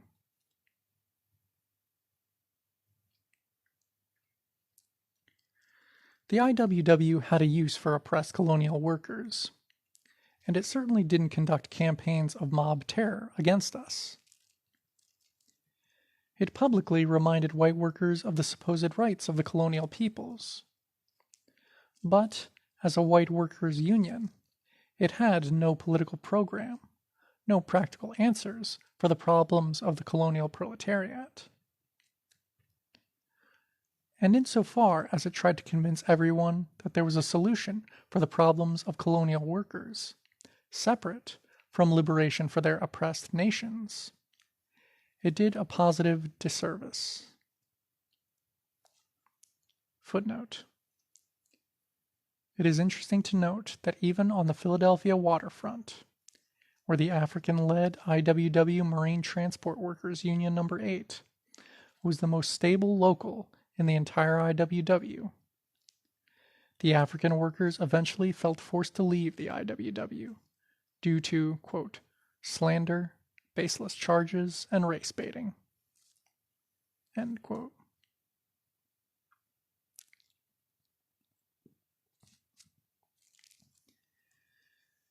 The IWW lived, rose, and fell at the same time as the Great Mexican Revolution of 1910, just across the artificial, quote, border.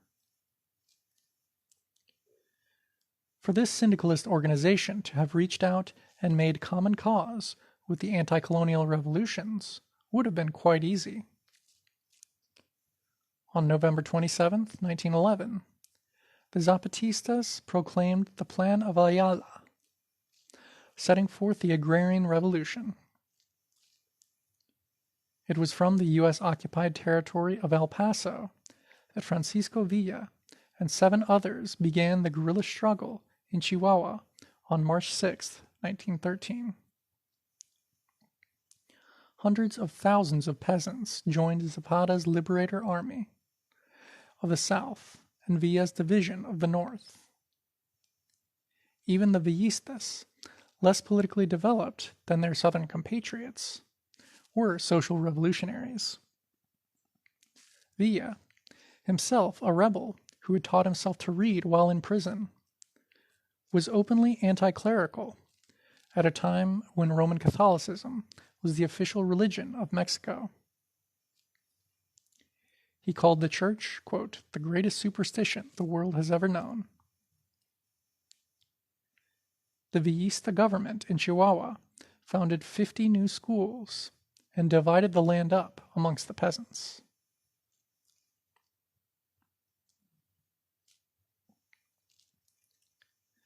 This popular uprising spread the spirit of rebellion across the artificial, quote, border into the U.S. occupied zone. One California historian writes, the dislocation caused by the Mexican Revolution of 1912 to 17 led to an increasingly militant political attitude in Los Angeles. This led to a Chicano movement to boycott the draft. Vicente Carrillo led a drive to protest the draft and to use mass meetings to focus attention upon Mexican-American economic problems. End quote. Again, it is easy to see that the IWW didn't have to look far if they wanted alliances against the U.S. empire.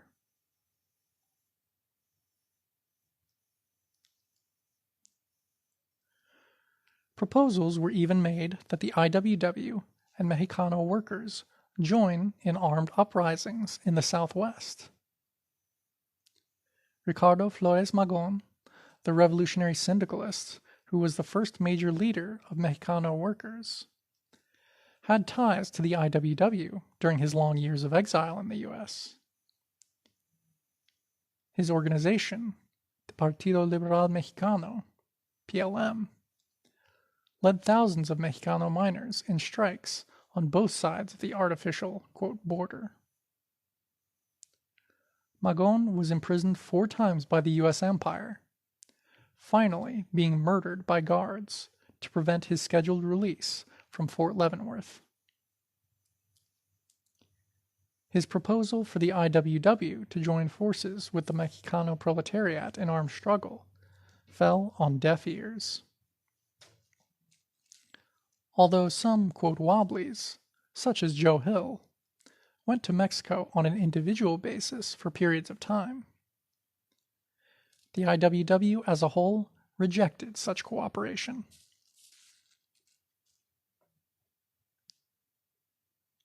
Magón once angrily wrote his brother from prison, quote, the Norteamericanos are incapable of feeling enthusiasm or indignation. This is truly a country of pigs. If the Norteamericanos do not agitate against their own domestic miseries, how can we hope that they will concern themselves with ours? End quote.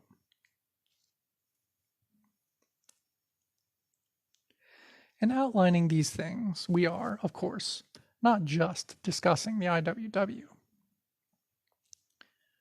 Primarily, we are looking at the forming consciousness and leadership of a new class, the white industrial proletariat.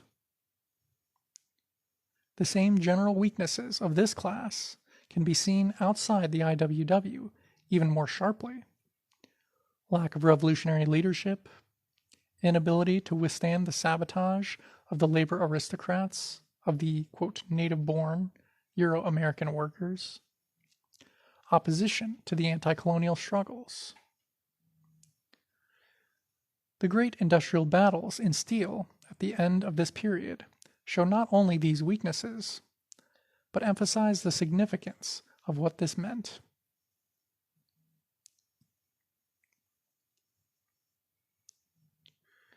This was evident in the 1919 steel strike, for example, in which for the first time 15 AFL unions called an industry-wide strike. On September 22, 1919, some 365,000 steelworkers walked out.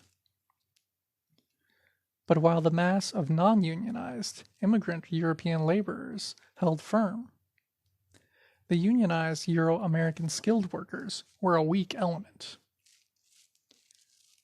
Capitalist repression had an effect, most notably in Gary, Indiana, where a division of U.S. Army troops broke the strike.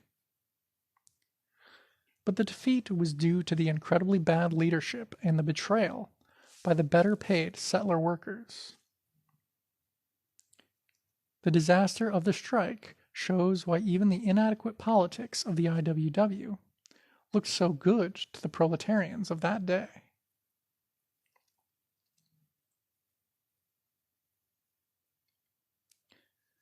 Many of the skilled Euro-American workers never joined the strike at all in places like Pittsburgh. And many who had struck started trickling back to work, afraid of losing their good jobs. In early November, their union, the Amalgamated Association of Iron and Steel Workers, broke from the strike and started ordering its members back to work. By late November, the mills had 75 to 80% of their workforce back. On January 2nd, 1920, the strike was officially declared over.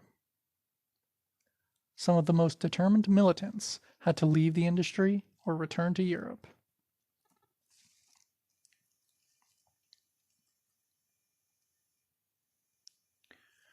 While the treachery of the labor aristocracy was very evident in this defeat, the most important event took place after the strike. During the strike, some 30,000 African workers from the South had been imported by the steel companies. There was a strong tendency among the white steelworkers to blame the defeat of the strike on African, quote, scabs or, quote, strikebreakers. And all the more so because the 10% of the northern steel workforce that was African refused to join the strike. The bourgeoisie was guiding the white workers in this. Company officials passed the word that, quote, niggers did it. In Pittsburgh, one mill boss announced, quote, the nigger saved the day for us.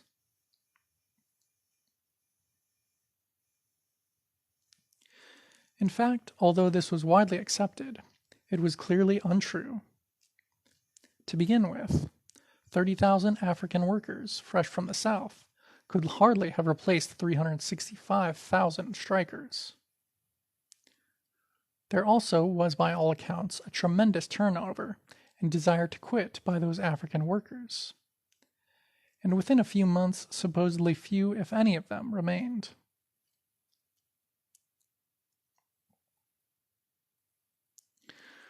The reason is that most of them were not, quote, strikebreakers, but workers who had been systematically deceived and brought to the mills by force.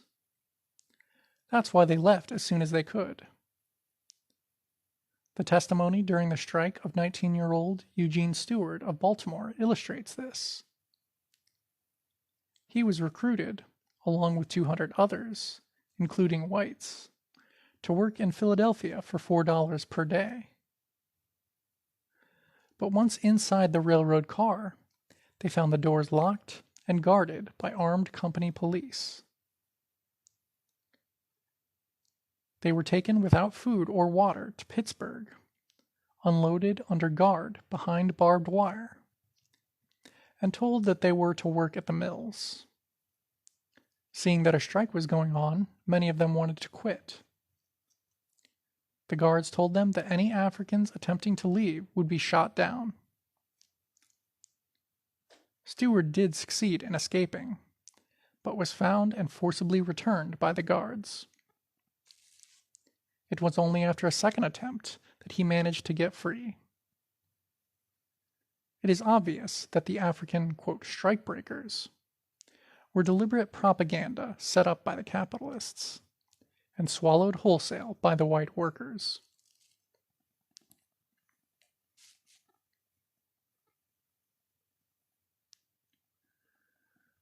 In regard to the African steelworkers already at work in the North, and who declined to join the strike, it should be remembered that this was a white strike. Many of the striking AFL unions did not admit Africans. Those that did so, solely to get Africans to honor their strikes, usually kept Africans in, quote, seg locals.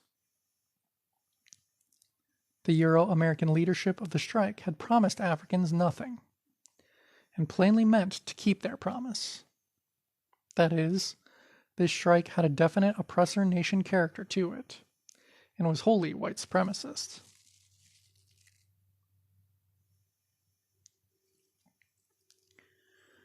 Nor did the white steel strike develop separate from the continuous struggle between oppressor and oppressed nations.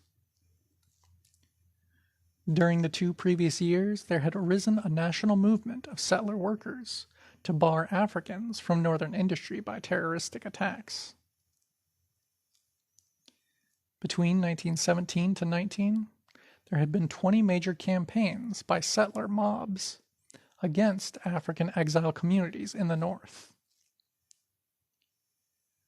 The July 1917 East St. Louis, quote, race riot was organized by that Steel City's AFL Central Trades Council, which had called for violence to remove the, quote, growing menace of the African exile community. In 2 days of attacks, some 39 Africans were killed and hundreds injured. The hand of the capitalists was evident when the Chicago Tribune editorially praised the white attackers and told its readers that Africans were, quote, happiest when the white race asserts its superiority, end quote. Again, we see the organized Euro-American workers as the social troops of one faction or another of the imperialists.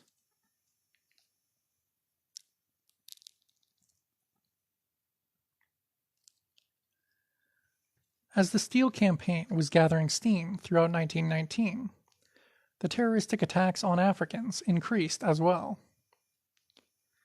In Chicago, this was the climax in the infamous July 1919 race riot, just 2 months before the strike began. Spears' Black Chicago recounts, quote, between 1917 and 19, white, quote, athletic clubs assaulted Negroes on the streets and, quote, neighborhood improvement societies bombed Negro homes. During the summer of 1919, the guerrilla warfare in turn gave way to open armed conflict. The South Side of Chicago became a battleground for racial war. The bombing of Negro homes and assaults on Negroes in the streets and parks became almost everyday occurrences. End quote.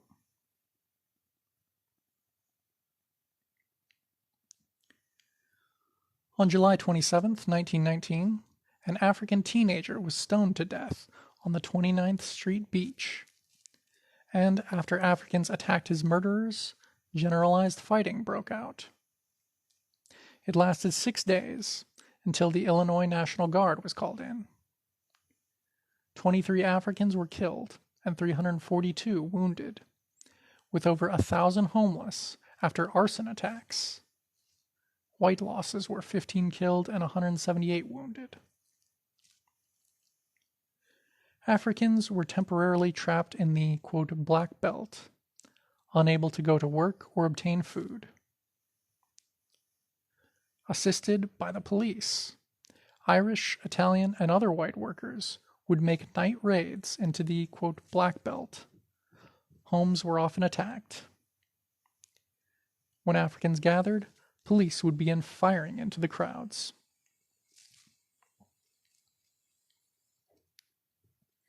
The authorities did not move to, quote, restore order, incidentally, until after African World War I vets broke into the 8th Illinois Infantry Armory and armed themselves with rifles to take care of the white mobs.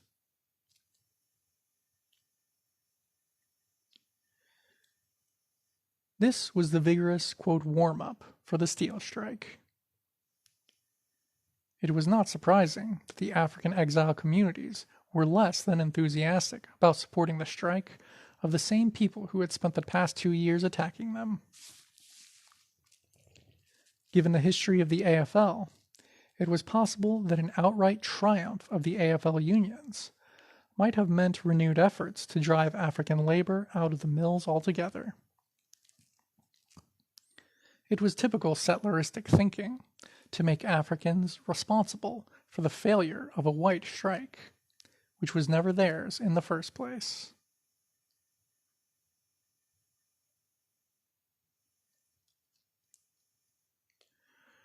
Both the strike leadership and the bourgeoisie cleverly promoted this hatred, encouraging the European immigrant and, quote, native-born settler alike to turn all their anger and bitterness onto the African nation. Perhaps the most interesting role was played by William Z. Foster, the chief leader of the strike. He was one of the leading, quote, socialist trade unionists of the period, and in 1920 would become a leader in the new Communist Party USA.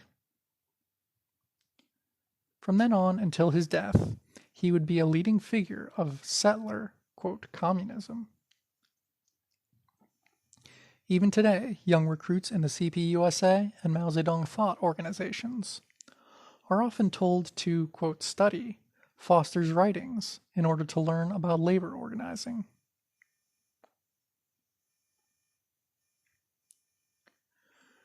William Z. Foster had, as the saying goes, pulled defeat out of the jaws of victory. Foster based the strike on the AFL unions, despite their proven record of treachery and hostility towards the proletarian masses. That alone guaranteed defeat. He encouraged white supremacist feeling, and thus united the honest elements with the most reactionary. Despite the great popular support for a nationwide strike, and the angry sentiments of the most exploited steelworkers, Foster and the other AFL leaders so sabotaged the strike that it went down to defeat. The one, quote, smart thing he did was to cover up his opportunistic policies by following the capitalists and using Africans as the scapegoats.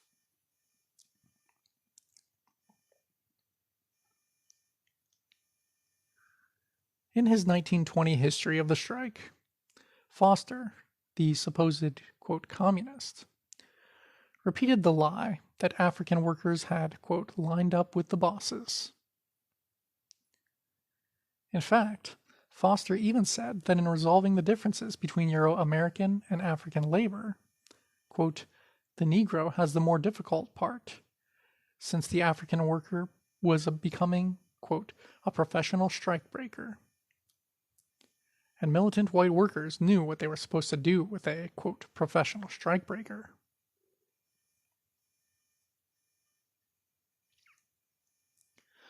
Foster's lynch mob oratory was only restrained by the formality expected of a white Euro-American, quote, communist leader. His white supremacist message was identical to, but more politely clothed, than the crude rants of the Ku Klux Klan. He warned that the capitalists were grooming Africans as, quote, as a race of strikebreakers, with whom to hold the white workers in check, on much the same principles as the Tsars used the Cossacks to keep the subjugation in balance of the Russian people.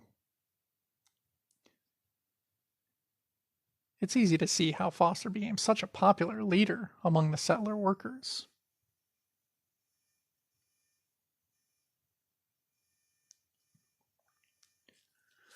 No longer was it just a question of some Africans not following the orders of the white labor. Now, Foster was openly saying that the entire African, quote, race was the enemy. Could the imperialists have asked for more than to have the leading, quote, communist trade union leader help them whip up the oppressor nation masses to repress the African nation?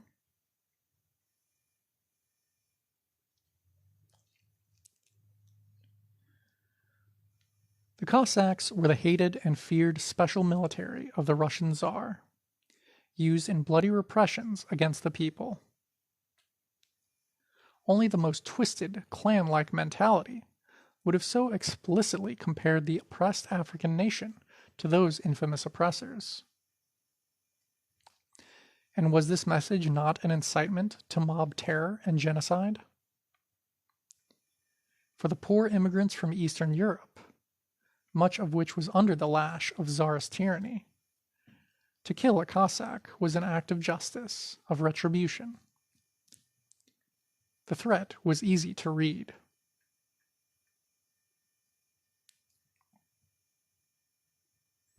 In case Africans didn't get Foster's threat, which was also being delivered in the streets, as we know, Foster made it even more plain. He said that if Africans failed to obey the decisions of settler labor, quote, it would make our industrial disputes take on a more and more the character of race wars, a consummation that would be highly injurious to the white workers and eventually ruinous to the blacks. End quote.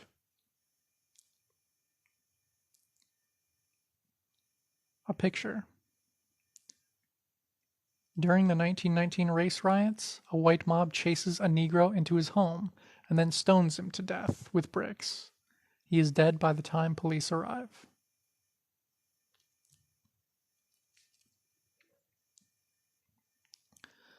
The threat of a genocidal, quote, race war against Africans, unless they follow the orders of settler labor, makes it very clear just what kind of, quote, unity Foster and his associates had in mind.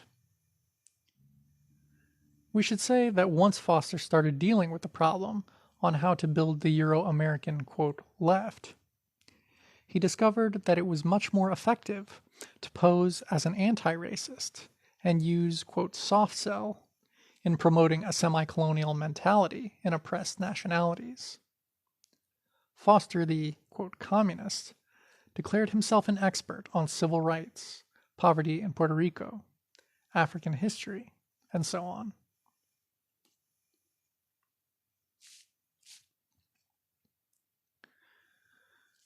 The tragic failure of the new white industrial proletariat to take up its revolutionary tasks, its inability to rise above the level of reform, is not just a negative. The failure was an aspect of a growing phenomenon, the Americanization of the, quote, foreign proletariat from Eastern and Southern Europe. By the later part of World War I, it was possible to see that these immigrants were starting to climb upwards towards becoming settlers. Revolutionary fervor, as distinct from economic activity, declines sharply among them from this point on.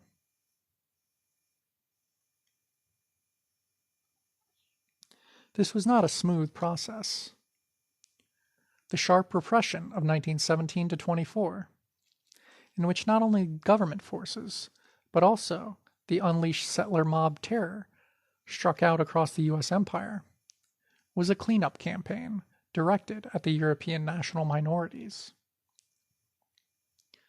Thousands were forced out or returned home. Many were imprisoned, killed, or terrorized. Historians talk of this campaign as a, quote, Red Scare. But it was also the next to final step in purifying these, quote, foreigners, so that America could adopt them.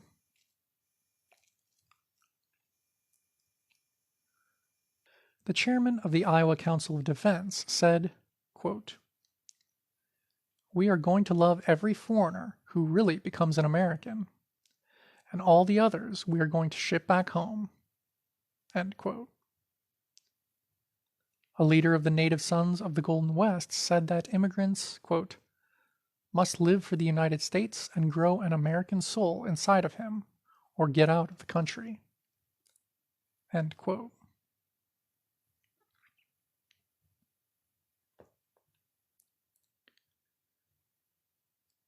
The offer was on the table. The, quote, hunky and, quote, dago could become, quote, white, though barely, through Americanization if they pledged their loyalty to the U.S. empire. In the steel mills, World War I meant wholesale Americanization campaigns. Quote, Hungarian Hollow, the immigrant slum quarter in Granite City, Illinois, was renamed, quote, Lincoln Place, at the prompting of the steel companies, with festive ceremonies and speeches. By 1918, the Gary, Indiana U.S. Steel Works had over 1,000 men enrolled in evening citizenship classes. Liberty bond drives and Army enlistment offices in the plants were common. Immigrants were encouraged by their employers to join the U.S. Army and prove their loyalty to imperialism.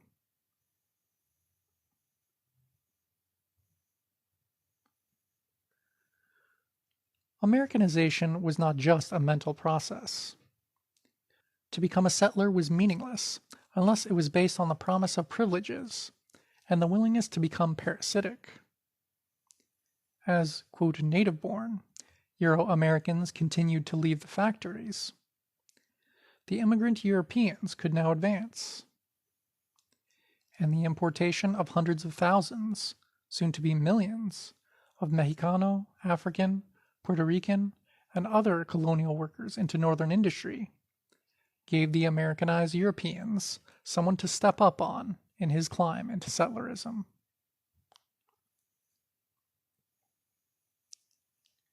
In the steel mills, Mexicanos and Africans made up perhaps 25% of the workers in Indiana and Illinois by 1925.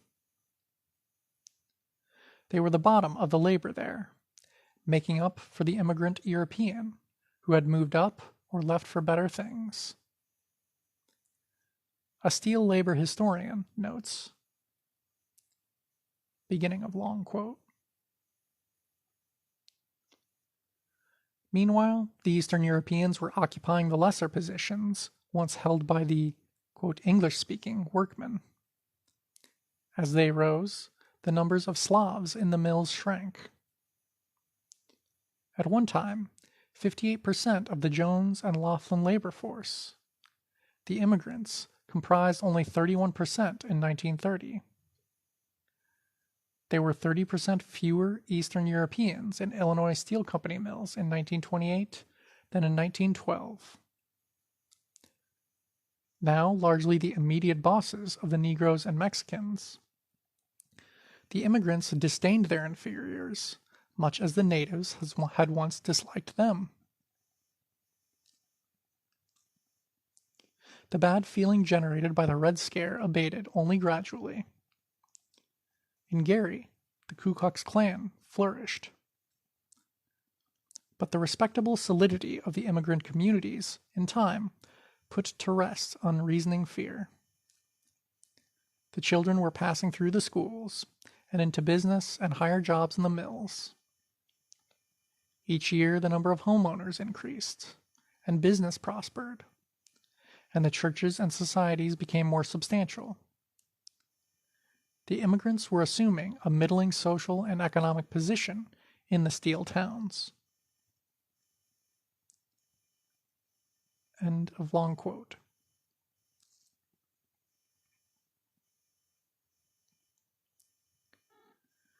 The U.S. empire could afford gradually expanding the privileged strata because it had emerged as the big winner in the First Imperialist World War. Scott Nearing pointed out how, in 1870, the U.S. was the fourth-ranked capitalist economy. In 1922, the U.S. had climbed to number one, quote, more than equal to the wealth of Britain, Germany, France, Italy, Russia, Belgium, and Japan combined. End quote. Successful imperialist war was the key to Americanization.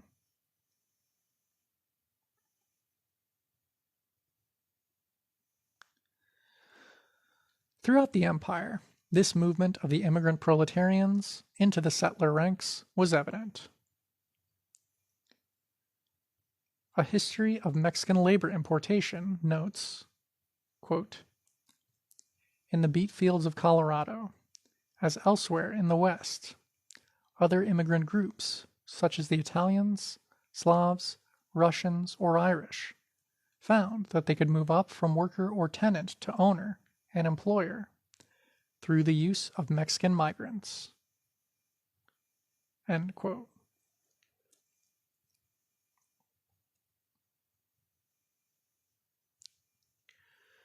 This point marks a historic change.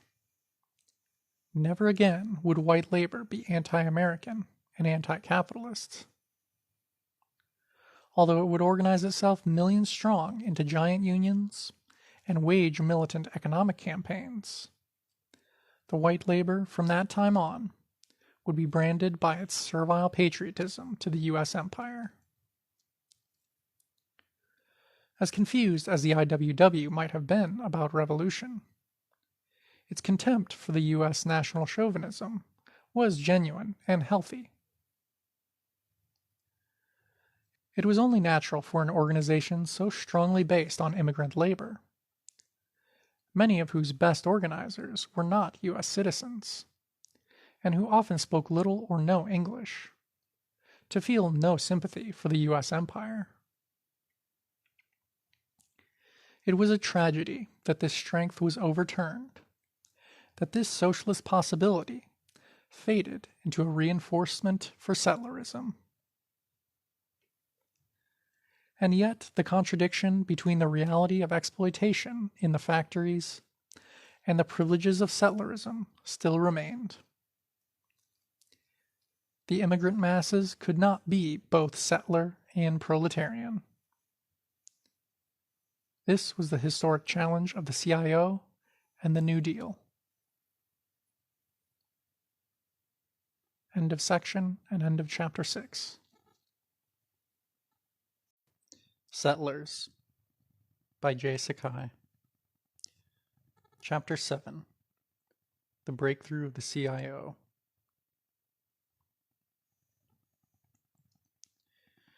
It is a revealing comparison that during the 1930s, the European imperialists could only resolve the social crisis in Italy, Germany, Spain, Poland, Finland, Romania, and so on, by introducing fascism, while in the US, the imperialists resolved the social crisis with the New Deal.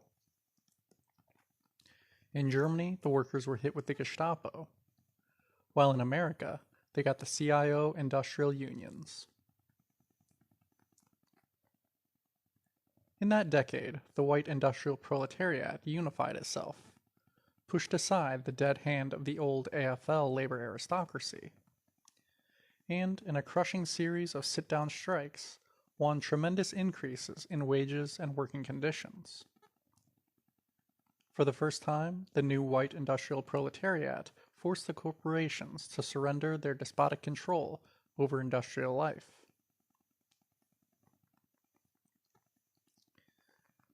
The Eastern and Southern European immigrant national minorities won the, quote, better life that Americanization promised them. They became full citizens of the U.S. empire, and, with the rest of the white industrial proletariat, won rights and privileges both inside and outside the factories. In return, as U.S. imperialism launched its drive for world hegemony, it could depend upon the armies of solidly united settlers serving imperialism at home and on the battlefield. To ensure social stability, the new government-sponsored unions of the CIO absorbed the industrial struggle and helped discipline class relations. End of introduction. Settlers, Chapter 7, Section 1. Unification of the white workers. The working class upsurge of the 1930s was not accumulated discontents. This is the common, but shallow, view of mass outbreaks.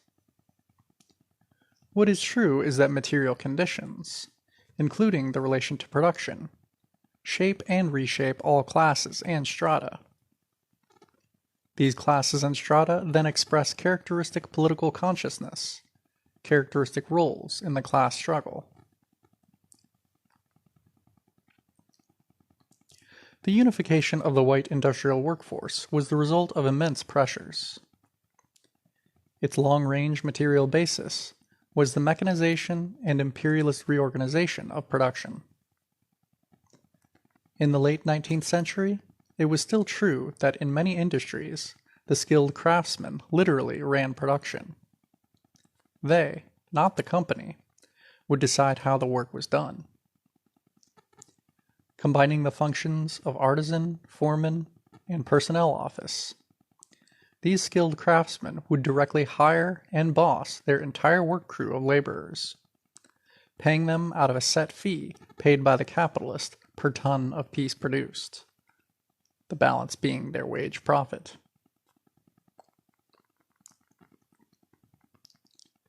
The master roller in the sheet metal rolling mill, the puddler in the iron mill, the beauty in the coal mine, the carriage builder in the early auto plant, all exemplified this stage of production.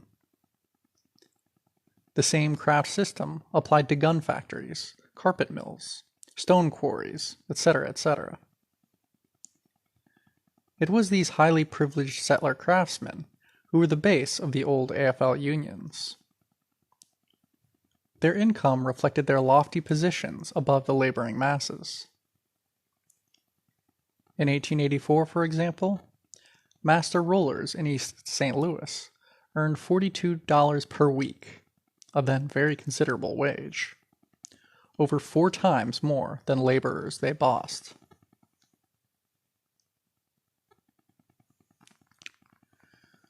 This petty bourgeois income and role gradually crumbled as capitalists reorganized and seized ever tighter control over production.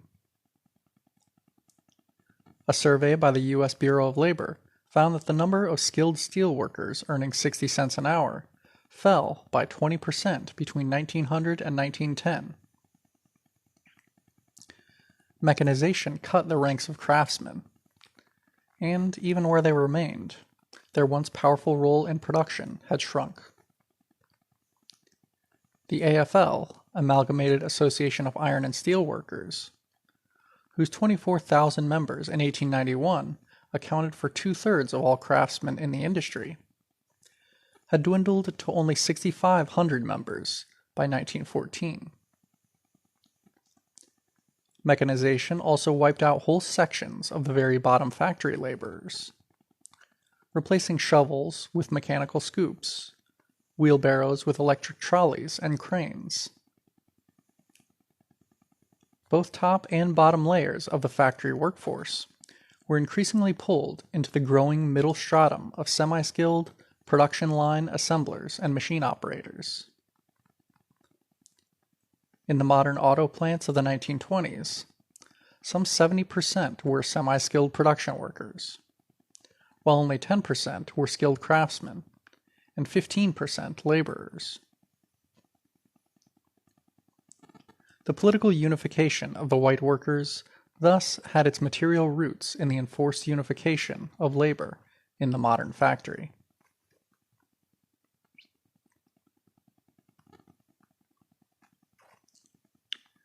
The 1929 Depression was also a great equalizer and a sharp blow to many settlers, knocking them off their conservative bias.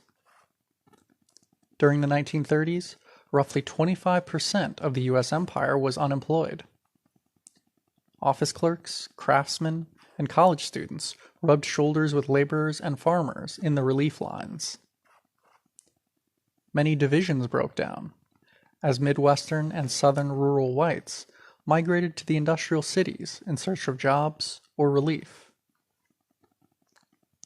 In 1929, it was estimated that in Detroit alone, there were some 75,000 young men, the, quote, suitcase brigade, who had come from the countryside to find jobs in the auto plants.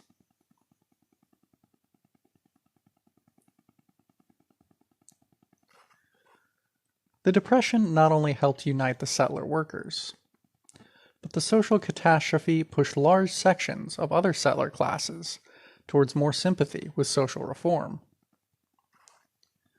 Small farmers were being forced wholesale into bankruptcy and were conducting militant struggles of their own. professionals, intellectuals, and even many small businessmen felt victimized by corporate domination of the economy. Militancy and radicalism became temporarily respectable. When white labor started punching out, it would not only be stronger than before, but much of settler society would be sympathetic to it. End of section 1.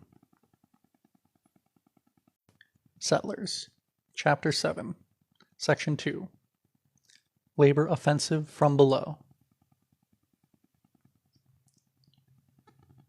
Citizenship in the empire had very real but still limited meaning, so long as many white workers remained, quote, industrial slaves of the corporations. The increasing centralization of monopoly capitalism repeated aspects of feudalism on a higher level. Both inside and outside the factory gates, the settler workers were subject to heightened regimentation.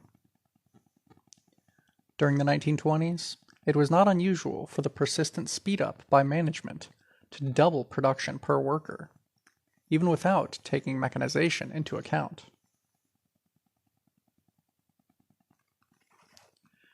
At Ford, perhaps the most extreme of the industrial despots, every 10th employee was also a company spy. Workers overheard making resentful remarks would be beaten up right on the production line by the ever-present guards. In the U.S. steel plants at Homestead, Pennsylvania, the constant spying gave rise to a common saying, quote, "If you want to talk in Homestead, you must talk to yourself."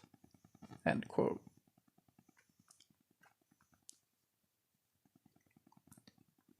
The Depression and the massive unemployment only threw more power into corporate hands. Not only were wages cut almost everywhere, but many companies laid off experienced workers and replaced them with newcomers at a fraction of the old wages. Ford Motor Company, which advertised that it was the highest-paying company in the U.S., allegedly paid production workers a minimum of $7 per day, with inflation less than it paid in 1914. On the contrary, some thousands of Euro-American Ford employees in the 30s found their pay down as low as $1.40 per day. That was roughly what African women domestics had earned in Chicago. It takes no genius to see that settler workers would not passively accept being reduced to a colonial wage. Companies in Detroit, Pittsburgh, etc. advertised widely in the South for workers, wishing even larger pools of jobless to intimidate and discipline their employees.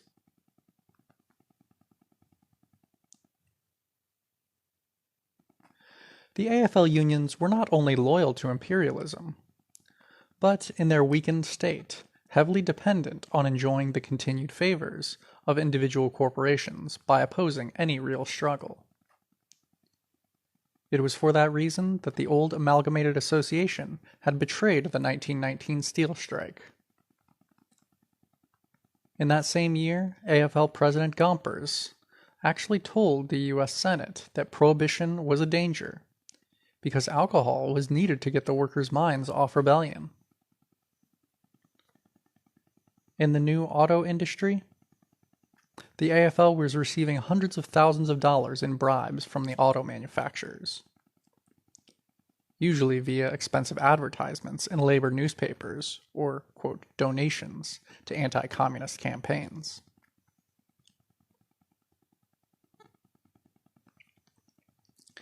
But when the dam broke, the pent-up anger of millions of Euro-American industrial workers was a mighty force. New organizing drives and new strikes had never completely stopped, even during the repressive 1920s. Defeat was common. But in 1934, 2 citywide general strikes in San Francisco and Minneapolis, and a near-general strike in Toledo, stunned capitalist America.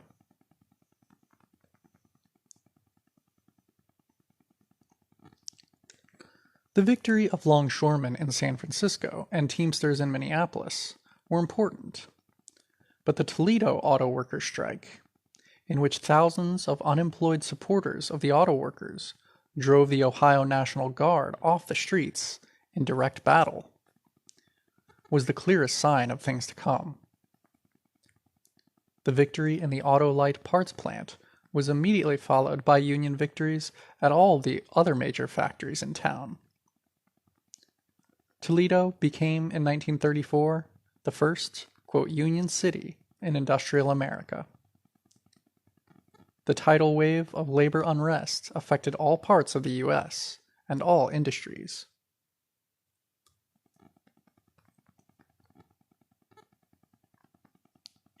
The new sit-down strikes became a rage.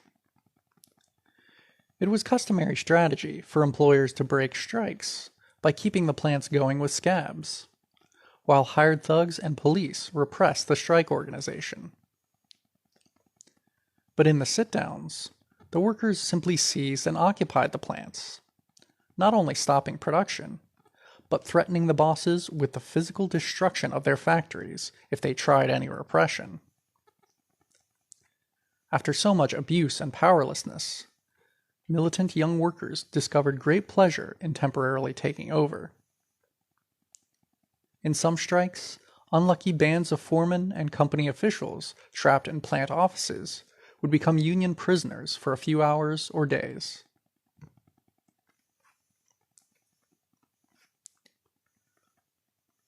While 1935 and 36 saw sit-down strikes in the rubber plants in Akron, Ohio, in auto plants in Detroit, Cleveland, and Atlanta, it was the December 1936 Flint, Michigan sit-down strike against GM that became the pivotal labor battle of the 1930s. Flint was the central fortress of GM production, their special company town, where GM carefully kept both Africans and foreign-born immigrants to a minimum. Wages in the many Flint GM plants were relatively high for the times.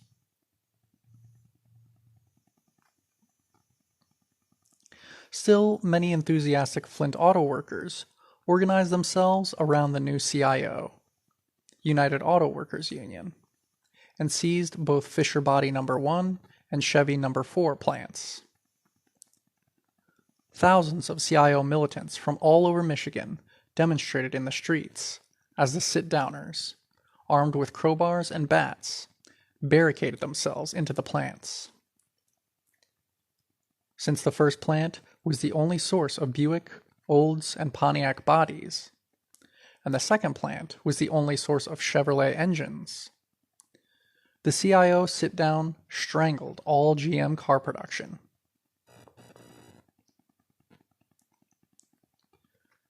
After 90 days of intense struggle around the seized plants, General Motors gave in. They recognized the UAW as the union representation in 17 plants. This was the key victory of the entire Euro-American labor upsurge of the 1930s. It was obvious that if General Motors, the strongest corporation in the world, was unable to defeat the new industrial unions, then a new day had come. Practical advances by workers in auto, steel, rubber, electronics, maritime, meatpacking, trucking, and so on proved that this was so. A picture of workers with their faces covered, holding signs. Ford workers at the 1935 New Jersey CIO convention, masked to avoid recognition by company spies.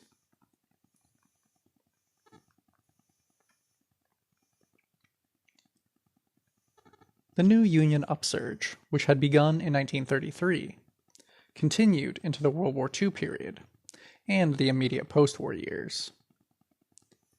The number of strikes in the U.S.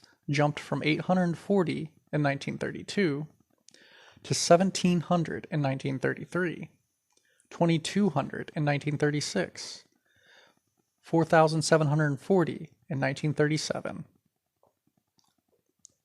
By 1944, over 50% of auto workers took part in one or more strikes during the year. As many settler workers were taking part in strikes in 1944 as in 1937, at the height of the sit-downs.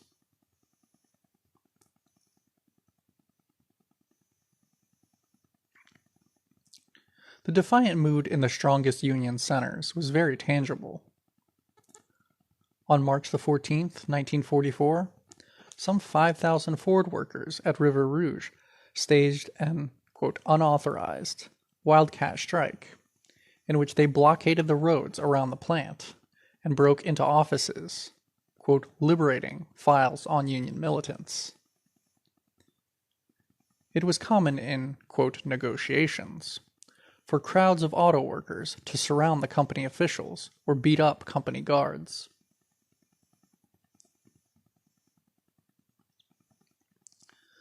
The substantial increases in wages and improvements in hours and working conditions were, for many, secondary to this newfound power in industrial life.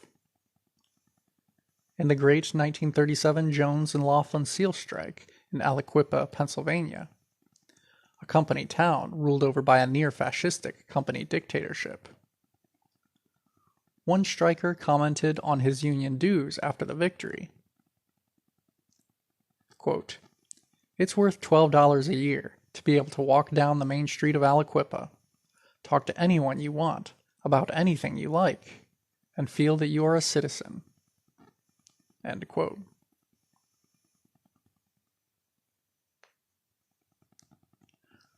White America reorganized then into the form we now know. The Great 30s labor revolt was far more than just a series of factory disputes over wages. It was a historic social movement for democratic rights for the settler proletariat. Typically, these workers ended industrial serfdom. They won the right to maintain class organizations, to expect steady improvements in life, to express their work grievances, to accumulate some small property, and to have a small voice in the local politics of their empire.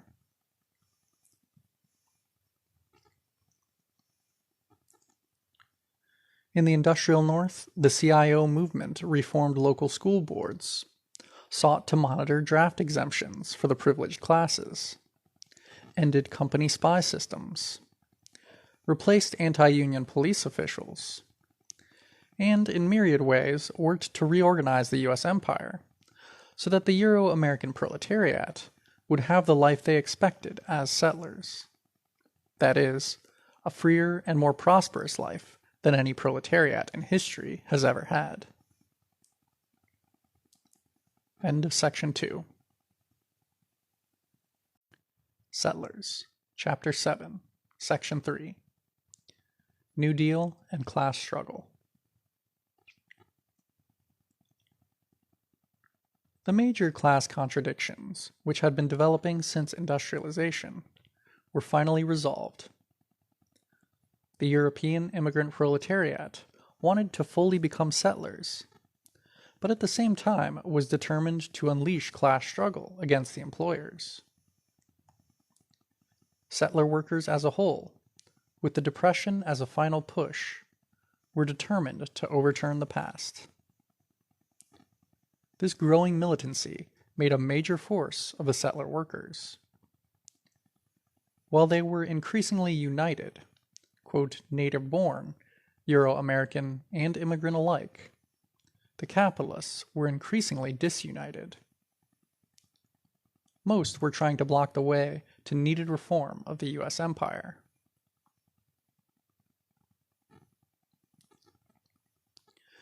The New Deal administration of President Franklin Roosevelt reunited all settlers, old and new. It gave the European, quote, ethnic, national minorities real integration as Americans by sharply raising their privileges. New Deal officials and legislation promoted economic struggle and class organization by the industrial proletariat, but only in the settler way, in government-regulated unions, loyal to U.S. imperialism. President Roosevelt himself became the political leader of the settler proletariat, and used the directed power of their aroused millions to force through his reforms of the empire.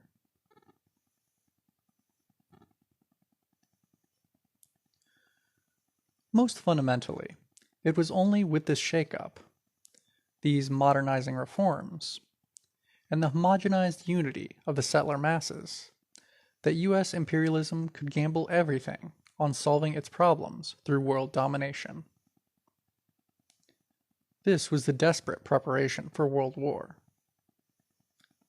The global economic crisis after 1929 was to be resolved in another imperialist war, and the U.S. empire intended to be the victor.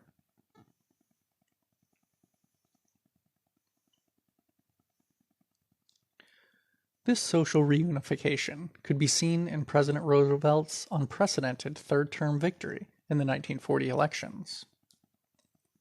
Pollster Samuel Lubell analyzed the landslide election results for the Saturday Evening Post. Beginning of quote. Roosevelt won by the vote of labor, unorganized as well as organized, plus that of the foreign-born and their first and second generation descendants, and the Negro. It was a class-conscious vote for the first time in American history, and the implications are portentous. The New Deal appears to have accomplished what the socialists, the IWW, and the communists never could approach. End quote. Lubell's investigation showed how, in a typical situation, the New Deal Democrats won 4-1 in Boston's Charlestown neighborhood. That was a working class and small petty bourgeois, quote, ethnic Irish community. Of the 30,000 in the ward, almost every family had directly and personally benefited from their New Deal. Perhaps most importantly, the Democrats had very publicly, quote, become the champion of the Irish climb up the American ladder. While Irish had been kept off the Boston U.S. federal bench, Roosevelt promptly appointed 2 Irish lawyers as federal judges. Other Irish from that neighborhood got patronage as postmasters, U.S. Marshals, collectors of customs, and over 400 other federal positions. A picture of FDR meeting with some farm workers.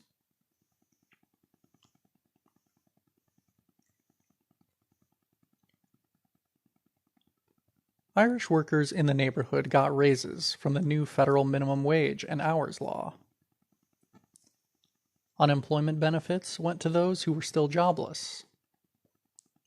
300 to 500 Irish youth earned small wages in the National Youth Administration, while thousands of adult jobless were given temporary Works Progress Administration, WPA, jobs. 40% of the older Irish were on U.S. old age assistance. 600 families got ADC. Many received food stamps.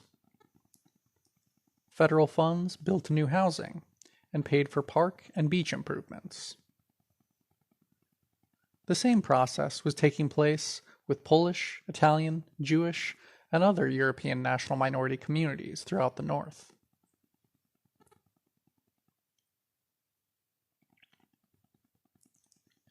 It was not just a crude bribery. The Depression was a shattering crisis to settlers, upsetting far beyond the turmoil of the 1960s and 70s. It is hard for us to fully grasp how upside down the settler world temporarily became. In the first week of his administration, for example, President Roosevelt hosted a delegation of coal mine operators in the White House. They had come to beg the president to nationalize the coal industry and buy them all out.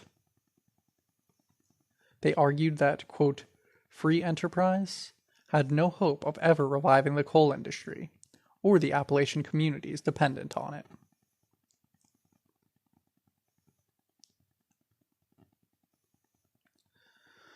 Millions of settlers believed that only an end to traditional capitalism could make things run again. The new answer was to raise up the U.S. government as the coordinator and regulator of all major industries. To restabilize the banking system, Roosevelt now insured consumer deposits and also sharply restricted many former speculative bank policies. In interstate trucking, in labor relations, in communications, in every area of economic life, new federal agencies and bureaus tried to rationalize the daily workings of capitalism by limiting competition and stabilizing prices. The New Deal consciously tried to imitate the sweeping corporate state economic dictatorship of the Mussolini regime in Italy.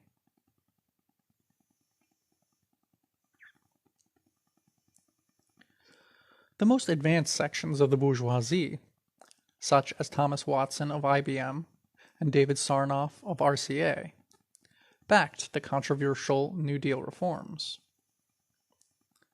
But for most, the reaction was heated. The McCormick family's Chicago Tribune editorially called for Roosevelt's assassination. Those capitalists who most stubbornly resisted the changes were publicly denounced by the New Dealers, who had set themselves up as the leaders of the anti-capitalist mass sentiment.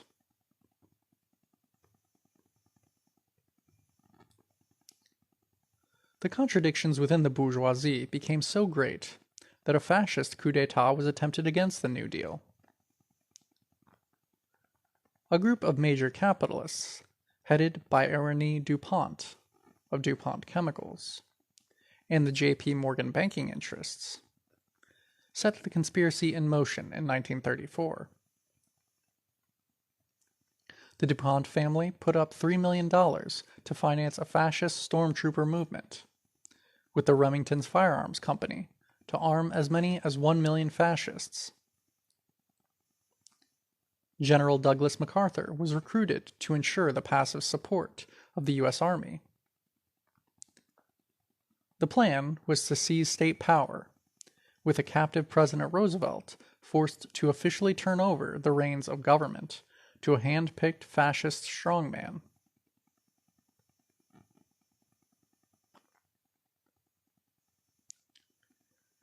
As their would-be American Führer, the capitalists selected General Smedley Butler, twice winner of the Congressional Medal of Honor, and retired commandant of the U.S. Marine Corps. But after being approached by J.P. Morgan representatives, General Butler went to Congress and exposed the cabal. An ensuing congressional investigation confirmed General Butler's story. With the conspiracy shot down, and keeping in mind the high position of the inept conspirators, the Roosevelt administration let the matter just fade out of the headlines.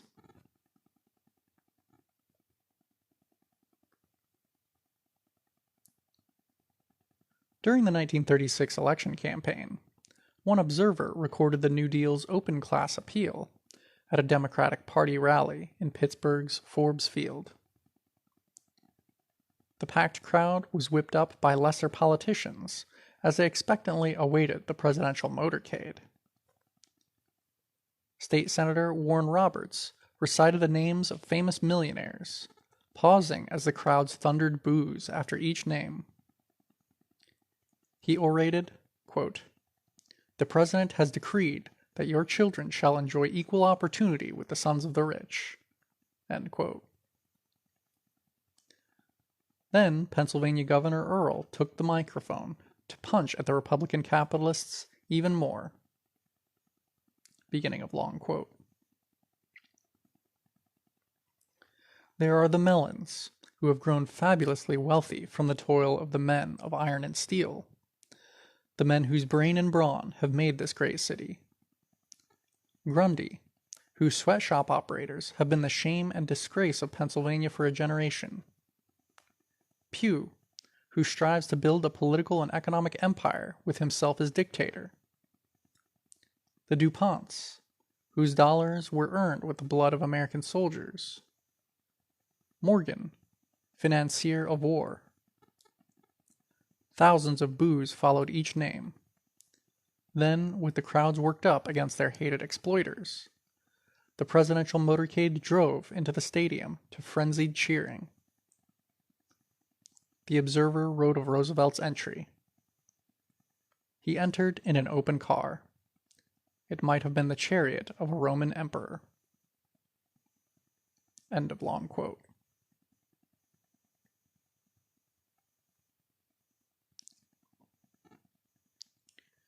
So it was not just the social concessions that the government made. The deep allegiance of the Euro-American workers to this new leader and his New Deal movement was born in the feeling that he truly spoke for their class interests. This was no accident. Nations and classes, in the long run, get the leadership they deserve.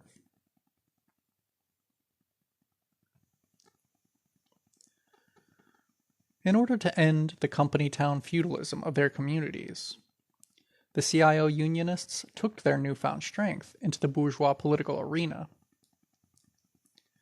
The massed voting base of the new unions was the bedrock of the New Deal in the industrial states. The union activists themselves merged into and became part of the imperialist New Deal. Bob Travis, the Communist Party militant who was the organizer of the Flint sit-down, proudly told the 1937 UAW convention, quote, "We have also not remained blind to utilizing the city's political situation to the union's advantage whenever possible. In this way, for 5 months after the strike, we were able to consolidate a 5-4 pro-labor majority bloc in the city commission, get a pro-labor city manager appointed, and bring about the dismissal of a vicious police chief, notorious as a strikebreaker." End quote.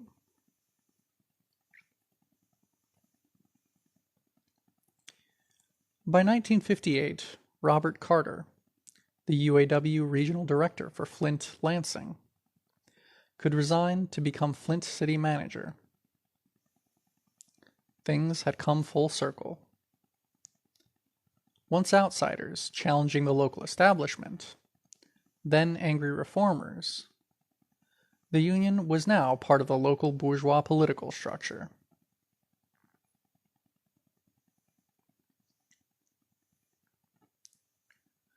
This was the universal pattern in the industrial areas. In Anderson, Indiana, the auto workers at GM Guide Lamp took over the plant in a 1937 sit-down. By 1942, strike leader Riley Etchison was a member of the local draft board. Another sit-downer was the new sheriff. John Mullen, the steelworkers union leader at U.S. Steel's Clairton, Pennsylvania works, went on to become the mayor, as did steelworkers local leader Elmer Malloy in Duquesne, Pennsylvania.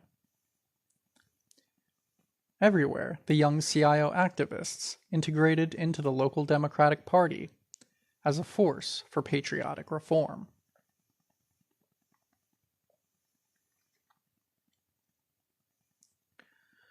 Nor was this limited to Euro-Americans. Coleman Young, mayor of Detroit, John Conyers, U.S. congressman, and many other African politicians got their start as young CIO staff members. In Hawaii, the Japanese workers in the CIO International Longshoremen's and Warehousemen's Union became the active base of the Democratic Party's takeover of Hawaiian bourgeois politics after the war. The CIO unions became an essential gear in the liberal reform machine of the Democratic Party.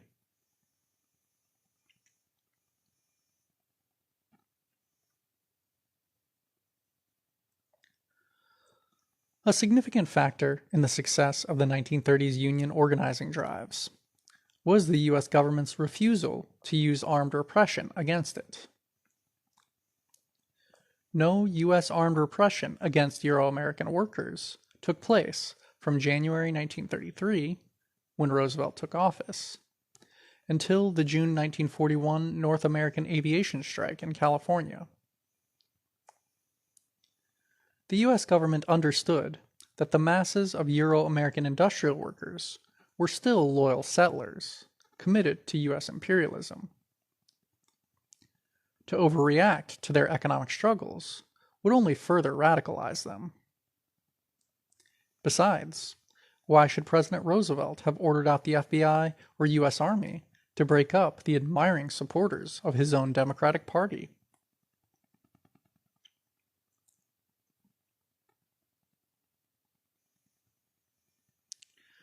Attempts by the reactionary wing of the bourgeoisie to return to the non-union past by wholesale repression were opposed by the New Deal.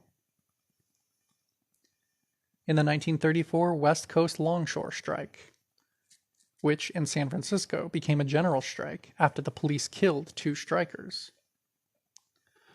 President Roosevelt refused to militarily intervene, despite the fact that the governors of Oregon and Washington requested that he do so.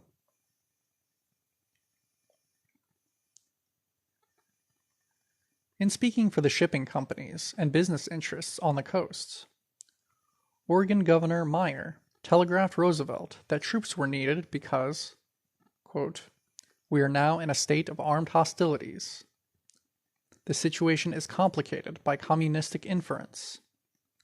It is now beyond the reach of state authorities. Insurrection, which if not checked, will develop into civil war." End quote. Roosevelt publicly scorned this demand. It is telling that at the most violent period of the strike, a picture of Roosevelt hung in the Longshoremen's Union office in San Francisco.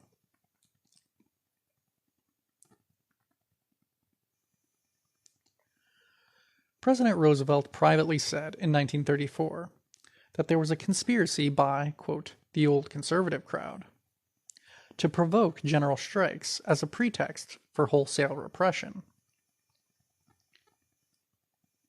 The president's confidential secretary wrote at the time that both he and U.S. Labor Secretary Francis Perkins believed that, quote, "the ship owners deliberately planned to force a general strike throughout the country, and in this way they hoped they could crush the labor movement. I have no proof, but I think the ship owners were selected to replace the steel people who originally started out to do this job." End quote.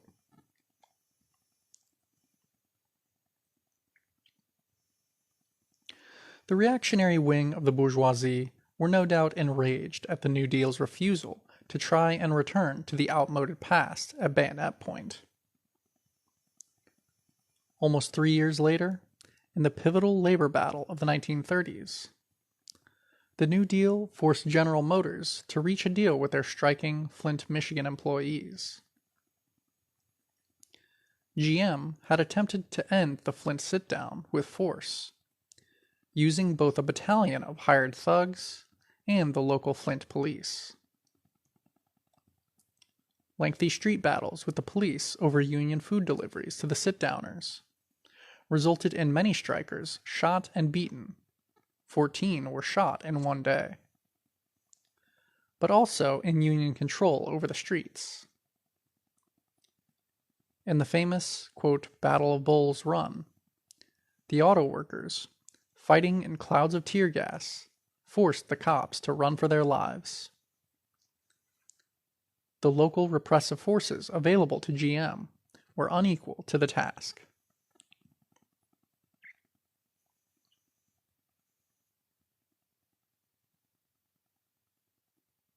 From the second week of the strike, GM had officially asked the government to send in the troops. But both the state and federal governments were in the hands of the New Deal. After 5 weeks of stalling, Michigan Governor Frank Murphy finally sent in 1,200 National Guardsmen to calm the street battles, but not to move against either the Union or the seized plants. Murphy used the leverage of the troops to pressure both sides to reach a compromise settlement. The governor reassured the CIO, quote, "The military will never be used against you." The National Guard was ordered to use force, if necessary, to protect the sit-down from the local sheriff and any right-wing vigilantes.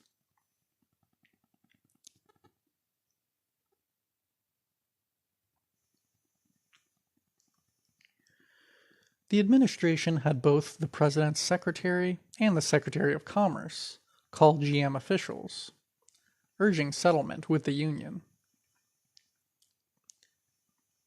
Roosevelt even had the head of R.J. Reynolds Tobacco Company call his friend, the chairman of GM, to push for labor peace. The end of GM's Crush the Union strategy came on February 11, 1937, after President Roosevelt had made it clear he would not approve repression and told GM to settle with the Union. GM realized that the fight was over.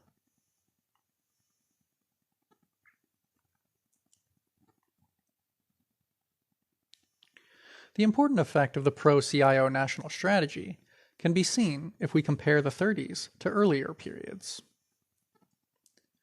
Whenever popular struggles against business grew too strong to be put down by local police, then the government would send in the National Guard or the U.S. Army. Armed repression was the drastic but brutally decisive weapon used by the bourgeoisie.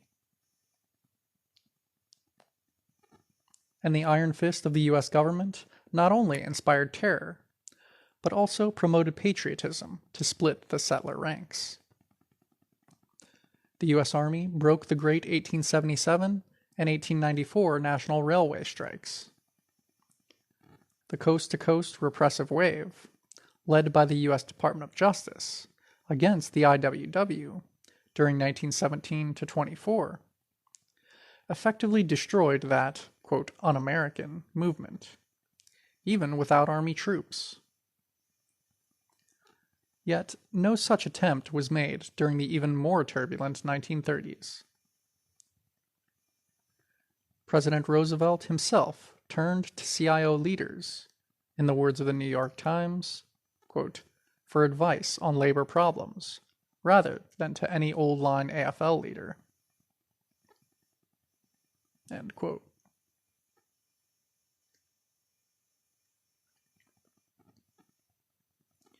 There was a heavy split in the capitalist class, with many major corporations viewing the CIO as the Red Menace in their backyards, and desperately using lockouts, company unions, and police violence to stop them.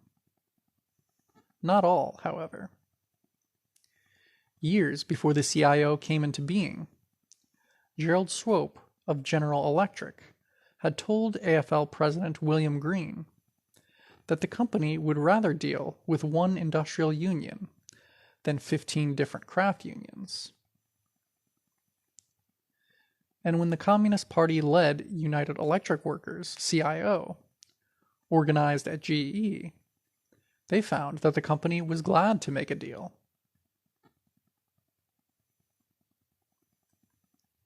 While some corporations, such as Republic Steel, tolerated unionization only after years of bloody conflict, others wised up very quickly.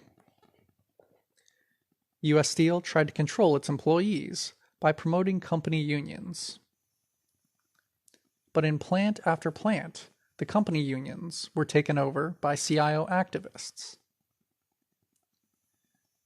It was no secret that the New Deal was pushing industrial unionization.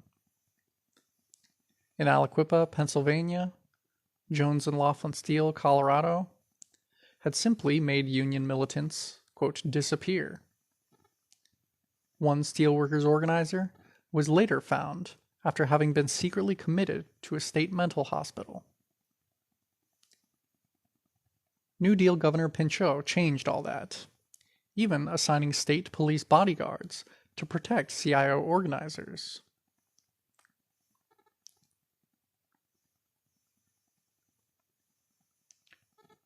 A picture of a CIO bulletin. Caption. In Homestead, where no public labor meeting had been held since 1919, 2,000 steelworkers and miners gathered in 1936 in a memorial to the pioneering 1892 Homestead strike against U.S. Steel. The memorial rally was protected by state police, and Lieutenant Governor Kennedy was one of the speakers. He told the workers that the state police would help them if they went on strike against U.S. Steel. End of caption.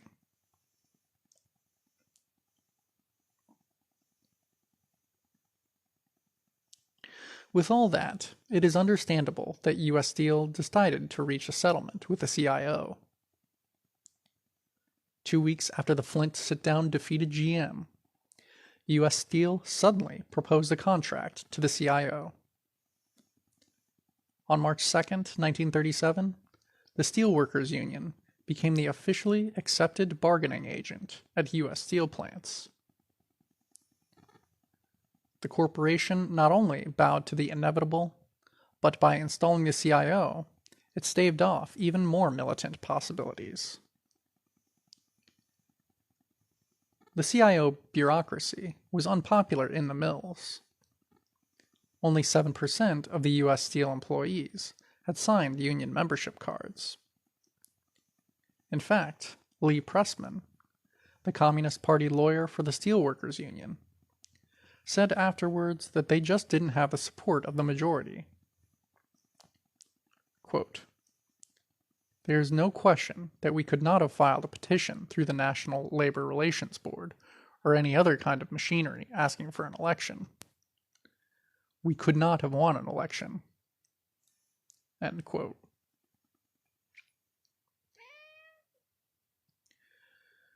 At the U.S. Steel stockholders meeting the following year, Chairman Myron Taylor explained to his investors why the New Deal's pro-CIO approach worked. Quote, "The union has scrupulously followed the terms of its agreement, and, insofar as I know, has made no unfair effort to bring other employees into its ranks, while the corporation's subsidiaries, during a very difficult period, have been entirely free of labor disturbance of any kind." End quote.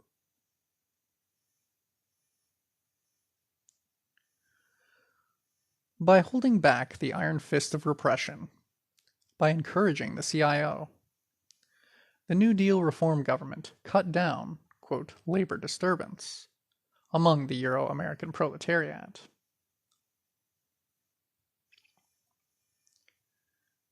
It should be kept in mind that the New Deal was ready to use the most direct repression when it felt was necessary. All during the 1930s, for example, they directed an ever-increasing offensive against the Nationalist Party of Puerto Rico. Unlike the settler workers, the liberation struggle of Puerto Rico was not seeking the reform of the U.S. empire, but its ouster from their nation. The speed with which the nationalist fervor was spreading through Puerto Rican masses alarmed U.S. imperialism.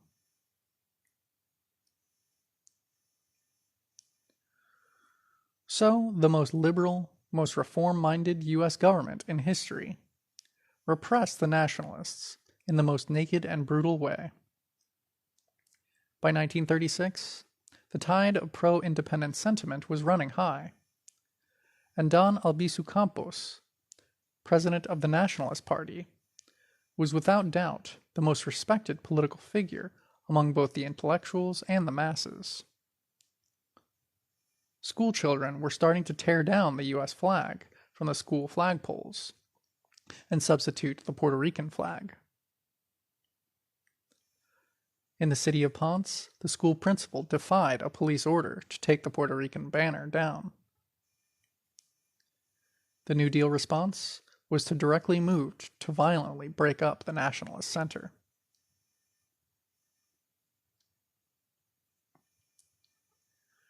In July 1936, 8 nationalist leaders were successfully tried for conspiracy by the U.S. government. Since their first trial had ended in a deadlocked jury, the government decided to totally rig the next judge and jury. Most of the jurors were Euro-Americans, for example. That done, the nationalist leaders were sentenced to 4 to 10 years in federal prison. Meanwhile, general repression came down. U.S. Governor Winship followed a policy of denying all rights of free speech or assembly to the pro-independence forces. Machine guns were placed in the streets of San Juan.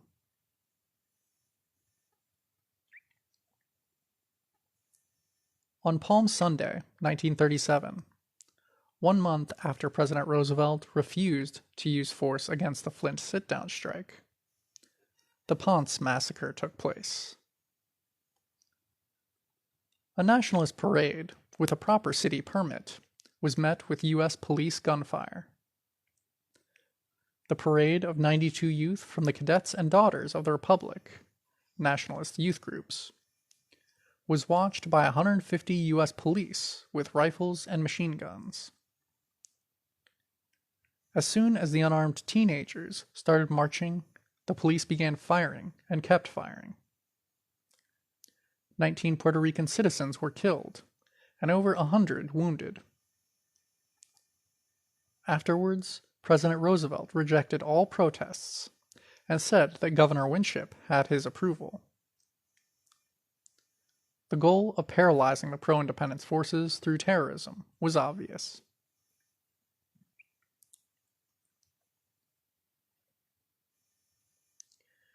Similar pressures, although different in form, were used by the New Deal against Mexicano workers in the West and Midwest. There, mass roundups in the Mexicano communities and the forced deportation of 500,000 Mexicanos, many of whom had U.S. residency or citizenship, were used to save relief funds for settlers, and, most importantly, to break up the rising Mexicano labor and national agitation. In a celebrated case in 1936, miner Jesus Pelares was arrested and deported for the, quote, crime of leading the 8,000-member La Liga Obrera de Habla Española in New Mexico.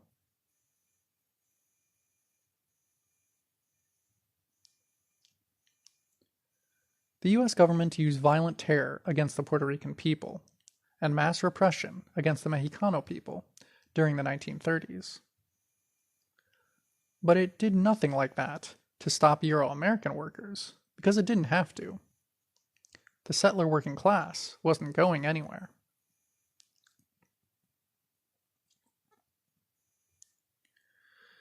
In the larger sense, they had little class politics of their own anymore. President Roosevelt easily became their guide and patron saint, just as Andrew Jackson had for the settler workmen of almost exactly 1 century earlier. The class consciousness of the European immigrant proletarians had gone bad, infected with the settler sickness. Instead of the defiantly syndicalist IWW, they now had the capitalistic CIO.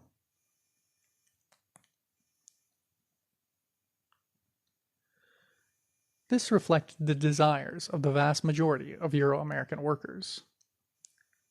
They wanted settler unionism, with a privileged relationship to the government and, quote, their New Deal. Settler workers accepted each new labor law passed by the imperialist government to stabilize labor relations. But unions regulated, supervised, and reorganized by the imperialists are hardly the free working-class organizations called by that name in the earlier periods of world capitalism.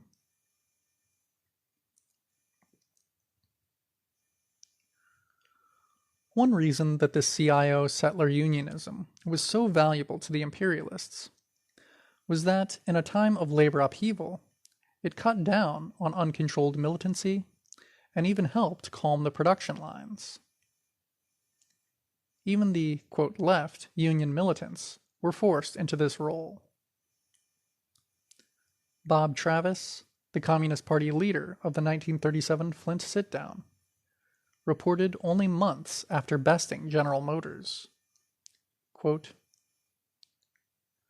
"Despite this terrifically rapid growth in membership, we have been able to conduct an intensive educational campaign against unauthorized strikes, and for observation of our contract, and in the total elimination of wildcat actions during the past 3 months."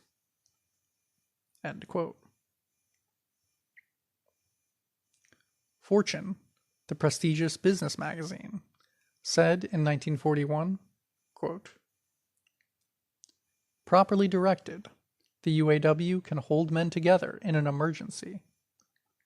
It can be made a great force for morale. It has regularized many phases of production. Its shop stewards, who take up grievances on the factory floor, can smooth things as no company union could ever succeed in smoothing them." End quote.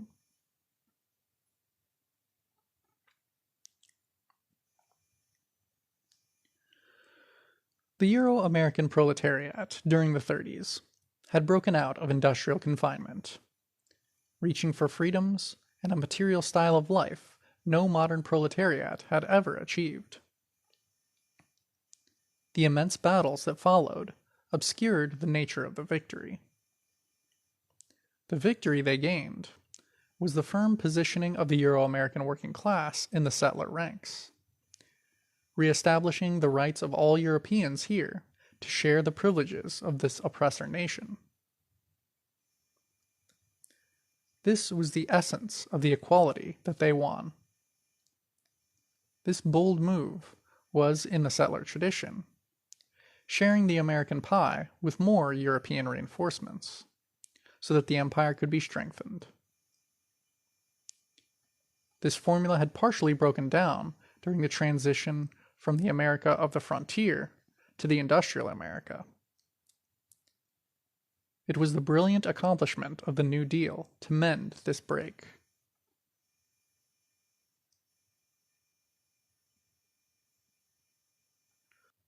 Beginning of long quotation from Carrie McWilliams Watches a Mass Deportation.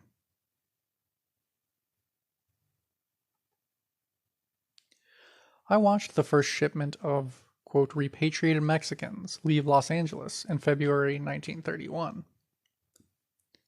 The loading process began at 6 o'clock in the morning. Repatriados arrived by the truckload, men, women, and children, with dogs, cats, and goats, half-open suitcases, rolls of bedding, and lunch baskets. It cost the city of Los Angeles It cost the county of Los Angeles $77,249.29 to repatriate one trainload, but the savings in relief amounted to $347,468 for this one shipment.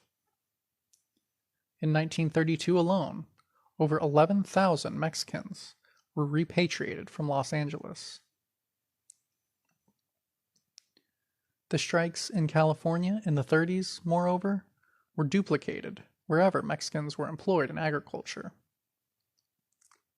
Mexican field workers struck in Arizona, in Idaho and Washington, in Colorado, in Michigan, and in the lower Rio Grande Valley in Texas. When Mexican sheep shearers went on strike in West Texas in 1934, one of the sheepmen made a speech in which he said, quote, "We are a pretty poor bunch of white men if we are going to sit here and let a bunch of Mexicans tell us what to do." End quote. With scarcely an exception, every strike in which Mexicans participated in the borderlands in the 30s was broken by the use of violence, and was followed by deportations. In most of these strikes, Mexican workers stood alone. That is, they were not supported by organized labor. For their organizations, for the most part, were affiliated neither with the CIO nor the AFL. End of Long Passage, from Carrie McWilliams, North from Mexico. End of Section 3. Settlers, Chapter 7, Section 4.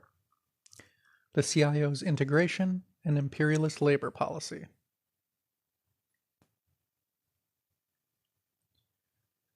The CIO played an important role for U.S. imperialism in disorganizing and placing under supervision the nationally oppressed. For the first time, masses of Third World workers were allowed and even conscripted into the settler trade unions. This was the result of a historic arrangement between the U.S. Empire and nationally oppressed workers in the industrial North. On one side, this limited, quote, unity ensured that Third World workers didn't oppose the new settler industrial unions and were safely absorbed as, quote, minorities under tight settler control. On the other side, hungry Third World proletarians gained significant income advances and hopes of job security and advancement.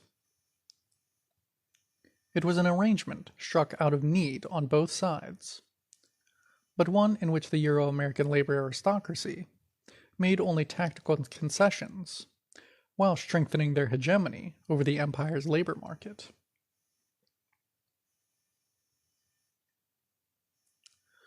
So while the old AFL craft unions had controlled Third World labor by driving us out of the labor market, by excluding us from the craft unions, or by confining us to small, quote, seg locals, the new CIO could only control us by absorbing us into their settler unions. The imperialists had decided that they needed colonial labor in certain industries. Euro-American labor could not, therefore, drive the nationally oppressed away in the old manner. The colonial proletarians could only be controlled by disorganizing them, separating their economic struggles from the national struggles of their peoples, separating them from other Third World proletarians around the world, absorbing them as, quote, brothers of settler unionism, and placing them under the leadership of the Euro-American labor aristocracy. The new integration was the old segregation on a higher level, the unity of opposites in everyday life.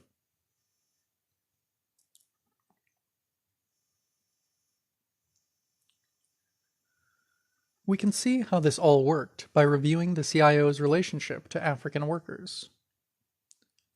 Large African refugee communities had formed in the major northern industrial centers. Well over 1 million refugees had fled northwards in just the time between 1910 to 24, and new thousands came every month. They were an irritating presence to the settler North. Each refugee community was a foreign body in a white metropolis, like a grain of sand in an oyster. And just as the oyster eases its irritation by encasing the foreign element in a hard, smooth coating of pearl, settler America encapsulated African workers in the hard white layer of the CIO.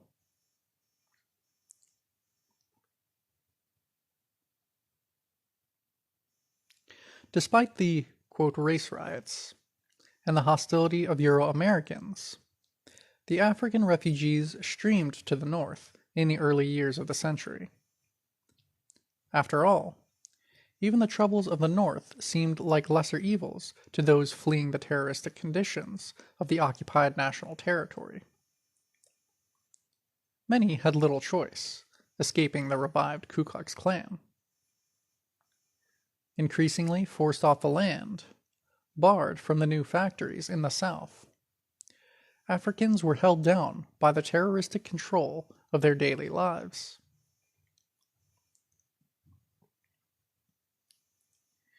Each night found the Illinois Central Railroad mending its way northward through Louisiana, Mississippi, and Tennessee, following the Mississippi River up to the, quote, promised land of Gary or Chicago. Instead of sharecropping or seasonal farm labor for, quote, Mr. John, African men during World War I might get hired for the elite Chicago jobs as laborers at Argo Cornstarch or International Harvester. Each week, the Chicago Defender, in the 1920s, the most widely read, quote, race newspaper, even in the South, urged its readers to forsake hellish Mississippi and come northward to, quote, freedom. One man remembers the long Mississippi nights tossing and turning in bed, dreaming about the fabled North. Quote, you could not rest in your bed at night for Chicago. End quote.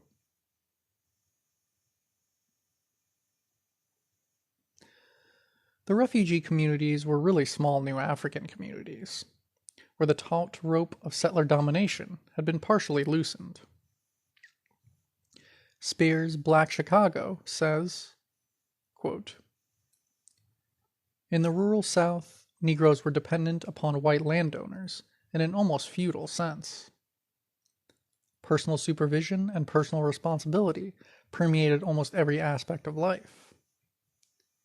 In the factories and yards of the North, on the other hand, the relationship with the boss was formal and impersonal, and supervision limited to working hours.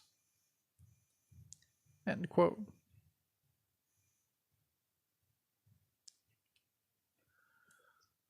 While there was less individual restriction, African refugees were under tight control as a national group. The free bourgeois labor market of Euro-Americans didn't really exist for Africans.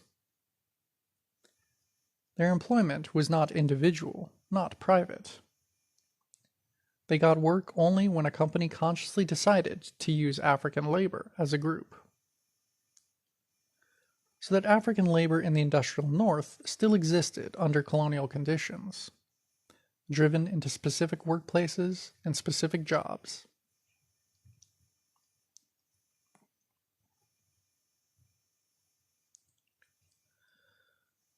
Africans were understood by the companies as dynamite, extremely useful and potentially very dangerous.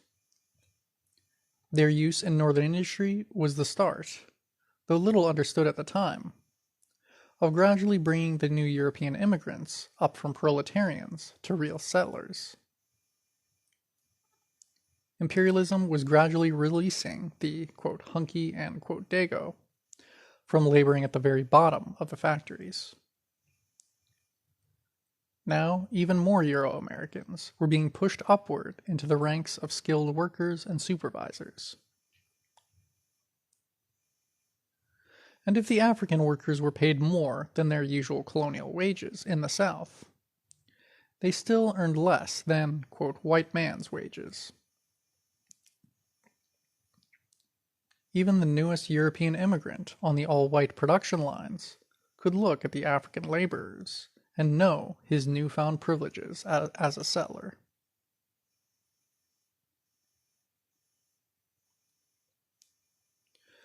The capitalists also knew that too many Africans might turn a useful and super profitable tool into a dangerous force. African labor was used only in a controlled way, with heavy restrictions placed on it. One Indiana steel mill superintendent in the 1920s said, quote, when we got up to 10% black employees, I said, no more colored without discussion. I got the colored pastors to send colored men whom they could guarantee would not organize and were not Bolsheviks. End quote. This was at a time when the Garvey movement, the All-African Labor Unions, and the growth of Pan-Africanist and revolutionary forces were taking place within the African nation.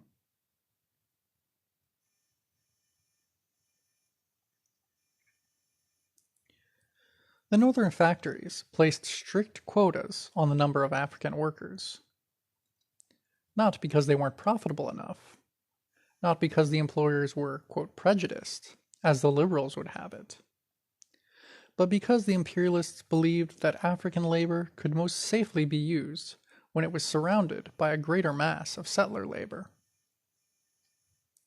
In 1937, an official of the U.S. Steel Works in Gary admitted that for the previous 14 years, corporate policy had set the percentage of African workers at the mill to 15%.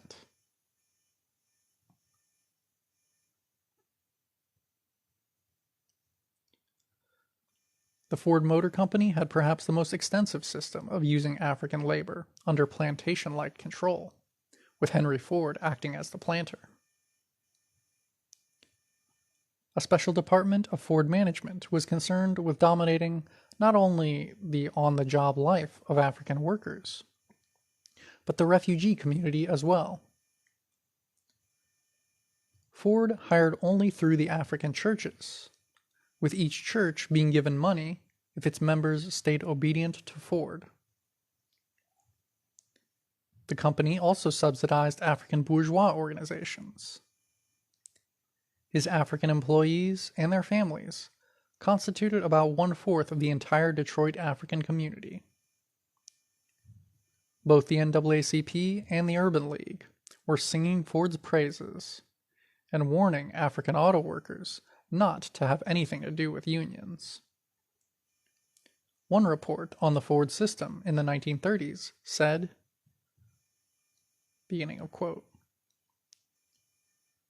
"There is hardly a Negro church, fraternal body, or other organization in Ford.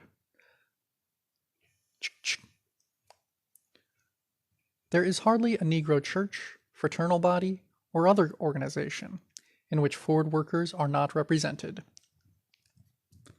Scarcely a Negro professional or businessman is completely independent of income derived from Ford employees.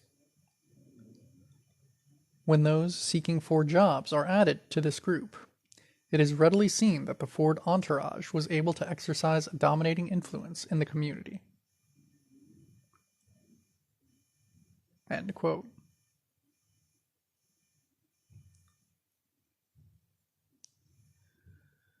The African refugee communities, extensions of an oppressed nation, became themselves miniature colonies, with an African bourgeois element acting as the local agents of the foreign imperialists. Ford's system was unusual only in that one capitalist very conspicuously took as his role that which is usually done quietly by a committee of capitalists through business, foundations, and their imperialist government.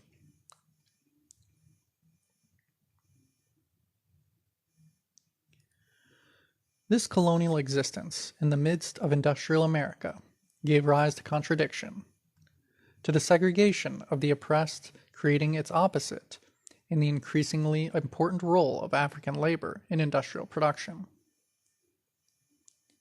Having been forced to concentrate in certain cities and certain industries, and even certain plants, African labor at the end of the 1920s was discovered to have a strategic role in northern industry, far out of proportion to its small numbers. In Cleveland, Africans comprised 50% of the metalworking industry. In Chicago, they were 40 to 50% of the meatpacking plants. In Detroit, the African auto workers made up 12% of the workforce at Ford, 10% at Briggs, 30% at Midland Steel Frame. A picture of some Africans traveling from the South, just arrived in Chicago.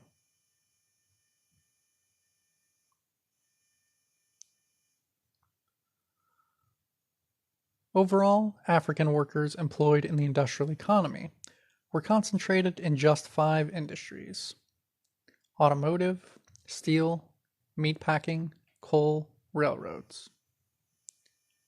The first four were where settler labor and settler capitalists were about to fight out their differences in the 30s and early 40s.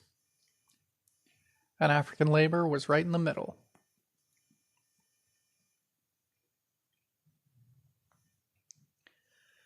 In a number of industrial centers, then, the CIO unions could not be secure without controlling African labor. And on their side, African workers urgently needed improvement in their economic condition. A 1929 study of the automobile industry comments, beginning of quote, as one Ford employment official has stated, many of the Negroes are employed in the foundry and do work that nobody else would do. The writer noticed in one Chevrolet plant that Negroes were engaged on the dirtiest, roughest, and most disagreeable work, for example, in the painting of axles. At the Chrysler plant, they are used exclusively on paint jobs. And at the Chandler Cleveland plant, certain dangerous emery wheel grinding jobs were given only to Negroes. End quote.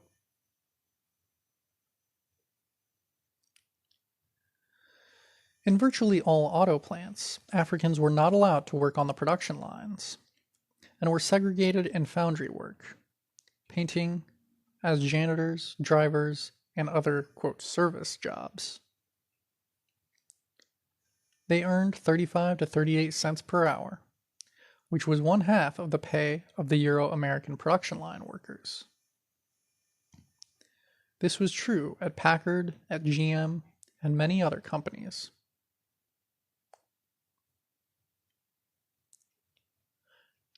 The CIO's policy then became to promote integration under settler leadership, where African labor was numerous and strong, such as the foundries, the meatpacking plants, etc., and to maintain segregation and Jim Crow in situations where African labor was numerically lesser and weak. Integration and segregation were but two aspects of the same settler hegemony. Three other imperatives shaped CIO policy. 1.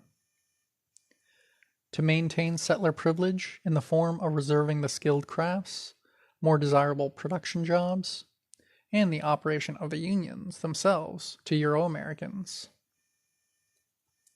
2. Any tactical concessions to African labor had to conform to the CIO's need to maintain the unity of Euro-Americans. 3. The CIO's policy on African labor had to be consistent with the overall colonial labor policy of the U.S. Empire. We should underline the fact that rather than challenge U.S. imperialism's rules on the status and role of colonial labor, the CIO, as settler unions, loyally followed those rules. End of list.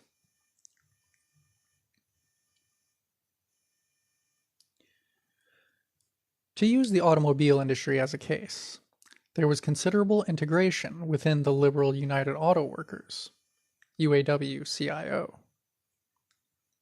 That is, there was considerable recruiting of African labor to help Euro-American workers advance their particular class interests. The first Detroit sit-down was at Midland Steel Frame in 1936. The UAW not only recruited African workers to play an active role in the strike, but organized their families into the CIO support campaign. Midland Frame, which made car frames for Chrysler and Ford, was 30% African.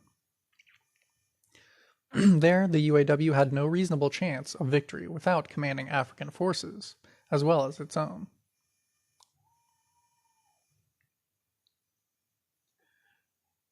But at the many plants that were overwhelmingly settler, the CIO obviously treated African labor differently.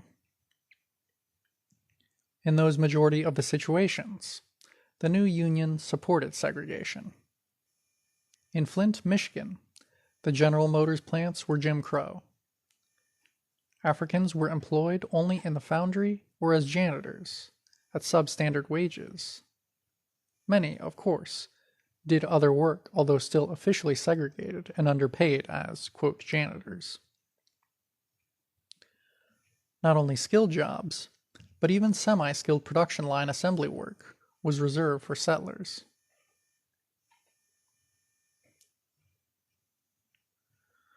While the UAW fought GM on wages, hours, civil liberties for settler workers, and so forth, it followed the general relationship to colonial labor that GM had laid down, so that the contradiction between settler labor and settler capitalists was limited, so to say, to their oppressor nation, and didn't change their common front towards the oppressed nations and their proletariats. At the time of the Flint sit-down victory in February 1937, the NAACP issued a statement raising the question of more jobs. Quote,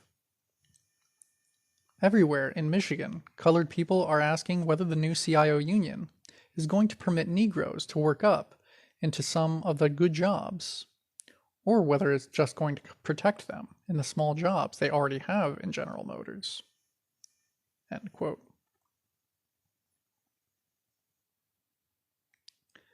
That was an enlightening question. Many UAW radicals had already answered yes. Wyndham Mortimer, the Communist Party USA trade union leader, who was first vice president of the new UAW-CIO, left behind a series of autobiographical sketches.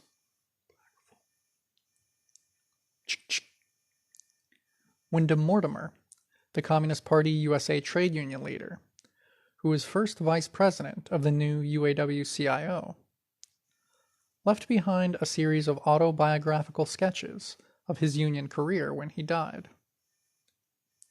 Beacon Press, the publishing house of the liberal Unitarian Universalist Church, has printed this autobiography under the stirring title, Organize.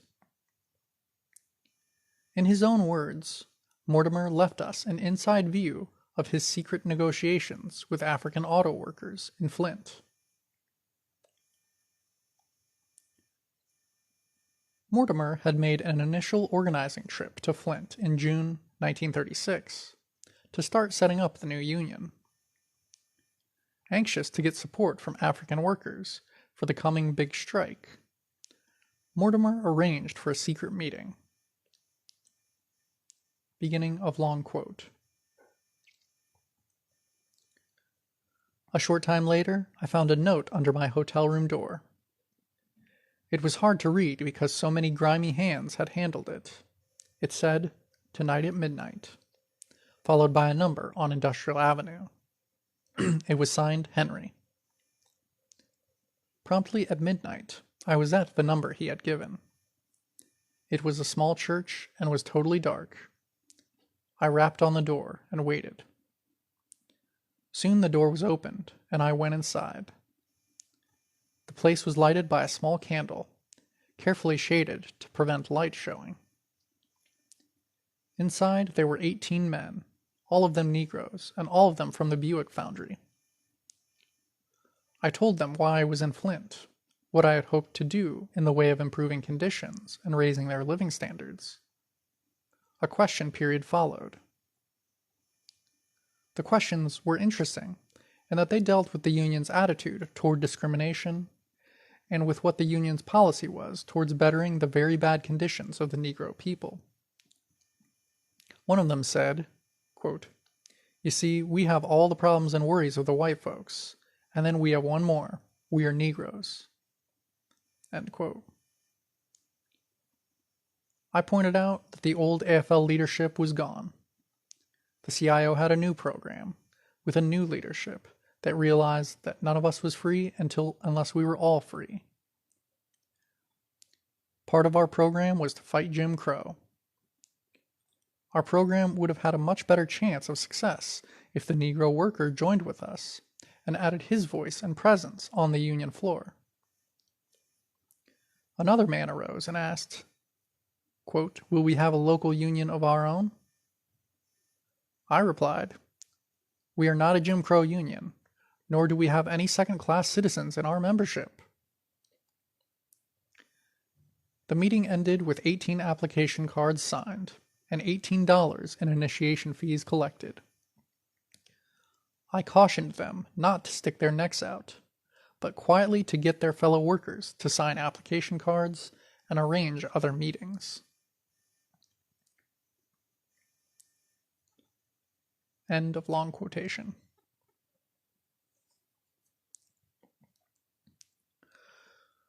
Mortimer's recollections are referred to over and over in Euro-American, quote, left articles on the CIO as supposed fact.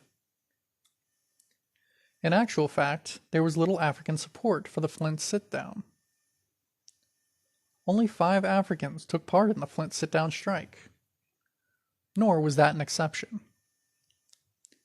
In the 1937 sit-down at Chrysler's Dodge Main in Detroit, only 3 African auto workers stayed with the strike.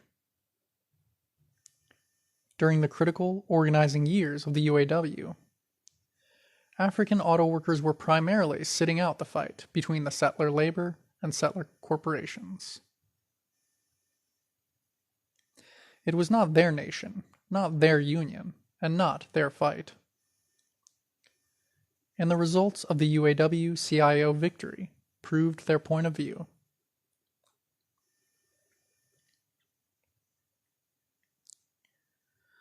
The Flint sit-down was viewed by Euro-American workers there as their victory, and they absolutely intended to eat the dinner themselves. So at Flint's Chevrolet No. 4 factory, the first UAW and GM contract after the sit-down contained a clause on, quote, non-interchangeability, reaffirming settler privilege. The new union now told the African workers that the contract made it illegal for them to move up beyond being janitors or foundry workers. That was the fruit of the Great Flint Sit-Down, a Jim Crow labor contract. The same story was true at Buick, exposing how empty were the earlier promises to African workers.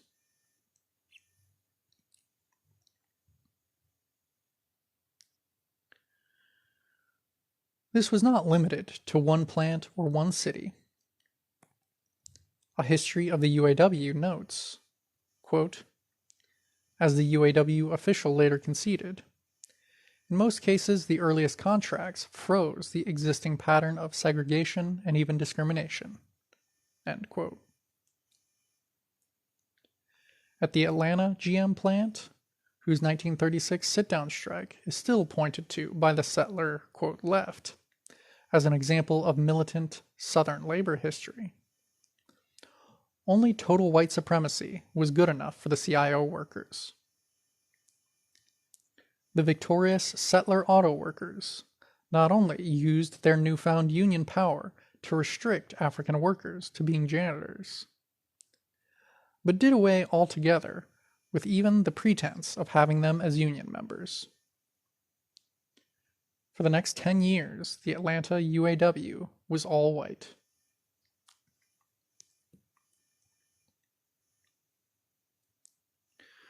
So, in answer to the question raised in 1937 by the NAACP, the true answer was no. The new CIO Auto Workers Union was not going to get Africans more jobs, better jobs, an equal share of jobs, or any jobs.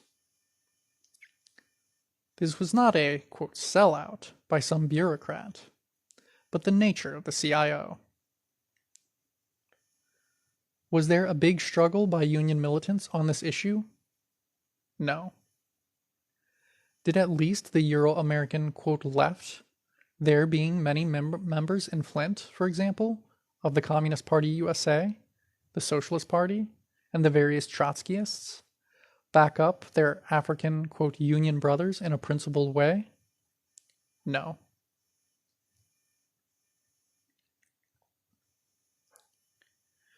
It is interesting that in his 1937 UAW convention report on the Flint victory, Communist Party USA militant Bob Travis covered up the white supremacist nature of the Flint CIO. In his report, which covers even such topics as union baseball leagues, there was not one word about the African GM workers and the heavy situation they faced.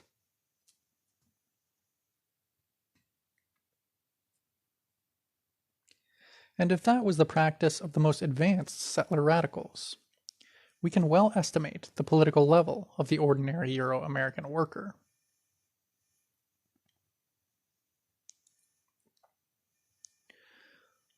Neither integration nor segregation was basic. Oppressor nation domination was basic. If the UAW-CIO practiced segregation on a broad scale, it was equally prepared to use integration.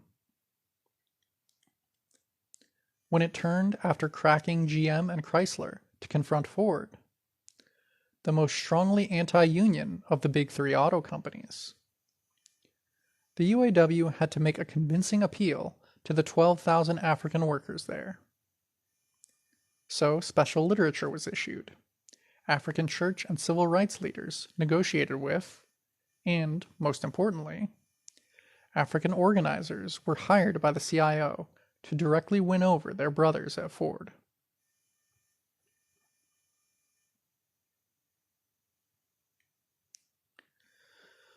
The colonial labor policy for the U.S. Empire was, as we previously discussed, fundamentally reformed in the 1830s. The growing danger of slave revolts and the swelling African majority in many key cities led to special restrictions on the use of African labor. Once the mainstay of manufacture and mining, Africans were increasingly moved out of the urban economy. When the new factory spread in the 1860s, Africans were kept out in most cases. The general colonial labor policy of the U.S. Empire has been to strike a balance between the need to exploit colonial labor and the safeguard of keeping the keys to modern industry and technology out of colonial hands.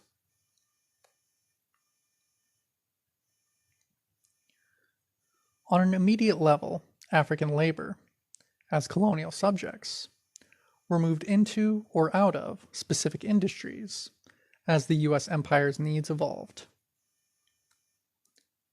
The contradiction between the decision to stabilize the empire by giving more privilege to settler workers, ultimately by deproletarianizing them, and the need to limit the role of African labor was just emerging in the early 20th century.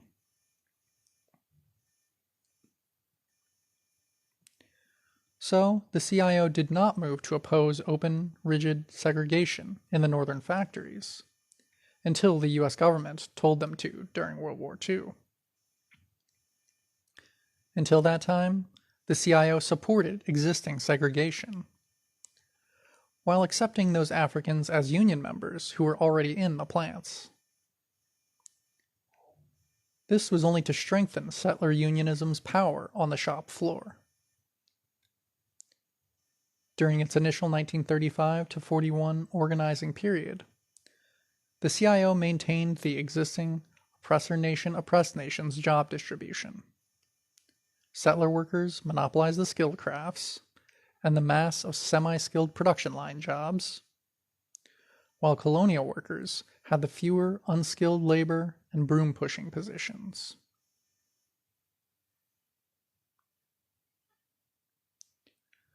For its first 7 years, the CIO not only refused to help African workers fight Jim Crow, but even refused to intervene when they were being driven out of the factories.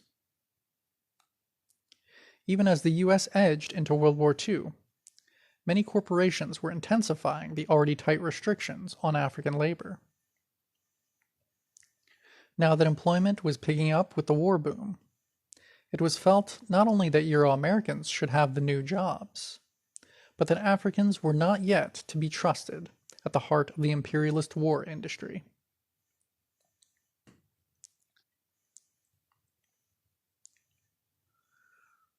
Robert C. Weaver of the Roosevelt administration admitted, quote, "When the defense program got underway, the Negro was only on the sidelines of American industry.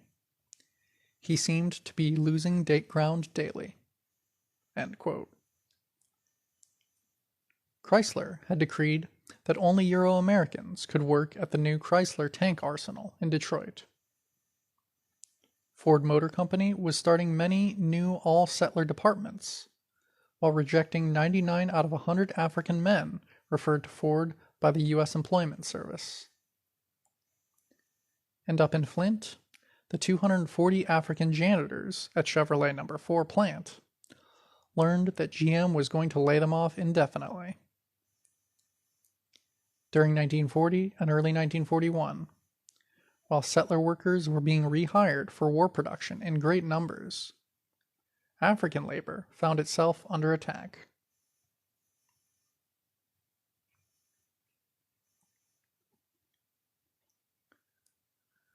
Those African workers employed in industry could not defend their immediate class interests through the CIO, but had to step out of the framework of settler unionism just to defend their existing jobs. In the summer of 1941, there were 3 African strikes at Dodge Main and Dodge Truck in Detroit. The African workers at Flint Chevrolet No. 4 staged protest rallies and eventually won their jobs. As late as April 1943, some 3,000 African workers at Ford went out on strike for 3 days to protest Ford's hiring policies. The point is that the CIO opposed African interests because it followed imperialist colonial labor policy. And when African workers needed to defend their class interests, they had to do so on their own, organizing themselves on the basis of nationality.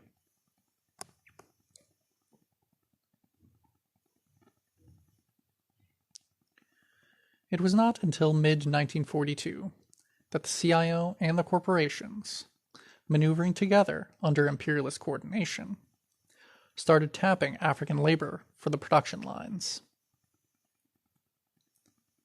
As much as settlers disliked letting masses of Africans into industry, there was little choice.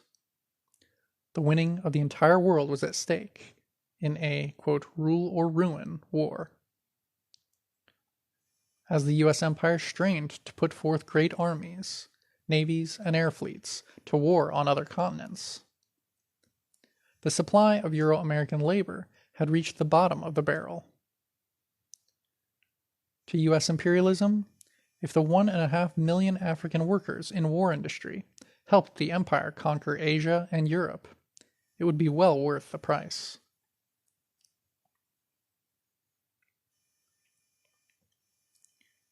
The U.S. War Production Board said, quote, "We cannot afford the luxury of thinking in terms of white men's work." End quote. So the numbers of African workers on the production lines tripled to 8.3% of all manufacturing production workers. Now the CIO unions, however unhappily, joined the corporations in promoting Africans into new jobs, even as hundreds of thousands of settler workers were protesting in, quote, hate strikes.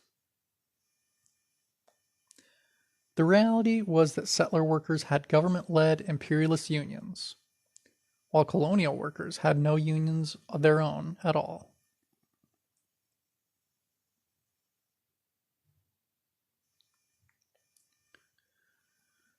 During World War II, the CIO completed integrating itself by picking up many hundreds of thousands of colonial workers.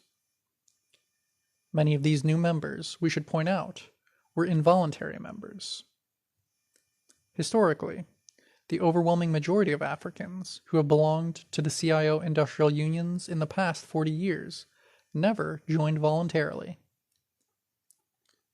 Starting with the first Ford contract in 1941, the CIO rapidly shifted to, quote, union shop contracts. In these contracts, all new employees were required to join the union as a condition of employment. The modern imperialist factory in most industries quickly became highly unionized, whether any of us liked it or not.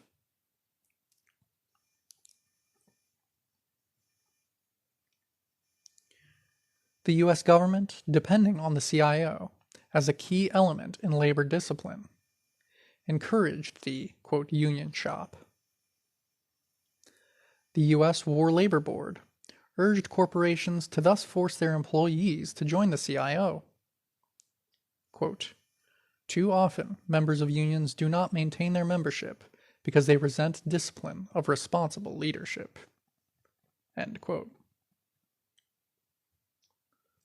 While this applied to all industrial workers, it applied most heavily to colonial labor.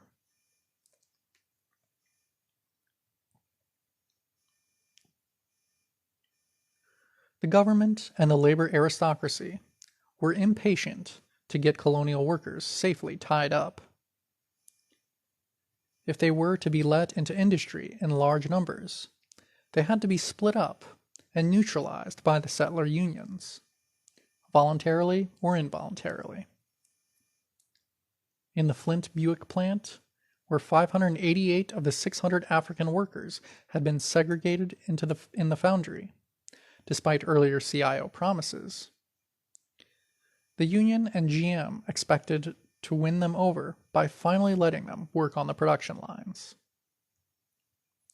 To their surprise, as late as mid-1942, the majority of the African workers still refused to join the CIO. The African civil rights organizations, the labor aristocracy, and the liberal New Deal all had to, quote, educate resisting workers like those to get in line with the settler unions.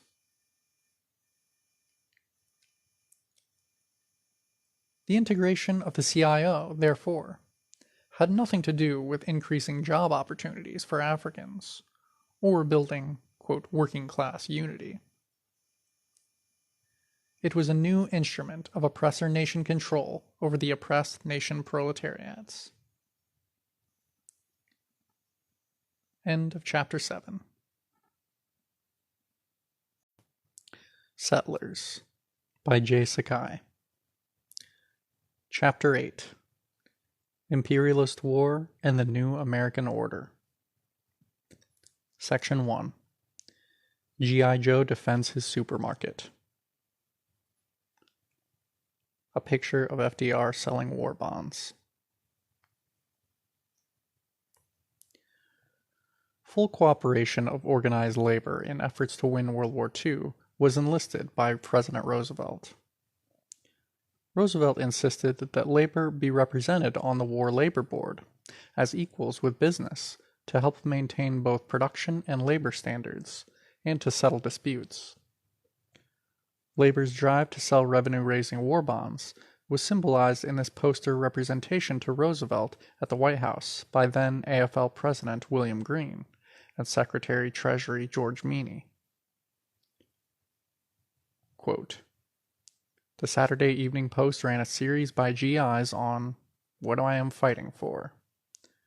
One characteristic article began, quote, I am fighting for that big house with the bright green roof and the big front lawn.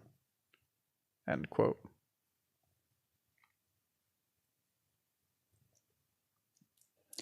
World War II was the answer to every settler's prayer, renewed conquest and renewed prosperity. The New Deal's domestic reforms alone could not get capitalism going again. And even though the CIO had won large wage increases in basic industry, the peacetime economy was incapable of providing enough jobs and profits. As late as early 1940, the unemployment rate for Euro-American workers was still almost 18%. Expansion of the empire was the necessary basis of new prosperity. Although wars are made of mass tragedy and sacrifice, this most successful of all American wars was a happy time for most settlers. That's why they look back on it with so much nostalgia and fondness, even with a pathological TV comedy about, quote, fun in a Nazi POW camp. We could say that this was their last big frontier. Historian James Stokesbury notes in his summation of the war, beginning of long quote,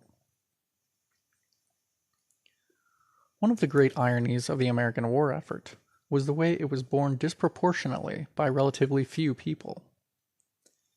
In spite of the huge numbers of men in service, second only to Russia among the Allies, only a limited number of them saw combat. For the vast majority of Americans, it was a good war, if there can be such a thing. People were more mobile and prosperous than ever before. The demands of the war brought the United States out of a deep depression, created new cities, new industries, new fortunes, a new way of life." End quote.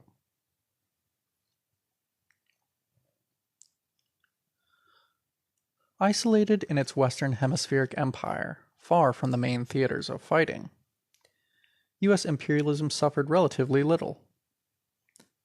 As the great powers were inevitably pulled into a global war of desperation, each driven to solve its economic crisis by new conquests, America hung back.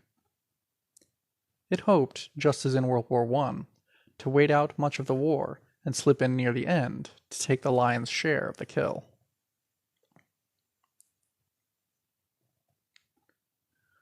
The millions of civilians who died from bombing raids, disease, and famine in war-torn Europe, Asia, North Africa, and the Middle East have never been fully counted.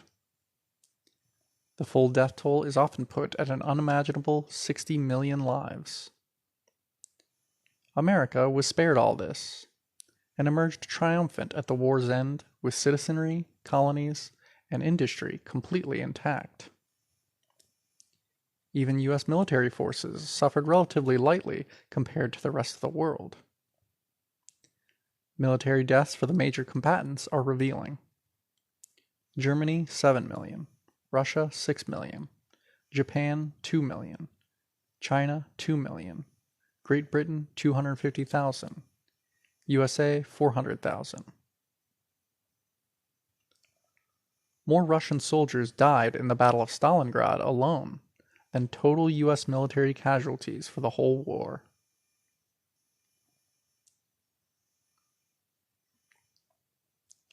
The war boom kicked depression out. Factories were roaring around the clock. The 16 million soldiers and sailors in the armed forces had left places everywhere for the unemployed to fill. The general prosperity that characterized American society all the way up to the 1970s began right there, in the war economy of World War II.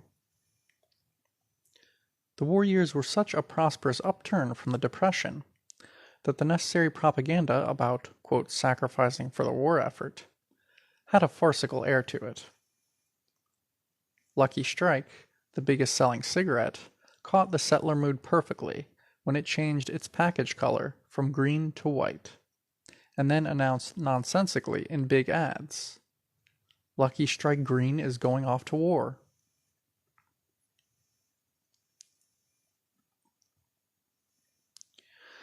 Average family income went up by 50% compared to the Depression years. In New York City, average family income rose from $2,760 to $4,444 between 1938 and 1942. Nor was this just a paper gain. A historian of the wartime culture writes, quote, "Production for civilian use, while diminishing, remained so high that Americans knew no serious deprivations. At the peak of the war effort in 1944, the total of all goods and services available to civilians was actually larger than it had been in 1940. End quote.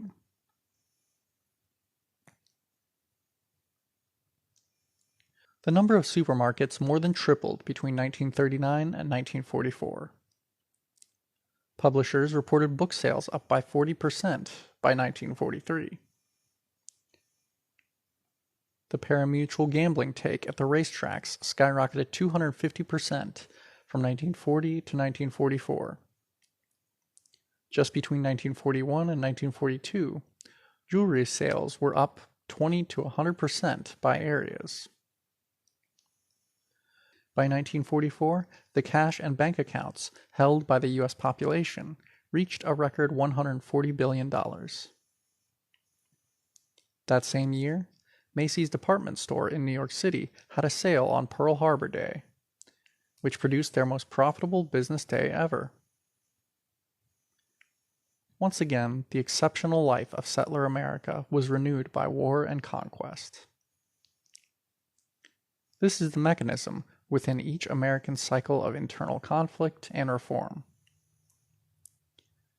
The New Deal was Hiroshima and Nagasaki as well. Consumeristic America was erected on top of the 60 million deaths of World War II. End Section 1. Settlers. Chapter 8, Section 2.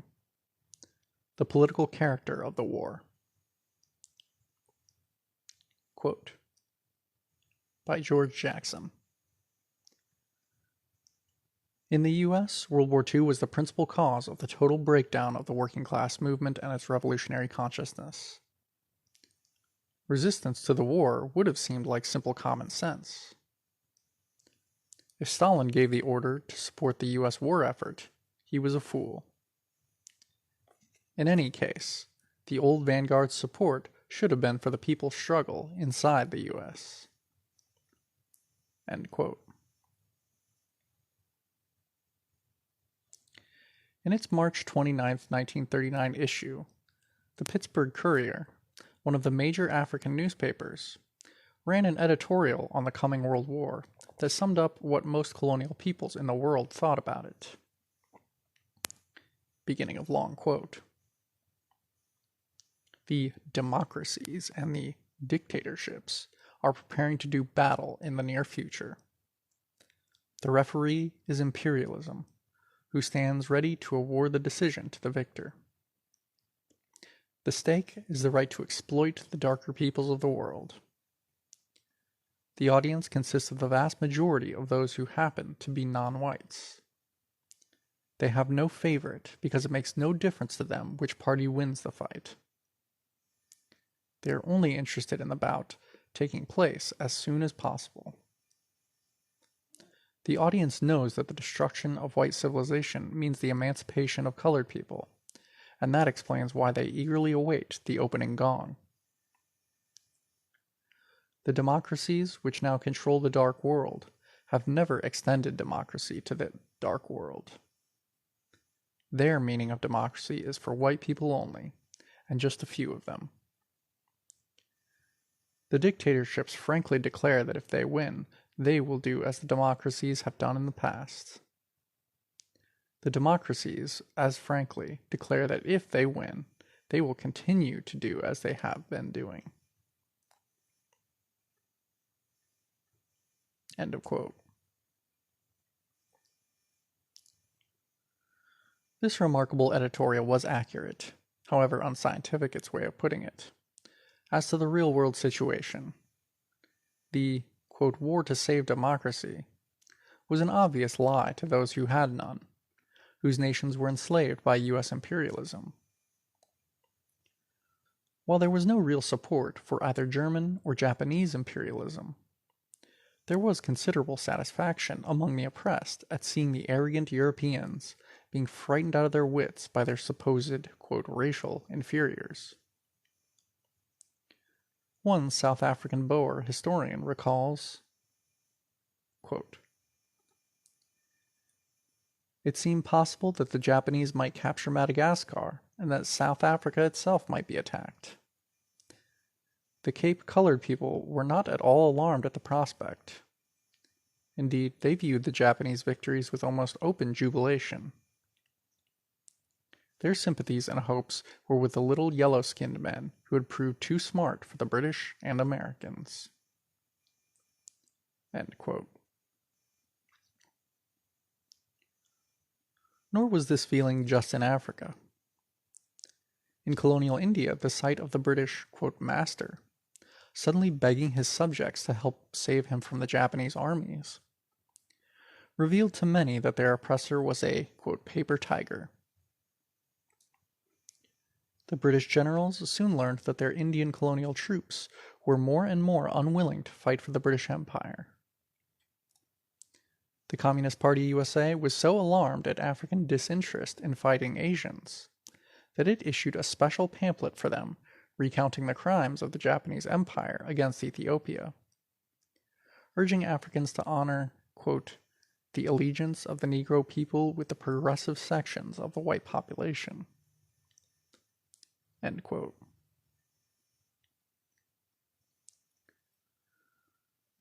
The sociologist St. Clair Drake relates how even among U.S. Empire forces in the Pacific, African GIs would loudly root for the Japanese Zero fighters overhead in the aerial dogfights against U.S. settler aviators. Robert F. Williams says that as a youth he heard many African veterans returning from the Pacific express sympathy for the Japanese soldiers, and even say that the Japanese tried not to fire at Africans. And studying the U.S. propaganda posters of dark-skinned Japanese trying to rape blonde Euro-American women, Williams saw a connection to settler propaganda against Africans. None of this was any approval for Japanese imperialism, but an expression of dissociation from the Euro-American oppressor. To the oppressed masses of the U.S., British, Dutch, French, German, and other Western empires, this war was not their war.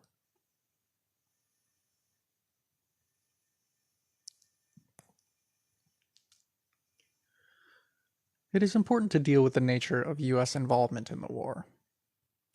Outside of the shallow and obviously untrue, quote, war for democracy propaganda, the two main arguments for the war were, 1. It was a war for European freedom to defeat the Nazis and save the Soviet Union. 2. It was a just war of self-defense after the U.S. military was attacked by the Japanese Empire at Pearl Harbor, the main U.S. naval base in its Hawaiian colony. Both lines were often used together, particularly by the settler radicals.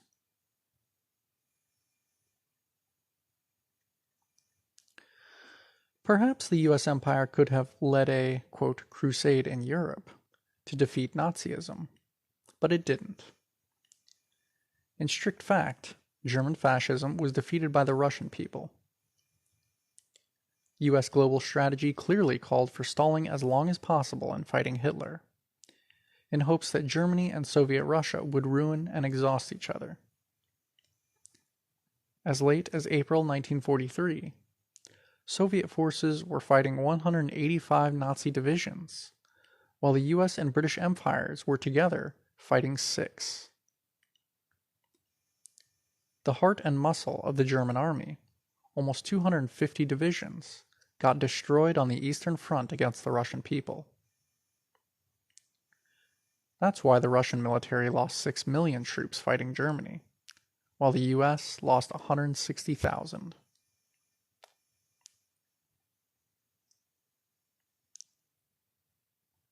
The Soviet Union's burden in the alliance against German imperialism was so visibly disproportionate that some Western imperialists were concerned.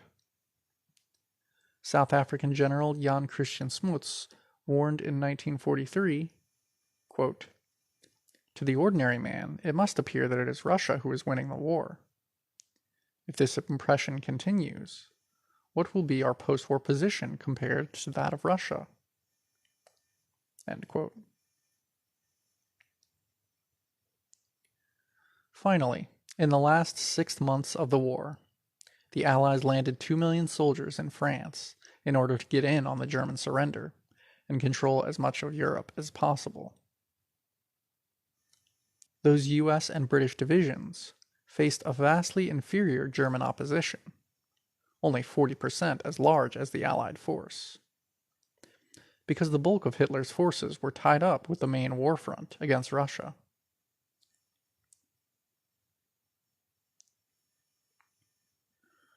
During the war, the Allies kept paratroop divisions in England, ready to be airdropped into Berlin if Russia finished off the Nazis before Allied armies could even get into Germany. U.S. imperialism's main concern was not to, quote, liberate anyone, but to dominate as much of Europe as it could once the Russian people had, at such terrible cost, defeated Hitler.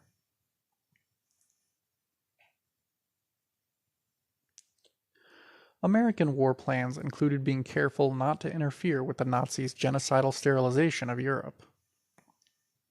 Indeed, Washington and London appreciated how convenient it was to let Hitler do their dirty work for them, getting rid of millions of undesirable Jews, communists, socialists, trade unionists, and dissenters. This cleaned up Europe from the imperialist point of view, and Hitler took the weight.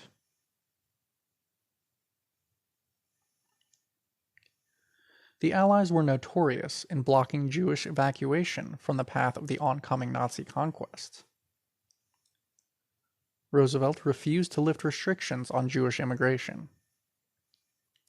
As the war approached, on April 23, 1939, the U.S. State Department announced that quotas were so, quote, filled, that Jewish immigration was to be halted except for special cases. Desperate German Jews were told that they had to wait a minimum 6 years until 1945. The New Deal's vicious attitude was displayed in their mocking statement that Jewish, quote, applicants of Polish origin, even those who spent most of their life in Germany, will have to wait at least 50 years, end quote, to obtain entry visas to the U.S. The same day, the Roosevelt administration announced that no tourist visas to America would be issued to German Jews. Only those Germans with, quote, Aryan passports could greet the Statue of Liberty.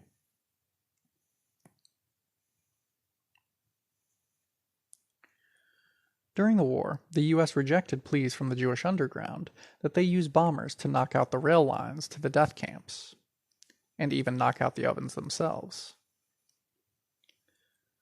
Yet, on September 13, 1944, the U.S. 15th Air Force bombed the I.G. Farben industrial complex right next to Auschwitz death camp. A few bombs fell in Auschwitz itself, killing 15 SS men and 40 other fascists. Although this proved the U.S. military's ability to strike at the Nazi death camps, U.S. imperialism still refused to interfere with the genocide. And this was when the Nazis were feverishly slaughtering as many as possible. At Auschwitz, as many as 24,000 per day. U.S. imperialism posed as being anti-fascist, but it was U.S. imperialism which had helped put Nazism into power. Henry Ford was an important early backer of Hitler, and by 1924 had started pouring money into the tiny Nazi party. Ford's portrait hung on the wall in Hitler's party office. Every birthday until World War II, Ford had sent Hitler his personal greetings and a gift of money. Even during the war, the Ford Motor Company delivered vital parts to the German army through neutral Switzerland. On October 20th, 1942, the U.S. Embassy in London complained to Washington that Ford was using his plants in Switzerland to repair 2,000 German army trucks.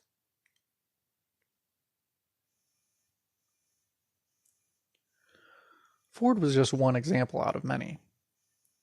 GM President William Knudsen told a press conference on October 6, 1933, that Nazism was, quote, the miracle of the 20th century.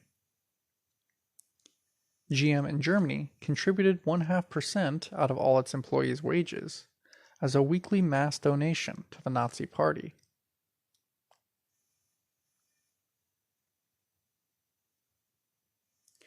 While the Allied powers wanted to defeat Germany, it had nothing to do with being anti-fascist.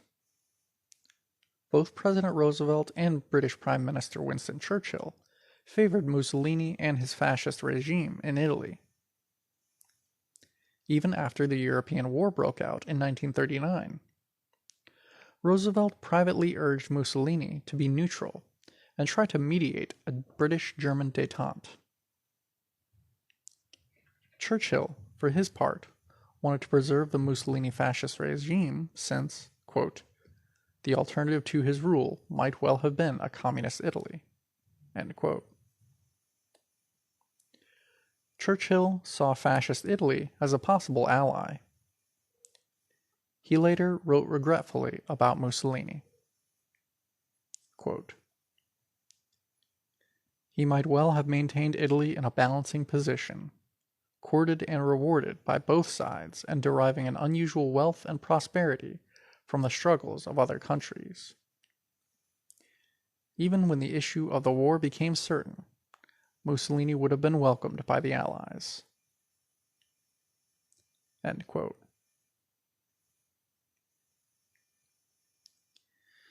In Italy, Greece, and other nations, the, quote, liberating U.S. British forces put the local fascists back into power, while savagely repressing the anti-fascist guerrillas who had fought them. In Greece, the British had a problem, since the German army had pulled out in September 1944, harassed by guerrillas who had installed a new, democratic Greek government. The Allies invaded already liberated Greece in order to crush the independent government. Greece was, quote, liberated from democracy and returned to being a fascist neo-colony of Britain and the U.S. The mercenary collaborators and the fascist, quote, security battalions, organized by the German occupation, were preserved by the British Army, which used them to conduct a campaign of terrorism against the Greek people. By 1945, the British were holding some 50,000 anti-fascist activists in prison. The Allies killed more Greek workers and peasants than the Germans had.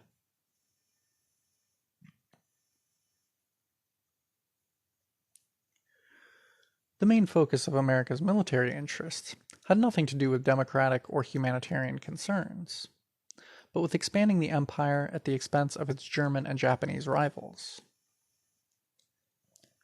Not only was a stronger position over Europe aimed at, but in the Pacific a showdown was sought with Japanese imperialism. In the 1930s, both U.S. and Japanese imperialism sought to become the dominant power over Asia. Japan's 1937 invasion of China — Korea was already a Japanese colony — had upset the Pacific status quo. Giant China had long been an imperialist semi-colony, shared uneasily by all the imperialist powers. Japan broke up the club by invading to take all of China for itself. The Roosevelt administration, the main backer of Chiang Kai-shek's corrupt and semi-colonial Kuomintang regime, was committed to a decisive war with Japan from that point on.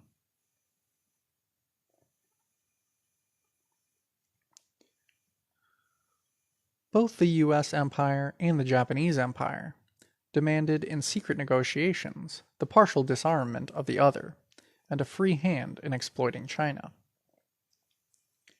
The Roosevelt administration and the British had secretly agreed in mid-1941 for a joint military offensive against Japan, the centerpiece of which was to be a new U.S. strategic bomber force to dominate the Pacific. We know that President Roosevelt's position was that all-out war in the Pacific was desirable for U.S. interests. His only problem was, quote, the question was how we should maneuver them into the position of firing the first shot. End quote. Political necessities demanded that Roosevelt be able to picture the war as innocent, quote, self-defense.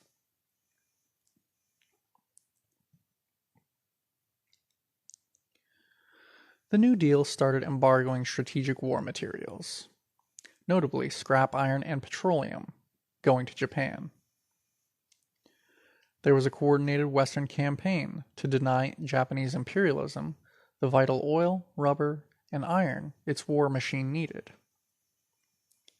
With 21 divisions bogged down trying to catch up with the Red Army in China, Japanese imperialism had to either capture these necessary resources in new wars or face collapse.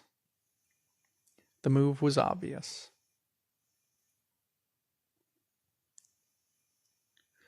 To make sure that this shove would work, Roosevelt asked U.S. Admiral Stark to prepare an intelligence assessment of the probable Japanese response. In his memo of July 22, 1941, over 4 months before Pearl Harbor, Admiral Stark reassured Roosevelt that Japan would be forced into a, quote, fairly early attack to seize British Malayan rubber and Dutch Indonesian oil, and that an attack on the U.S. Philippine colony was, quote, certain.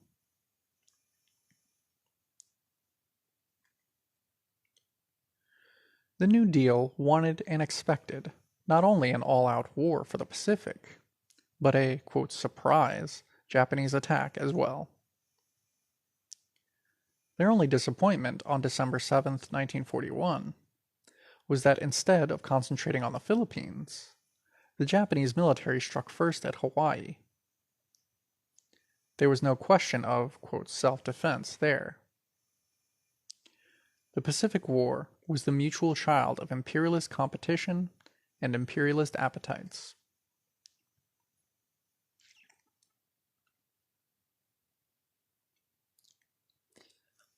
To President Roosevelt, the prize was worth the risks. China was his first goal, just as it was for Japanese imperialism.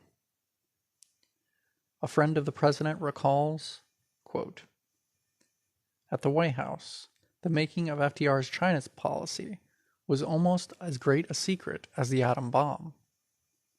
End quote. Roosevelt saw that the sun had set on the old European colonial rule in Asia, and that the dynamic expansion of the small Japanese empire proved how weak and rotten European power was. In his mind, he saw that if China were nominally free, but under U.S. hegemony, via the Kuomintang regime, it could be the center for American takeover of all Asia. Footnote: FDR was always appreciative of China's potential value because of his family's direct connection. Roosevelt often mentioned his family's long, quote, friendship with China. On his mother's side, the Delano family fortune was made through a leading role in the opium trade in 19th century China. End footnote.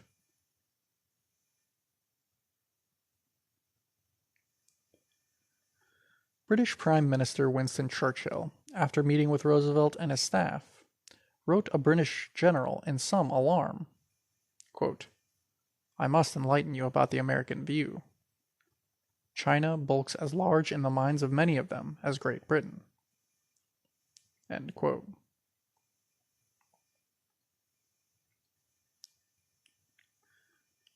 Some confusion about the nature of the Second Imperialist World War has arisen among comrades here because the war was also a patriotic war of national defense in some nations. Both China and the USSR, invaded and partially occupied by Axis powers, made alliance with competing imperialists of the Allied powers. There is nothing surprising or incorrect about that. Taking advantage of this, the revisionists claimed that democratic-minded people in all nations, therefore, should support the Allied powers. But why should the anti-colonial movement in an oppressed nation that was invaded and occupied by the US, or France or Great Britain, support its own oppressor? One might just as well argue that the Chinese people should have supported the Japanese occupation during World War II because Mexico was oppressed by US imperialism. In fact, the Japanese Empire advanced such lines of propaganda. Contrary to the revisionists, World War II was not a war of, quote, democracy versus fascism, but a complex struggle between imperialist powers and between capitalism and socialism. The New Deal was prepared to do whatever necessary to modernize and stabilize U.S. imperialism's home base, because it was playing for the biggest stakes in the world. In the Pittsburgh Courier's words, quote, "The stake is the right to exploit the darker peoples of the world." End section 2. Settlers, Chapter 8, Section 3. The War on the, quote, home front.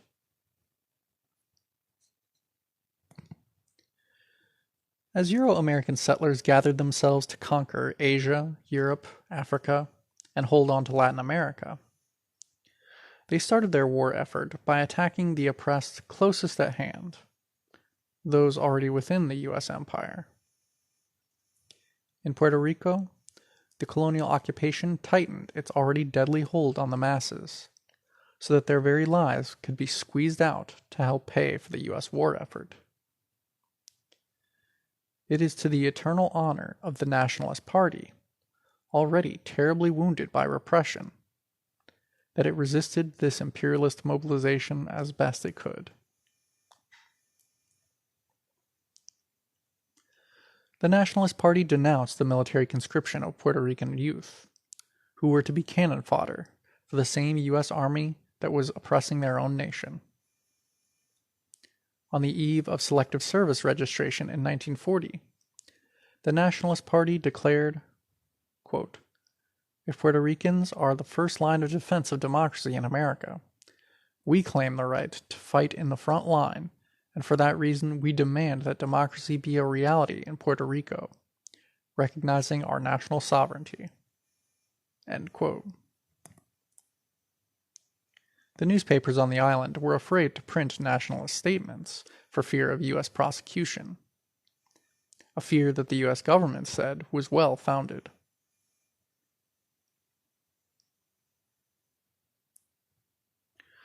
Some members of the Nationalist Party began openly refusing to register for the draft. Juan Estrada Garcia told the jury when he was tried that his concern was for, quote, "the masses who live dying of malaria, hookworm, and tuberculosis for lack of food," end quote. This was a just concern. Puerto Ricans had the highest death rate in the Western Hemisphere, thanks to the, quote, Yankee occupation that robbed them of everything needed for life. Every year, 3,000 died from tuberculosis alone, out of a population of 2 million. Over half were totally destitute, on relief. 80% of the population had hookworm, and the life expectancy was only 46 years. Small wonder, when even those lucky ones who had jobs didn't earn enough to ensure survival. In 1941, the jibaros, sugarcane workers, labored for an average of only 14 cents per hour.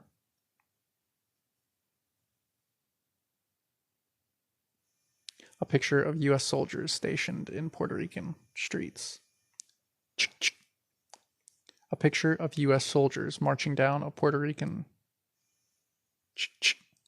A picture of U.S. soldiers marching down a street in Puerto Rico. Puerto Rico's strategic location in the Caribbean made it a key island in the region's defenses. But to Puerto Ricans, the U.S. soldiers stationed there were an occupying force. Loud, exploitative, violent, granted privileges denied to most Puerto Ricans.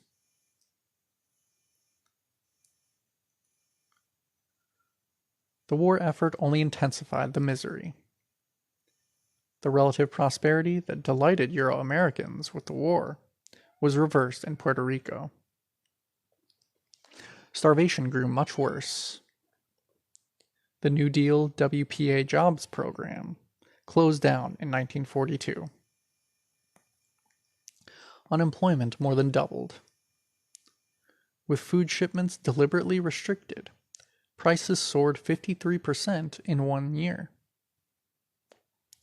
A Presbyterian woman missionary wrote Eleanor Roosevelt, the U.S. president's wife, in despair from Mayagüez, quote, "The children in this region are slowly starving." U.S. Governor Winship made it clear that the New Deal's policy was not only to help subsidize the war effort out of the misery of the Puerto Rican people, but to use starvation to beat them into political submission.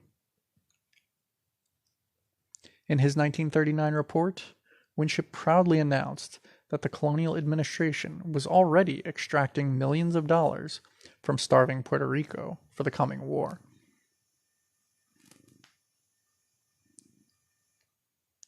$10 million worth of valuable land had been given by the puppet colonial legislature free to the U.S. Navy for a naval base. Puerto Ricans had paid for dredging out San Juan Harbor so that it was deep enough for U.S. battleships. New U.S. Navy repair docks in San Juan were also paid for involuntarily by the Puerto Rican people. Further, local taxes had also paid for the construction of new U.S. military airships on Culebra, Isla Grande, Mona Island, and elsewhere.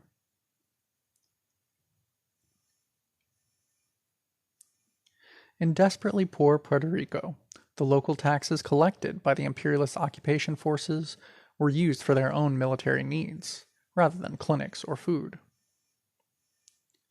This policy was actually quite common for World War II. For example, both the Nazi and Japanese armies also forced the local inhabitants in conquered areas to support military construction for them. The U.S. imperialists were in good company.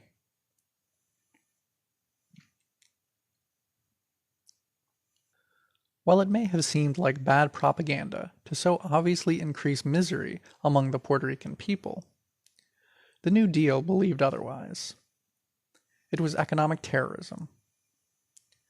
U.S. military officials said that the nationalist resistance to the draft had been broken.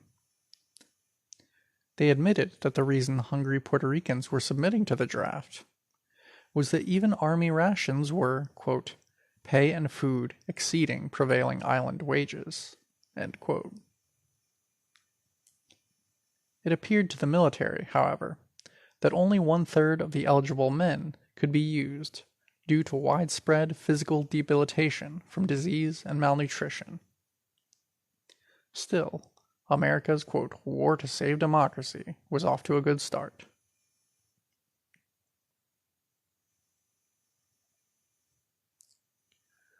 The war further accelerated the trend towards settler reunification.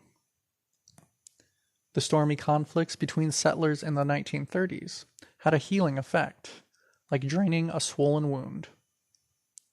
The war completed the process. Fascist and, quote, communist, liberal and conservative alike, all joined hands to follow their bourgeoisie into battle.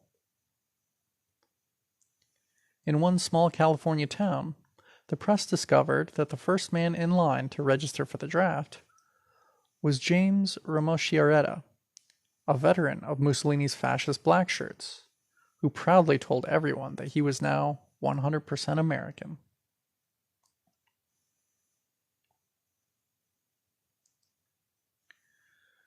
The impact of America's entry into the war snapped the Italian and German communities right into line.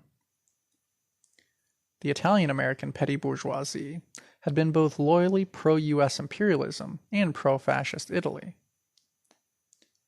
Up to Pearl Harbor, 80% of the Italian community newspapers had been pro-fascist, with almost every Italian store in New York having a prominent picture of the Italian dictator Mussolini.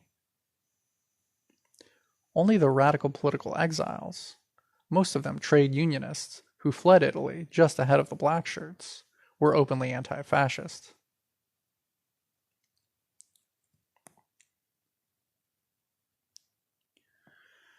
But once the U.S. empire declared war on the Axis, every Italian community newspaper became, quote, anti-fascist overnight. Every Italian was now, quote, 100% American. In recognition, Italian citizens in the U.S. were removed from the, quote, enemy alien category by President Roosevelt on Columbus Day, 1942.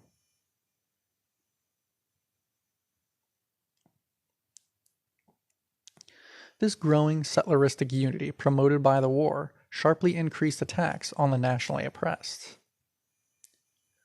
This was one of the major social trends of the war period. While the tightened oppression of the Puerto Rican masses was a policy of the imperialists, these attacks came from all classes and sectors of settler society, from top to bottom.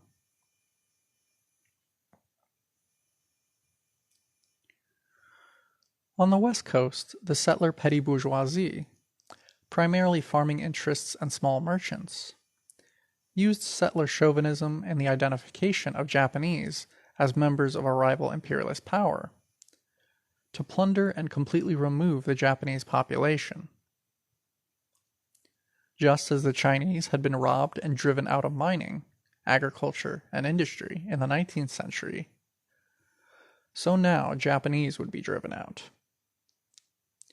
As everyone knows, some 110,000 of us were forcibly, quote, relocated into concentration camps by the U.S. government in 1942.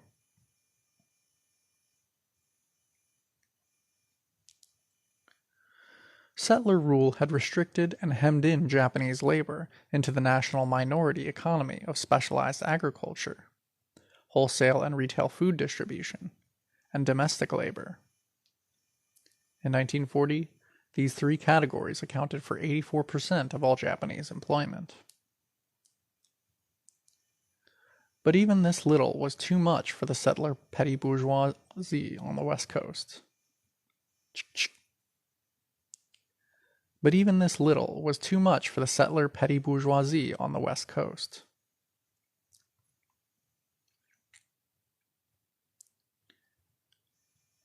The Euro-Americans not only wanted the Japanese removed as competitors, but they wanted to take over and, quote, annex the agricultural business so painstakingly built up by the Japanese farmers.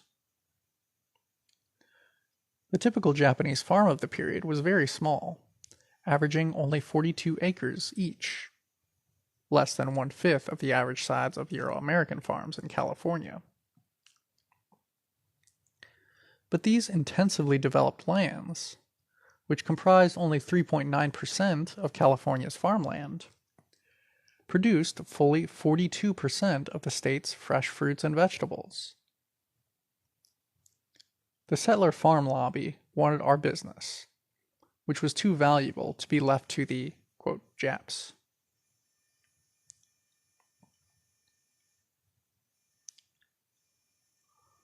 Austin E. Anson, representative of the Shipper-Grower Association of Salinas, told the public, quote, "We're charged with wanting to get rid of the Japs for selfish reasons. We might as well be honest. We do." End quote.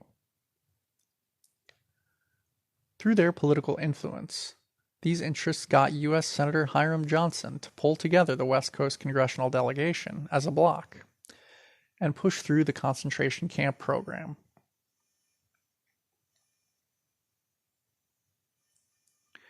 By military order, enforced by the U.S. Army, the whole Japanese population was forced to leave or sell at giveaway prices all we had: houses, land, businesses, cars, refrigerators, tools, furniture, etc.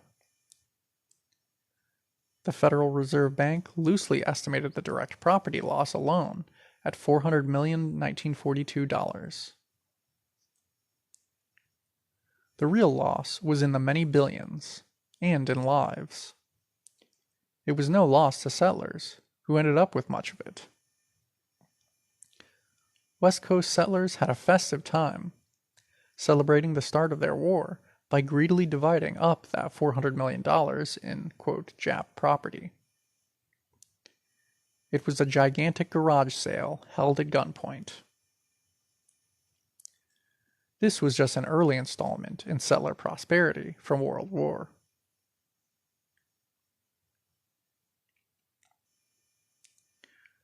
For Hawaii, a U.S. colony right in the middle of Asia, no such simple solution was possible. Early government discussions on removing and incarcerating the Japanese population quickly floundered. Over one-third of the working population there was Japanese, and without their labor, the island's economy might break down. The U.S. Army said that, quote, "The labor shortage make it a matter of military necessity to keep the people of Japanese blood on the islands." End quote. Army and Navy officers proposed that the Japanese be kept at work there for the U.S. Empire, but treated, quote, "as citizens of an occupied foreign country." End quote.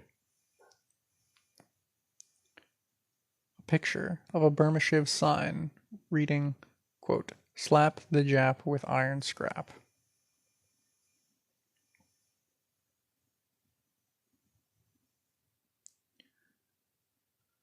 The patriotic American war spirit congealed itself into the usual racist forms. Chinese were encouraged to wear self-protective placards or buttons reading, quote, "I'm no Jap," to avoid being lynched. The Kuomintang-dominated Chinese communities were lauded by the settlers as now, quote, "good Asians." Life ran an article on, quote, "how to tell your friends from the Japs." The Chinese expression is likely to be more placid, kindly, open. The Japanese more positive, dogmatic, arrogant. Japanese walk stiffly erect, Chinese more relaxed, sometimes shuffle. End quote.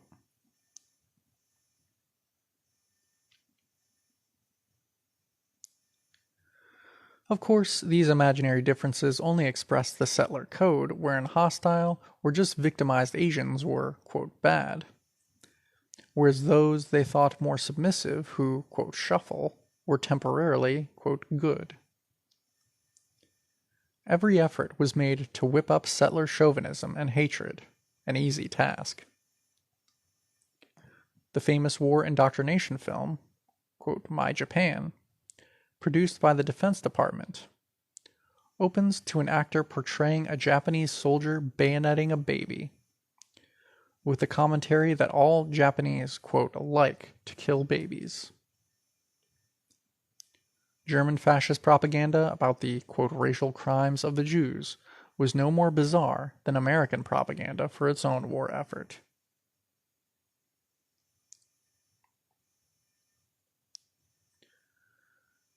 The Euro-American working class, now reinforced by unions and the New Deal, brought the war, quote, "home" themselves in their massive wave of, quote, "hate strikes." These were strikes whose only demand was the blocking of African employment or promotion. They were a major feature of militant industrial life in the war period, a reaction to the increased wartime employment of Africans by U.S. imperialism.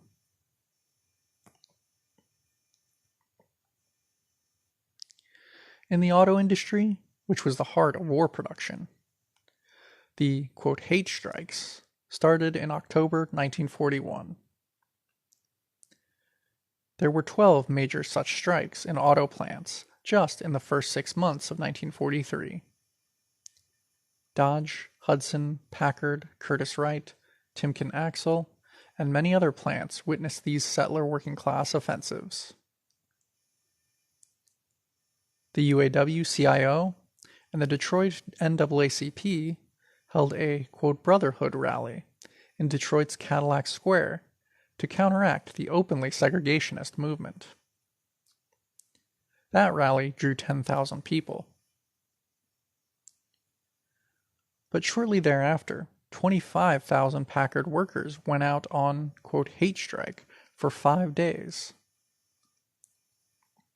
An even bigger strike, staged by UAW Local 190, brought 39,000 settler auto workers to stop the threatened promotion of 4 Africans.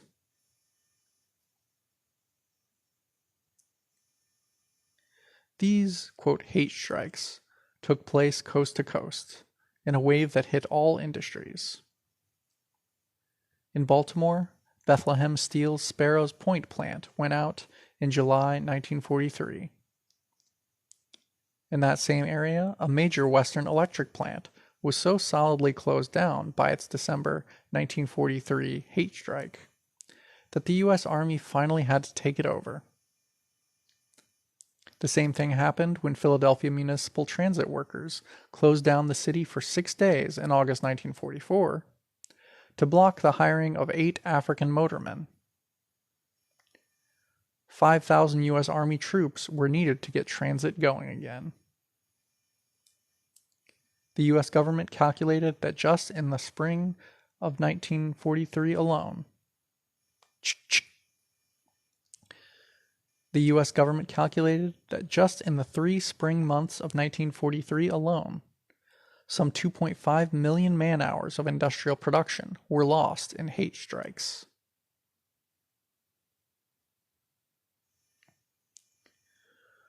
Mob violence against the oppressed was another war phenomenon, particularly by Euro-American servicemen. They now constituted an important temporary stratum in settler life, drawn together by the millions and organized into large units and bases. Attacks by settler sailors, marines, and soldiers on Chicano-Mexicanos, Africans, and Asians on the West Coast grew larger and larger in 1943. The climax came in the, quote, Zoot Suit riots in East Los Angeles on the nights of June 2nd through 7th.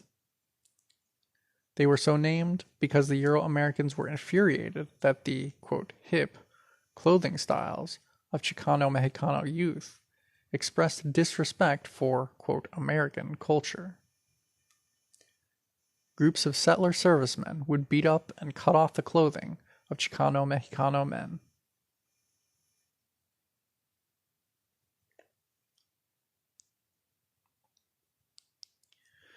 The June 7th climax involved thousands of settler GIs, who, with the protection of the Los Angeles police and their military commanders, invaded the barrio, destroying restaurants and taking movie theater goers captive.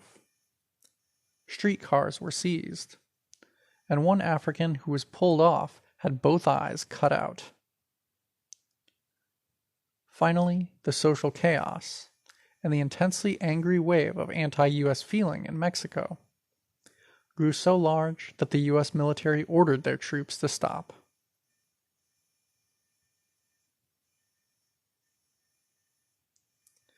Similar incidents took place throughout the U.S. Sailors from the Naval Armory near Detroit's Belle Isle Park joined thousands of other settlers in attacking Africans, resulting in the citywide fighting of the 1943 Detroit race riot. 25 Africans and 9 settlers were killed, and many hundreds seriously wounded. The growing African resistance and community self-defense there was also seen in the August 1st, 1943 Great, quote, Harlem Race Riot. Oppressed communities in the major urban areas had now grown so large that ordinary settler mob attacks were less and less successful. The New Deal didn't need the northern industrial cities burning with insurrection, and so moved to, quote, cool things.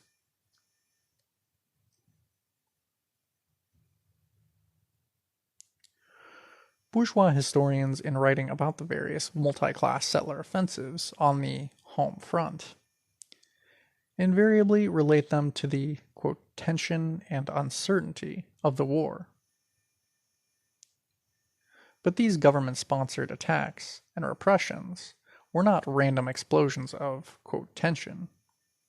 They had a clear direction.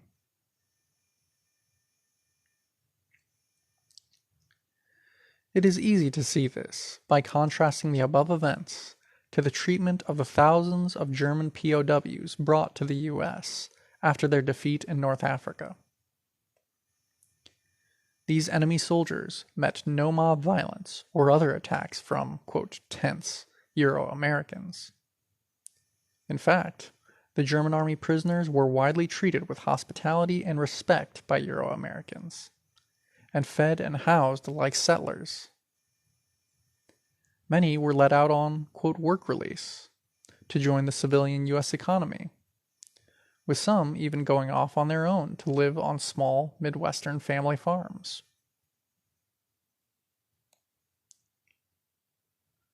While overseas, they were enemies. Here in America, they became honorary settlers, since they were fellow citizens. While overseas, they were enemies.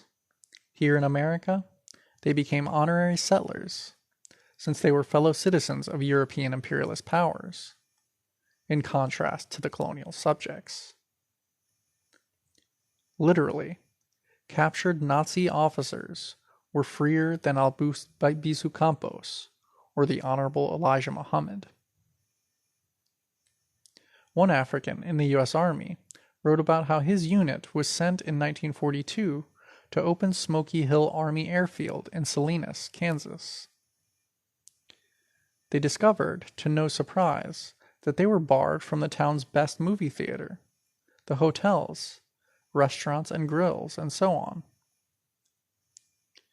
Their only real surprise came when they saw a restaurant serving 10 German prisoners with, quote, the distinctive high-peaked caps of Rommel's Afrika Korps. No guard was with them. End quote. The owner of the restaurant rushed over to remind them that no Africans were allowed inside. Nazi soldiers ranked far above African GIs as far as settlers were concerned.